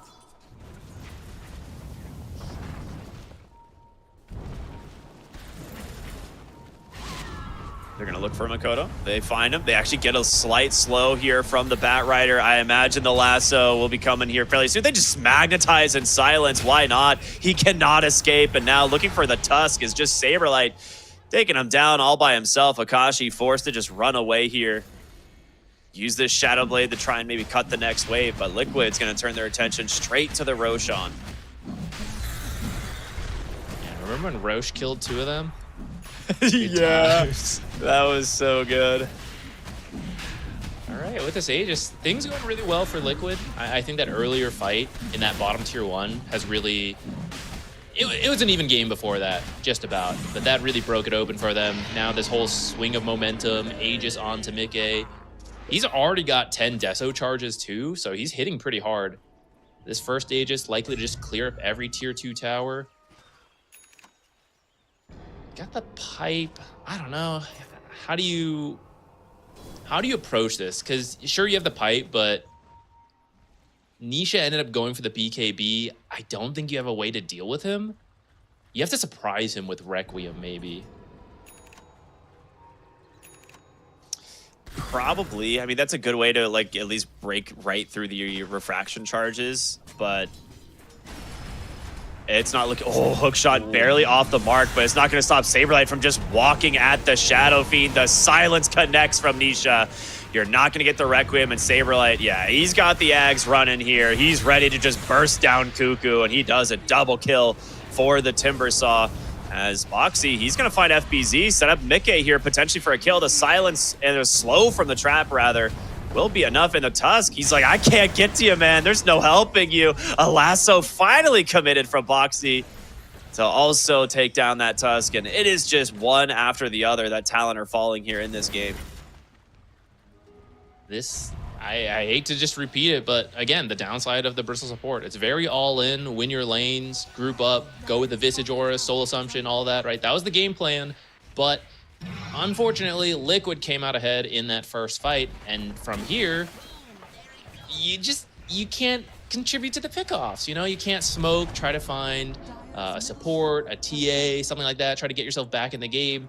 It would all be on Tusk to close the gap and chain stun with his snowball punch, right? And at this point, you'd have to blow everything. I guess you could, right? Just throw every spell to nuke them in that time. But otherwise, there's not really a recovery path for Talon. It's just really difficult because there's so much vision from the Templar Assassin, and like Cuckoo was just walking over to look for a ward as Mikke places a trap, and he just dies because of it, right? Like there's so little map that you can actually play now on Talon. Like a lot of times when you're this far behind, you're like, oh, we'll like sneak over to the sides of the map and try and get something there. But there's TA traps, right? Like covering almost every exit of your base. So it makes it really difficult, except for the Shadow Fiend who has a Shadow Blade, right? And he's using Shadow Blade to sneak around the map right now. Like that is where the state of their game has gotten to. Fortunately, his base is being hit at 22 minutes. So I don't know. He's got to go cut some creep waves. There's one wave still mid though. Oh, there's still one more wave bottom. Is he gonna actually come all the way bottom to Twin Gate? Nope, he's actually just coming home. Just TPing home. He's like, all right, I went for a walk. We're back into the lane, though. Saberlight, they see the smoke. He just blinks in, immediately pops it. Does quite a bit of damage on over to Cuckoo, but Mickey, he just wants to clean up this tier 3 tower, doing as much as he can here. They do almost finish off the Bristleback. He's going to be forced to back out again. So tier 3 down, that's going to open up this high ground quite a bit. They jump in, look for the Tusk, but a nice jump over to FBZ as well, and Magnetize is rolling. They find Akashi, the lasso hook shot on the mark, a big sonic wave, but it's just too little, too late for the side of Talon. 4 dead. Thanks to that amplified damage rune, and the GG is out. This game snowballing out of control for Liquid. I like the idea of the Bristle SF, but I think maybe you need to be the 18th pick combo because they revealed the Bristle SF.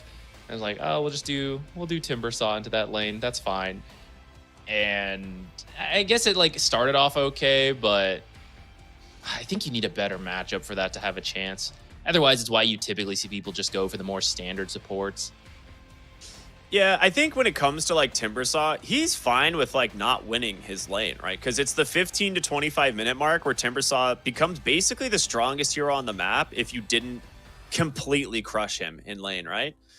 And what do you have on the side of Talon here to stop him from just running over your team, right? Like, there's no heroes that can fight him. Like, neither of your supports can play into this guy, right? They're both super squishy to a Timbersaw, so they can't, you know, bait anything.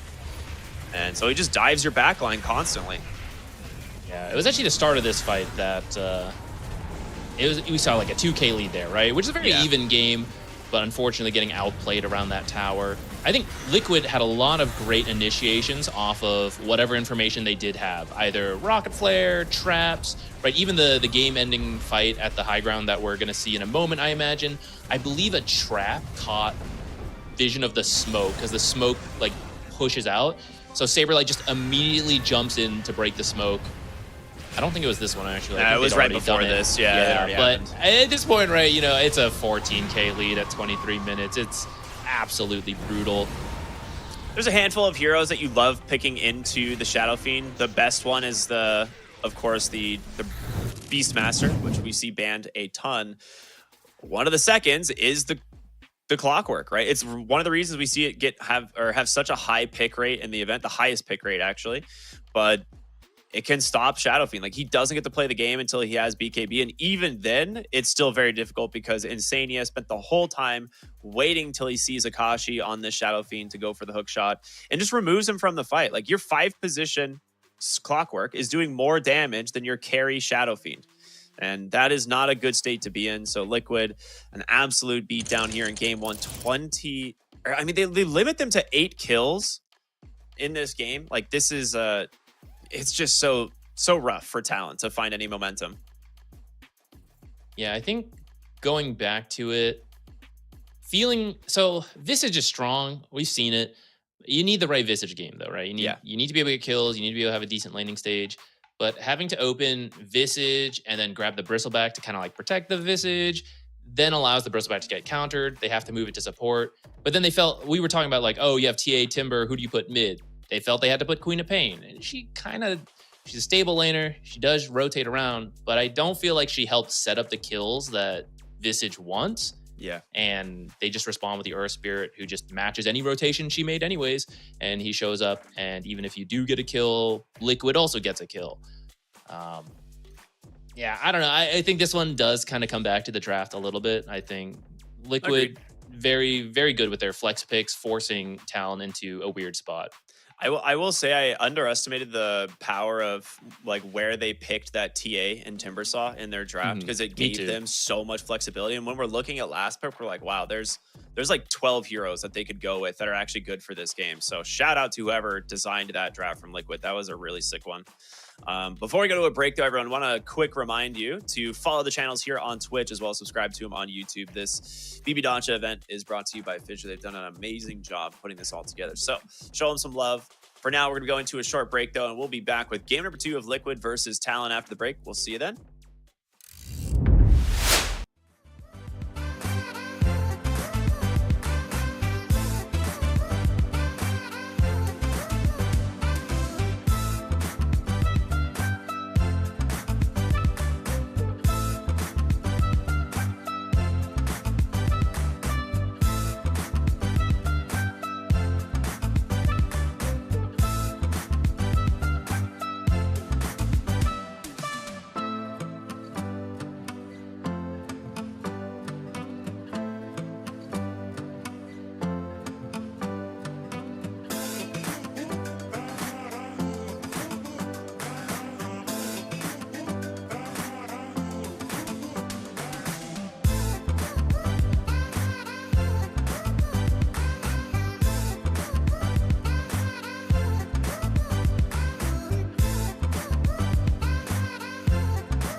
Welcome back here to BB Dacha, everybody. We are so close to the end of the day and to the end of the group stage, but we've still got some 6 series to finish things off. Right now, it is Talon versus Liquid, game 2 about to begin.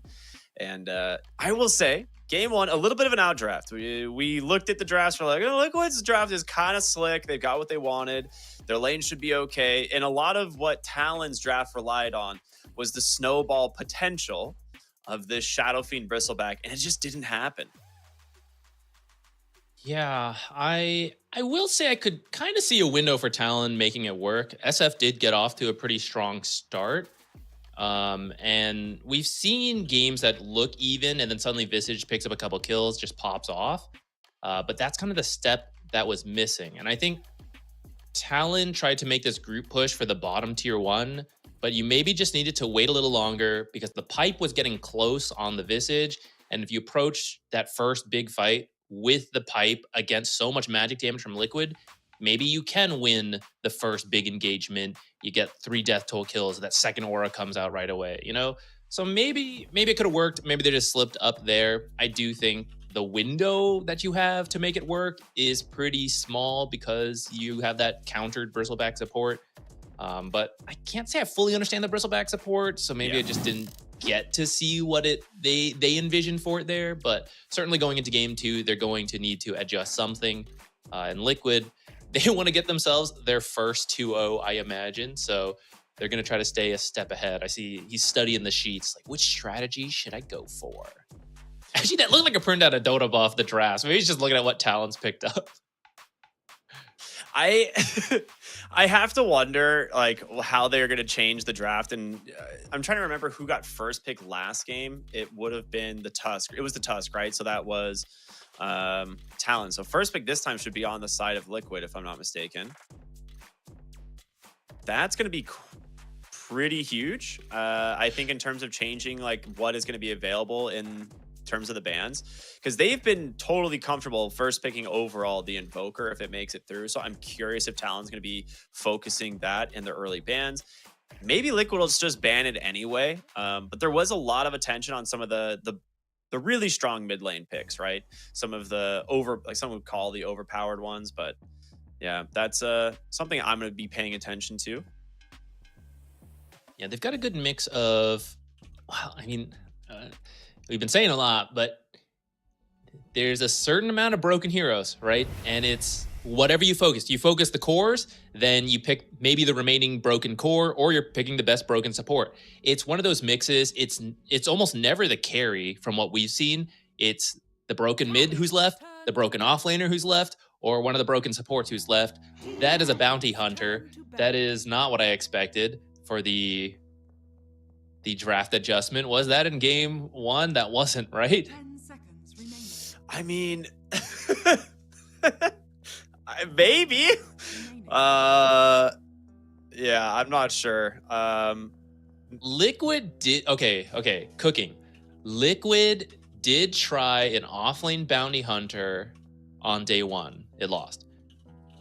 Bounty hunter is good versus Ricky, who we've been seeing rise in popularity in the mid lane.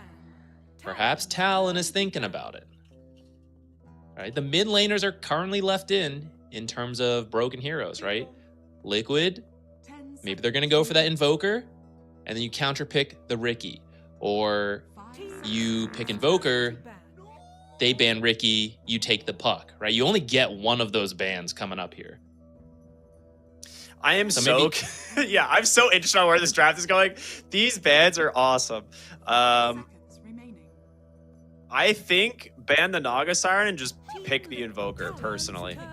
Okay, ban Puck, pick Invoker. All right, so I mean, similar idea, right? You ban like the really rough mid matchup. Nisha with the biggest smile on his face right now. He's like, oh yeah, baby, I got my Invoker. We're cooking.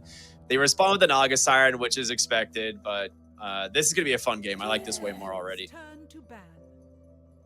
Strong trade. You get arguably the best support in the game right now, but you get one of the best mids. I do think Invoker has some nice tools versus the Song, especially the Tornado, which is so long range that you can't just Song TP out like you can versus most heroes. You have to make sure you catch the Invoker. But at least in the laning stage, right, you don't really interact. That Naga should be able to win the lane for whoever, and I like it a lot more than the Bristleback 5. So this is a big step up in my books. When I think of powerful 5-position supports, Naga Siren's clearly one that I'm going to put towards the top. Bristleback, there's just a question mark in my head next to the hero, you know, of like, where does this fit in line, you know? To be fair, I think a lot of core heroes can actually be powerful laning supports. It's just you don't do anything after that, right? Like you have to win the lane and snowball. And you've probably seen it in your pubs where it's like, oh, this is so bad. He's playing SF support. You get triple raised and you die, you feed in the lane, you lose the game. It's because you snowball off of that winning laning stage. But at the pro level, they just usually have that under control and it doesn't really work. So then someone like Naga, who is strong in the laning stage, also is strong through the rest of the game and has actual support tools. Interesting Timbersaw ban to go into the Dark Willow pick. This could just be something they want to put Saberlight on something a little bit different, because a lot of times we've seen Dark Willow as the Timbersaw answer, but by picking the Dark Willow here, you also kind of block the Clockwork pick. And a lot of you are probably wondering, like, how does that make any sense? Well, for starters, Dark Willow is probably the best laning support into the Clockwork. So if it's like a 5 Clockwork, Dark Willow just kind of bodies the hero at every stage of the game.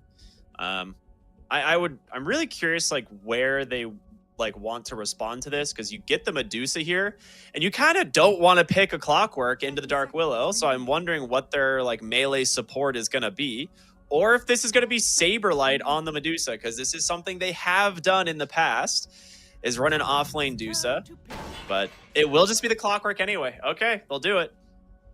It's going to be rough, but they'll do it.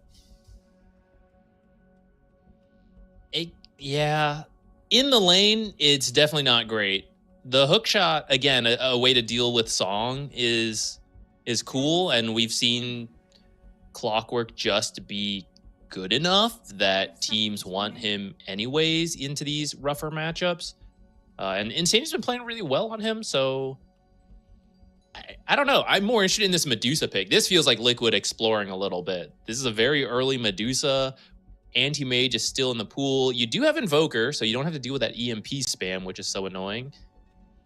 The last time they did offlane, I feel like offlane Medusa was really... 33 is the big offlane Medusa fan. I'm not sure if Saberlight has gone out of his way to learn it just for this. Maybe, I guess we're going to find out in just a moment. I'm totally okay with the sniper pick. I think this is fine into the mid lane if that's what you want to do, is give this to Makoto and just say try and draw the lane with the Invoker. The problem is it's a little bit rough as the Invoker picks up steam, because he just has so much damage gain per level. He gets like his double Wraith Bands and his treads, and suddenly he's CSing with like 85 damage to snipers like 50. So it gets a little bit scary. I like the Mars pick, though. This is also quite nice. One of the better answers to the Medusa, as you can just kind of trap her inside of the arena, or just drop the arena somewhere in the fight to prevent her from, really contributing. Yeah, I'm a little worried for that sniper, but he is good versus Medusa as you make your way later into the game. Pull out the Nature's Prophet. I'm very worried for that sniper. He's going to get rotated on so hard. This does beg the question. Where is it going? Where are people going? Yeah. Last time they grabbed Natures, it was the carry Natures that won them TI. And that's perfectly fine. I don't feel like that got nerfed that heavily. But that means Medusa's going not carry. I mean, like I said, I've seen Saberlight do offlane Dusa a decent amount, right? Like, it's something he can definitely do. I have not seen it, but I believe you. There's definitely the threat of an anti-mage just looming on the horizon right now. And I'm curious why we haven't seen it get picked yet. by Talon, right? I thought they might look at this draft and be like, yeah, we go anti-mage, right? But they're holding off. They're restraining from the anti-mage, at least for now. I think this will be a position for Medusa. You think so? Boxy, I forget who was saying it, but I remember it's probably Blitz. About how Boxy in 33 would talk a lot about Medusa once she got Gorgon's Grasp and how she is such a strong hero with so many different tools. And I agree with that. I tried one support Medusa game. It's kind of cool conceptually. It's very scary. Maybe he's tried it against Naga. Maybe it's like a secret tool, Medusa 4 versus Naga 5. It's probably a lore counter of some kind, I'm sure. Ooh, yeah. That might be why. Like, maybe there's some lore counters between the Medusa and the Naga Siren. The superior slithering lady. As long as you have an offlaner, so Gorgon's Grasp can actually hit twice in the overlap. If you pick an offlaner who can help you set that up, it's pretty strong. It's actually a lot of damage. Agreed. Yeah, if you have a stun from the offlane, like you said, I think it is a pretty massive nuke. We'll see what they want to do here. I am very interested in this Medusa. It's not typically something we see picked early in drafts ever, but Liquid clearly wanting to experiment here with some picks, right? Like they're already confirmed upper bracket. This last game was their 5th win. This would give them a 6th, which, you know, will potentially have some seeding potential impacts, but it's not a make or break for them. So I'm happy to see the Medusa, this Nature's Prophet as well. I think this is a interesting draft for sure. They banned out the Pango, by the way, so they're also in the same line of thinking here that this is a 4 Medusa. At this point, you do just need a little bit more initiation. Nature's wants to be able to rotate in. You even got Sunstrike at some point, and for now, it's just Clockwork. So really an offlaner, I think it works perfectly, right? An offlaner who initiates is good for the team, but also good for that Gorgon's Grasp combo we were just talking about. I'm just trying to see who's left Sand since King? quite a few offlaners have been banned out at this point. Yeah, Sand King would have been really good, but he's currently banned. Let's just go through what we have left, because yeah, there's a lot removed from the pool at the moment. Yeah, you want someone who can, so not only the initiations and the auras, but you don't want to be destroyed by arena. So if you had some kind of mobility, that would be great. And you also want to be able to gap close to get on top of sniper or get on top of these supports, kill them before they can terrorize you away from the fight, song to reset, any of those types of offlaners. But there's just so many been banned out. It's like, I don't think there's one that actually hits everything I just mentioned. So I think you're just going to have to deal with arena and pick someone who initiates, like Axe or Legion. I don't know. Like, so here's the thing. The Weaver ban has me feeling like they're not actually going to pick a stun. Like they're going to pick an initiator, of course, but it's not someone in the lane who like necessarily has a direct stun. So it could be something like a Primal Beast. But you're into a Mars, so it's a little bit iffy. And the supports. I don't know. I don't love. Dawnbreaker. Dawnbreaker. Okay, I forgot about her. That works. That's double global rotations now between Nature's Prophet, Dawnbreaker. That's kind of cool. All right, I'm into this. Also very good against the Naga Siren. It's just 2 massive AoE nukes, and you can't really do anything about this. Like if she pops the mirror image, you're gonna immediately get Starbreakered, and all of your illusions are gonna die.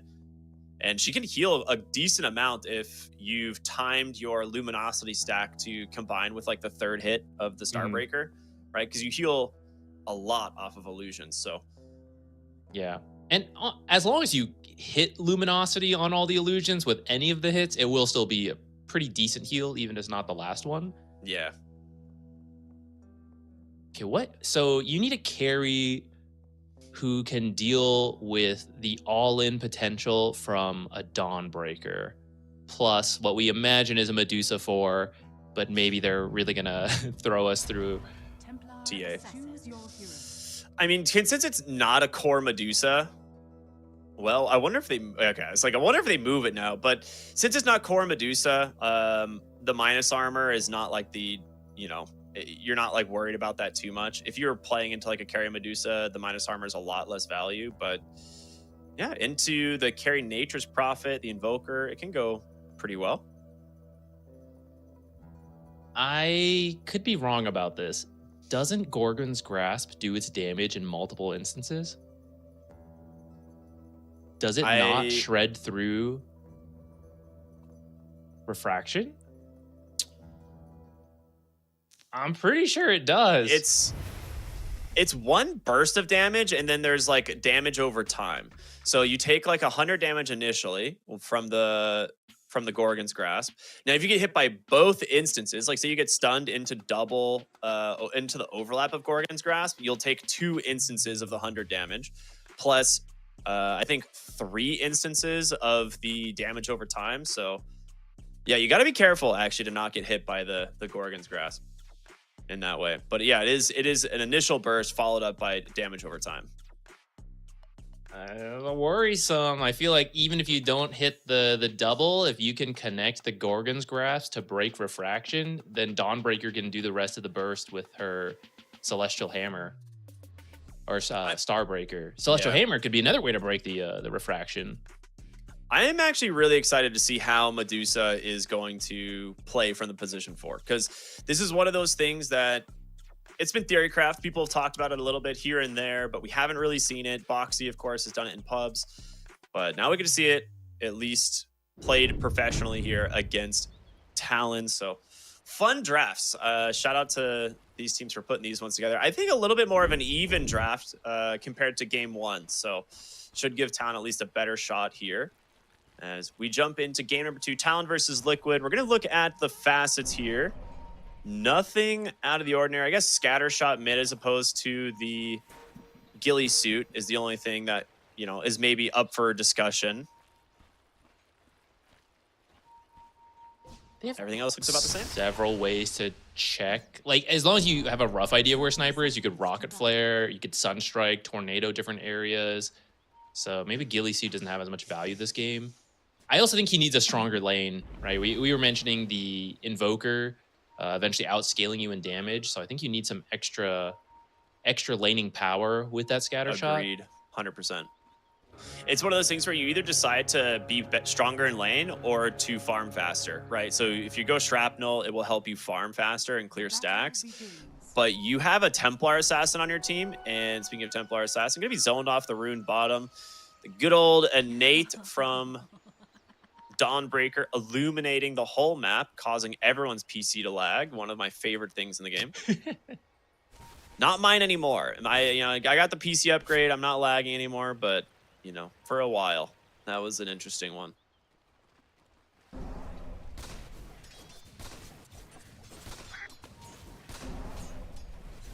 Looking through this, another worry I have for Talon.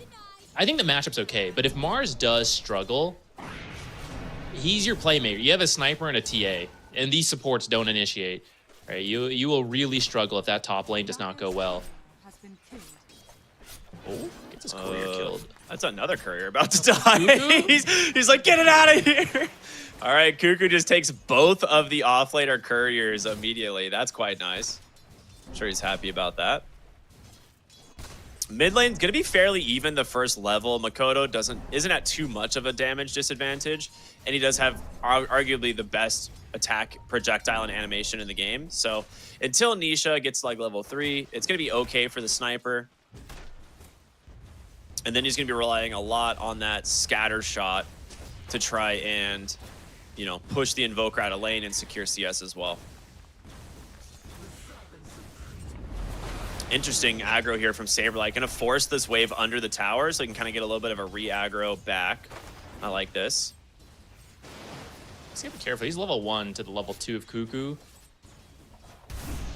Naga is a strong laner for a reason. Oh, there's good old Starbreaker doing a decent chunk of damage. But, ooh, off the mark there with the Gorgon's Grasp, and Boxy, he's only got 100 HP. Nice little steal back the other way. Melstrike is out. Akashi just dies, gets beat down by Saber Chad. He didn't even land the Gorgon's Grasp. That's worrisome. Yeah. That will just continue for the rest of the laning stage. I thought they might have a good fight there because Boxy, his courier actually had the 2 mangoes on it. So I thought they might be able to get Boxy there, but just a little bit too far. I think Naga wins more like slower fights. The all-in fight is going to go towards the Dawnbreaker, but if you can just chip them away with side blades, deluge spam, illusions, then you can take that fight. But when you start just full health like that, it does favor the really tanky Dawnbreaker and Medusa.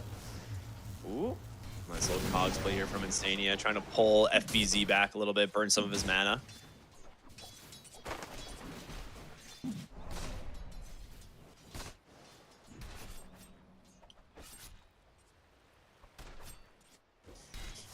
Boxy is definitely struggling a little bit at dealing with this Medusa support in the bottom lane, which I can't say I'm terribly surprised, right? Like, Medusa is not something we've seen a ton of. Well, here comes Dark Willow. Nice use of the cogs, though, and the Sprout just to finally lock him down. And with that, this might just be a kill going to the Nature's Prophet. It is. So here's one of the things we see a lot with the Dark Willow versus the Clockwork matchup. Battery Assault can't hit Dark Willow when she's in Shadow Realm. And a lot of times you can just kind of walk through the cogs because she's a pretty small hero, but great use of the cogs to bounce her back and the Sprout just to keep her in range long enough. So cool stuff. Maybe he'll get 2 points in battery, the power cogs because of that. I think you do, right? I think it wouldn't be too bad this game. Yeah. Mid lane, Nisha and Makoto going head to head here. The scatter shot doing a lot of damage, and he underestimates it. Gets the kill on the sniper. And bottom lane, Saberlight now in some trouble as well. The snake out from Boxy, though. They're going to turn around onto Cuckoo. He pops a mango. Deluge comes through. Saberlight actually throwing the hammer back the other way. Just takes the courier instead. Ooh, gets raindrops from Akashi. Akashi's just going to try and run him down, but the snake bounce again from Boxy doing some work.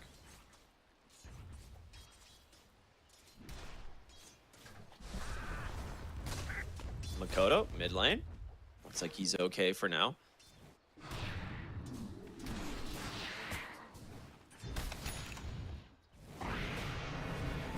Oh, that is the Nature's Prophet rotation you were worried about. You said specifically Sniper is going to struggle to this. And, well, contests a water rune and dies for it. Yeah, and then you just TP straight back top. It's like you never even left. But Sniper's dead now. Invoker going to be happy with that after being killed earlier. And the thing is, like, Sniper's going to TP back. He's safe for 30 more seconds. And then that threat is back. Like, Nature's could just come back, sprout you, get you killed off. It's a really good pullback. I mean, Liquid's still farming very well in the mid lane, despite, you know, that solo kill that he had. Nisha on the Invoker, he's almost always going to win the CS war. He has great sustain just from Cold Snap and the Elitist facet. Ooh, they're going to be able to find the Nature's Prophet, though. A rotation up here from Cuckoo helps secure that one. So really good move here from the side of Talon. As Boxy's moving in the jungle to start making some stacks here, it looks like. 6-minute power rune about to spawn. Neither of these heroes like play for bottle, so it's not like the biggest rune for either of them. And bottom lane will be an invis. I mean, that's like the worst rune to get early too for both of these mid laners. Yeah, Sniper, no matter what rune Sniper gets, he probably won't rotate. Maybe a haste rune. Invoker is willing to move around though, but Invis is extremely redundant on that hero. It's literally worse than his own Ghost Walk. Yeah. So he doesn't really need it. I'm a little surprised they didn't just give it to a support. I mean, they did. They just took it on Boxy and he walked away. Oh, okay. I thought he left it there at first. He did, yeah. He went back to use the Mystic Snake on the camp to get a little bit more mana, and then he just took the rune and walked bottom. So they actually might use this to find Akashi, so Paper Chat comes in. Go ahead, hit him with the Starbreaker. Gorgon's Grasp again off the mark. This ability is so slow, but they will still find the kill. And now, looking for the 7-minute rune here is going to be Cuckoo. He does manage to take it away, so very good movement from him on the Naga Siren.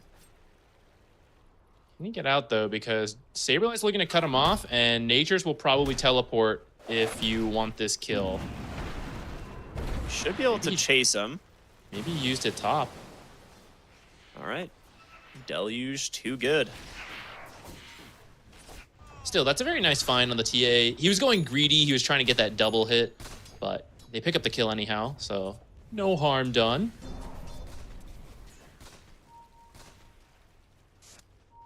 So Ward in the mid lane.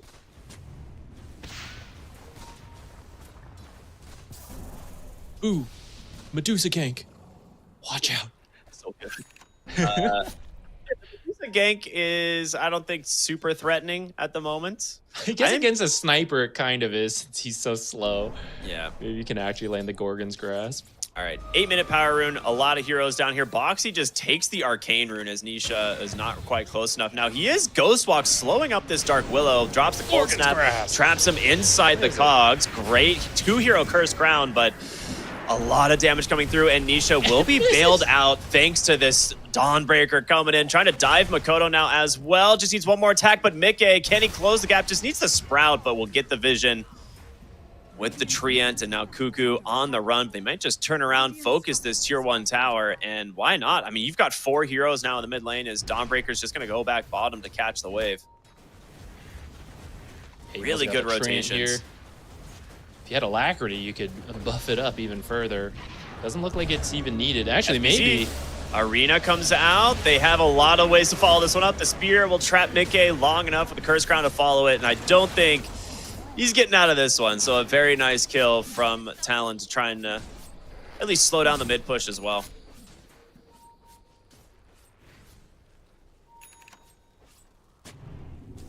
Make sure you don't miss any more Medusa support action. Make sure you're following the channels here, the main channel as well, since there's games going all over the place. Don't want to miss Insania being killed with this assassin. Oh my god, he nice missed the charges. Oh, he walks in the brambles. Oh, that's one of those things where you're like, if I had just stood still. Yeah. Literally the high skill AFK. Bottom lane, Saberlight really struggling against this Templar assassin, but he's still farming fairly well.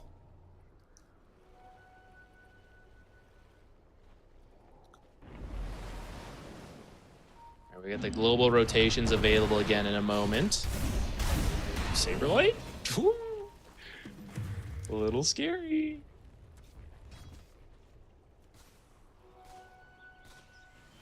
Rune spawns bottom again for the 3rd time, and it's going to be a shield rune picked up for Boxy. Wow, that's got to be the smallest shield rune ever. What is that? 129. I was just thinking to myself, I'm like, is that even better than the bubble? Like, it's going to be just close. Barely. That's too funny. So value. Now, if he rushes a blink, he can Hook blink shot? out of it. Oh, missed hook Off shot. the mark. Okay, good attempt there from Insania. He's like, there's got to be a ward, right? There's no way. I would never have missed that. Yeah. Mid lane, though, with the catapult, getting the alacrity, and Boxy being here, this is a dead tower. Goes to Nisha on the Invoker. Immediately drops the Ghost Walk, and he's going to try and look around the map for a target here. I mean, Cuckoo would not be a bad find. Radiant are scanning. Looks like that's exactly what he's doing. He's going to try and track the Naga Siren here through the jungle. Interested in Cuckoo. Top lane, Insania has managed to trap the Dark Willow here once again. A good spear will buy him some space. The Wrath of Nature actually does not connect thanks to the Shadow Realm, but Boxy in with a Gorgon's Grasp gets some nice Blood Grenade, but a double Terrorize, and he's out.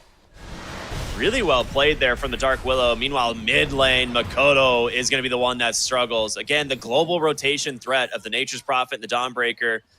I was trying to figure out earlier, like, who they connect with. I was thinking maybe Clockwork, but okay, Invis Invoker off the Ghost Walk's a great target to play around.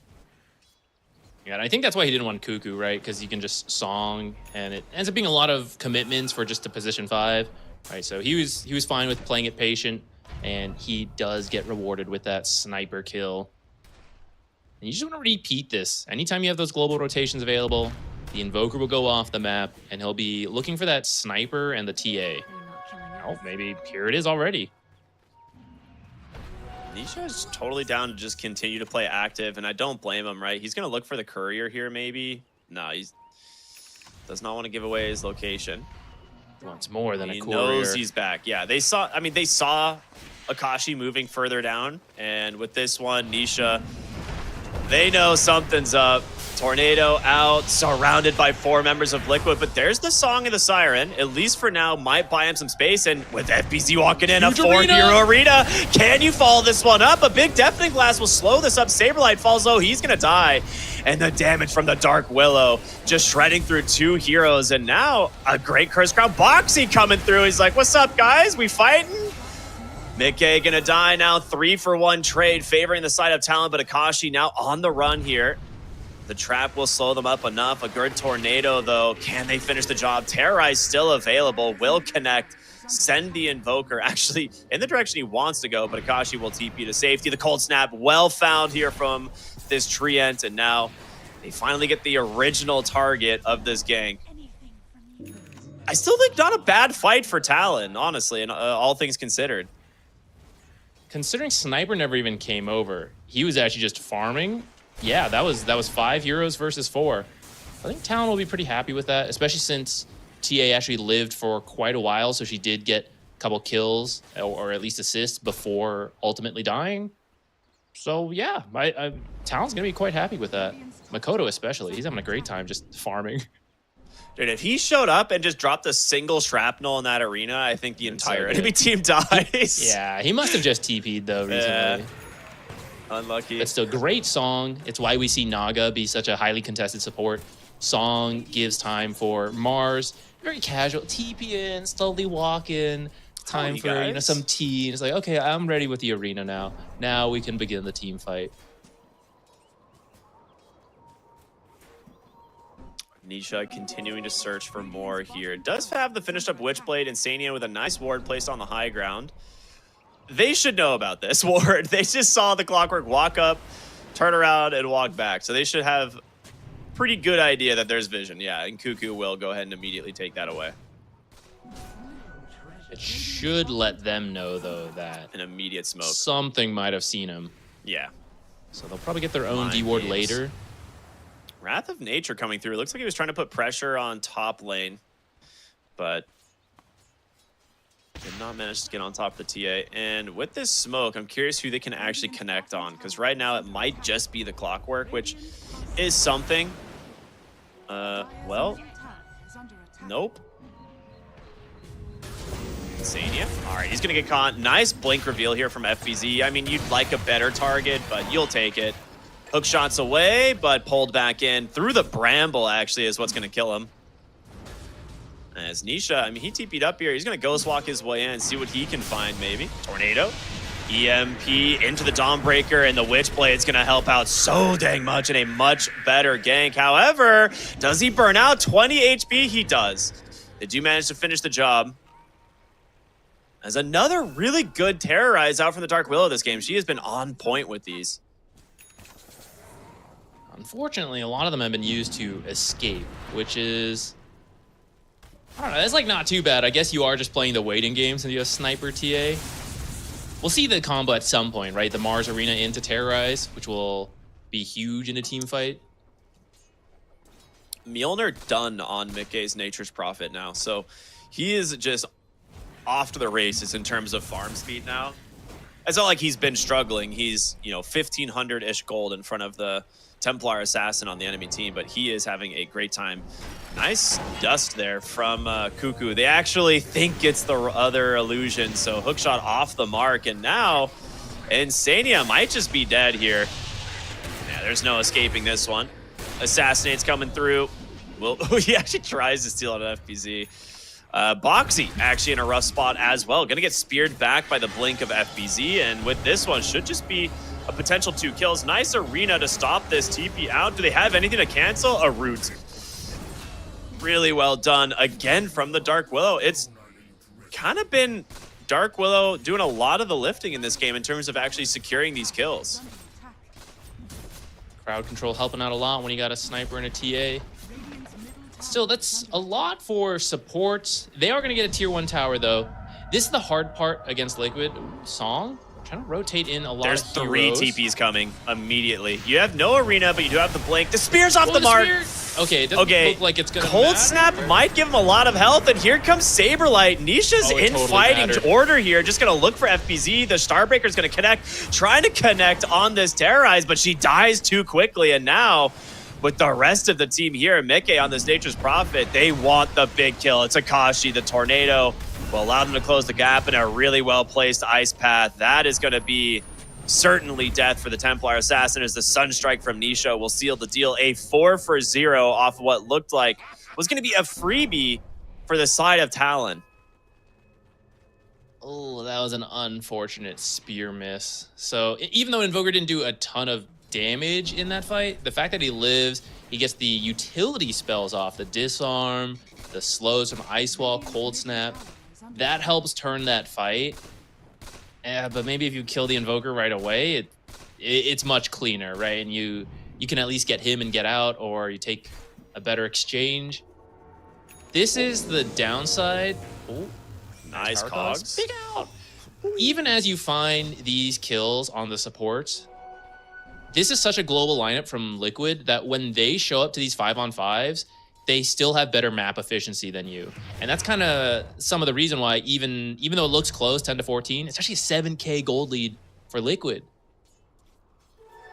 Makes these pickoffs a lot harder really for Talon. wants Akashi hook shot in from Insania right as the refraction charges are falling, and he will get the kill onto Insania, but he is in a pretty rough spot. He's gonna need help, and a spear just splits the upright on those trees, but they will drop the arena, and this one will trap Nisha. Again, though, getting some saves here from Saberlight. It's not gonna be enough this time. They do find the kill. Boxy coming in with a huge Gorgon's Grasp, but here comes Mickey. Saberlight with a quick double kill. Boxy has an amplified damage. The support Medusa actually doing quite a bit of work here, as he needs to be a little bit more careful now, running out of mana. Ends up being a 2-for-2. Somehow a relatively even exchange for Liquid here once again. It's that sick double Gorgon's Grasp. It owned. Did work.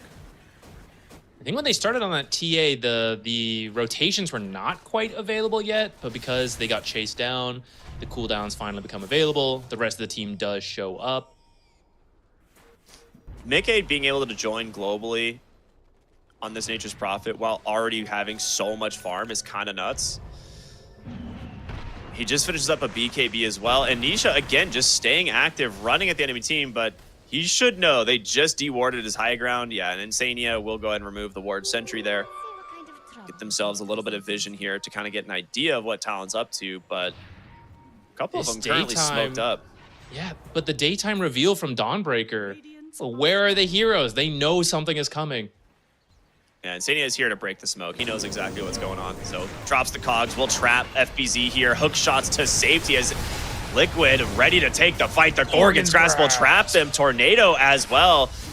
FBZ falling low. Sunstrike doesn't even connect, but they've got Dawnbreaker in range to finish this one off. Cuckoo is going to be next as well.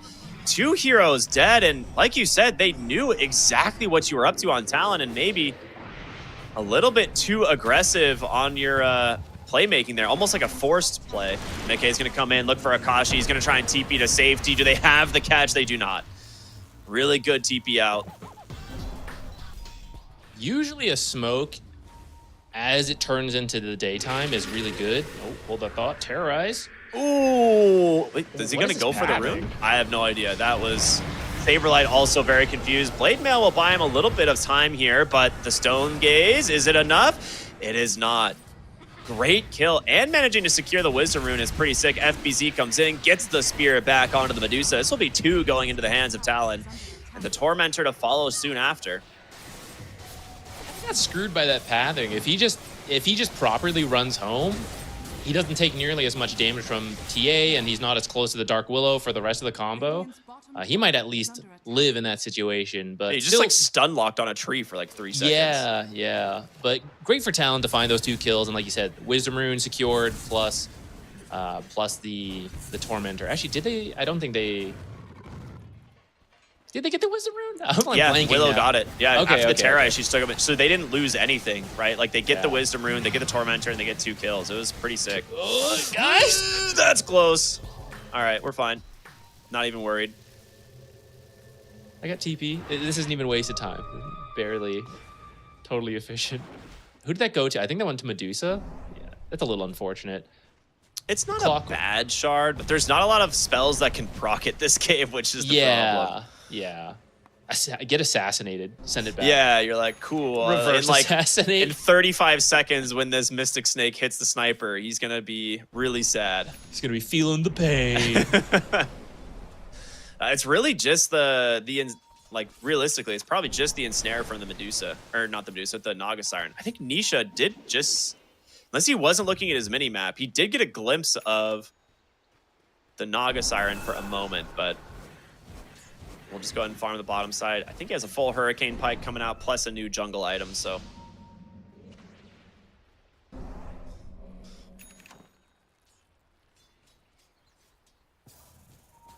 Boxy's got himself a Ghost Scepter, which will help a lot versus the TA and Sniper, but even the Mars does a good amount of physical damage. And that frees him up to just run into the fight with that Stone Gaze, either turning people to stone, or they have to back out of the fight for a little bit, which buys time for the rest of your team.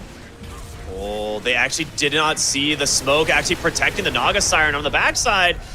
They're just going to jump right in, and the song to cancel it out. Now, they've seen Mickey here. He does have a BKB immediately to throw the hook shots off the mark, but he managed to catch FBZ here. Yules will buy him a moment to maybe escape. The Cold Snap comes out. A huge arena does trap in 4 members of Liquid as they take down 2. But can you get out now? The Dark Willow doing a lot of work, looking on the backside here to try and take down Invoker as Saberlight goes in. The Sunstrike gets the kill, and now Saberlight has extended too far. Mickey gonna try and turn around, stand toe-to-toe here with Akashi's. He pops the BKB, but that's not gonna work, man. The Sniper and the TA much stronger. A 4-for-2 and a fantastic fight from Talon. Once again, the song doing so much to help reset the fights, get back under your own tower. Otherwise, the fight's happening a little further out. The Ghost Scepter did keep the Medusa alive, so she could have popped Stone Gaze. You go from there. But instead, you all get back to the tier 2, which means TA and Sniper completely free in that fight to just constantly attack and put out tons of damage. Is going to secure them the first Roche, which is kind of amazing considering Liquid has felt in control. They don't have the best Roche lineup, but now that Talon's managed to find just this one fight, they're coming to contest. She's a little slower than I thought. Yeah. Boxy is taking a decent chunk of damage here already to start this thing off, and you know, you don't have the arena, but they do manage to spear back to Medusa. Stone Gaze is available if he wants to pop it. Immediately drops the Ghost Scepter. He's out of mana. Roshan just runs through the fight. He's out of here. He wants none of this. They do manage to take down the Mars and Saberlight, making a lot of space, but they actually managed to catch Akashi. The Stone Gaze is out, and now the Deafening Blast. The Gorgon's Grasp. He's dead. What a grab from Insania as now they look for more. The Dark Willow almost gonna escape, but just needs one more auto attack from the Treant. Somehow a 4-for-0 as Liquid contest the Roche, and they're just gonna go straight to that top side and finish this one off. I really thought Talon had the damage to do that. It's a level 18 TA with Deso.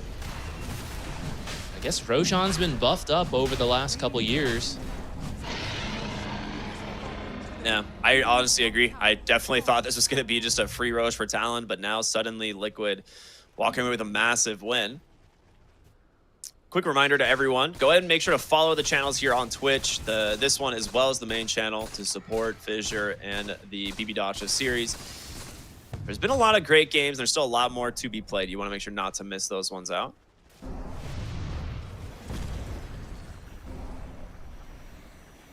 He's going Hex on Boxy.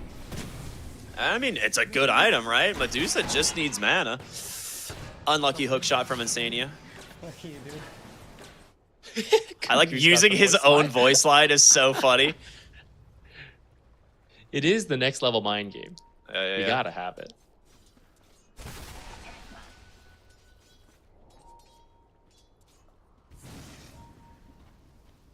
Mickey is scouted bottom here, but he's just going to throw the Mjolnir on his Treant and walk it down the lane, which, you know, should do a pretty good job at pushing this. He's under a ward. I mean, you need to bring a lot more heroes. Otherwise, he just BKBs and TPs, right? Like, they won't have the damage with just those two. True. I guess they don't know where the other heroes are either.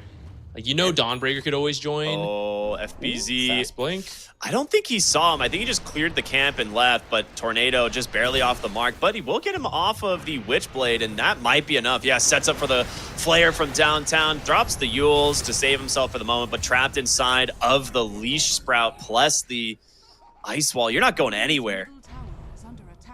No, as soon as you're found by Liquid, it's so hard to move. Unless you're willing to pop your BKBs, which currently not yet done. So if you are found out on your own, is pretty much a death sentence. Dude, Insania is looking. Oh, the hook shot at the last possible second, stuck inside the cogs. Will force staff to safety, but the follow-up, it's here. Cuckoo with the Song of the Sirens, gonna bail him out for the moment. He's got a blink in a couple of seconds. That flare, oh, the flare doesn't connect. Boxy trying to chase after them as well, but it won't work. All right, again, Song of the Siren bailing out Talon. As they'll pop the fortification just to slow down the tier 2 push, but it's dead. Give the second fortification though, since, you know, it's just the first tier 2 to fall.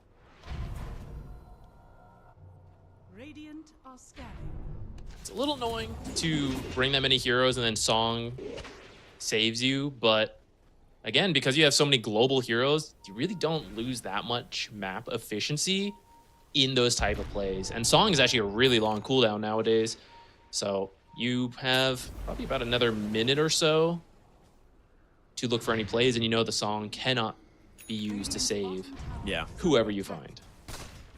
I mean, I'd imagine we're going to see them start to try and look for a pickoff around mid. Like, it's a lot of times just been Nisha and Insania looking for an opening, and then your other two cores join the fight, right? You can look at the mini-map right now, see Nisha and Saberlight just farming. Or not Nisha, I'm sorry. Mickey and Saberlight just kind of farming, perfectly comfortable where they want to be. And as soon as the fight breaks out, they'll be there. Minute 30 left on this Aegis. I hear a gem. It's on the Medusa. Okay. I think you're just looking to control the map right now because the high ground is still dangerous, even with a pretty big lead here, 14K. It's a classic sniper high ground. There's the Song, there's Terrorize, Bramble, Arena, right? You got to really respect it. But at the current rate the game's going, Mickey's already level 21. We've seen the level 25s Natures with the 3 times more powerful trance. Uh-oh. They just walk into each other. Saberlight, does he get the stun? He's not going to find him in time. All right, good TP out there from Akashi. But yeah, you're absolutely right. The game's accelerating really well for Liquid. And I think you're going to have a pretty hard time dealing with this Nature's Prophet the longer this goes on. Plus, you have a Medusa that's just like catching up to a sniper. That's true. You got your backup core. Though I guess in this case, Sniper actually is good versus Medusa, which is why they grabbed that Sniper along with that Invoker matchup. Dude, he has the Scythe. It's literally coming on his courier. He's pretty rich. He's past FBZ. Yeah. He's kind of getting close to Nisha. That's what I'm saying. Like, he's a core now, officially. Nice spear back from FBZ. Buys him some space. The flare to slow them up, and I think they're out. Unless Insania can somehow get in there. Oh, never mind. Mickey gets him on the leash. Harpoon to pull him back into the Starbreaker. Nice play. Great Terrorize. But it's not enough. And they actually stack the Song of the Siren at the exact same time. The EMP is going to be able to catch Cuckoo still for the moment, as Makoto will force the Invoker to be a little bit, you know, a little bit worried about going onto the high ground. Still want to respect the Mars buyback. You killed him before he used Arena, so if you dive a bit too hard there, get Arena'd into the base. That's like the only way you throw at this point on Liquid, you know? And yesterday I think they learned their lesson after getting Lasso skewered into the fountain and losing that game versus I think BetBoom, right? Yeah. So this time, guys, we know as soon as Natures hits 25, that will be it, right? Like, we will win. We will Alacrity the Treant, send it in. We'll whittle down that tower. Right? That's the game plan. If we find a great fight outside the base, then sure, we'll just go and end. But we do not want to be diving and sieging the base. Yeah, Liquid's not in any rush here, in my opinion, right? Like, the TA is kind of dealt with this game. You have great ways of getting on top of her and locking her down. Nisha, Actually, might just... I was like, might give us an example of that right now, but looks like he will respect it. Dark Willow being super annoying, at least for now. She has the shard as well as just Brambles constantly going out, so you do have to be a little bit worried about the control that brings to the fight. With Liquid stealing that Tormentor and getting a shard on Invoker, this actually has to be one of the earliest games where all 10 heroes have their shards. It's really rare. 30, yeah, like 32 minutes, 10 shards. That's wild. I actually don't think I've seen that. But all the shards are fairly good this game. Even the ones that aren't. You know, Medusa probably wouldn't have bought hers. Great Yule's spear back. We'll find Insania. He's not making out of this one. Kill goes to the Dark Willow once again. If you take a quick look at the minimap, this is why Liquid doesn't worry that much about losing a support. That was 5 heroes of Talon in that corner where there's like 2 jungle camps and a creep wave, sure. The rest of the 4 heroes scattered across the map. That's why even as you lose the clockwork, you're gaining 1,000, 2,000 gold. It's why Boxy gets to be so rich this game. It's like, thanks, Insania. I'm farming over here. I'm totally a support this game. They're going to jump in. Tornado going to line up really well with the Dawnbreaker. Ult as Mickey comes in as well. The Tornado just slowly pulling in the Dark Willow as well. And Song of the Siren being held. They're going to have to try and buy some space to terrorize. Going to be pump fake. Mickey just pops the BKB, and he's just ripping through the side of Talon with this. The buyback from the MOUZ. FBZ is going to walk in, try to find an opening, but a Starbreaker used perfectly. Going to be able to get the spear to hold Mickey in place, but they've done it. The damage is out, and now the Hex from Boxy into the Stone Gaze as he's just walking high ground, threatening Talon by himself. As there's going to be another Harpoon blink to safety with a hook shot in from Insania. They've done it. A great Song of the Siren again from Cuckoo, though. Will buy them some space. This time they know it's a dieback on Mars, so they're not so scared about the dive. Oh, Saberlight's got to be careful. Starbreaker to get to safety, but the towers are down. They're now looking for this first lane of barracks. Now they will get another fortification when this one goes down, but they've cracked the high ground for Liquid, so 25,000 gold advantage here, 35 minutes into the game. So we'll try and TP to safety. Saberlight just makes it out in front of the base. Can they chase and find anything is the question. That is the Bramble spawn time. But he had to cast it as far as he could, so... Hook shot in. They find the Templar Assassin. She is just getting pulled all over the place. She is out of mana, soon to be out of life. She needs some help and fast. The refraction isn't going to be enough, and it might be. She's going to be out. Blade Mail popped here from Saberlight to buy a little bit of space. Now just looking for Cuckoo, but you've lost the Dark Willow and Insania.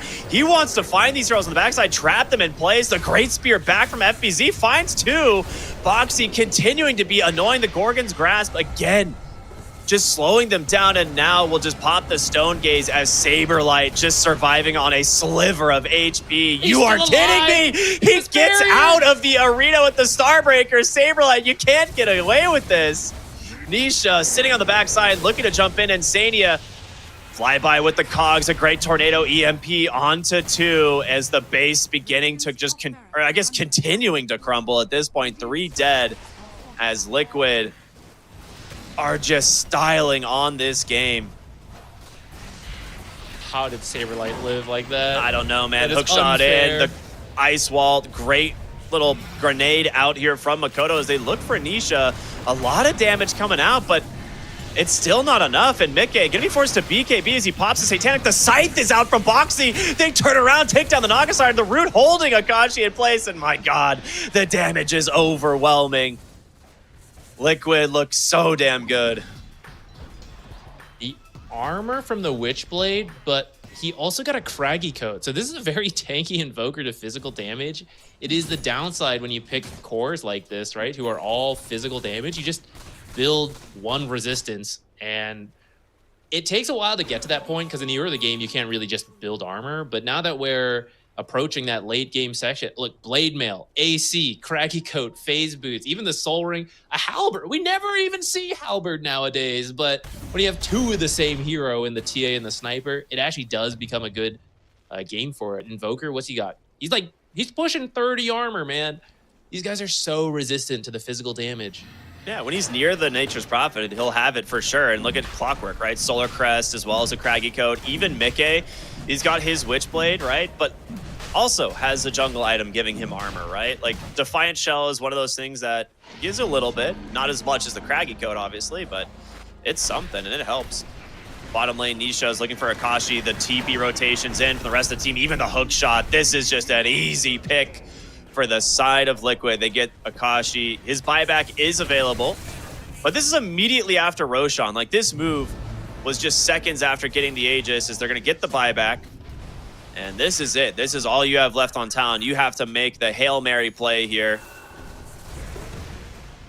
as the Alacrity will just give Mickey all the damage in the world and attack speed that he needs to help bring down this tier 3 tower. The last racks remaining, no fortifications left for the side of Talon. And yeah, hiding in the trees on the back side will be insane. He goes in, gets the hookshot, traps the Dark Willow. Song of the Siren comes through, but they still find the kill.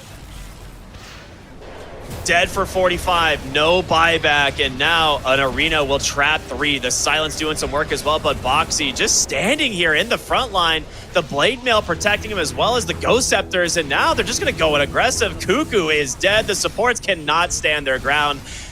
And just like that, this game is over. Akashi diebacks right outside the fountain. Mickey into the fountain. I don't think he cares, man. This fountain is his own. He's just slaughtering the side of Talon. Dude, how is he still alive here? I actually don't understand. He finally goes down thanks to the buyback, but it's just the Aegis. As Nisha fallen low here to Makoto, the blink, the Spirit back. In comes the Dawnbreaker. He is just, yeah, in the enemy fountain. All right, wait a minute. Talon are not giving up. This is where Nisha, SCA Dota comes alive. 1 HP, gonna die to a trap instead, and now Saberlight at the enemy fountain is gonna go down as well. Somehow Talon wipe Liquid after getting Mega Creeps. Dude, this is a team with nothing to lose. They are going to defend to the very end. That's got to suck. What is that? 3 spearbacks into the fountain? After yesterday, you would have thought he would be ready to buy that Ghost Scepter instantly. That is quite funny, I'll be honest. That was very good stuff. He's got to add that to his item build. The quick buy available there. Yep. You're going to get ready for the fountain. Just gotta make it your sticky buy, you know? What else are you gonna use it for? Yeah, change that in the middle of the game. All right, realistically though, Liquid hasn't really lost control of the game. It's really funny to see Talon is gonna hang on. Technically, there's a world. I know Akashi's queued up a Divine Rapier, right? Sniper, you know, it's technically there's a window. Gabe probably gives it like 2% or something. But realistically, from here, Liquid is just going to throw Treants at the Ancient. Yeah. If you want to play it safe, you just keep throwing Treants. Yeah, he's got a Divine queued up as well, but it is quite a ways away. You actually have to go double Divine Rapiers here. That's the only way you stand any chance of surviving this game, because the Treants are the actual thing that ends the game. So if you have enough physical damage on these heroes and they can kill them before they get to the throne, then you're good. But man, that is somehow it was an 8,000 gold exchange from that fight, and Liquid are still 25k ahead. So that just puts into perspective just how farmed they are. Okay, Boxy, what's your next core item? He's gonna get. Was that a Blade Mail I saw queued up? Oh yeah, he has the Blade Mail. Nice. Oh no, he doesn't. Okay, yeah, he's queuing it up. Okay. I think Saberlight has one, right? Yeah, Saberlight does. Yeah, but yeah, it's gonna help just reflect a lot of damage. He's just gonna jump in. It's like, yes, focus me. I am totally the target you want to be hitting.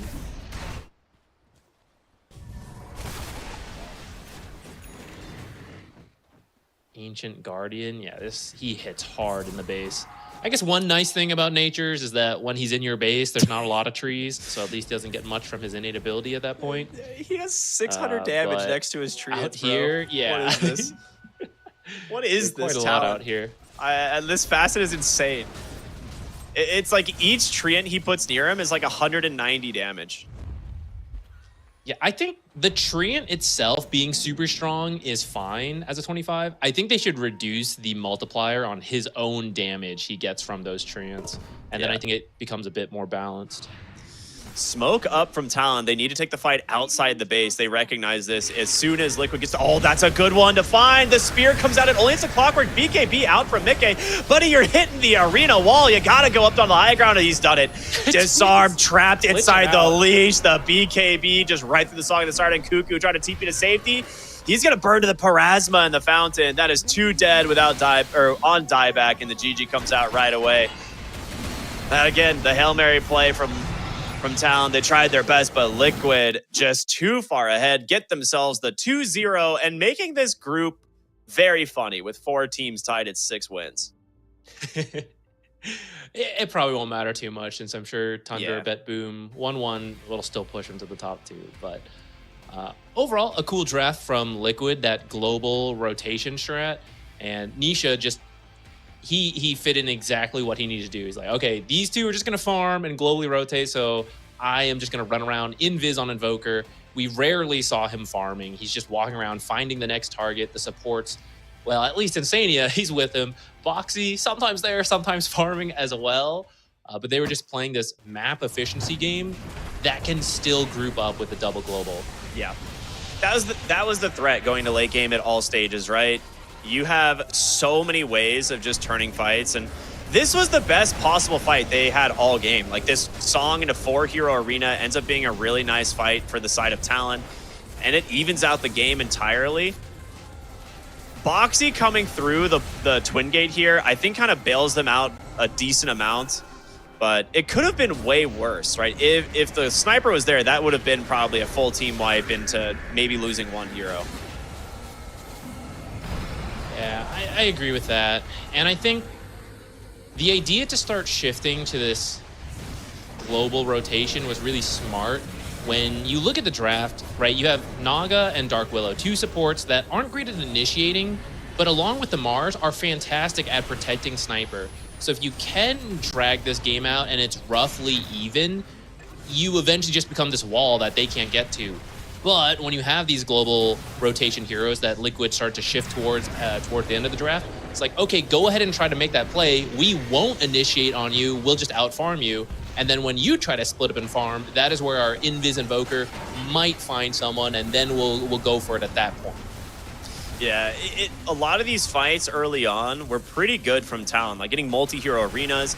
That Roche attempt, I think, was kind of the one that broke things open for them. Like, Liquid was still ahead during all of this, but they stopped the Roche attempt. They got like 2 kills and then just take Roche themselves. And it's like, that was one of those moments where I don't think it was supposed to go that way. Yeah, I'm surprised it took so long, but unfortunately for them, it did, and it felt like that is what changed the game massively. Though they did have some good fights trying to hold on into a lineup that is honestly very tough. I'm just realizing, do you not really splash much damage on Templar Assassin through Mana Shield? I actually am wondering about that now. I don't know how Sideblades interacts with that ability. Very interesting one. But yeah, overall, a very convincing series once again from Liquid. Now, their run in the group stage is now over. They are guaranteed qualified. We know Talon is out, but coming up next, we have the 2 teams at the top of this group, which I'm very excited to watch. This should be a 6 series. Tundra versus BetBoom. BetBoom has been exploring some heroes, I feel like. Oh, yeah. We even heard in an interview, right? It's like, yeah, we feel we're at the start of the season. We need to like figure out our identity, what we like. So they're trying some different ideas and it's working, right? Sometimes you see that and you're just losing because it's not good. But so far, they, like you said, top of the group. Tundra also, I think, will come up with some creative ideas for their own players. So I'm excited to see how that interacts. That will determine the top seed for our group, which doesn't matter too much, right? I mean, you're still going to go to that upper bracket, but yeah, it's a good feeling to have going into the playoff stage.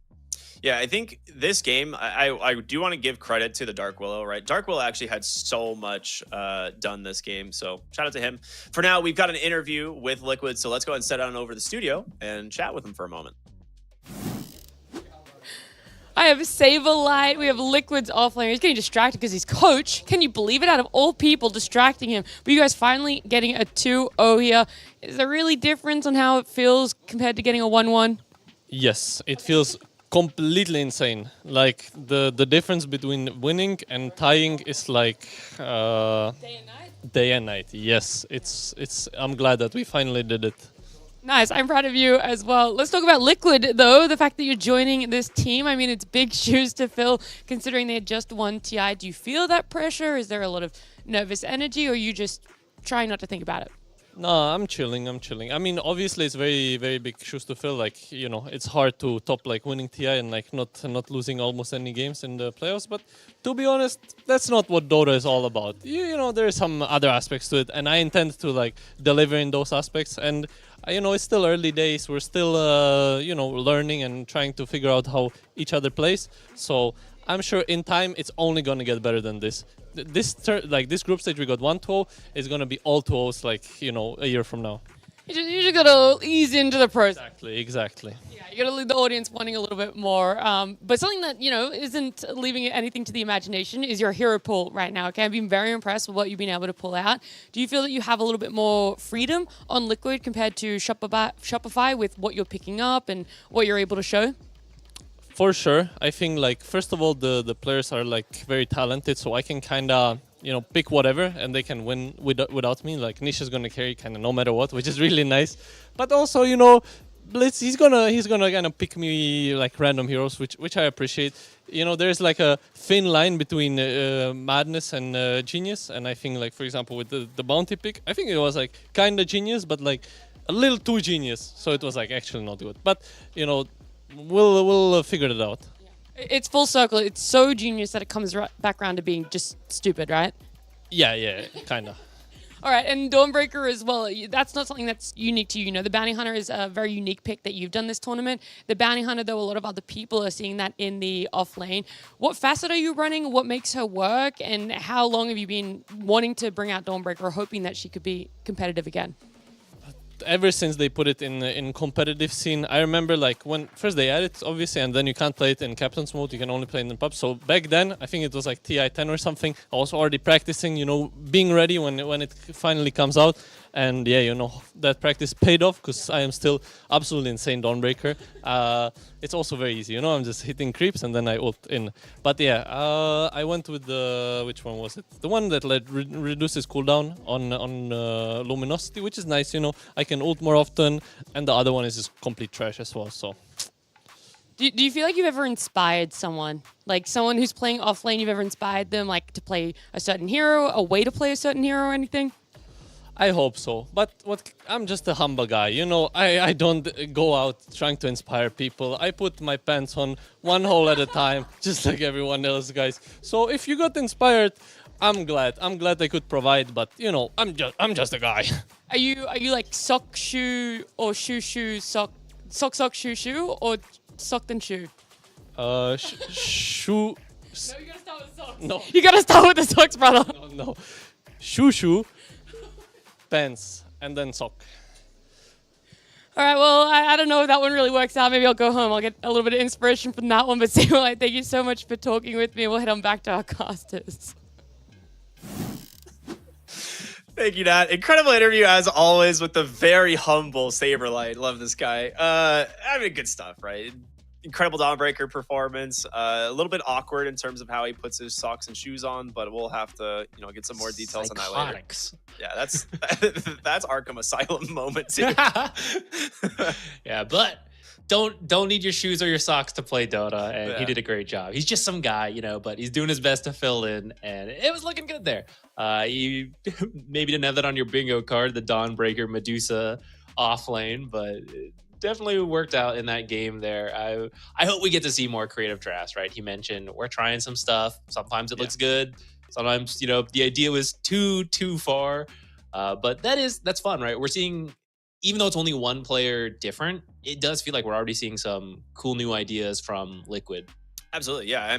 And obviously shout out to Blitz and the team putting the drafts together to be like, yeah, we're gonna pick you something that maybe is a little bit out there, but we want to try it. We think it could be good, and not like shying away from those types of ideas. And there's a lot to be said for that. Still, experimenting and finishing so highly in their group. So yeah, well done from Liquid. For now, we've still got another series coming up next, but just want to remind you all to go ahead and follow the channels here on Twitch as well as YouTube. Make sure to check FISSURE out. They have been putting some amazing stuff together this year with the BB Dacha series. We've got some great games. But up next, the big one, the powerhouse, I'd say the main event, the title card, I don't know what you want to call it, but it is BetBoom versus Tundra, the two teams that have looked unstoppable mostly through this whole event, and I'm super excited to see this coming up. So stay tuned, everyone. We're going to go to a short break, and we'll be back with our final series here of the evening. We'll see you then.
What is up, everybody? Welcome back here to BB Dacha Belgrade. We are jumping into the last series of the day, and it is a sick one at that. It is going to be BetBoom taking on Tundra, the two top teams of the group.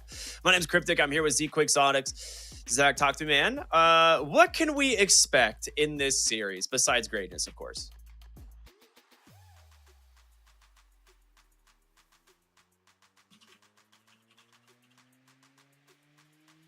Oh, quick mute issue fixed.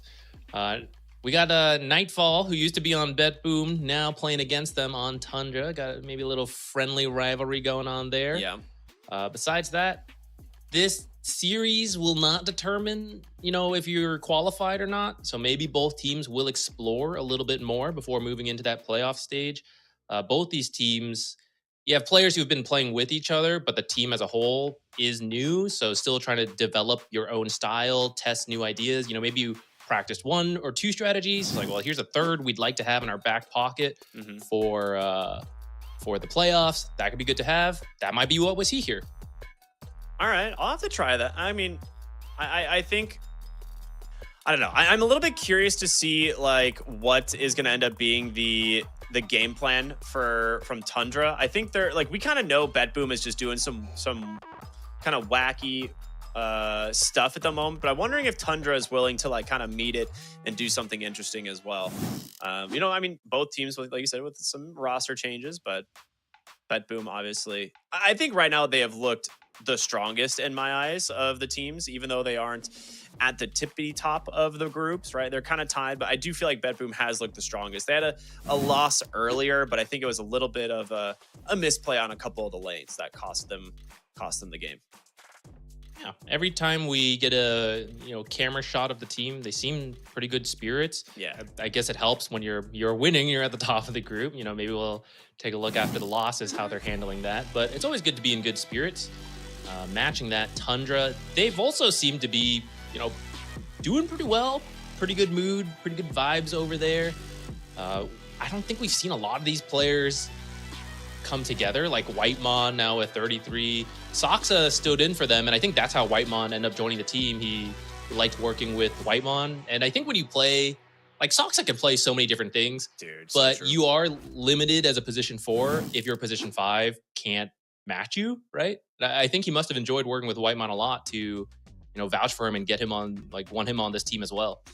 I mean, to be fair, Soxa performed so good at TI that if they didn't just part ways with 9 class to bring Soxa in, I was going to be shocked.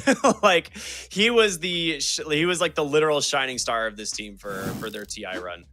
So I'm not super surprised that they bring him in. The support duo looks incredibly strong.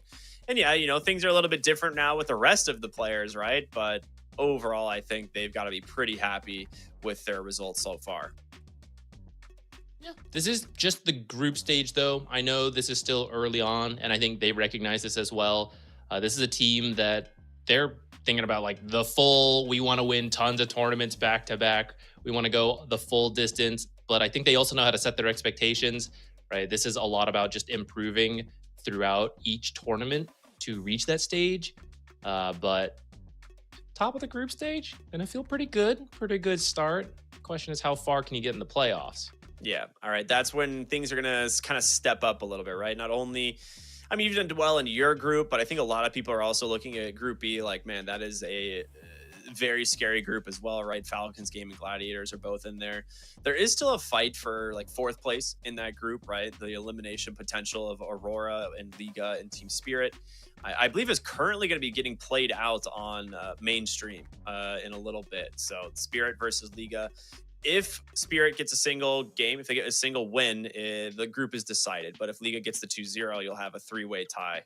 So could be exciting stuff over there. Definitely interesting to keep an eye on. We love a complicated group stage and all those tiebreakers. Yeah. Make sure you're following both channels so you don't miss that in case it does happen tomorrow. Yeah. I mean, it'll be exciting either way. I think the playoffs for me, I'm going to be just have my eyes glued to these things. There's going to be so many good upper bracket games to start things off. So that'll be great. But for these teams, I think before we jump into the draft, I'm mostly just curious like where those first bans are going to be, because some teams have really prioritized the the supports, where others are kind of leaning more towards getting some of the overpowered mid laners out of the pool. I imagine Shadow Demon Naga Siren probably not making it through, but the Beastmaster we could see slip in. And then the last thing I'm mostly keeping my eyes on is that Ricky Magnus combo that they love to do on the side of BetBoom, which is pretty sick. I think Ricky paired with the Magnus is the best way to do it, but we have seen other teams do the Ricky without it, and it has looked all right. Looking at the comparisons between Pure and Nightfall, pretty even, actually. That is remarkably close, like within a couple points of each other. That is nuts. Yeah, and I do want to mention the KDA, so it looks more impressive for Nightfall, but actually, a quick look, most of Tundra's games have gone, they actually all end between the 40 to 50 minute mark. Maybe that's the timing they're going for, I don't know, maybe coincidence.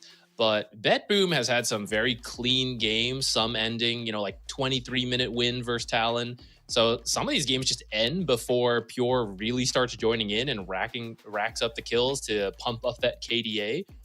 So don't let that be misleading. These are two very exciting carries that I think a lot of people lately have been favoring Pure. And I know Nightfall is not going to be a fan of that. He wants to show people up that he is the #1 carry. Yeah, I agree. All right, like both of these guys have been probably the best carries. I mean, outside of, you know, I guess Yatoro, but he's taking a break right now, obviously, and so you have Satanic standing in on Spirit, or not standing in, but Satanic is the carry player for Spirit, you know, in that meantime. And Satanic's looked pretty good, but he's in the other group, so we haven't really caught any of his games. I think between Nightfall and Pure, the TI performance was probably one of the single best carry performances that we've seen in a while, which is, I think, why a lot of people have their eyes on Pure.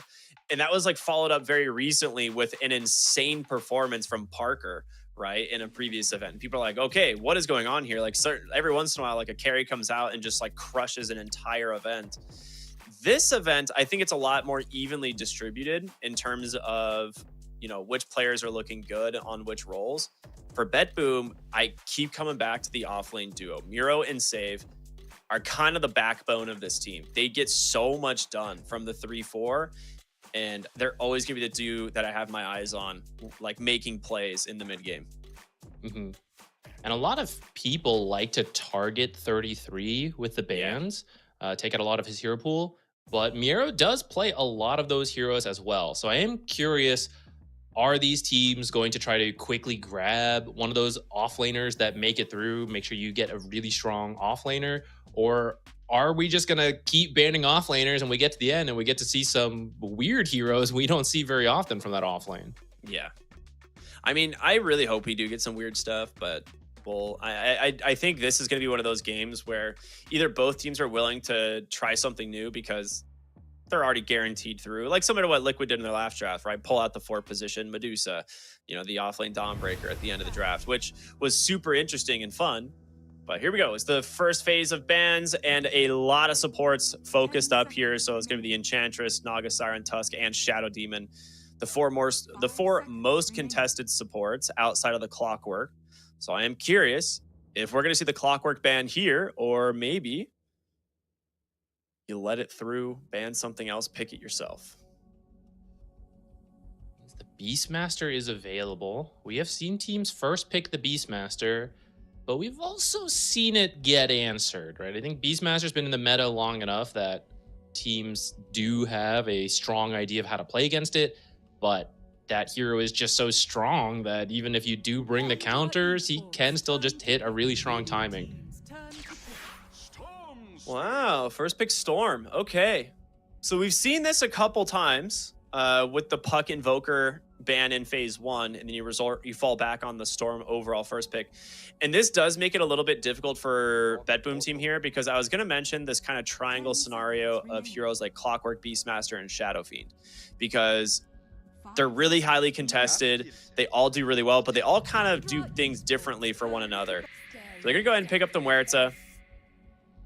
Great silence that you can bring into the game.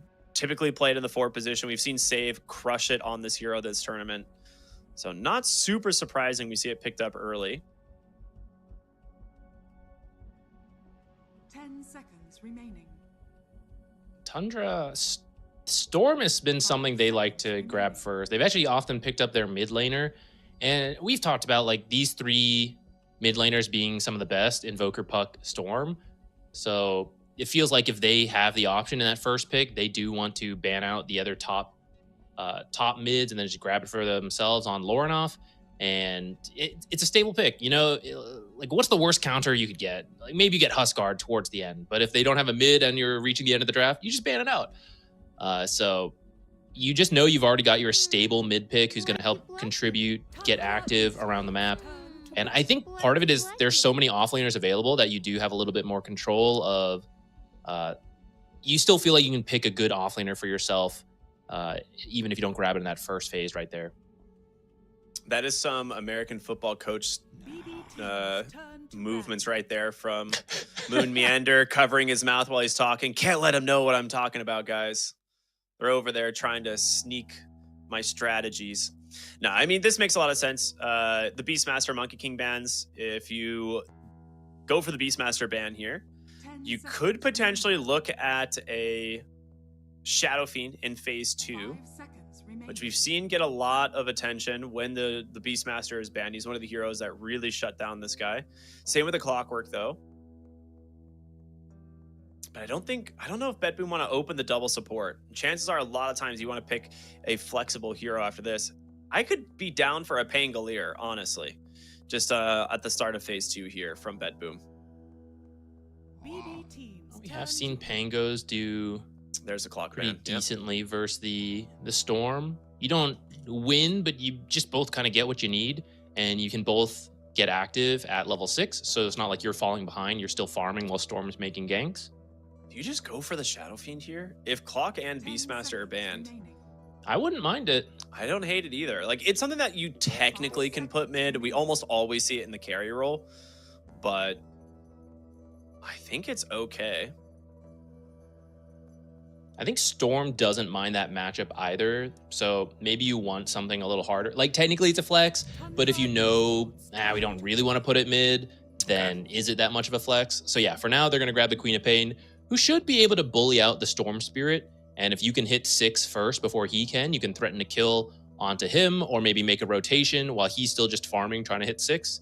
And you have a slight edge there in the laning stage, thanks to just being able to casually harass while farming with your Scream, or you could get Point and Dagger to just really apply the pressure. It's another Kiyotaka classic as well. Like, this is one of his most played heroes. Obviously, a lot of people probably remember him as one of the better Tinker players out there when Tinker used to be really meta, but he also has a lot of games on Queen of Pain. So not super surprised they've gone back for this pick a couple different times. The Bounty Hunter is back, baby. Now, the biggest question is, where is this going? Because this hero we've seen, I think, only picked once in this event. I'd have to double check, but it's been picked 3 times, actually. And Zach, do you want to take a guess at what the win rate is? I was also looking it up. It's at 0. It's 0. It is 0 and 3 right now. So we got Bounty and the Chen, potential support duo here for this side of Tundra, but a very strong support on the Chen for the lane. We've seen Whitemon. He's an excellent Chen player. And okay, if you're going to take Bounty, you need to be able to get an early lead, and you want to find kills. Chen already being a strong support, even if your carry does not join in these early plays, you know Chen is going to win his lane and then be free to join in with quick auras and creeps. Storm is going to be able to just zip in, grab people, so you can start picking up those track kills. I imagine the offlaner will also be someone who will be active, and your carry, you can let the carry be a bit more of a harder farmer, but it's kind of fine if they want to join in early fights, which tends to be a little less efficient for farming because you're going to get that bonus track gold, and that helps to make up for it. So Tundra has set themselves up to have a very nice timing. Bounty Hunter can also build auras with the Chen, so your offlaner does not have to. Leaves you open to just pick like a very strong counter matchup potentially if BetBoom shows their carry pick here. It might save Pure's pick for the very end, though. Who is that hero? Is that banging on the side of BetBoom right now? What's going What? on here? Look at the laughs, dude. They're like, all right, yeah, whatever. I got a Witch Doctor. I guess if you go the Headhunter, it's pretty good against Chen's creep army. It's super annoying. It will farm up the creeps. Oh, the Magnus. Time to be scared of the last pick. Okay, that's cool. So BetBoom going back for the Magnus. You don't really have anyone taking advantage of Empower right now, but we'll see what they want to the Witch respond Doctor's with. right there, man. What do you say? Wait a minute. Carry Witch Doctor. Let's go. I like this. This is cool. So now with the Magnus, it does actually give you the potential for like a Ricky pick in on 24 if it ends up being a good Ricky game. Now that you're into like a Visage bounty lane, I'm going to say that that plan is giga cooked, but we'll have to see what BetBoom want to do. So much gold. Get Alk. Finish up the trifecta. True, actually. Just the money printer game. 5 seconds remaining. I mean, now you have like 3 heroes you can potentially just build every aura in the game. You split it up amongst you. You just have every buff utility by 25 minutes because you have all this bonus gold. I think you go for an early tempo carry coming up here on Tundra for their final pick, and you just look to win before that Magnus combo gets that scary. Because in the early game, okay, he gets the RP, he gets a couple heroes, but if you can pop 2 auras plus Hand of God, are you even dead, right? Yeah. And you just turn the fight from there. In the late game, when the damage starts really ramping up past auras, and that's where, you know, okay, yeah, now I am really scared of the RP and we all die in one go. But in this early game, I think you can bring the tempo before BetBoom is prepared to deal with it. Dude, for me, it's like Luna and Alchemist and are the top of the line right now. Bristleback's already banned, but both those heroes seem like they could fit that tempo fairly well. The other option, a little bit less common, would be something like a Broodmother. Ooh, okay, they ban out the Gyro.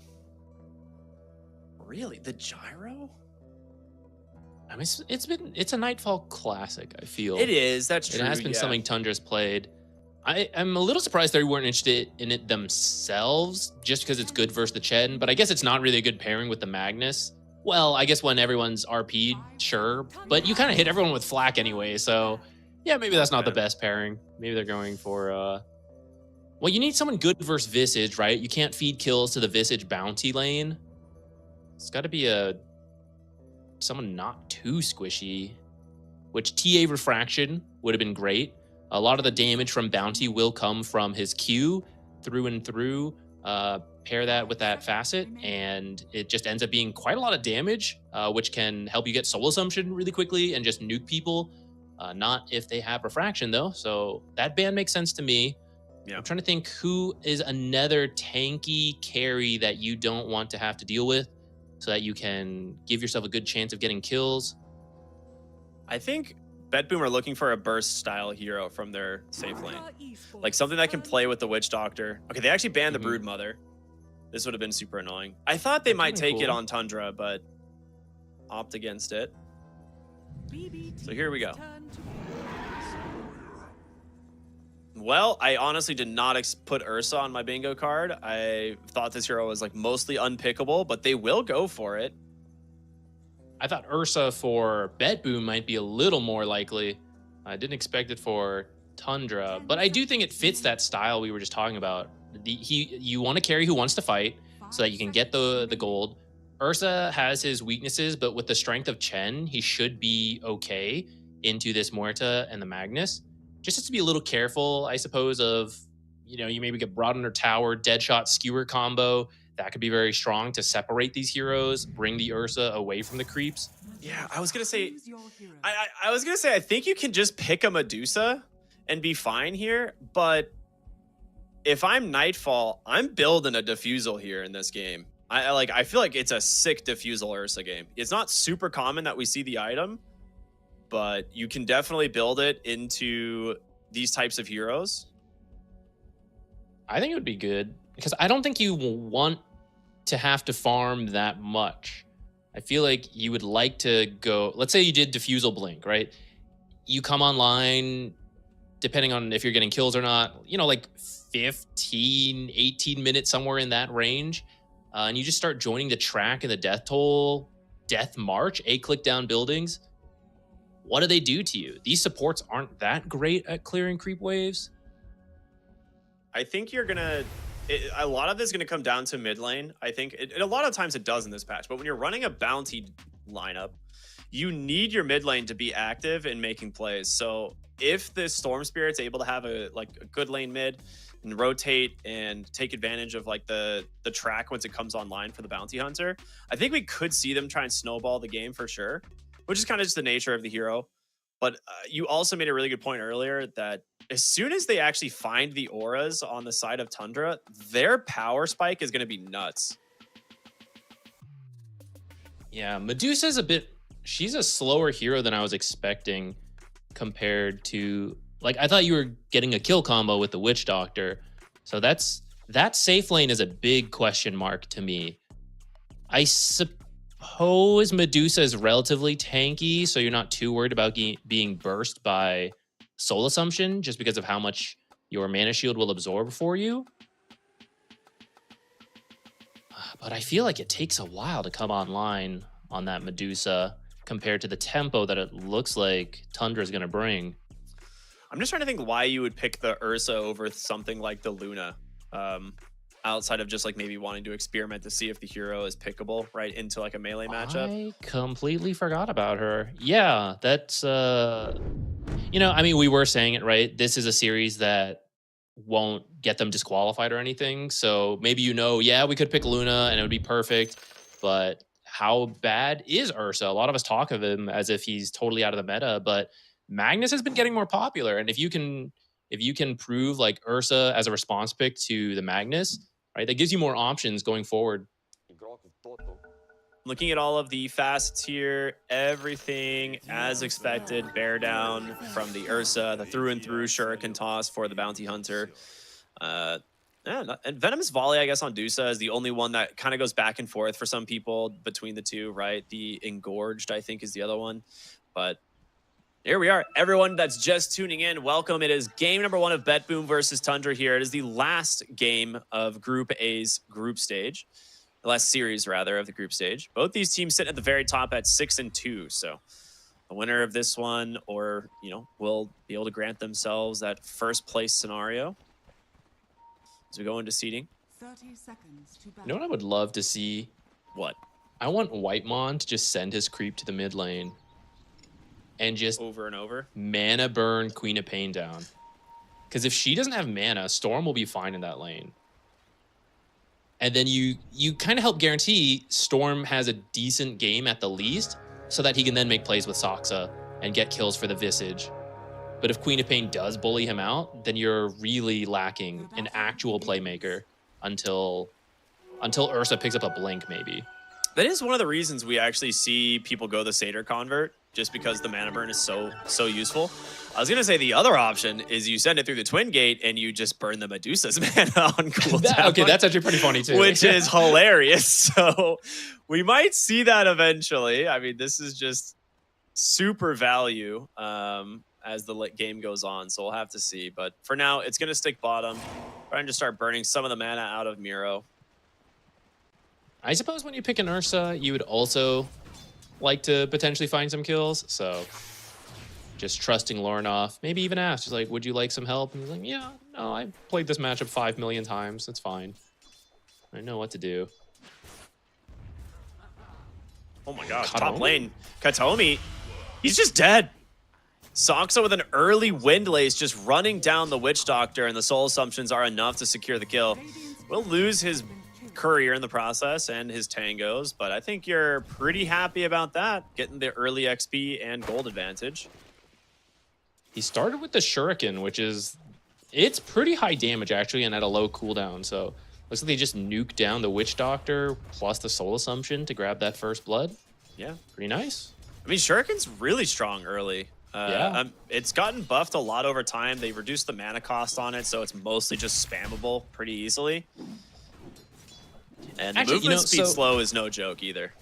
Definitely. And through actually gives you some new utility to the bounty hunter, which we used to only talk about bounty hunter support as like, if you can't find kills, like what's the point? And that's kind of true. But now that you have through, ooh, Miro? Oh, he's fine. Through, you can actually creep cut really well to drag out the game and split the enemies up because you have wave clear now with through, which I think gives more space to bounty. He's been buffed for so many patches in a row. I don't know what it takes to finally push him over to the edge of being broken. But when I look at him on paper, it's like, he has how much armor? He does how much damage? It goes through everyone, right? It just seems crazy. But, well, maybe this is it. You know, the pros have been dabbling with him this tournament. You know, maybe he's finally at that point. I think for the most part, it's like, we're in a bottom lane save. Super dead here. One more auto attack from Whitemon's going to do it. Again, his Chen, incredibly scary as they manage to just continue to make space for Nightfall in the bottom lane. He just needs a little bit more here, but yeah, not that often we see an Ursa picked up. Ooh, Soxa maybe getting a little bit too aggro in the top lane. Going down there. Maybe some lucky cask bounces. Maledict is something that does quite a lot of damage. Yeah, looks like a level 2 Witch Doctor, so maybe just stepped up a bit too far. Well-timed cast to get the Lotus. And the Lotus is very important to get when you play. Back. He's not letting you run away from this one. Lotus. Oh, didn't use it in time. There's no way he's getting out of that one. Yeah, the Lotus is very good to get when you're against the Visage, but also... Oh, that's a nice skewer. The dead shot! The dead shot! He's almost into the tower. It was so close. You still managed to get the kill, so it's a 1-for-1 trade, but at least for Tundra's sake, Miro does go down first. That was a sick play from BetBoom. Like, salvaging what was like almost a guaranteed kill. Pure actually needs to be very careful. There's a lot of damage. Does have the stick, and the Lotus gets thrown his way. And now Soxa, actually very low from the Maledict here. Another Headhunter. He needs 2 auto attacks from Kateomi. I don't think he's going to be able to find the... Ooh! Sorry, Bounty Hunter's base regen and everything is insane. He's good. Yeah, see, 9 armor already at level 2. It's crazy. Yeah. He's some of the best base stats in the entire game.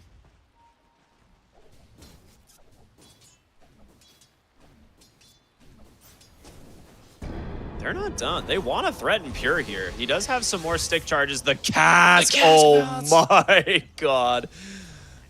He didn't get the Janata off because of that. Otherwise, I think that bumps up the Soul Assumption, and then the Soul Assumption finishes up that kill.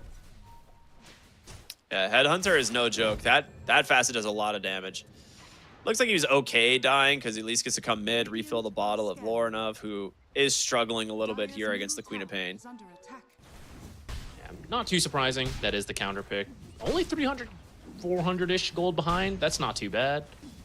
We'll see how the level 6 timings end up working out, because I think that's kind of the key part of that matchup.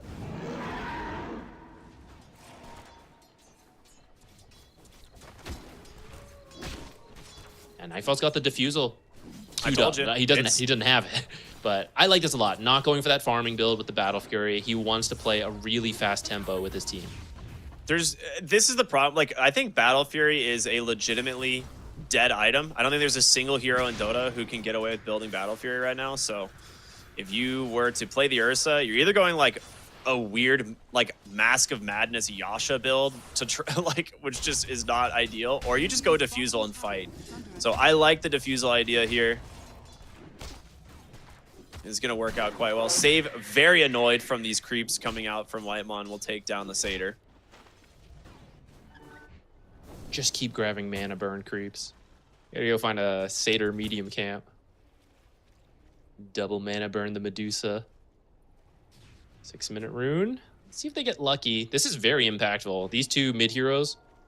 Yeah, that's a good one. Shield rune. So Kiyotaka is going to feel very safe with this for a little while. There's not really any way to dispel it. Lorinov will head to the other side to grab the bounty rune, at least get some regen going his way, deny a little bit of gold to the side of BetBoom. Deuce is kind of far up. Might have their eyes on her. All right. Backs off just in time.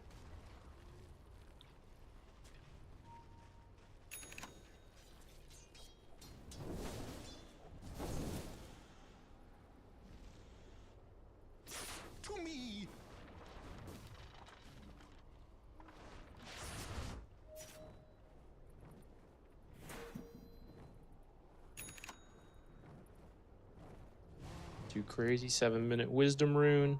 Radiant are scaling. For now, Tundra is just...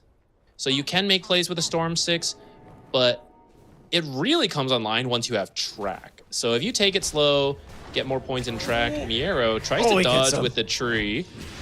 Very nice dive here, but the TP's coming through, and with Kiyotaka, he doesn't actually have the Sonic Wave, but they pull him right back in. They get the kill, and now looking for more. He gets level 7 with this, so they could potentially chase, but they got the kill that they wanted. The Ursa on the sideline. And now with Sonic Wave as an option, we could see him look to go top and maybe take down that Visage. Dire's middle tower is under attack. Yeah, the fact that you can get the Ursa kill without even needing to use it, it's really nice. And in fact, helps you secure the 8-minute rune coming up here. Yeah. Still has the remnants of the shield rune as well. He's just trying to force Lord up the burn mana, and it's working. Oh god, it's still working. The less mana that's he funny. has, he can't contest the rune if he doesn't have enough. And with the supports rotating in, they will go ahead, and now with the haste rune from Soxa, gets on top of Kiyotaka, but you have to be careful. Sonic Wave is still available. 14 wand charges means he's perfectly healthy here. In top lane, they're gonna go for a dive onto the Medusa. This is gonna be the familiars coming out from the Visage, finding a really nice kill, and Whitemon just bringing the army through that twin gate. Very well done. Great coordination. Bounty drawing attention mid, and then you just send the Chen through the twin gate. And maybe now you find Miero potentially if he steps up a little too far. You do have the skewer to get you back, so it's not like you'll be run down by the shuriken slow. Yeah, they'll just do a little poke. For now. One thing to note, like Chen with the familiar. Oh, he gets stunned! All right, he's gonna make it through the twin gate. Never mind, he's not making it through the twin gate. A dead shot from downtown, and Pure will be credited the kill. Very nice play there from Katomi to make his way up there, seeing the Chen rotate on the ward.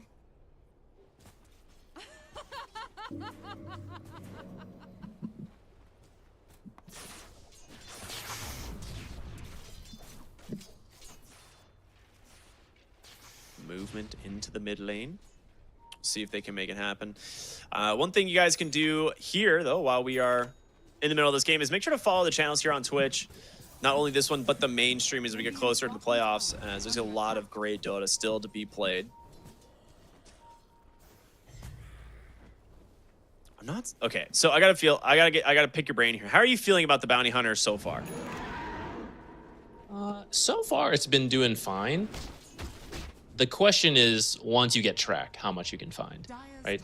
For now, they found a couple kills with the Visage. He helped out mid runes. Right, all this is fine up to now, but any roaming 4 can do that. The difference is track on the bounty hunter, and he should be close. He doesn't have it yet. He has been moving around a little bit, so he might be slightly under level. I'll have to see what his XP is at right now. But Tundra does need to give him some priority to make sure he gets that 6 so that he can start being bounty hunter. Nightfall up here. Oh, Pure. It's the finished diffusal. Yeah, goodbye. Yeah, there you go. That's the diffusal Ursa effect, right? Like, this is why we see him go this build. He is 1,000 gold up on the Medusa, and it's just gonna get worse. He's actually going to go back for a Battle Fury, which I find surprising. I think he could just go for the early blink here and just play aggressive with his team, but maybe a little bit worried about BetBoom stalling out the game. There's a massive stack here, and they are bringing the numbers. 33 with the familiars. Looking to get on top of Kiyotaka. He drops one, drops the Stekken. He gets the Hand of God, but he still might die. No, just barely survives. Well played there from the side of Tundra to push them off these stacks, and I'm curious if they can actually finish these up. Like, Lornov should do this pretty easily on the Storm, and yeah, he's got it. A lot of gold being denied from the side of BetBoom now. Looks like there's an RP in the bottom rune, though. Okay. Calling to follow it up. There's no enrage on the Ursa. Nicely done. Actually, again, not even using the Sonic Wave yet. Yeah, we'll see if he does commit to the Battle Fury. I think it kind of covers your bases a little bit in case you don't get a bunch of kills. You can still farm up. I don't know. I guess Medusa would out farm you, and you don't want her to be able to just drag it to the late game. But I kind of agree. I think they could push the tempo with the faster blink. What is he, level 5? 5 1/4. I need to give him some space somewhere so we can hit that 6 timing.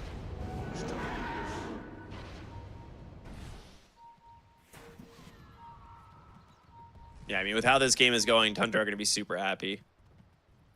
Miro, his blink is coming up soon, but still RP on cooldown. Arcane Rune on the Storm. They will find the mag, and he's going to go for the Skewer. Perfect interrupt off the Vortex. And a kill into Lorinov once again. Only has 4 Galvanized stacks, but they've got a ward onto the high ground. A great dead shot into a double fear. He's just stuck here. He can't get out. Sonic Wave to finish the job. As Katomi ends up dropping the Death Ward, but there's a ton of creeps here just soaking it. As this calling has just made it impossible for Tundra to actually get into this engagement. That's the Dance of the Dead facet doing a lot of work there. Increased duration, extra spirits, big stuff.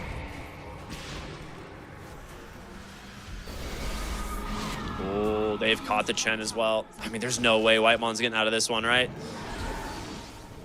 I'm surprised they're sticking around so long on Tundra. Yeah, I mean, did Storm just respawn? I guess they were hoping for the Storm to respawn and they could go back in, but just kind of lost an extra hero for that. Okay, so BetBoom has invested so heavily into stacks. In the top side of the map, they lost a lot of them, right? So this time, they bring the whole team. They make sure to defend it. They get some kills in the process. And this is massive for this Medusa, who was definitely off to a rough start. She was like over 1,000 gold behind the Ursa just a few minutes ago, and she's completely closed the gap. So really well played here from BetBoom. We're really trying to see how this Medusa is going to play in this game against this Diffusal. That's going to be the scary part. Medusa, if you do get farmed enough, right, you do eventually pick up like actual stat items which increase your health, and as you ult, if you can get enough damage in onto the Ursa in that time, that can kind of change. It helps you in that matchup. Otherwise, the Diffusal rundown is usually a big pain. Oh, familiars. I mean, he was going back there to see if he found a hero. Instead, just finds 33's familiars, and he does not have a resummon. So these are dead. That is 200 gold into their pockets. Now, you do have track on the Bounty Hunter. We haven't really seen the Bounty get a lot done in this game right now. He's very low net worth, very, very low level as well, right? Compare him to the level 9 of save. It's not looking good, but if you can start trying to snowball, find some track kills here, that could be a big way to turn this game around. Otherwise, you're just kind of waiting for your Ursa to get his Battle Fury and just farm up as much as possible and then play for the late game. But I feel like you have decent kiting mechanics on BetBoom to deal with that. Yeah, this is where the game can potentially explode. Perhaps they want to wait for the pipe, but I saw it's still like 1,500 gold away on the Visage, so it'll take kind of a while. For now, they'll grab themselves the Roche. BetBoom has no way to take this themselves. Could contest it if they were here. You have some decent pit fighting spells, but they are nowhere in position for this. All right. First Roche, easily picked up from Tundra. Lorinov grabs the Aegis. He did go for an early Orchid, so no defensive items for him, but that does mean you might be able to play a little bit aggressive here with this Aegis. 16-minute power rune, as both of the mid laners are looking for it, and it will be an amplified damage for the Storm Spirit, so it's a big one.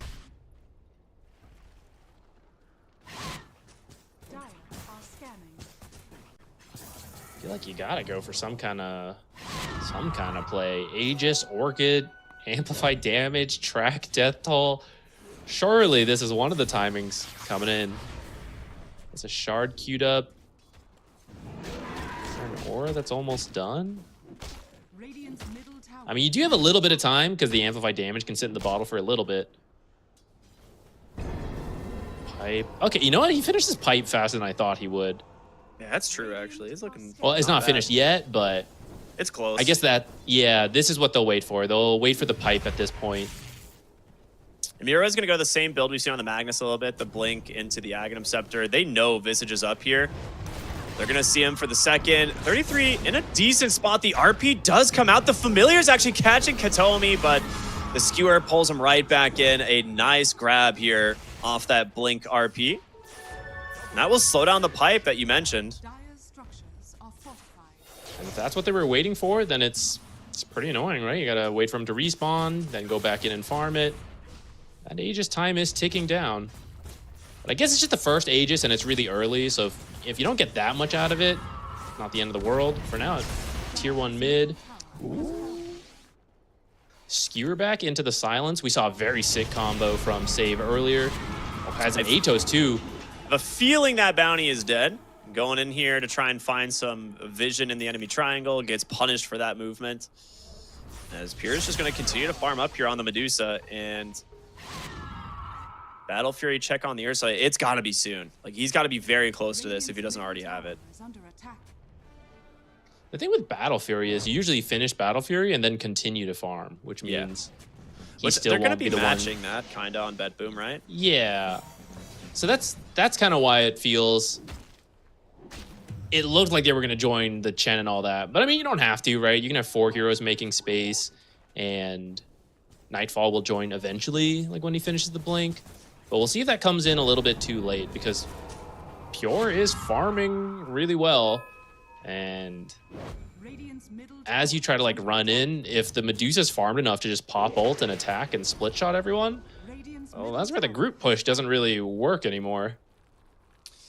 Especially when there's an Soxa's RP doing it to again. throw in as well. He's like, I'm going to go block these H-hits. I swear I'm going to get it this time. But no, they know. They already have a sentry here ready to deward this. So Soxa, unluckily for him, does not get much out of that movement, as he still gets the stack on the Ancient Camp.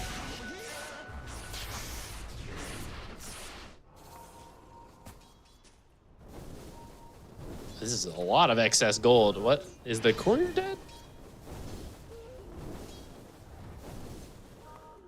No, it's flying around somewhere. All right, smoked up here. They've got a minute, 20 seconds left on the Aegis. They're trying to find an opening here, but Pure just sitting pretty in this triangle. They will, I think, scout this out. Lord of being very careful with his movement here, not wanting to reveal himself under the Watcher. But a good read from BetBoom. They just get out completely, dodge things, dodge the smoke gank. Pure has his Manta on his way to his Butterfly, which will give him a lot of kind of effective HP against this Ursa's Diffusal. As Katomi will walk in, ends up scouting the whole enemy team. An immediate Atos stuck inside the silence on the Storm Spirit. Deadshot pulls him in again. He's got to get out of here. He will barely dodge the Maledict, and that might be enough to save him. But Storm's going to go in aggressively. They finish off the Witch Doctor. Blink to safety here from Kiyotaka. He's got that shard, so has a silence of his own, as they're going to look for maybe the Tormentor. But they're in a really rough position here. Pure will send the illusions up onto the high ground. Miro has an RP. A little bit afraid to throw it, as they're just going to go for the Tormentor. Wow, they take it so fast. All right, really sick plays there from Tundra. Pop the ult as well, just to make sure BetBoom doesn't jump them after they all take damage from the Tormentor, which they are trying. They're smoked up, knowing that Tundra's going to be on the retreat after getting what they want. If you can find anyone who's being a little bit greedy farming. This Well, Aegis is Aegis expiring. is gone. If he gets the Blink silence here. Oh, he just barely misses. Oh, man. Kiyotaka wasn't sure where the Storm was, or rather who it was, but managed to dodge it out. And Soxa just being a nuisance here on the backside, as Katomi is going to go for the D ward, it looks like. No teammates nearby. You can't really do anything about that. Track Pure for now. You won't be able to do this later without revealing yourself because of the shard. I don't know when Medusa wants to pick that up, but it is kind of nifty. It makes it very annoying to be tracked. Well, that's nice of him, making sure not to kill. Leaving the bad habits behind from his old team. It's Like, I will not kill my supports while doing Tormentor. It's good. Goes over to, who is that, 33? And, you know, it would have actually been kind of nice to have the bounty shard. It's actually really useful because then you and Ursa or Storm or whoever can actually walk around invis, and you can actually chain stun off of that.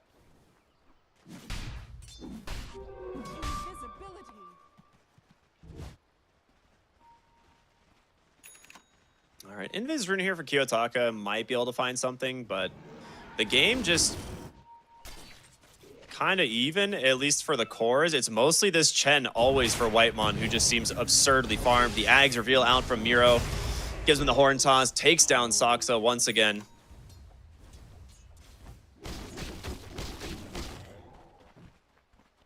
Gotta say, it's a slower paced game from Tundra than I thought when I saw Visage Chen bounty.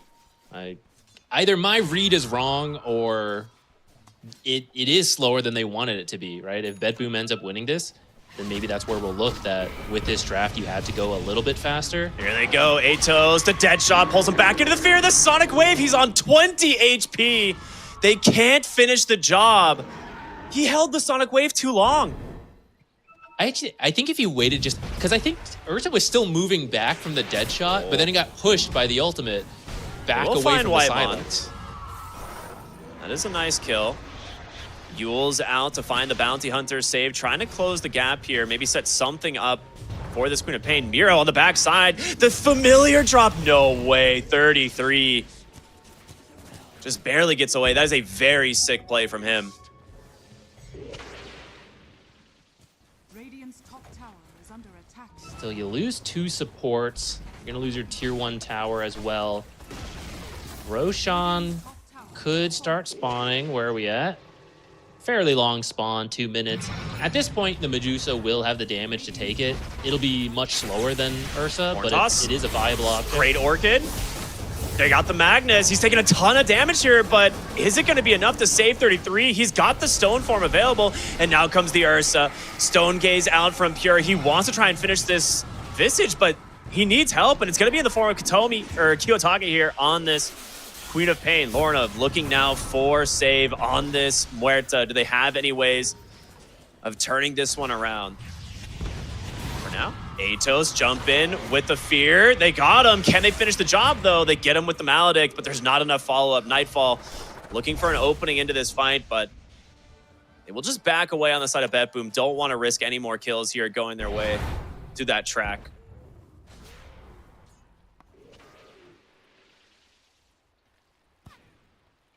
Butterfly, that'll help a lot versus the Ursa, who still got a couple other items he wants to build before an MKB. He's finishing the BKB now. I imagine a Blink next, or maybe you just depend on... I mean, he needs a Blink. Walking in after your teammates initiate? Yeah, I'd like to see the Blink. That's a lot of damage. All right, I mean, he forces the Enrage. Kiyotaka might be willing to chase. No, all right, good stuff. Good recognition, rather, that Tundra will respond. But that is Enrage down. He does have the BKB, like you said, but might not be willing to fight without the ultimate.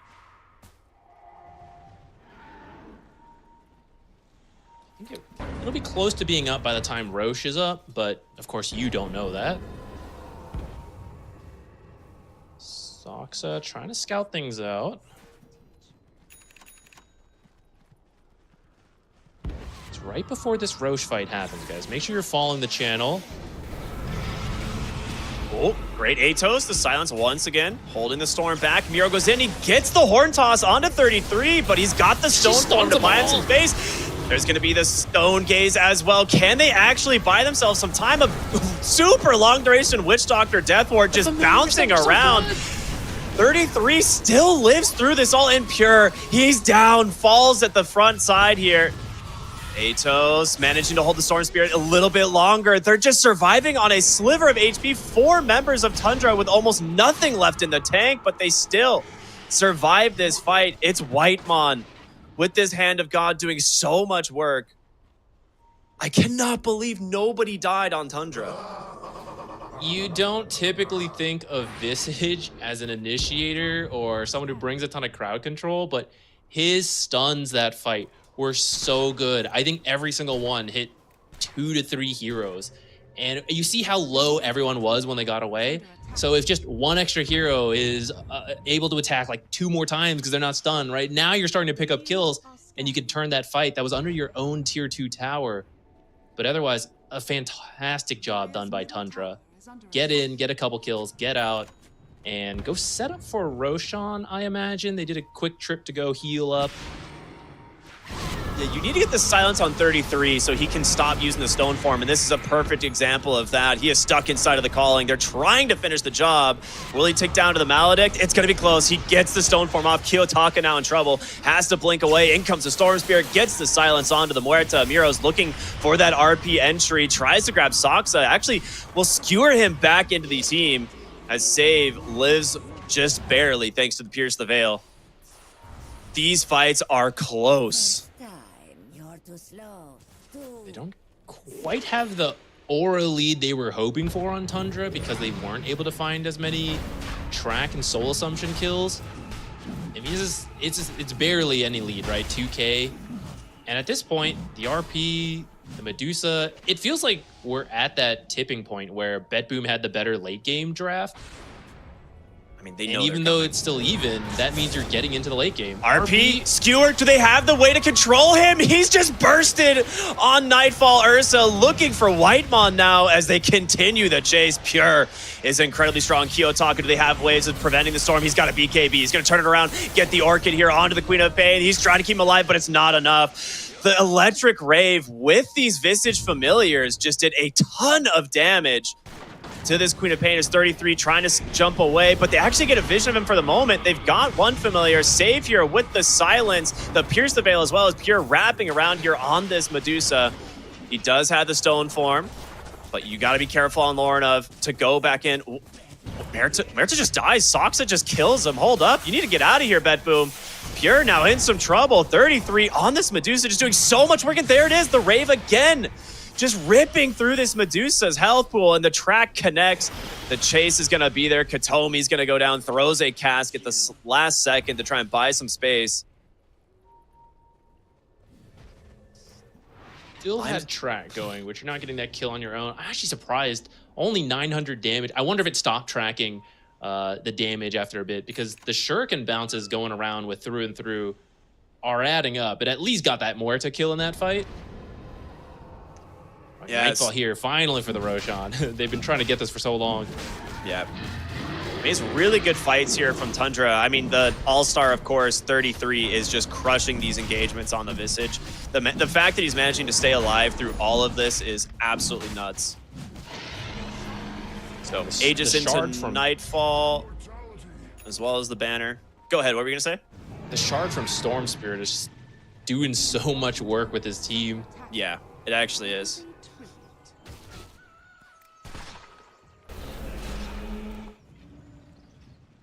This is where things get tough, because before this, there was a lot of great callings from Muerta to control the fights, but BKBs are coming out for all the heroes now.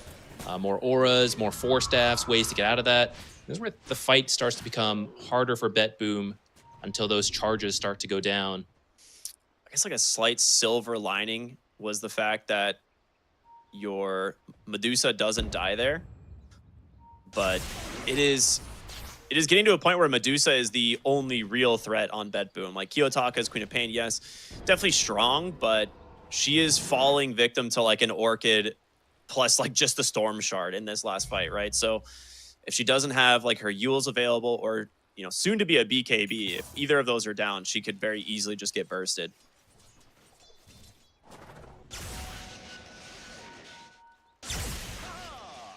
Got a regen rune. That's a fantastic one to grab.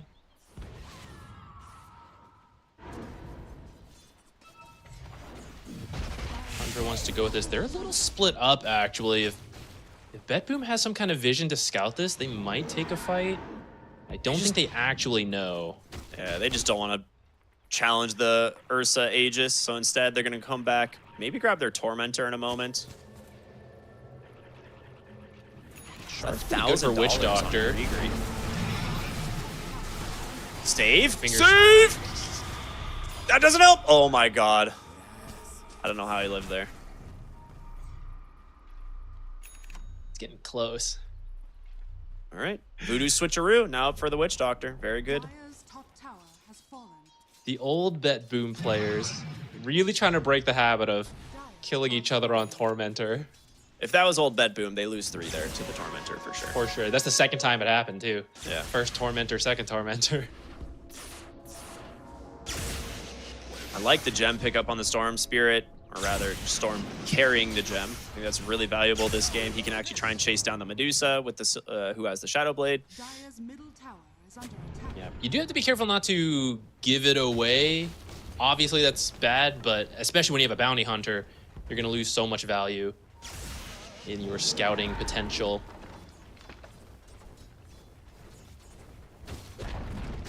Dire's middle tower has fallen. 2 minutes left and already 2 towers taken. Looks like they're headed over to the last lane. Get this map open, which will make it easier to find the Bounty Hunter pickoffs.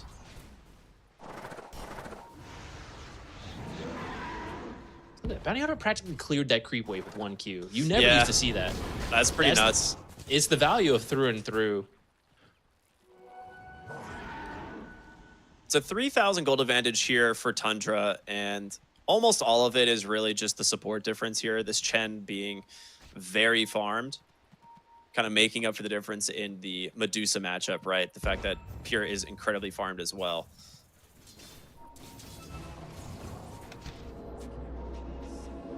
Still, it's such a close game. It's really going to come down to who jumps who. Do you get a good RP? Oh, Kiyotaka just blinked. He's caught. He's dead. Nowhere to go. Save drops the calling to try and make some space here, but Bounty Hunter in pursuit. They might just go for the dive. I wouldn't blame them. The question is, who's going to be there to secure it? He's going to pop Pierce the Veil, buy himself a little bit of time here, but it's not going to be enough. Another kill go on the side of Tundra. And those 2 track kills suddenly, that was like almost 2,000 gold going their way for those 2 kills. Level 2 track now. It was more than 2. What? Okay, that's a huge gold swing, despite already being in the lead. Track is good if you get kills. And it's finally coming online. It was a little slower than I thought it would be, but getting to an 8K lead.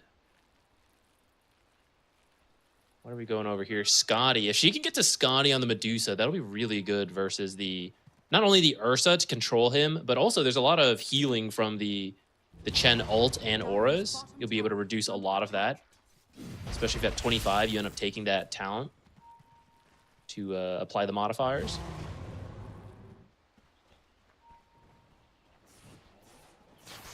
The fact that Ursa now has the MKB changes the Medusa matchup quite a bit. He still can get kited, right? Which is one thing, but when Stone Gaze is out, that's like Pure's only chance to maybe reposition the fight.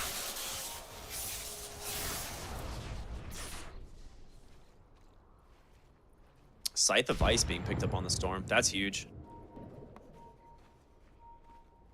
Dire are scanning. Actually, she's going to go for the Gleipnir. It is pretty good this game to control the familiars, Ursa, Storm, all the Chen creeps. Not an item we see that much after it got nerfed.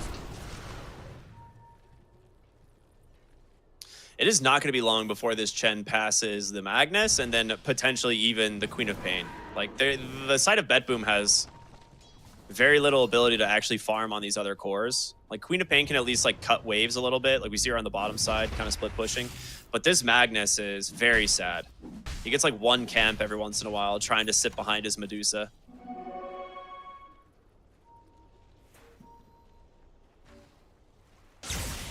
Beelining at bottom, potentially, here.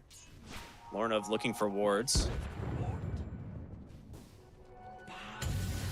Oh, just immediate BKB TP from Kiyotaka as Lornov just just TPs to the outpost looking for him. Wow. You don't know if the bounty is on you. If you try to be greedy and TP, without it, you're dead for sure. So it looks silly when we can see that, you know, there's no bounty there, but from his perspective, he's got no idea. He has to play it safe.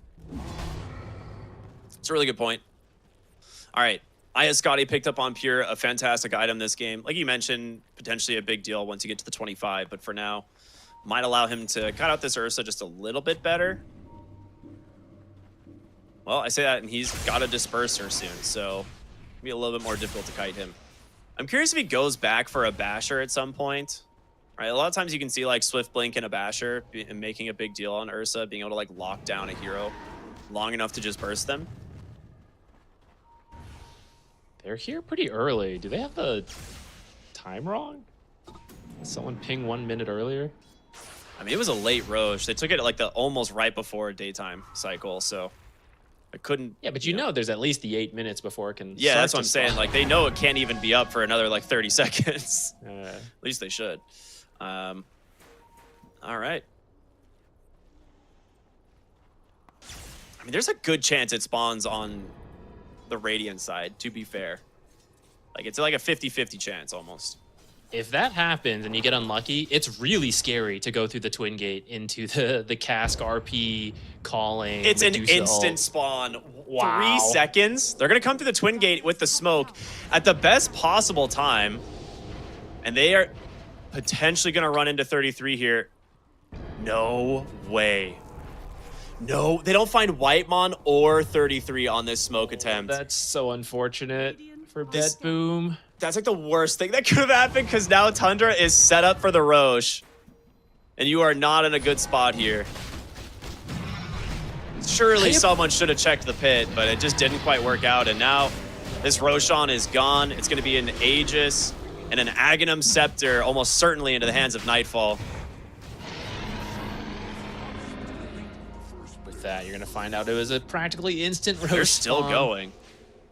They actually find Storm's Courier, but because of that, it's going to reveal exactly where they are. And Ursa, he's thinking of going in. Silence, holding him down in place. They do manage to scout him out, but Ursa, I mean, is it really the target you want to go on? Storm just zips onto the backside. They find Miro, and there's the Familiar, and the Storm Shard just deletes the hero from the game. Katomi going to drop that Death Ward, do what he can, but this fight is already over for the side of BetBoom, but they are not done searching. The gem here on Lorna will give him the vision, cancels the Ogre Seal Totem, and Pure. He's going to have to commit that Stone Gaze if he wants to get out of here, but the Orchid just traps him, and that is it. 4 dead, 3 buybacks not available. Tundra might have just won the game.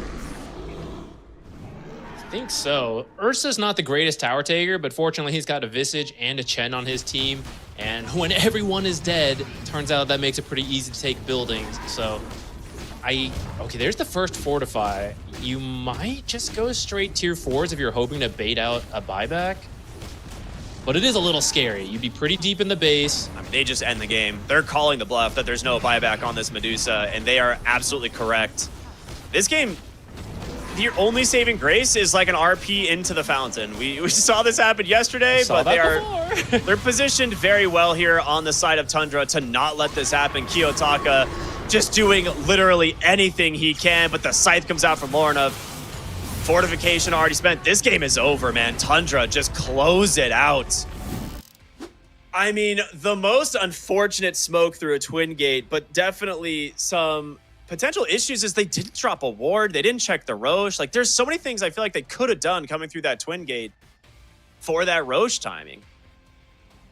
It's a tough situation to be in when you're going through that Twin Gate blind, right? They're trying to stick together and trying to put themselves in the best spots to... What you want is just a pick off. You don't want to engage in a full team fight when you're already behind. So I kind of get it. You just have to go and stick together, and you just have to make your choice. If you split up, you're increasing the odds that one of you gets picked off, and then you completely lose the fight in the Roche pit. So I kind of get why they did it. It was very unlucky, right? If you find at least 33, they went in that direction, just didn't go far enough north, right? Then they probably get Roche because it was an instant spawn. And then that game, it at least goes on for another like 10 minutes because you're going to hang on to that Aegis and drag that out. But great on Tundra. A lot of patience there. I wasn't sure if it was too much patience. I thought that might go a little bit faster with the draft they had, but they recognized the Storm Spirit Shard with the Familiars is ridiculous. Yep. And It's they a classic eventually combo. find, They just like play it slow and eventually find the pickoffs, knowing that they have an advantage on that front with the bounty hunter in Viz scouting. I think watching this game, you either ban 33's Visage or you have to focus way more on killing this guy. Because in all of these fights, like this one specifically was like the one that broke BetBoom's game kind of for them. The fact that 33 goes in, gets skewered, stuns 4 heroes, resummons familiars, stuns them 2 more times, and then just walks out surviving is absolutely nuts. Like that should not be allowed to happen. So 33, just an insane performance from him in this game. And this was where we really first see the familiars with the electric rave just absolutely delete the Queen of Fade. I do think those stuns from 33 really, it was a very even game up until that point. So fantastic micro there to cycle through the chain stun. You know, seeing it here again, though, this one's a little easier to do when it's just a 3-on-1. Overall, great performance. Take a look at some stats here. These damage numbers seem low. I mean, maybe there's a bug there. The thing is, Medusa's damage, like the damage into Medusa is not calculated for mana shield. So every time you play against Medusa, like everyone's damage numbers are low.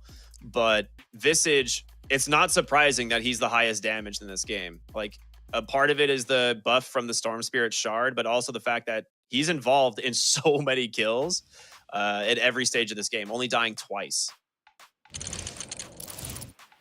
Yeah, very, very well done there. And great at the end, too, to recognize he's probably not saving buyback. But even if he was, if you force it out, it's a huge economic blow, right? You take a little slower, you take your time sieging, find more pickoffs, you get there eventually. MVP over to 33. I'd say that's well-deserved. Yeah, I mean, he absolutely crushed this game. It's unreal. Like, watching a lot of people play Visage, you're like, this hero looks pretty good. And then you see 33 play it, and you're like, how is this hero allowed to be in Dota? Like, he actually just crushes every time he gets his hands on this hero. And this was just another insane performance from him. Absolutely well-deserved MVP. Yeah, and I think it was a really great choice to pair it with the Storm Spirit. Well, maybe that wasn't even their original plan. They just like the Storm Spirit first of all. But oftentimes we see Visages win off of a good laning stage because of the Soul Assumption kills, or you grew up early, you get the Soul Assumption kills, right? Like that's what I was talking about. But they went with a third backup strategy, which is maybe we don't find a bunch of kills, which they didn't.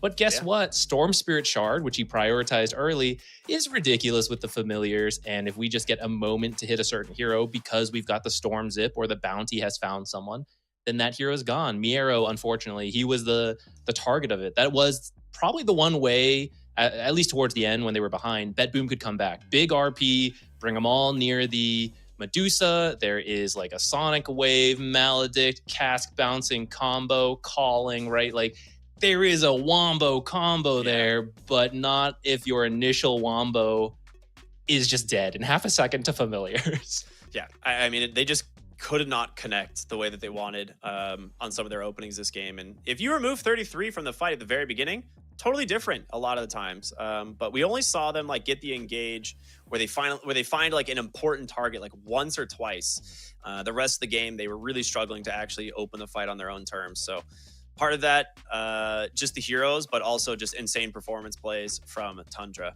Now, before we jump into game number 2 and our final game here tonight, I want to remind you all to follow the channels here on Twitch, not only our channel, but the main stream as well, as there's a lot more Dota to be played throughout the playoff, the rest of this BB Dacha event. But yeah, as expected, we're going to go to a break here, and we'll be back with game 2 of Tundra versus BetBoom. We'll see you in just a bit.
Welcome back to BB Dacha Belgrade, everyone. We are jumping into the last game of the evening. It is Tundra versus BetBoom.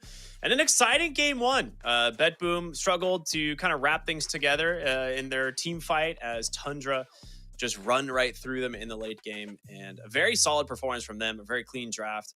Looks solid, man. What do you think we can expect for game two? Maybe a bit of a different draft. I feel like Witch Doctor may have been a little bit more on the experimental side. Yeah. And it was doing okay. Like, even with the exact same draft, it did feel like BetBoom was holding on through the early game, into the mid game was looking good. It did just quickly fall apart, which I'd say is kind of understandable into the Bounty Hunter and Visage. Like, as soon as you lose a fight, you're losing so much gold. It makes the next fight harder and the next fight harder. So maybe you just have to change the execution a little bit, but you could also change the heroes to, you know, maybe make that easier for you.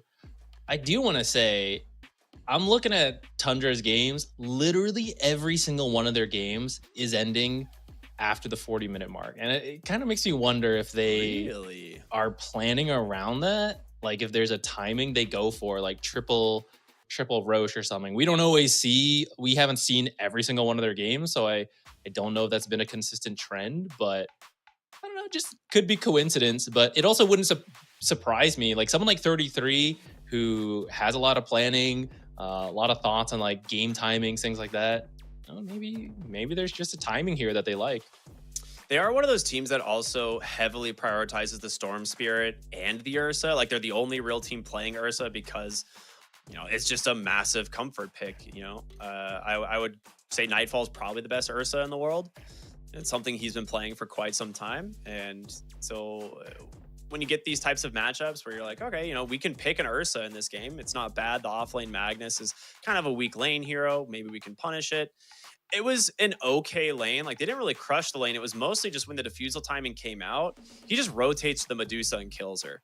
And I think that's what made the pick kind of pay off early on. It took a little bit for them to kind of stall the game out, pick up their next items, but 33 making a ton of space, extending fights was kind of the key to their success, it seemed like. Yeah, it was so good, like that first rotation to kill Medusa, and then we just didn't see anything for quite a while. And I really thought BetBoom was dragging it out past where Tundra would be strong, and they'd have that late game timing with the threat of the RP and the Medusa scaling. But I guess I underestimated the Visage familiars and how quickly, if you eventually find like one good fight, which, I mean, you got the track, the invis scouting, right?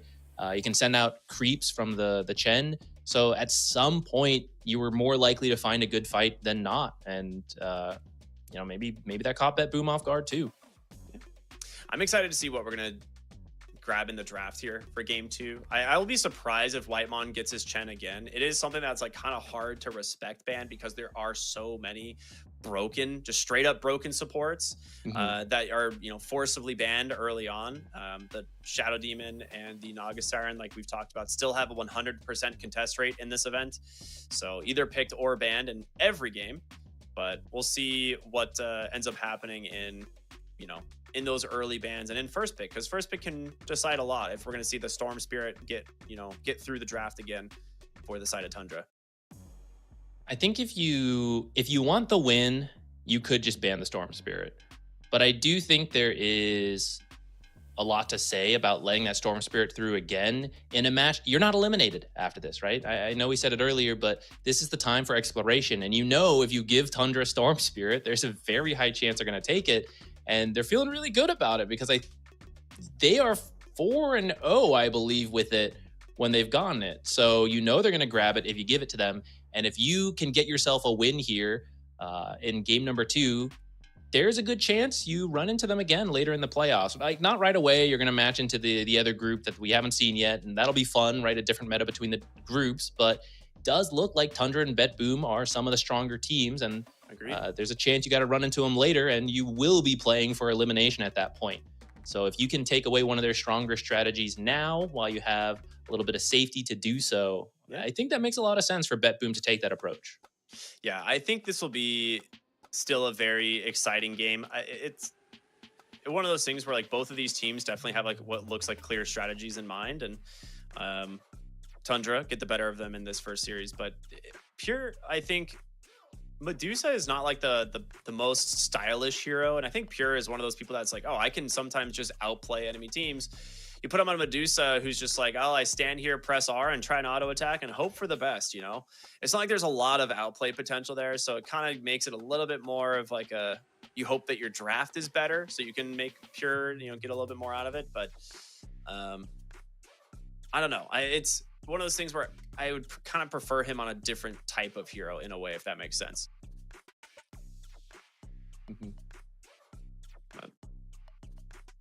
It looks like...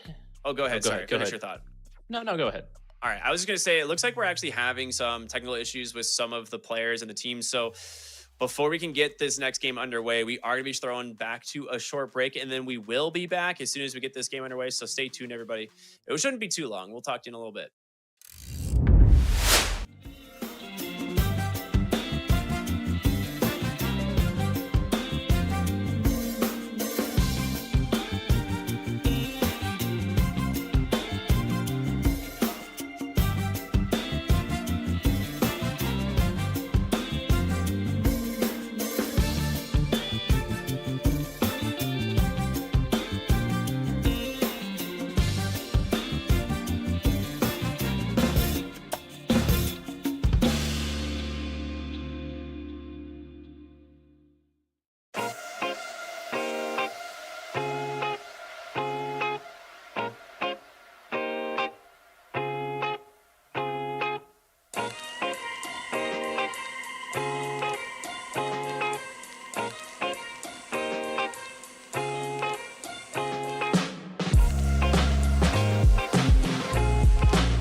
As promised, a short break. We are back as it looks like everything's squared away at the venue. No worries here. We're going to get these teams into a draft here in just a moment, but thank you for your patience.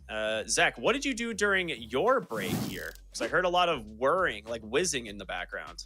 Oh yeah, I was lowering my desk to sit, and then I raised it to stand again because we're back. It's time for Dota. Amazing.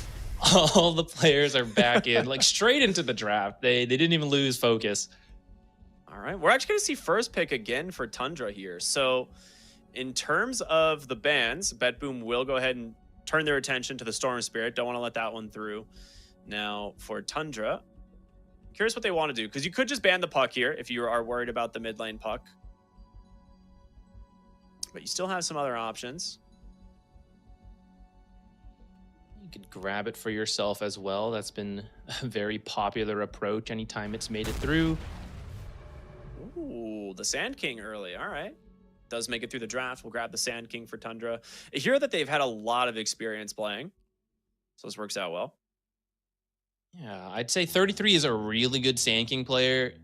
It could just be the off-lane Sand King, but Lorinov could take it mid as well. Gives you some flexibility when you're revealing a core right off the bat. So does BetBoom want the puck? I would like to see them with a playmaker. I feel like I'm totally open to them to trying new styles, and I think that's important, right? But in terms of straight up winning, it does seem like when Kiyotaka is on a playmaker, that's been the best. Like there's one game with a Zeus that didn't feel great.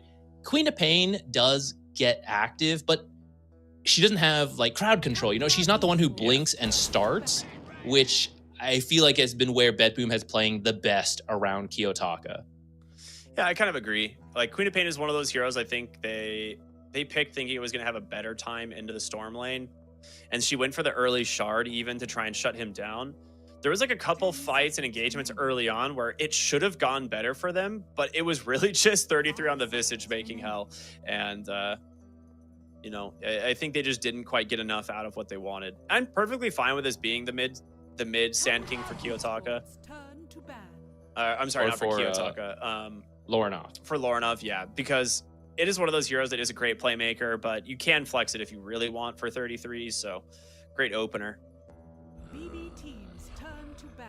Now they're going to take away the Morphling, who pure Morphling is terrifying, but also if you do copy that Sand King, it's extra terrifying because you get your own stun and the Burrow Strike, but then your Stinger is actually also really strong because you're Morphling with a bunch of damage items. So it's a pretty scary matchup. So is that Beastmaster, which, you know, 33 is an excellent Beastmaster, so he's going to fully understand that, you know, Miero, what he could do with that hero. He's going to take that out. That would have been a strong lane with the Bat Rider, who we often see on save. Maybe they'll move it around depending how the draft goes, but that's probably just the position for Bat Rider. I think like more like looking at the Morphling matchup into Sand King as well, I think it kind of prevents you from being able to go the Sand Shroud one. Because if you give Sand Shroud to the, or I'm sorry, not Sand Shroud, I think it forces you to go Sand Shroud. Because the other one is just too good with Morphling. If he just has Dust Devil, he just runs around with Dust Devil everywhere, and it's actually really scary. So I like the Morphling ban for that reason as well. We're gonna see the Clockwork come through. Again, one of the, actually the most picked hero of the tournament. So Clockwork and Bat Rider, the early support duo pick here for BetBoom as we get into phase 2. How do you feel about that? I think it's much easier to play than your Muerta Witch Doctor, which I'd say Muerta's fine. Witch Doctor's just the big question mark, right? But this support duo will be very active. It's actually the support duo that we saw, I think, Liquid, right, versus Talon. And you can just get very active on either support once you get that blink timing on the Bat Rider. Both supports are just terrifying, and if they're off the map, you're going to have to be scared. We're going to see the Muerta. I was wondering which one you'd get. You want someone good versus Clockwork. Muerta, she can kill cogs. She can drop the calling, dead shot, Clockwork away. So that lane should be okay if it does end up being the Sand King Muerta lane. I can't think of a carry that would suddenly change that matchup, you know? It's like Sand King. Like, how do you really shut him down? He'll just creep drag at some point if it is the off lane. That's a cool pick. So Bristleback actually not banned early in the draft here because we see more priority on the mid lanes, right? The Storm Spirit making his way into there. So you do get the Bristleback here for Tundra, which is a nice pickup. 10 seconds remaining. 5 seconds remaining. The question is, how do you respond to this? Because it's likely the carry Bristle. I mean, you can flex it into the offlane. Technically, we've seen a 5-position Bristle. Position 5. Yeah, it's like technically we've seen the 5-position Bristle. It's not common, but we have seen teams bring the Snot Rocket, fast it out, and just run at the enemy lane. If it works, it's kind of hard against the Bat Rider. I think we saw that exact scenario earlier where Bat Riders picked up Stoked and then Bristle couldn't really do anything. So it was sort of working to start. Yeah. I think if you were to do that, it would be much better this time, depending what BetBoom reveals on these 2 picks coming up here, because then you get the final pick. Actually, come to think of it, I think that is what happened, but it wasn't good enough. Like I think it was like Bristle SF versus Timbersaw Bat Rider. Yeah. And I don't think that matchup went well enough. I can't remember if Timber came after he saw the SF or what that order was, but I think if you give yourself a good enough matchup, it could be okay. So you do see the off lane, so you could decide here if that's something you want to do. The Mars pick is interesting because it's like a pseudo counter to Bristleback, right? Because of the way Spear positions him. I wasn't sure if they were just going to go with the Timbersaw themselves because it is one of these heroes that is pretty good at dealing with both of the cores on the side of Tundra, but if you go for the Drow, you want to create a barrier between you and the enemy team, and no better hero than the MARZ at doing so. So I like this one. The MARZ pick is kind of cool. Gives you some good team fight to play around. The real question is what Tundra wants to do from here. Whether or not they want to reveal whether this is going to be like a core or support Bristleback. I mean, if we go by the standard core Bristleback, you have a lot of flex between the Sand King and Timber. Or sorry, Sand King and Bristle. So you could just pick another support. And then you might want to ban heroes like Timber because you have double melee cores. You got to be careful of those types of heroes. Tundra Esports turn to BetBoom. Okay. Dude, it might happen. It could be. It might happen. You can flex it, and I like Tundra keeping that open, right? Because it could still be 33's Bristle. It could be even a mid lane Bristle. We don't see that often, but you can move these heroes around. The only thing set in stone is just the support Muerta and the core Luna, the carry Luna. So we might see some flexibility here. As we definitely need a mid laner here for BetBoom. Yeah, if this is, so you're threatening the Sand King mid and potentially a wacky flex out of it to get the 5 Bristle. But if it is just the standard, it's mid Sand King, and you want to keep him safe from those mid matchups like the Monkey King.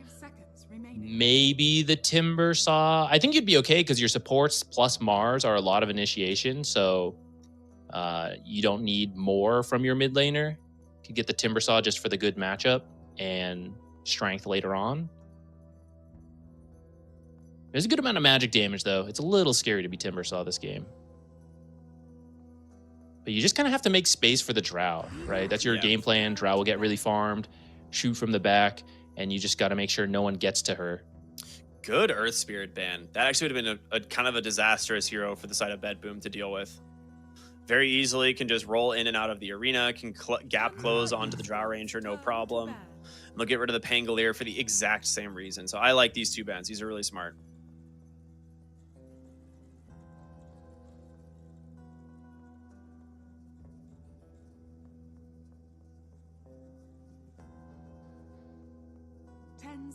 Remaining.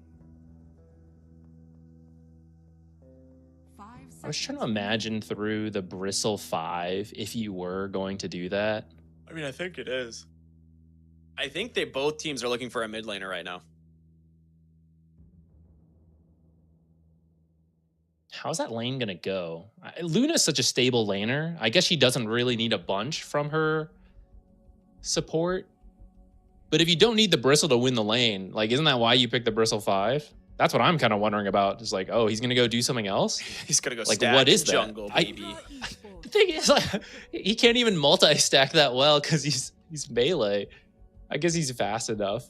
He might be able to, like, quill spray one and just then like boots hit the other. quill spray, yeah. Yeah. See how it goes. Only a couple camps. I don't know. It'll be interesting. I'm curious as well to see what this last pick from Tundra is going to be, because this will finally reveal kind of the idea behind the Bristleback pick. And it is a tiny. Yeah, so that will be the 5 position Bristle. Tiny mid now for the side of Tundra, and BetBoom get to respond in kind. I think there's still a good amount of options here. Is it disrespectable? Oh, okay. Yeah, they still go back. Dude, I was saying, like, Timber Saw earlier was so good. It's fine now as well, yeah. You got a solid matchup in the mid lane. And then as you move around the map, when any of your supports or the Mars jumps in, you're just going to throw in so much damage into these melee cores. Even Luna gets pretty tanky even as a ranged hero. Yeah. You will just have to be a little careful. We might see him either a fast BKB or maybe he'll get an Eternal Shroud just because there is a good amount of magic damage from like Avalanche Toss, Eclipse, Epicenter, Burrow Strike, right? You do have to be careful of that to not classic Timber Saw, go too hard, feed, right? But I think if you build that, yeah, I think Eternal you're gonna Shroud do is so much insane in this game. Yeah, I think you can afford to build tanky because you naturally do so much damage versus these heroes. It just gets like Eternal Shroud, Kaya, Blink, and an Aghanim Scepter, and then I actually have no idea how this guy dies. Like, realistically, I think Kiyotaka is going to be a borderline like unkillable beast in the late game as long as he has a good lane, right? Like something could happen in the lane stage that causes some issues, but I think overall I like BetBoom's draft. I think it's pretty well rounded. I would like to see a Bristleback 5 do some cool stuff in a game. Like we've only seen it once, you and I, but did not look super great earlier, and I feel like it's into an also pretty rough matchup here once again. Yeah, I don't see it getting a ton of kills with the Luna. And then because Luna, I feel like she probably won't be killed either. Yeah. Like if you can get her a couple levels, you'll probably leave the lane early, but you'll just go jungle and not get killed. Maybe that's what Bristle's for. You know, maybe he's going to soak the lane after that. Maybe if you can hold the lane as Luna, that's where I'm like, so then what does Bristle do? Do you just go through the twin gate and you start just snot rocket, hit people over there with your off lane? I am actually curious about the idea of leaving the lane to jungle and then seeing what, you know, the Bristleback can do. Because that could be cool. Snot Rocket makes him surprisingly tanky in a weird way, where it's like, yeah, if you're just chasing him and he's taking damage, he just slows you up. All right, let's take a look at this. It is game number 2 of BetBoom versus Tundra, the last game here for Group A. You've tuned in at a great time. The facets, kind of what we expect. Snot Rocket on the 5 position Bristleback, and it will be stoked for the Batrider to match it. So this is what we saw earlier in the Batrider versus Bristleback support game, right? You can't really chase the Batrider. It's not easy. 30 seconds to battle. Ofrenda for the support Muerta. Maybe that'll help you kill power cogs. I don't know. Yeah, that's some of the idea. It seems like Ofrenda's taken for more lane pressure for the slight amount of extra attack speed, and then the other facet's taken when you're more about the team fights and you want more silences there. Ooh, this dead shot puts Katomi in a weird spot. Great bro strike in from 33, and the nasal goo will slow him to a crawl. Blood grenade out as well. Can they find the first blood? He's at almost no armor. He just needs one more auto attack. It goes to Soxa. The 5 position Bristleback Doubters. Where are you at?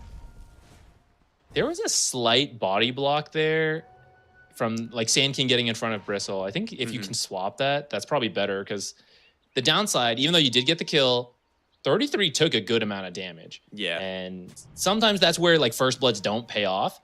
Oh, but this is smart. Whitemon blocking the creeps. Even Nasal Goo for good measure. Slow down that front creep a little bit. They just stun up Katomi as well, because he tried to respond with a block of his own. Dodges. Yeah. 33, not hit by any of them. Yeah, so sick movements.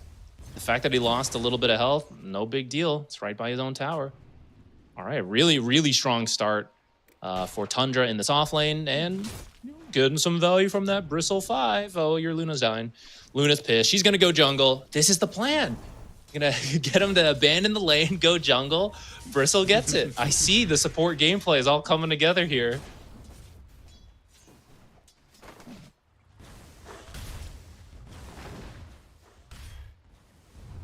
I feel like this mid lane should be pretty dang good for Kiyotaka. Warnov has to rely on his... Oh, actually off the mark with the dead shot. Pure might have died if that hits. Does he have another stun? Not for 5 seconds. So 33 in a pretty rough spot here. A bro strike turnaround in 1. Is he going to go for it? No. Good recognition from Pure. Not willing to risk this one. And Soxa's coming in as well. Dead shot again off the mark. Soxa... uncharacteristic misses, just playing ping pong in the cogs there. Yeah. All right. Very sick plays. And he just gets a salve delivered as well, so he's going to full heal. Meanwhile, top lane, Whitemon gets aggressive onto these heroes, but ends up dying to the dual lane. Oh no, it's not working. The Bristle 5. No, I mean, they're really low, right? So even though as he's dead, Luna should be okay here. Still gotta respect it a little bit. Those dead shot misses, though, pretty costly for them down here. I mean, it's unavoidable. It's a pretty tricky skill shot, but you do really need to land them. It makes a very big difference in how effective the Muerta support ends up being. You know, just getting him out of the way now. He's just calibrating the pistols. Bro strike in, looking to finish off Pure. They've got him. Who needs the dead shot when you can just click them, you know? That works. They're gonna run down Karaomi a little bit. Ooh, they saw the Drow Courier. I don't think you can dive for it, though. Soxa and kind of deep. Yeah, I don't know if they can do much about this. Yeah, good dead shot to fear away Katomi as the Lotus spawns. So both of them will go the side of Tundra. I saw that position 5 Bristle solo zoning them out.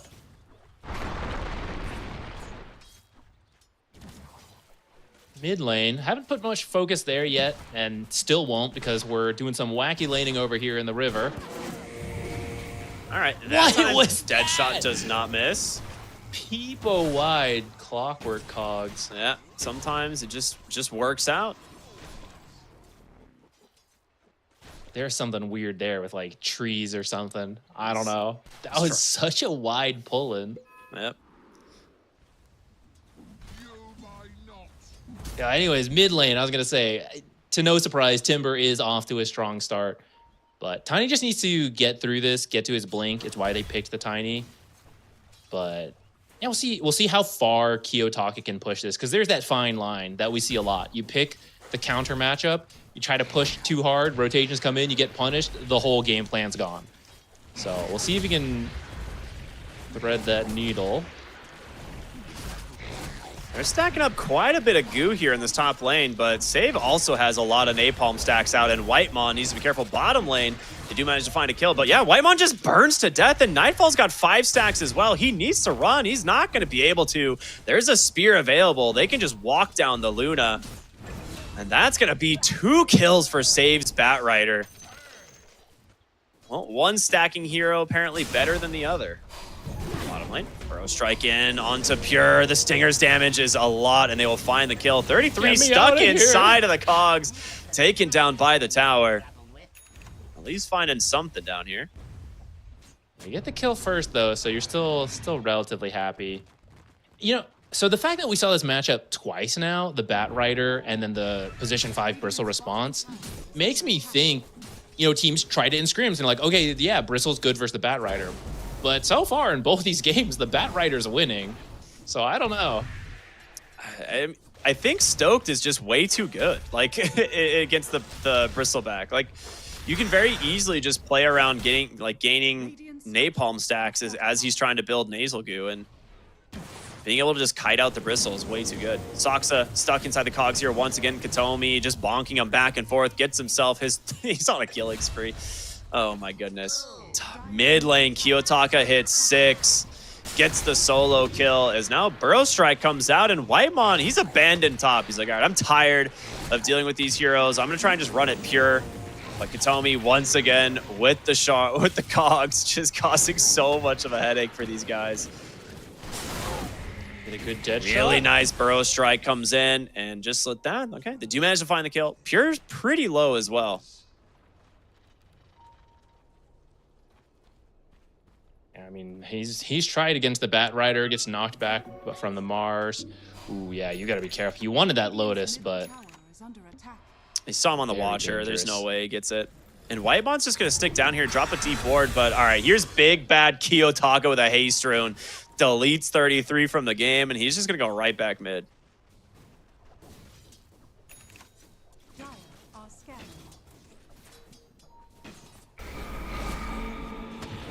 Get the dead shot back. All right, great gust there from Pure. If you get the dead shot back, I think that will be a kill. The slow from the calling plus the nasal goo, your drow, you're not getting away. Just like Nightfall. Does not look. They're bringing 33 in here, but I think they just have the damage to run him down. The 4 napalm stacks already is saved. Just going to make it up onto the high ground. Force 33 to try and chase him. Whitemon can't keep this nasal goo on top of him, and they get out. They force the TP out from the Sand King as well. That's a big win here for BetBoom in this top lane.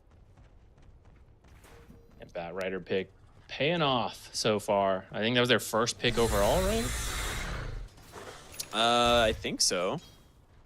Either way, they often prioritize it for save. We're seeing why.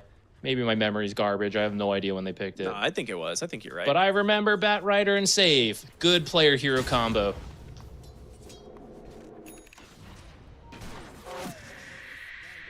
It's kind of far up. But this is a level 6 clockwork, position 5. It's because his drow keeps dying first, so he's gotten tons of XP. But Oh no! I you guess gotta I'll be soak this careful. lane. See, that is the secret joy of every support player. Watching your carry die and then getting the creep wave. There's a ward here scouting out this Clockworks rotation, so Gyotaka not going to be able to really dive this Tiny anytime soon. They see this. Is there stacks in that triangle, though, is the question. They're not. Okay, so he's not going to go ahead and be able to steal these stacks. Radiant's middle tower is under attack. Katomi. Hookshot comes in. Nice dead shot out from Soxa as well as the calling. They should be able to chase him down here. But 33's got an epicenter waiting for an opening. For now, not using it. As Soxa's trying to just lead him on in. There's your melee range epi holding that burrow strike as well. Now looking for Pure as Lornov is here. Avalanche is out. The toss on back. They have the burrow strike to follow it up, and they do. Pure not going to be able to get out of this one. Beautiful find. It does cost you your Luna once again in the top lane, but a really good 2 kills there for Tundra. Luna is so fast at farming that salvaging the Sand Kings game. Oh god, save is here. Oh, he gets stomped by Roche, kind of slowing him down for the moment, but I do not think this Bristleback is making it out of here.